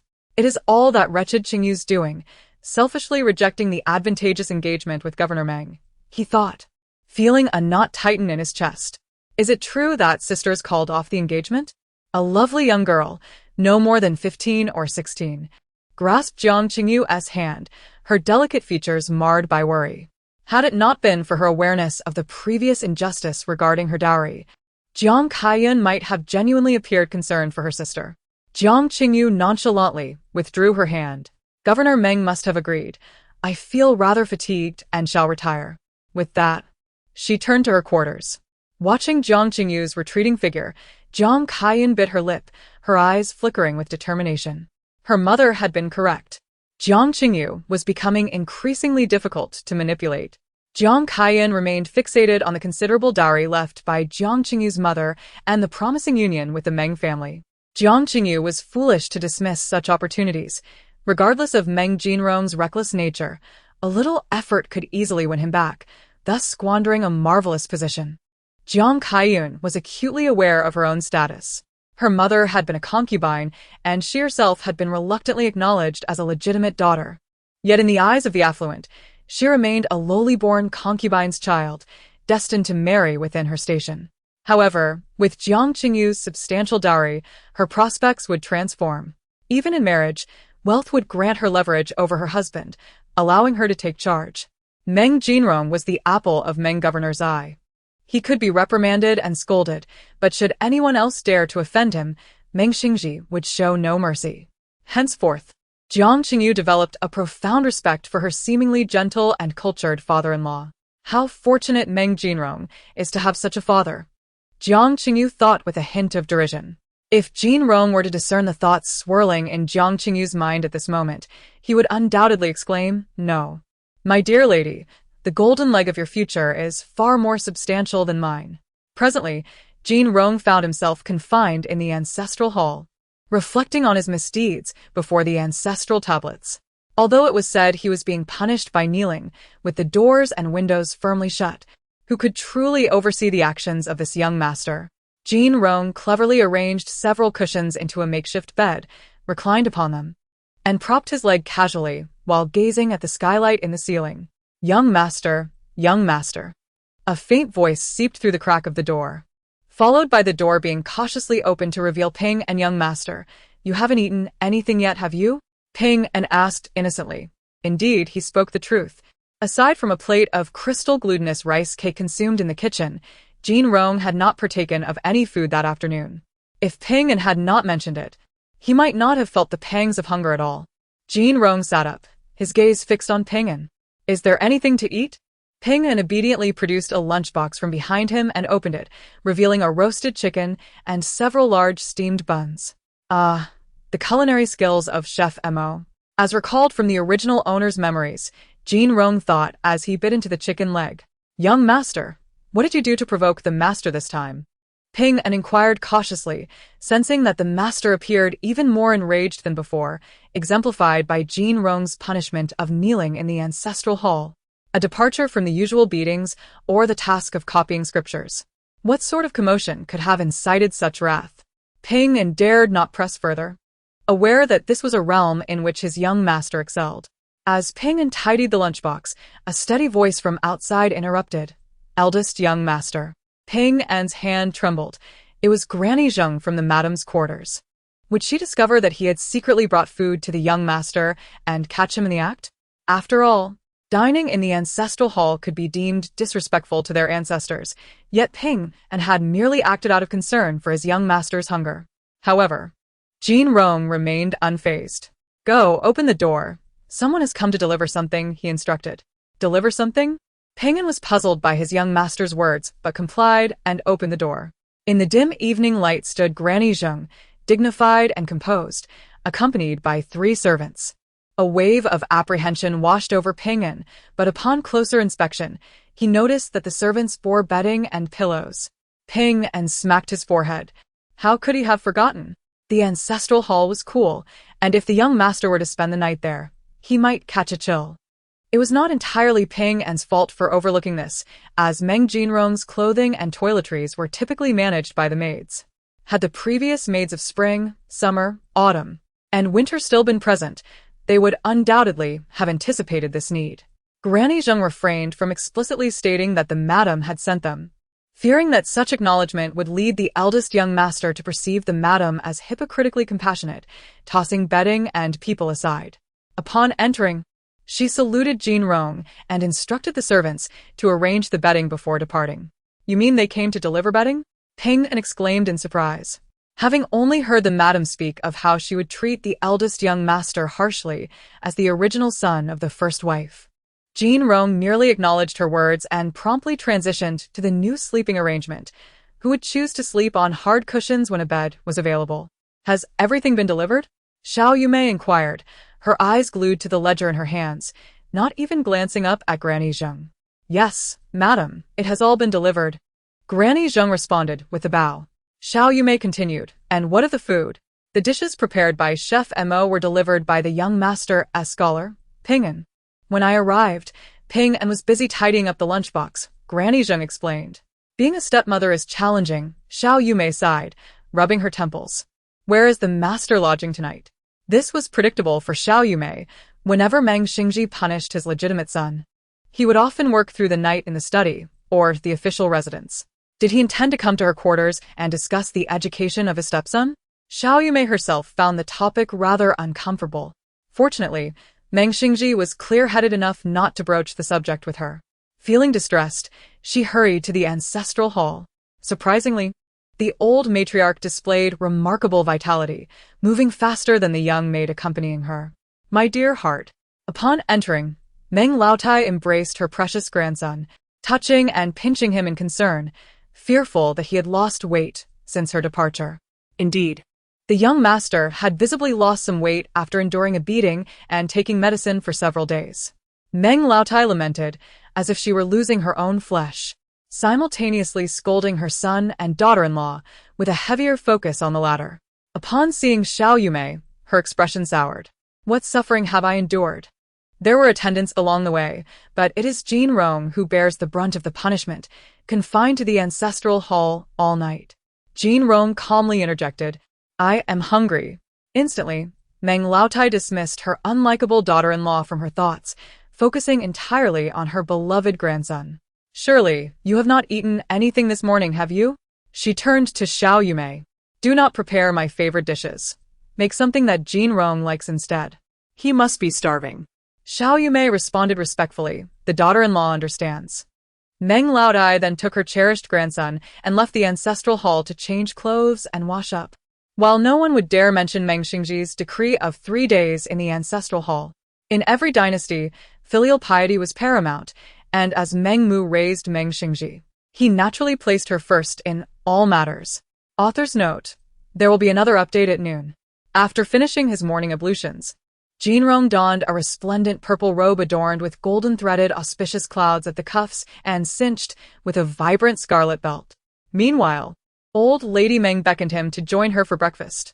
As Jinrong savored the sumptuous meal, Ping'an engaged in conversation with old Lady Meng, recounting the recent happenings.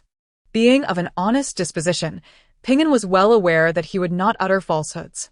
Upon learning that the kitchen had prepared dinner for Jinrong the previous evening, which Ping'an delivered, and that the Xiao family had sent bedding, old Lady Meng's expression softened somewhat. Once Jinrong was satiated, old Lady Meng cheerfully proclaimed, "My dear grandson, during my recent visit to Beima Temple to offer incense and pray, Master Yunjing remarked that you are a reincarnation of a celestial star destined to bring glory to our family." Jinrong, despite internally acknowledging that such a task had already been fulfilled by old man Meng, played along to please her, praising Master Yunjing's discerning eye. It seemed that old Lady Meng had generously donated a substantial amount for incense offerings. Upon hearing Jinrong's words, old Lady Meng beamed with even greater delight, exclaiming, "I knew it! My dear grandson is bound to achieve great success in the future." Jinrong, seizing the moment, added that he must strive to secure an even more illustrious title for his grandmother. Thanks to Meng Xingji, old Lady Meng held a title equivalent to a fourth-rank consort, while Madame Meng, Xiao Yumei, was recognized as a fifth-rank lady. "Very well, I shall await that day," old Lady Meng chuckled, her eyes nearly squinting in joy. It was only Jinrong who could bring such happiness to her. Her son, Meng Xingji, was not one for flattery, and Xiao Yumei lacked the opportunity to indulge her. Meanwhile, Xiao Yumei, attending to her mother-in-law, felt a pang of resentment. It seemed excessively biased that only Jinrong occupied her mother-in-law's heart. Old Lady Meng was a rather unlettered commoner, somewhat headstrong and unreasonable, yet her unconditional affection for Jinrong was evident, and he, in turn, relished this unabashed favoritism. In her eyes, all the gossip about her grandson being unruly and debauched was mere slander, fueled by jealousy over his potential for greatness. Xiao Yumei could not fathom how old Lady Meng clung to this conviction for a decade. Old Lady Meng had once explained that upon Jinrong's birth, she dreamt of her late husband, Meng Xingji's father, who foretold that this grandson would achieve great things. Consequently, she cherished Jinrong as a treasure and showered him with affection. Meng Xingji himself remained indifferent. After all, his own birth had not been heralded by any prophetic dreams. Yet he had risen from humble beginnings to attain the rank of a fourth-rank governor. Xiao Yumei scoffed at the notion of dreams. Jinrong, now nearing 18, still lagged behind his younger brother, Meng Pingqing, in his studies. How could he possibly amount to anything significant? However, when her beloved grandson found himself in trouble, Meng Xingji punished the maidservants in his household for not adequately caring for him, which left old Lady Meng dissatisfied. Yet, her grandson's wishes took precedence. Whatever grandmother says shall be done, Jinrong acquiesced. Not particularly concerned, he noted that his compliance brought a smile to old Lady Meng's face. "Then I shall help you select capable individuals to attend to your needs," she declared. "Can I leave the residence then?" Jinrong asked eagerly, prioritizing this over the matter of maidservants. He expressed his gratitude to his grandmother, bowing and offering a charming demeanor that delighted her.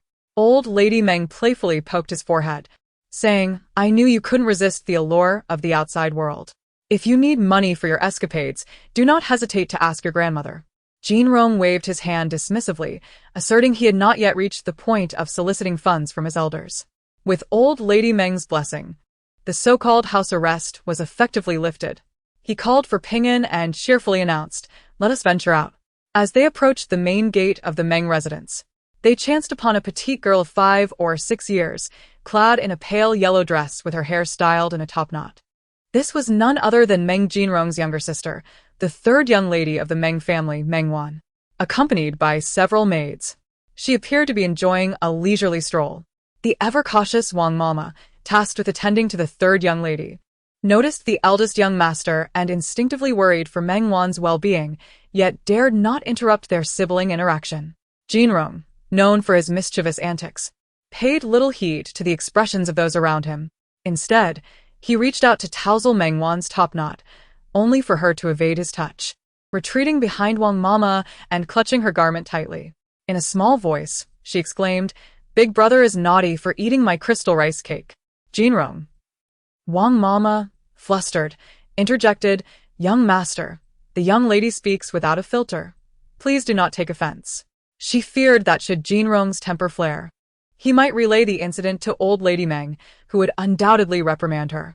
Jinrong merely chuckled, offering no response as he continued on his way. "Oh, dear. My little sister is so delicate," he mused, contemplating finding a companion outside. It was a pity that his younger brother, Meng Pingqing, could manage his monthly expenses at the academy with less than 100 taels of silver, for in this household, the eldest son could not be neglected, lest his grandmother and husband be displeased. Xiao Yumei lowered her gaze before smiling at her daughter. "Meng Wan, you should take your afternoon nap now." Meng Wan obediently nodded and followed Jing Mama to rest. Once her daughter had departed, Xiao Yumei turned to Wang Mama, her voice icy. "I do not wish for any rumors of the third young lady disliking the eldest young master to circulate." Wang Mama nodded fervently, "I understand." Seeing that Wang Mama took her words to heart, Xiao Yumei's expression softened slightly. Even if Meng Jinrong was troublesome, it would not bode well for her daughter's reputation if any disrespectful talk about her brother were to spread. Furthermore, with old Lady Meng and Meng Xingji as formidable figures, maintaining appearances was paramount. Realizing her earlier oversight, Xiao Yumei sighed, instructing the kitchen to prepare 2 servings of crystal rice cakes for Meng Wan, hoping to delight her upon waking. Children were often forgetful, a little coaxing would suffice. Unlike the nearly adult young ones, who were much harder to teach. Dr. Zhang's apothecary, Xixin Tang, was not far from the Meng residence. Upon entering, Jinrong did not find the venerable Dr. Zhang with his white beard and brows. Instead, he encountered his granddaughter, Zhang Xijing, clad in simple attire and busy preparing medicine for a customer. Having just seen off a patron, Zhang Xijing found herself face-to-face with a handsome young man. Her immediate reaction was to take a few steps back, her expression one of wariness. "What do you want?" she questioned, bracing herself. Meng Jinrong, notorious in Yunzhou as a debauched and disliked young master, replied cheerfully, "I am here to see old Master Zhang." Zhang Xijing's expression softened. "My grandfather is not in the shop. He has gone to attend to a patient from the Wang family. Even if he were here, I would still prefer to speak with you," Jinrong remarked with a grin. Zhang Xijing, incensed, hurled a pouch of herbs at him, retorting, "If you continue to spout nonsense, I shall call for help." Though alone in the shop, she was well acquainted with the neighboring residents, and they would come to her aid should she cry out. Moreover, given that Dr. Zhang was a guest of the Meng governor, no one in Yunzhou dared to trouble Xixin Tang. "Honestly, you must hold some prejudice against me," Jinrong said nonchalantly. Zhang Xijing, a kind-hearted girl, felt a twinge of guilt for her earlier remarks. She tried to maintain her composure, stating, "People say you are unruly and troublesome, harassing young girls." Jinrong, unfazed, retorted, "Have you heard the recent rumors that I am fond of men?" Zhang Xijing fell silent, taken aback. The apothecary saw a steady stream of customers daily, and she had indeed heard such gossip, though she hesitated to speak ill of others. Jinrong suddenly became serious, analyzing for Zhang Xijing, "You see, one says I flirt with girls, and the other claims I have a preference for men. Which do you think is correct?" "Ah." Zhang Xijing bowed her head in contemplation and replied, "One of them must be true, right?" Jinrong nearly burst into laughter inside, thinking how foolish she was, yet maintained a solemn expression as he said, "If one is true, then the other must be false." Zhang Xijing nodded in agreement. "If one is indeed false, how can you assert that the other is entirely true?" Jinrong leaned on the medicine counter, gazing at Zhang Xijing with a challenging question. Zhang Xijing. Jinrong had successfully bewildered the young lady. He picked up the teapot on the table and splashed it toward Meng Jinrong. With a flick of his fan, the paper adorned with ink characters effectively blocked the incoming tea, proving that Pingin's preparation was indeed useful. Behind the fan, Jinrong revealed a smile as gentle as a spring breeze. You're so wonderful. Why not be my sister? The author wishes to convey, Jinrong merely sought someone to chat with. As for a certain unruly scion attempting to abduct his granddaughter, Dr. Zhang delivered a swift slap, for despite appearing as an old man in his 60s or 70s, he practiced the 5 animal frolics daily, keeping his body robust and vigorous. Dr. Zhang, I rarely visit. Must you treat me this way? Jinrong chuckled as he folded the water-drenched fan and tossed it to Ping'an, picking up another in its stead, ensuring Ping'an's efforts were not in vain. Dr. Zhang twitched his lips. Meng Jinrong seldom visited his apothecary, and the last time he had overturned his medicine cabinet. Now he sought to abduct his granddaughter. Having her as a sister was out of the question. He had no desire to add another mischievous grandchild to his life. Jinrong raised his fan gracefully, yet his words remained teasing. Sister Tsijing, your grandfather does not take a liking to me. Perhaps I should take my leave. Zhang Tsijing chuckled. But what about the Yunluo cake you promised me? How could I forget? I shall buy it shortly, Jinrong replied with a beaming smile. I just worry that no one will open the door upon my return.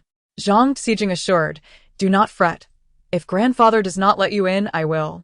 Dr. Zhang, bewildered, pondered how it was that in just the short time of his absence, his granddaughter had grown so familiar with Meng Jinrong. After Jinrong departed the apothecary with Ping'an, Dr. Zhang stroked his white beard. What did he say to you? Zhang Tsijing, her eyes crinkling with mirth, simply replied, I think young Master Meng is not as insufferable as he seems. She then winked at Dr. Zhang. I saw him express a desire to recognize me as a sister. Perhaps it is sincere. Dr. Zhang waved his hand dismissively. Let it be.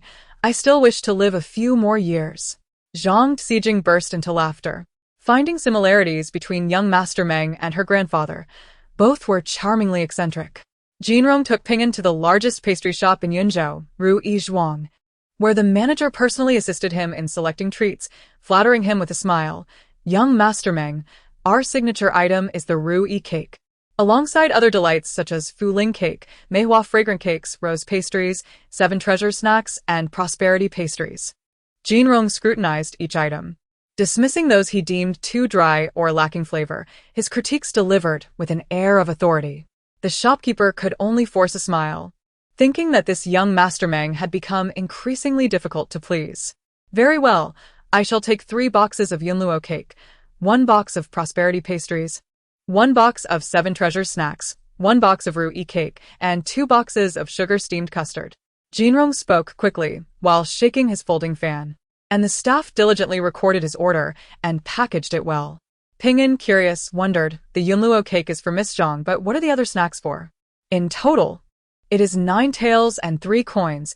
The staff bowed respectfully. Ping'an retrieved his purse, astonished to find it contained exactly enough, even shaking it to confirm. Previously, due to Meng Jinrong's extravagant spending and his recent mishap, he had not gone to the treasury for funds, leaving him with not a single coin remaining. It was quite remarkable. Let us go, Ping'an. Jinrong playfully tapped Ping'an's head with his fan. Yes, young master, Ping'an nodded, dismissing the matter and following Jinrong out of Ru Yizhuang. Upon returning to the Zhang family pharmacy, Zhang Tsijing indeed opened the door for them, happily accepting the Yunluo cake from Ping'an. She had initially wished to invite them in, but Jinrong politely declined, stating, there is an irate old man inside. I would rather not intrude. The prosperity pastries, Ru Yi cake, and 7 treasures snacks were sent to honor the elderly matriarch, while the sugar-steamed custard was designated as an offering to Madame Meng, stating it was an apology gift for Meng Wan. Jinrong's arrangements surprised Ping'an. While the tribute to the matriarch made sense as a grandson's filial duty, the offering to the third miss suggested that the young master may wish to mend ties with Madame Meng. Reflecting on Jinrong's punishment of kneeling in the ancestral hall for an entire night, and the fact that Madame Meng had sent bedding for him, it seemed that reconciliation might indeed be a good idea. Do not overthink it. With your intellect, you could ponder for a day and still be confused, Jinrong jested. Ping'an scratched his head, agreeing with his master, deciding not to trouble himself further and simply follow Jinrong's lead. Jinrong's thoughts were straightforward. He had merely grown accustomed to setting an example in front of children, believing in the importance of action aligning with words and fulfilling obligations. Madame Meng awoke after a morning's rest to find herself enjoying the soft, delectable treats sent by her beloved grandson. Jinrong is truly dutiful, she remarked with a smile. Nearby, The maidservants joined in the merriment, responding, "Indeed, as the old lady said, according to Ping'an, young master personally visited Ru Yizhuang, meticulously selecting these treats tailored to your taste." Moreover, upon learning that young master had delivered the pastries, he instructed them to avoid disturbing the old lady's rest until she awoke. Their praises elevated Meng Jinrong's stature, turning a modest 4 or 5 points of esteem into a full 10, for in this household, who did not understand that pleasing the young master was tantamount to ensuring the old lady's happiness. The old lady's smile seemed to brighten even further. However, some brought up matters that displeased her, noting that the young master had also delivered 2 boxes of sugar-steamed custard to the 3rd Mississippi.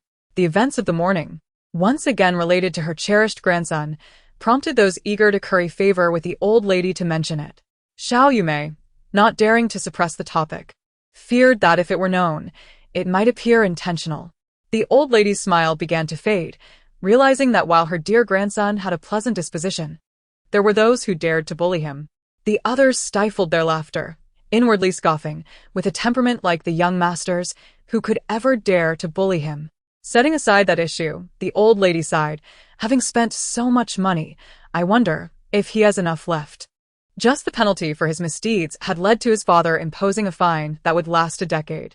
The thought of her beloved grandson living in hardship prompted her to call for her maid. "Quickly, open my secret stash. I cannot allow Jinrong to be without a single coin." While Madame Meng continued to dote on her grandson, her stepmother, Xiao, had a different reaction. Upon learning that Jinrong had sent 2 boxes of sugar-steamed custard for her daughter, she was momentarily taken aback, wondering when the sun had risen from the west.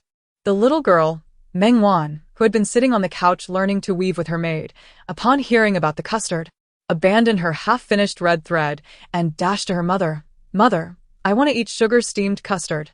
Xiao Yumei patted her daughter's head, unable to refuse, allowing her to indulge, but added with a mild tone, "There is also crystal glutinous rice cake.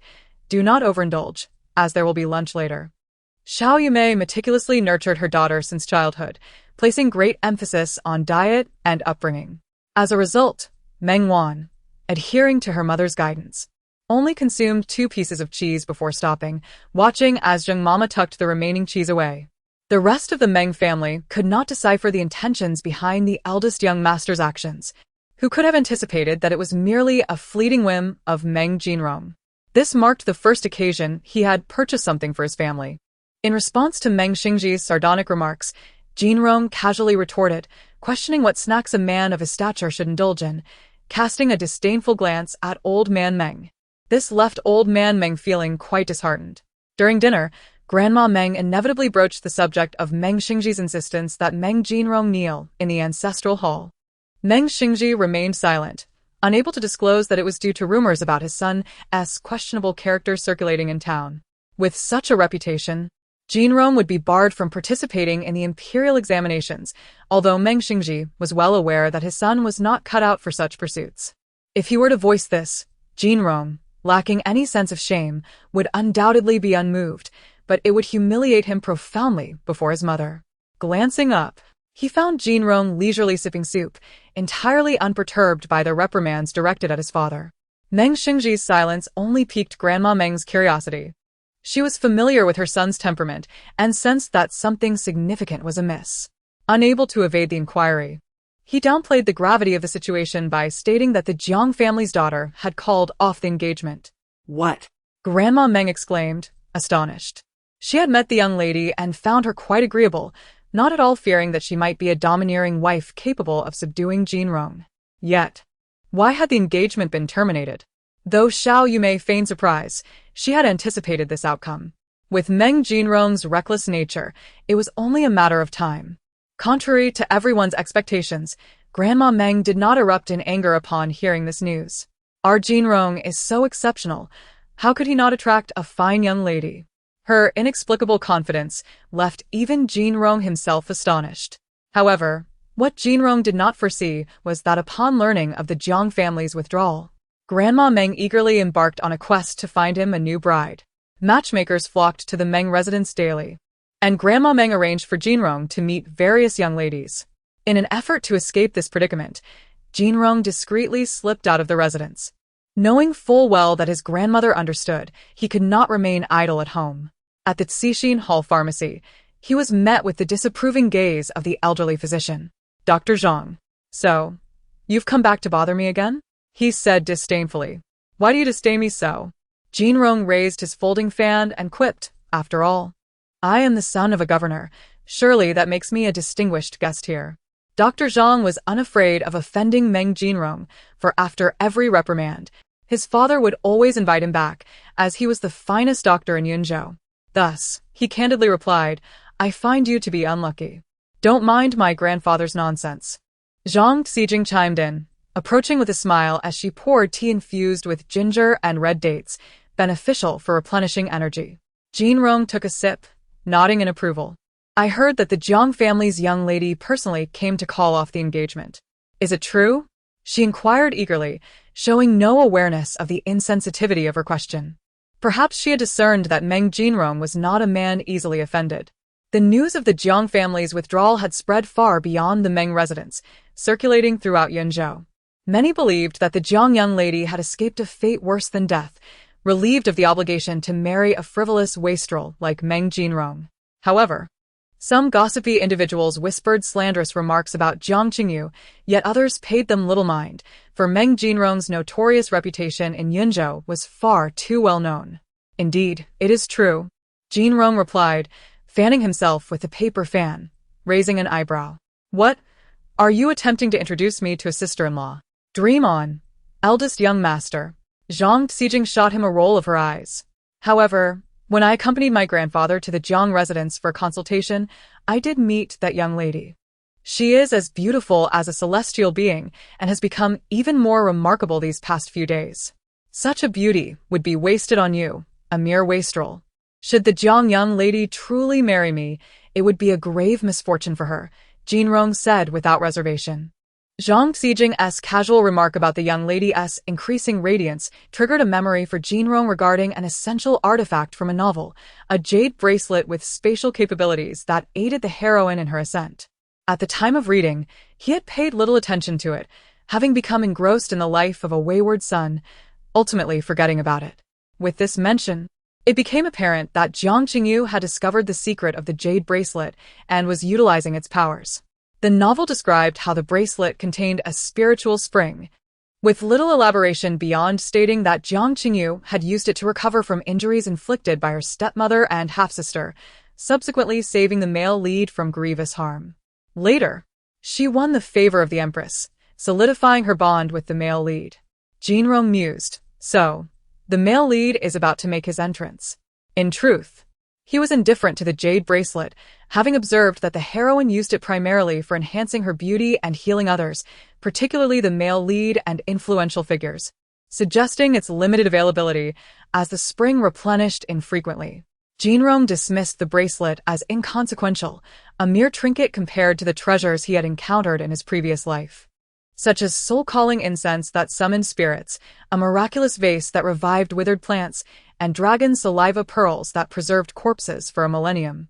In comparison, a bracelet solely for beauty seemed rather trivial. Firmly resolved, Jiang Qingyu vowed not to squander the blessings bestowed upon her, determined to live a life surpassing all others. As for the bracelet, initially intended as a gift from Meng Jinrong's mother to a daughter-in-law, she deemed it irrelevant, considering it a mere compensation for Meng Jinrong's past neglect. After engaging in light banter with the Zhang grandfather and granddaughter at Cixin Hall, Jinrong took his leave, strolling through the streets with Ping'an. Although Yunzhou could not rival the prosperity of Suhui, it was still quite commendable, with its citizens living in peace and thriving commerce. One could clearly see the diligence of Governor Meng Xingji and his administration, as his evaluations had consistently been excellent in recent years. As he gazed at the splendid pavilions before him, the sounds of stringed instruments and laughter echoed from within. "Young master, shall we go in?" Ping'an inquired cautiously, recalling the trouble Jinrong had previously encountered in such establishments. Surely, if his father learned that he had returned, he would not let it slide. Ignoring the enticements at the entrance, Jinrong casually remarked, "Do you have money to pay for my indulgence?" "Young master, you are quite straightforward," Ping'an gulped nervously. Suddenly, A voice called out, prompting Jinrong and Ping'an to turn. It was a young man clad in a purple robe, one of Jinrong's former companions, Tao Yunqian, the second son of the Yunzhou magistrate, who had ambitions of becoming a wastrel himself. Tao Yunqian approached with a grin. Long time no see. Have you been confined by your father again? Not lately. Everything is fine now, Jinrong replied with a smile. Tao Yunqian noticed the sign of the brothel and chuckled knowingly. I see you're longing for the courtesans. What? Aren't you going in? Although Meng Jinrong was under strict supervision from his father, he was not averse to visiting such places, as his lavish spending made him a welcome patron.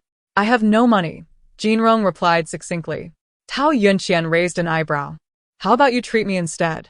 Just as he was about to agree, he hesitated, recalling the consequences of being caught by Governor Meng for leading his precious son into a brothel. It would not bode well for him, nor for his own father. Thus, he quickly waved his hand. Forget it, I dare not invite you to a brothel. Let us go to a tavern for meal instead. That works for me. Jinrong readily agreed, pleased to have someone else pick up the tab. Tao Yunqian is quite considerate, having chosen to visit the esteemed Shari Tower, one of the finest establishments of the Yun family. Like the original character Meng Jinrong, he is devoted to a life of indulgence and has little interest in scholarly pursuits. However, he does have an elder brother, which allows his parents to indulge him. Although he, like Meng Jinrong, is a man of leisure with no aspirations for fame, Tao Yunqian excels in social interactions, befriending the sons of officials in Yunzhou, demonstrating considerable wit. Upon encountering acquaintances, he excused himself to Jinrong before engaging in conversation. Leaning against the railing of the upper floor, Jinrong unexpectedly spotted a disheveled scholar. Was that not Song Pei? Jinrong struggled to recall why this figure seemed familiar, but his companion Ping and promptly revealed his identity. The future chancellor born of humble origins, Song Pei, was coincidentally accompanied by Jiang Qingyu. This moment mirrored a scene from a novel where Jiang Qingyu aids Song Pei, forging a bond of goodwill. Noticing the peculiar expression on his young master's face, Ping'an inquired, Young master, what troubles you? It's nothing, Jinrong replied, just a slight discomfort. It was more than mere discomfort. With the future chancellor's male counterpart present, and the future prince soon to arrive, Jinrong felt that his days of ease were numbered. Waiter, bring me another pot of pear blossom wine. Let us indulge in the present and enjoy ourselves while we can. During dinner at the Meng residence, the matriarch broached the subject of selecting a suitable bride for Jinrong. She scrutinized potential candidates, listing their flaws before Jinrong could voice any objections. This one has an unappealing countenance, and that one has a fiery temperament. Meng Xingji, reluctant to argue with his mother, began to chastise Jinrong, lamenting, if you had applied yourself to your studies, you would not have caused your grandmother such distress. Had Meng Jinrong achieved even the status of a Jiren or a Xiaocai, suitable matches would be easily found. Yet, as a man of leisure with a notorious reputation in Yunzhou, families concerned for their daughters' futures were generally unwilling to entertain the idea, while those who deliberately sought to associate with him were beneath his notice. Upon hearing Meng Xingji reprimand his beloved grandson, the matriarch protested, asserting, they say one should marry before establishing a career. Jinrong has yet to take a wife, so there is no need to rush him into studying. In his heart, Meng Xingji scoffed, recalling that he himself had passed the imperial examinations and married Jinrong's mother without such pressures. I've had my fill. I'm off to have some fun, Jinrong declared, casting aside his chopsticks and bolting away, expressing disinterest in both the examinations and marriage. You little rascal, stop right there. Meng Xingji fumed. The matriarch, asserting her authority, commanded, sit down. I have not yet finished discussing your prospective bride. Jinrong was summoned to the study, where old man Meng instructed him to fetch his younger brother. Meng Xingji lightly stroked his short beard and remarked, You've been relatively well-behaved these past few days, causing me no further trouble. This time, you are to go to the city gate to collect your second brother. Do not bully him, understood? Understood, came the reply. 2 hours later, Jinrong appeared at the city gate, clad in a white brocade robe, adorned with a jade crown and wielding a folding fan, exuding an air of flamboyance. Accompanying him was his sole attendant, Ping'an, as he awaited the arrival of his brother. It wasn't that old lady Meng and his stepmother, Xiao. Hadn't he provided him with other attendants or maidservants? He simply had grown accustomed to having Ping'an by his side. Meng Xingji found this arrangement agreeable, as it prevented Jinrong from behaving arrogantly, directing his servants to act on his whims. "Young master, a carriage is approaching," Ping'an announced, but he misidentified the vehicle. It was not from the Meng family, but rather another carriage seemingly occupied by female passengers. "I beg your pardon, young master," Ping'an sheepishly admitted. However, Jinrong paid him no mind, his attention drawn to the oncoming carriage. Not only he but also the city guards noticed something amiss, and one promptly shouted, "Halt!" The driver, fearful of disobedience, gradually brought the carriage to a stop at the city gate, nervously inquiring, "May I ask what the matter is, sir?" "This is the carriage of the Jiang family of the Yunzhou Jiang merchant group." Upon hearing the servant's self-introduction, the guard frowned further. "Why is there bloodstains beneath your carriage?" Indeed, there were small droplets of blood beneath the carriage, seemingly leaking from it. Although not particularly conspicuous, they were nonetheless spotted by the keen-eyed guard. The servant stammered, unsure of how to respond, when suddenly the curtain of the carriage was lifted, revealing Jiang Qingyu, who displayed an injured wrist wrapped in white gauze. With an apologetic smile, Jiang Qingyu explained, "I went to the temple outside the city to pay homage and accidentally got scratched by a wild cat. My maidservant failed to bandage it properly, resulting in the wound reopening, which led to this misunderstanding. It is entirely my fault." This explanation was both reasonable and persuasive, especially given Jiang Qingyu's reputable standing as the legitimate daughter of the Jiang family. Upon hearing her words, the guard quickly relaxed, cupping his hands in a gesture of apology. "It seems I was mistaken. Miss Jiang, you may return home." Jiang Qingyu smiled gently, but, as she lowered the curtain, caught sight of Jinrong and his attendant standing beneath a tree. Although Jinrong's demeanor remained that of a carefree dandy, her expression shifted slightly before she quickly closed the curtain and the carriage continued on its way. "Young master, what are you looking at? Are you still thinking about Miss Jiang?" Ping'an asked cautiously. "You think too much," Jinrong retorted, tapping Ping'an on the forehead with his fan, then added with a smile, "I am merely observing the tracks left by the carriage wheels." Ping'an scratched his head, mumbling about the carriage tracks being unremarkable compared to Miss Jiang. Jinrong chuckled. "These tracks hold great significance. While Jiang Qingyu's words might deceive an ordinary official, they cannot fool me. The impressions left by the carriage wheels are considerably heavier than one would expect from a frail young woman and her maid. I suspect there is someone hidden within." Without needing to think further, Jinrong deduced that the male protagonist, Prince Yong'an, must also be present. In the novel, the initial encounter between the male and female leads occurs due to Jinrong's entanglement with Jiang Qingyu, leading to her inadvertent entrance into the woods and her encounter with the ambushed Prince Huisu. It appeared that, despite his absence, Jiang Qingyu and Huisu were destined to meet. As Jinrong anticipated, after the carriage had moved on, a weak yet cold voice emerged from within. "I have caused trouble for the young lady." It turned out that a man was hidden inside the carriage, severely injured. Despite his condition, his handsome features and noble demeanor remained evident. "Fixing, my wound has reopened. Quickly fetch my medicine," Jiang Qingyu instructed her trusted maid, referring to a precious remedy she had prepared using a magical spring. But miss, your injury." Fixing hesitated, filled with concern for her mistress.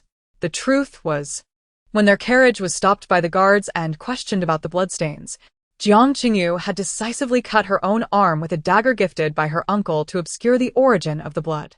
"His injury is more severe than mine," Jiang Qingyu insisted firmly. Huisu, upon hearing this, regarded Jiang Qingyu with a glimmer of admiration and appreciation. Her quick thinking in saving him, even at the cost of her own injury, was commendable. He had not anticipated encountering such an extraordinary woman. "In fact, it is I who have brought you trouble." Jiang Qingyu sighed softly. "If it weren't for me, no one would have come to investigate the carriage." Huisu furrowed his brow, and Jiang Qingyu, unperturbed, explained the enmity between her and Meng Jinrong, failing to notice the coldness that flickered in Huisu's eyes upon hearing the words fiancé. When she mentioned the dissolution of the engagement, Huisu felt a stir within him. If Meng Jinrong had not instigated matters, the guard would not have sought trouble. Jiang Qingyu instinctively assumed the worst of Meng Jinrong, the man who had ruined her life in her past existence. A mere son of a local magistrate dares to be so arrogant? Huasu scoffed, a hint of disdain seeping into his tone, leaving both Jiang Qingyu and Bixing momentarily taken aback, realizing he must have a significant background. With me here, you need not fear him, Huasu said solemnly. Unbeknownst to him, the whimsically imagined Jinrong finally met his nominal second brother, Meng Pingqing. Upon seeing his elder brother, Meng Pingqing shivered involuntarily. Isn't it usually the steward who comes to fetch me? Jinrong paid no heed to his brother's thoughts and directly entered the carriage, finding it considerably more comfortable once seated inside. Meanwhile, Ping'an remained outside, alongside the servants, handling the horses. Thank you for coming to fetch me, elder brother, Meng Pingqing said, though his young voice trembled slightly, revealing his apprehension. He was clearly intimidated by his older brother, which was not surprising given his history of being bullied. Meng Pingqing's timid nature could be attributed to the dual influences of Meng Xingji and Xiao Yumei. Xiao valued and protected her son, nurturing his simplicity, while he had grown accustomed to witnessing Meng Xingji's frequent reprimands directed at Jinrong, often accompanied by a heavy hand. Having learned the phrase audacious and brazen in school, Meng Pingqing felt it aptly described his elder brother. Although Meng Xingji had expended considerable energy on Jinrong, leaving little time for Meng Pingqing's upbringing, the younger brother felt no resentment, seeing both his father and older brother as pitiable figures. He recognized the toll of daily struggles and the burdens placed upon them. While Jinrong pondered these matters, he slipped away again, only to discover that old man Meng had reached an agreement with grandmother Meng, pushing for marriage and examinations. Neither of these aspirations appealed to Jinrong. He simply desired to remain a carefree scion. To his surprise, even that simple wish seemed unattainable. As he observed a weeping young woman in white, her pitiful demeanor tugged at his heartstrings. Before Jinrong could offer his well-meaning advice to the grieving girl, the righteous young scholar Song Pei intervened, boldly declaring, Meng Jinrong, in broad daylight, how dare you bully the weak? Jinrong glanced skyward, confirming it was indeed bright. Young master, if you help me bury my father, I will serve you like a cow or horse, the delicate young woman in white implored through her tears. Song Pei remained perplexed and advised, young lady, you are unaware of his identity. He is a notorious bully in Yunzhou City, responsible for tarnishing the virtue of many young women. Nonsense, she retorted.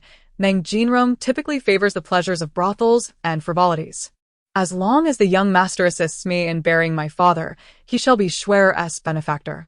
I would be willing to do anything for him. With that, she cast a deeply affectionate glance at Jinrong. He is innocent, Jinrong interjected. At last, Song Pei grasped the situation, and his gaze towards the girl who sold herself to bury her father shifted, though he still regarded the debauched Meng Jinrong with the same disdain. Jinrong, having lost interest in their antics, pushed the girl towards Song Pei and fled, vanishing in an instant. He halted on a bridge by the river, not even breathless, casually waving his folding fan. Young master, Ping'an gasped, having chased after him, drenched in sweat. Jinrong looked at him with newfound respect. I didn't realize you had such stamina. Cousin? A surprised voice suddenly called from behind. Jinrong and Ping'an turned to see a handsome youth with his hair tied back. Cousin, Ping'an greeted him. It was Li Shaokong, the nephew of Meng Jinrong's deceased mother, Li Shaokong, observing the two companions, innocently inquired, Cousin, why is your servant so out of breath? The three settled in a tea house. In the original memories, the Li family was considered decent, honest folk who did not abuse their connection to the governor and led simple lives. It was clear that only Meng Jinrong had ever been arrogant and overbearing. The Li family treated Jinrong well, often advising him to study more and indulge less. Due to his mother, Jinrong had a good rapport with several uncles and cousins from the Li family. To associate with someone like Meng Jinrong is a disgrace. Song Pei fumed at his friend, proceeding to enumerate a myriad of grievances, essentially condemning Jinrong as an uneducated scion with a litany of past transgressions. Scholars can be rather sharp-tongued in their criticisms. While his words held truth, they still irked Jinrong. Li Shaokong, amused by his cousin's antics, pondered whether to intervene, fearing that a fight might lead to repercussions from the governor-uncle. However, Jinrong clapped Shaokong on the shoulder and said, We are brothers, are we not? A quarter of an hour later, After overindulging in tea, Song Pei stepped into an alley for a moment of relief, only to be unexpectedly trapped from behind in a sack. Li Xiaocom crouched in a corner, anxiously watching, while Jinrong, after thoroughly thrashing Song Pei, felt invigorated, as if the world had transformed into a brighter place. As for the future of the Prime Minister, he would deal with that later. The author wishes to convey, there will be another update at noon. Happy weekend. This was yet another enemy that Meng Jinrong had made. After Zhou Fan's father passed away, he was adopted by Meng Xingji, treated as a son. However, often compared to Meng Jinrong, who feared nothing, Zhou Fan began to be bullied. Zhou Fan, being far more intelligent than Jinrong, otherwise, he would not have risen to the rank of general, made his way in the world through sheer skill at the frontier. Unrelated to the royal family, due to the troubles caused by Meng Jinrong, Meng Xingji faced numerous attacks and accusations in the political arena while still a minor officer at the border, unable to assist his uncle. After achieving success, he returned to pay respects and renovate Meng Xingji's grave, later confronting the 6th Prince's faction without flinching. Zhou Fan held deep respect for his adoptive father, Meng Xingji, yet harbored a profound disdain for Meng Jinrong. You've angered my adoptive father again, Zhou Fan remarked coldly. Jinrong faced punishment. Not for the incident with Song Pei, he was too cautious for that, but for offending the matchmaker summoned by old Madame Meng. Before she had even expressed her anger, old Mr. Meng had already imposed a punishment, 3 days of scratching at his hands. After hours of copying texts, Jinrong had yet to put pen to paper, while Peng'an habitually took the brush and began transcribing, proving himself a thoughtful little servant. Zhou Fan leaned against the door, scoffing twice. Meng Xingji summoned him to observe Jinrong's copying progress, and it was evident he would not aid Jinrong in any deceitful endeavors. Frustratingly, as a governor, Meng Xingji had to attend to such trivialities, and he couldn't help but mutter a curse under his breath, little rascal. Yet, something was indeed missing, a jade bracelet that Jiang Qingyu had worn on that particular day. Meng Xingji remembered it had been purchased by his cousin from a traveling merchant, cherished by her in life, and it had been directly linked to a verbal engagement with Jiang Qingyu's mother. Although there were treasures far more valuable on the list, Meng Xingji held a vivid impression of it. Thus, he instructed the steward to send someone to the Jiang residence to inform them of the missing engagement bracelet. Jiang Qingyu grew anxious, surprised that the esteemed governor still remembered the bracelet. Realizing its precious and unique qualities, she was unwilling to part with it. As she contemplated whether to claim it lost or broken, Huasu perceived her distress and inquired, "You are reluctant to part with that bracelet?" Huasu was somewhat moved and solemnly declared, "I will assist you." Jinrong was taken aback. He had not realized that the jade bracelet was his mother's. This detail had not been mentioned in the novel, nor was it present in the original memories. However, to find an identical bracelet in such a short time was indeed impressive. Jinrong replied, "Meng Xingji's demeanor is cultured and refined, but I am merely showing it to you, so do not overthink it." Jinrong retorted, "Isn't it meant for my future daughter-in-law?" Meng Xingji chuckled, "Yes, it is for your future daughter-in-law, but that will be discussed once you have one.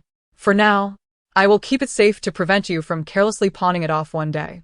The original body had indeed had such an incident, rendering Jinrong momentarily speechless. After a pause, he muttered, boring, "I'm going out to play. Take Zhou Fan with you. I am entrusting him with your safety." Meng Xingji smiled. Although Jinrong had not caused any trouble recently, Meng Xingji remained wary of the little rascal.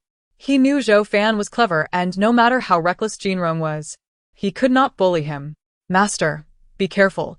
Peng'an's panicked voice rang out. Jinrong waved his folding fan, squinting slightly. It appeared there were even more formidable individuals in Yunzhou City than himself. Zhou Fan leapt forward, seizing the reins of a horse and forcefully yanking them down, causing the horse to stumble, while the rampaging carriage came to an abrupt halt. "In Yunzhou City, how dare you ride recklessly?" Zhou Fan shouted sternly. The coachman raised his whip, glaring fiercely. "Who are you to obstruct our carriage?" The long whip fell alongside the coachman's arrogant words, and Peng'an felt emboldened. Yet Jinrong remained nonchalant and unruly. Anyone who had braved the frontier for half a year would not be an easy target. Zhou Fan seized the whip, coldly asserting, "Regardless of who you are, since you have violated the law, You must accompany me to the officials. Country bumpkin, what audacity! A haughty male voice emanated from within the carriage. Let me see who possesses the audacity to bring me before the officials. The accompanying coachman promptly lifted the curtain, revealing a strikingly handsome young man clad in purple, exuding a chilling aura. His gaze swept over Zhou Fan, Ping'an, before settling on Jinrong. Jinrong, idly toying with his folding fan, donned a moon-white robe embroidered with gold, his lips red and teeth white, resembling a jade tree in the wind, radiating a languid and carefree demeanor that was utterly captivating. The extravagantly dressed and haughty young man in purple flashed a moment of astonishment and malice in his eyes. Quickly changing his demeanor, he kicked the coachman, who was holding the whip, and scolded him, "You disgraceful cur." The coachman, having been struck, hurriedly knelt down, pleading, "I was wrong, my lord, spare me." The young man in purple then turned his gaze toward Jinrong and the others, displaying a smile. "You weren't harmed, were you?" Zhou Fan was taken aback by the young man's capricious attitude, yet remained icy as he said, "We request your accompaniment to the government office." A flicker of impatience crossed the young man's eyes as he retrieved a jade pendant from his waist and tossed it to another coachman, commanding, "You will accompany them. I have urgent matters to attend to. We shall meet again." He cast a lingering glance at Jinrong, a hint of regret flashing across his features. Were it not for the pressing matter at hand, he would surely have stayed to engage with this young master. Zhou Fan noticed this and frowned slightly but refrained from further obstruction. "With the day waning," he remarked, "we cannot afford to linger." "Understood." Jinrong waved his hand dismissively and departed with Ping'an. On the way, Ping'an curiously inquired, "Who was that person?" They seemed quite significant. Having grown up in Yunzhou, he had never encountered anyone more audacious than his own master. With no one else around, Jinrong casually replied, "Just a scoundrel." From the extravagant attire and domineering tone, Jinrong deduced the identity of the individual, none other than the antagonist from the novels, the Prince of Gaoyang, who stood opposed to the male lead, the Prince Yeoman. A complete scoundrel, he was fortunate enough to be born into a wealthy imperial family, yet his character was deplorable, having caused untold harm to many. Unlike Jinrong, he indeed had an inclination towards men, having once coveted the female lead, Jiang Qingyu, only to be ultimately slain by the male lead. As for such a character appearing in the small town of Yunzhou, Jinrong needed not ponder, as it was evidently due to the presence of the male lead, Prince Yong'an Huisu. Jinrong idly tapped his folding fan against his palm, his thoughts adrift. A prince, a nobleman, Yunzhou was bound to become vibrant. Meng Xingji soon learned of the incident, his brow furrowed in thought as he paced. "Have I caused trouble for my adoptive father?" Zhou Fan expressed his concern. He certainly did not believe he had erred, but if this led to complications for his benefactor, he would bear the weight of guilt. Meng Xingji waved his hand dismissively. "It is nothing." Observing the servant's demeanor and compensating the disturbed merchants, there should be no grievances. However, the identity of that person. Suddenly, Meng Laodad fell silent, realizing this matter should not be disclosed to Zhou Fan and the others.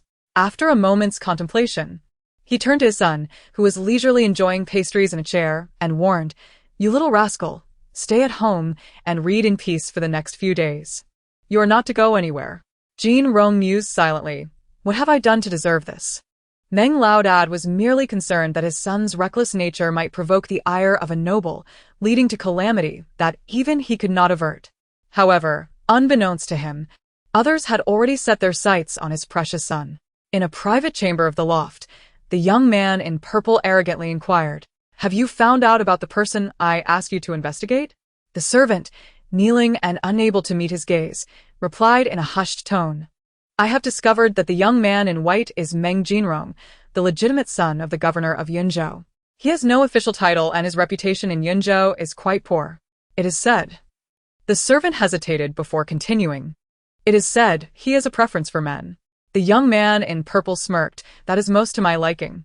A slender, unremarkable middle-aged man, resembling an aide beside the young man in purple, frowned and remarked, "My lord, the governor's son, perhaps it would be best to let this matter rest." The young man in purple, identified as the Prince of Gaoyang by Jinrong, sneered, "What of the governor's son? I have dealt with those of far better lineage than he. I doubt he would dare defy me. However, We do have pressing matters at hand. It would be unwise to stir trouble. The middle-aged man advised further. Hearing this, the Prince of Gaoyang seethed. After expending so much effort, we have still allowed Huisu to escape. Let us first seek out Huisu. As he recalled the fair-skinned, jade-faced young man he had seen earlier, a sense of longing stirred within the Prince of Gaoyang. The author wishes to convey, double update, much love.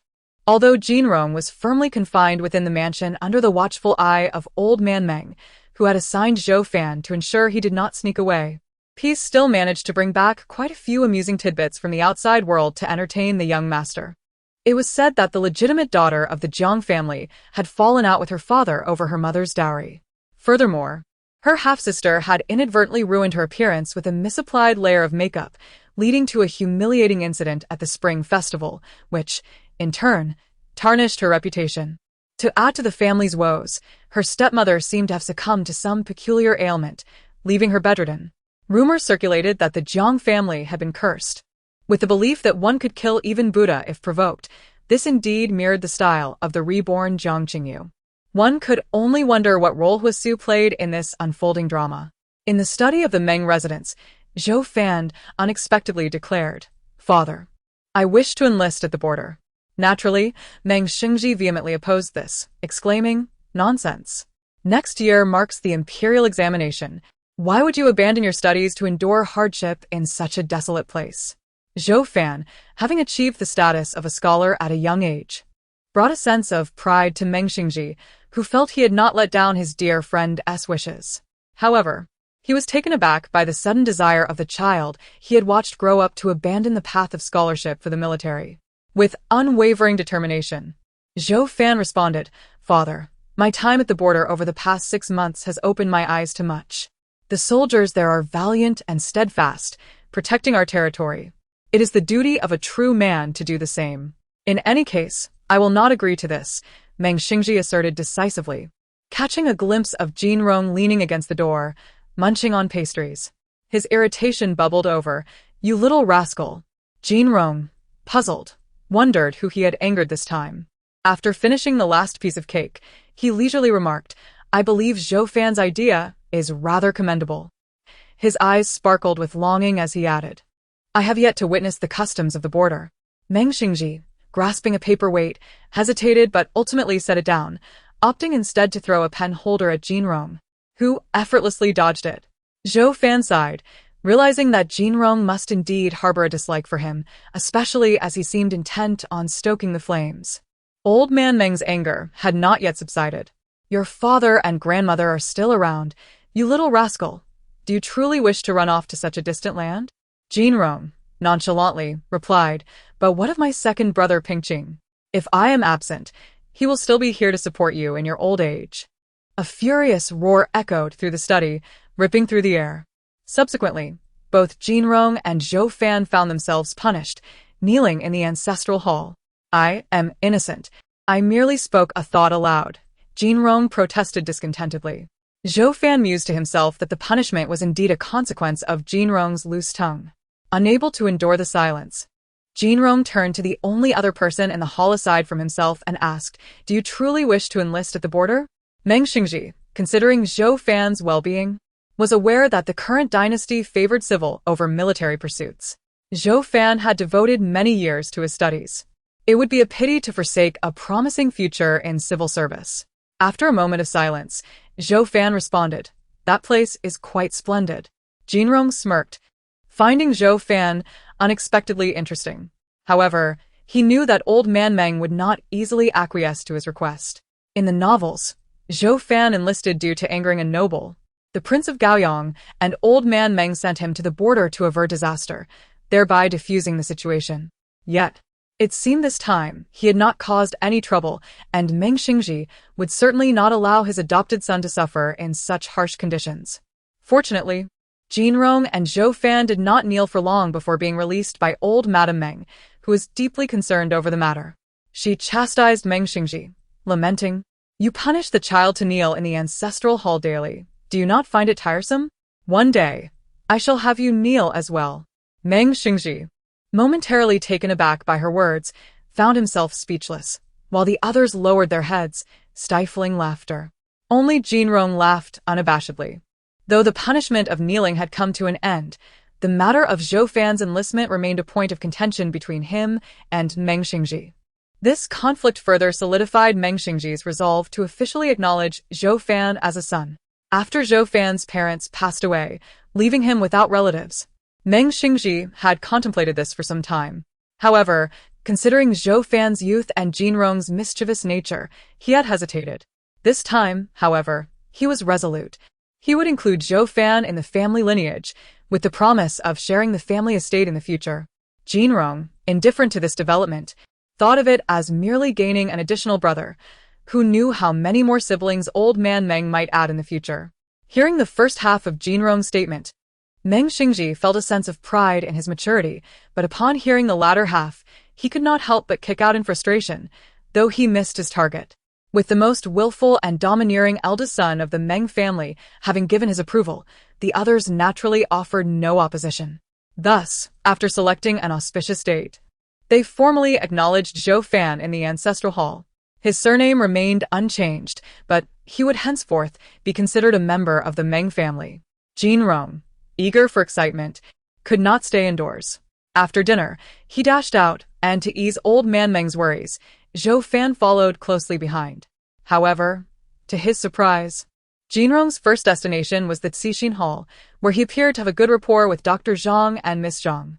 Jinrong admired the goldfish lantern crafted by Zhang Xijuan, nodding approvingly. "My sister's craftsmanship is indeed impressive."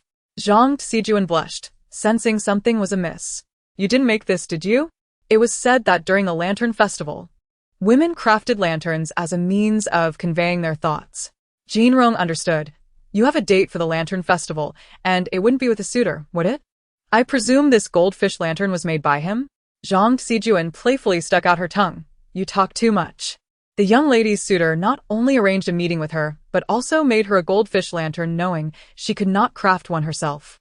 Jinrong, feeling somewhat envious, shook his head, reminiscing about his own past. After a brief stay in Cixin Hall, Jinrong set off to explore the Lantern Festival. The festival buzzed with activity, filled with song and dance, yet after a short while, he began to feel exasperated with Zhou Fan. Since Pingon did not accompany them, having made plans with the girl he fancied, Jinrong did not wish to intrude upon others' romantic escapades and generously granted Zhou Fan the day off. However, walking alongside Zhou Fan felt increasingly awkward. Since adapting to his male identity, Jinrong found himself increasingly drawn to soft and delicate girls, leaving the rough and tumble men behind. "How about we split up and find our own amusements?" Jinrong suggested. Zhou Fan coldly rejected, saying, "No, father has forbidden you from going to dubious places like brothels." Following the direction of a passerby's gesture, they looked up to see the Prince of Gaoyang seated at an open window of the Huifang Tower. The prince was in a foul mood, having just lost a game to Huisu, and even his entourage of courtesans could not lift his spirits. To his surprise, he caught sight of the young gentleman he had been longing to see from afar. His aides, recognizing their master's pent-up frustration, tacitly allowed his men to descend in search of him. After all, he was merely the son of a minor official, lacking any significant achievements. The Prince of Gaoyang flashed a self-assured smile at Jinrong, unaware that Jinrong had flinched slightly. Zhou Fan frowned as he realized they were being encircled by the prince's attendants. "Please, accompany us upstairs," one of the attendants insisted, their tone brooking no refusal. "We're in public," Jinrong stated coolly. Zhou Fan's wariness heightened, but outnumbered, he could only follow, reasoning that they were in Yunzhou, under the jurisdiction of Governor Meng.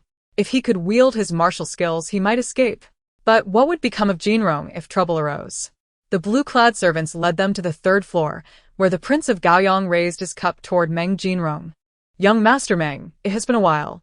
Jinrong, unburdened by Zhou Fan's concerns, easily settled in, appearing as a carefree young master blissfully unaware of the undercurrents around him. The prince's gaze on him grew increasingly intense. He wished to summon entertainers, but Jinrong declined, stating, "Just the wine. I cannot abide the mundane tunes of the common folk." The Prince of Gaoyang was now entirely consumed by Meng Jinrong, naturally compliant to his every whim, even dismissing the talented singers he had originally invited. Zhou Fan found the situation increasingly peculiar and resolved to exercise caution, refraining from excessive drinking.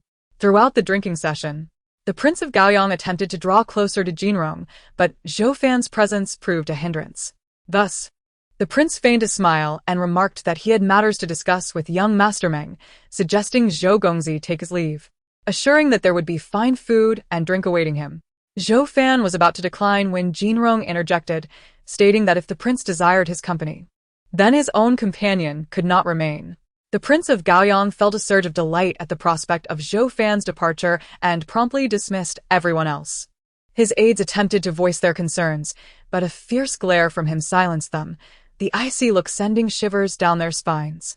The prince was known for his volatile temperament. Any disturbance to his enjoyment could lead to dire consequences. "You may leave," Jinrong said indifferently to Zhou Fan. Zhou Fan, wishing to say more, was interrupted. Indeed, he was merely a foster son of the Meng family, daring to discipline a legitimate heir. The Prince of Gaoyang laughed unabashedly at this. Zhou Fan's face paled as he exited, muttering a request for assistance should the need arise. With the intricately carved door now closed, only the Prince of Gaoyang and Jinrong remained. The prince grinned mischievously, extending his hand towards Jinrong's delicate, fair skin, which he had longed to touch.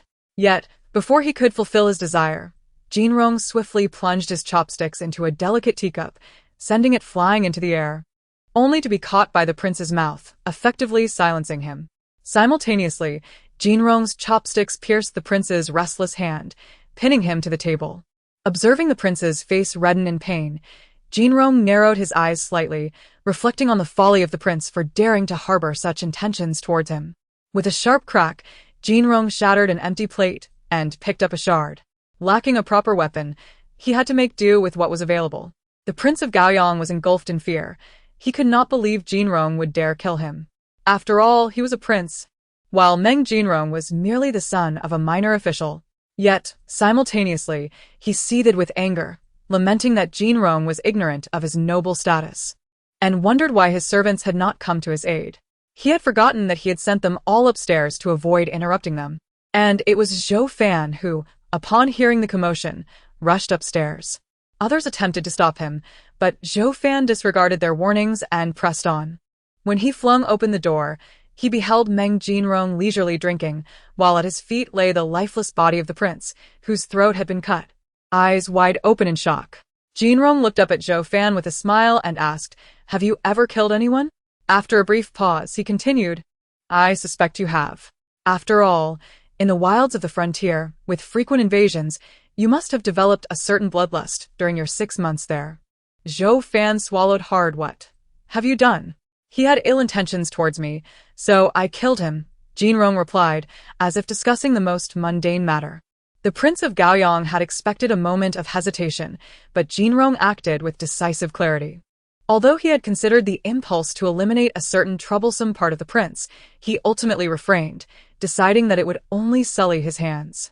Jinrong turned to the prince, offering a smile. "Since you've witnessed this, you must now share in my fate." "Share in your fate? What do you mean?" Zhou Fan listened, bewildered, as Jinrong dealt with the bodies in the tavern, then carried the prince's corpse through a back alley, evading detection until they reached the outer wall of a grand residence. "Throw it over," Jinrong instructed calmly. Zhou Fan furrowed his brow, but complied, then followed Jinrong as they fled. "Whose household is this?"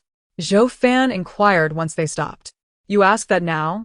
You don't seem entirely oblivious," Jinrong teased, explaining. "It belongs to the Jiang family." Zhou Fan's expression shifted to one of discomfort. He realized the implications of what Jinrong was suggesting. "You actually," he began. But Jinrong cut him off, aware of his thoughts, that he believed Jinrong bore a grudge against Jiang Qingyu and sought revenge. Jinrong smiled again. "Do you believe that by tomorrow, no one will know about the prince's death?" How could that be? Zhou Fan instinctively replied, knowing the prince deserved his fate, yet Jinrong had indeed taken a life. Zhou Fan's first reaction was to protect Meng Jinrong, influenced by the legacy of Meng Laozhong and his experiences at the frontier. Jinrong remained unperturbed, proposing a wager. If he won, Zhou Fan would not disclose the incident to his father. Jinrong winked. Zhou Fan hesitated but ultimately agreed. reasoning that he could inform his father the next day. The more pressing matter was how drastically Jinrong had changed from the person he thought he knew. As night deepened, Zhou Fan found sleep elusive. After much contemplation, he resolved to inform Meng Laozhong of the events that transpired, unwilling to heed Jinrong's whims. However, before he could reach Meng Laozhong's quarters, he encountered his father, hastily donning his outer robe and rushing out. Zhou Fan's heart sank, fearing that Jinrong's actions had been discovered. "Father, what has happened?" he asked urgently. "It's you, Fanner," Meng Xingji explained. "The Huifang Tower is on fire. As a public official, I must attend to this matter." With that, he departed the Meng estate, lantern in hand, accompanied by the steward. Zhou Fan's gaze fell upon Meng Jinrong, who was still eating breakfast, completely unfazed, as if he had not committed murder the previous night. Was it possible he had foreseen the fire? Zhou Fan was convinced that the blaze was no accident, but rather a means to erase evidence and silence witnesses. Meng Xingji felt a headache coming on. He had sought to evade power struggles by requesting an official post in the provinces, only to find himself embroiled in such chaos. What he did not anticipate was that his beloved son played a significant role in these events, with his foster son serving as an accomplice. In a secret mansion in Yunzhou, Huasu's expression was grim. "Have we discovered who has framed us?" He had enmity with the Prince of Gaoyang, yet he did not dare to eliminate him outright, knowing the prince was of royal blood. However, he was taken aback when the corpse of the prince turned up during a clandestine meeting with the woman he desired, compelling him to kill and cover his tracks.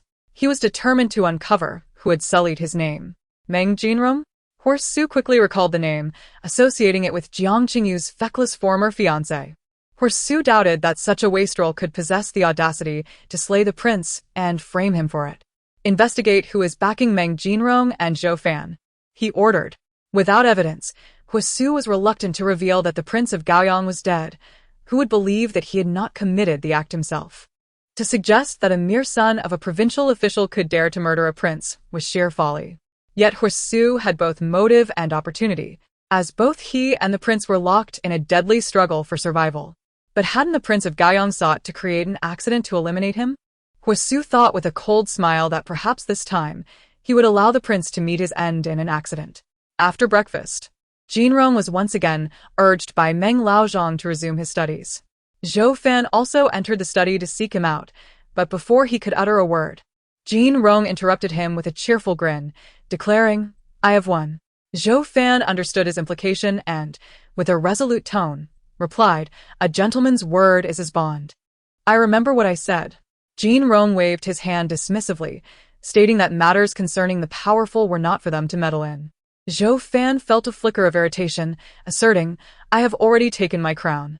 Yet upon catching Jinrong's meaningful gaze, Zhou Fan suddenly realized he had misinterpreted Jinrong's words. The powerful also referred to those of high rank and authority. He had heard Meng Xingji mention affairs of the court, noting that in recent years, the emperor's health had waned, yet he clung stubbornly to power without appointing an heir. The imperial princes were embroiled in fierce conflicts, with numerous ministers and noble families taking sides. Could it be that the fire at the Huifang building last night was merely a facet of the struggle for succession? Zhou Fan's speculation was astute. Even with the protagonist's halo in the novel, this struggle for the throne persisted for years before settling down, culminating in the sixth prince, supported by Wang Hua and Song Pei, ascending to power. Did this not implicate the Meng family in peril? Now, due to the power struggle, the death of the purple-clad young master would go unmentioned, shrouded in secrecy, yet it could very well lead to future reckoning. Time would tell, Jinrong remarked with a smile. Zhou Fan couldn't help but shake his head at his brother's naivete. He was far too optimistic about the world, unaware that even a mere finger from the likes of those in power could crush the son of a governor. Jinrong reiterated, "You promised me. You cannot go back on your word." Zhou Fan sighed, "I know. I want to inform father." However, he also needed to begin contemplating the Meng family's future. Now that he was part of it, he would do everything in his power to protect them. "Are you leaving?" Jiang Qingyu asked, her eyes filled with emotion. Huasu felt a twinge of reluctance but remained firm, stating, "I still have many matters to attend to." He gently caressed Jiang Qingyu's dark hair, adding, "If I could, I would take you with me." Jiang Qingyu smiled through her tears, saying, It won't be long before I go to the capital. The Marquis's residence has already sent someone to fetch me. I will certainly accompany you, so you won't have to face such dangers alone. Meeting him was truly the luck of her life. Huisu grasped her hand, visibly moved. I feel the same, Zhang Qingyu whispered, nestled in his embrace. She believed that Huisu would be her true partner, 1,000 times better than the previous Meng Jinrong. Huisu held her tighter, almost as if he wished to merge with her entirely. A glint of malice flashed in his eyes as he vowed, those who have harmed you, those who have caused you sorrow, I will ensure they meet their end without a grave. Jinrong, feeling an ominous chill, couldn't help but sneeze, wondering who was cursing him. Zhou Fan scribbled on several sheets of paper, discarding them in frustration as they failed to meet his expectations. He longed to pen a letter declaring his intention to join the military. Zhou Fan knew that Meng father would never consent, but after recent events, his resolve to enlist solidified. As long as he could rise through the ranks and gain military power, no one would dare threaten the Meng family.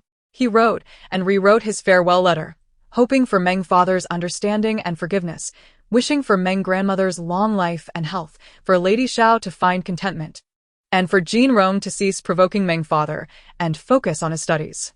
He touched upon nearly every member of the Meng family. Zhou Fan held a fondness for the Meng household, which had provided him warmth and protection.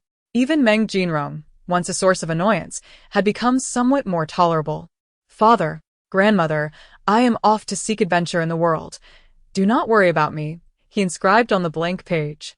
Upon reading those words, Meng Sheng was infuriated, while the elderly matriarch fainted, prompting a hurried call for Dr. Zhang.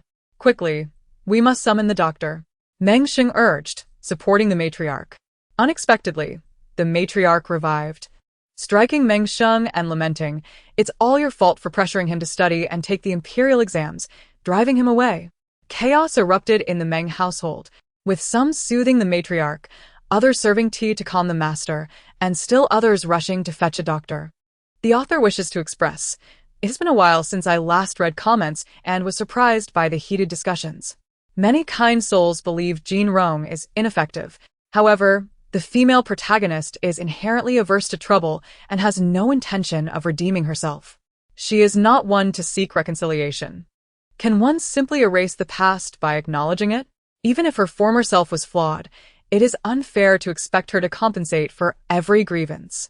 Jinrong's actions in the past were contingent upon circumstances. Ultimately, the protagonist has accumulated too many grudges for Jinrong to address individually. It would be far too cumbersome.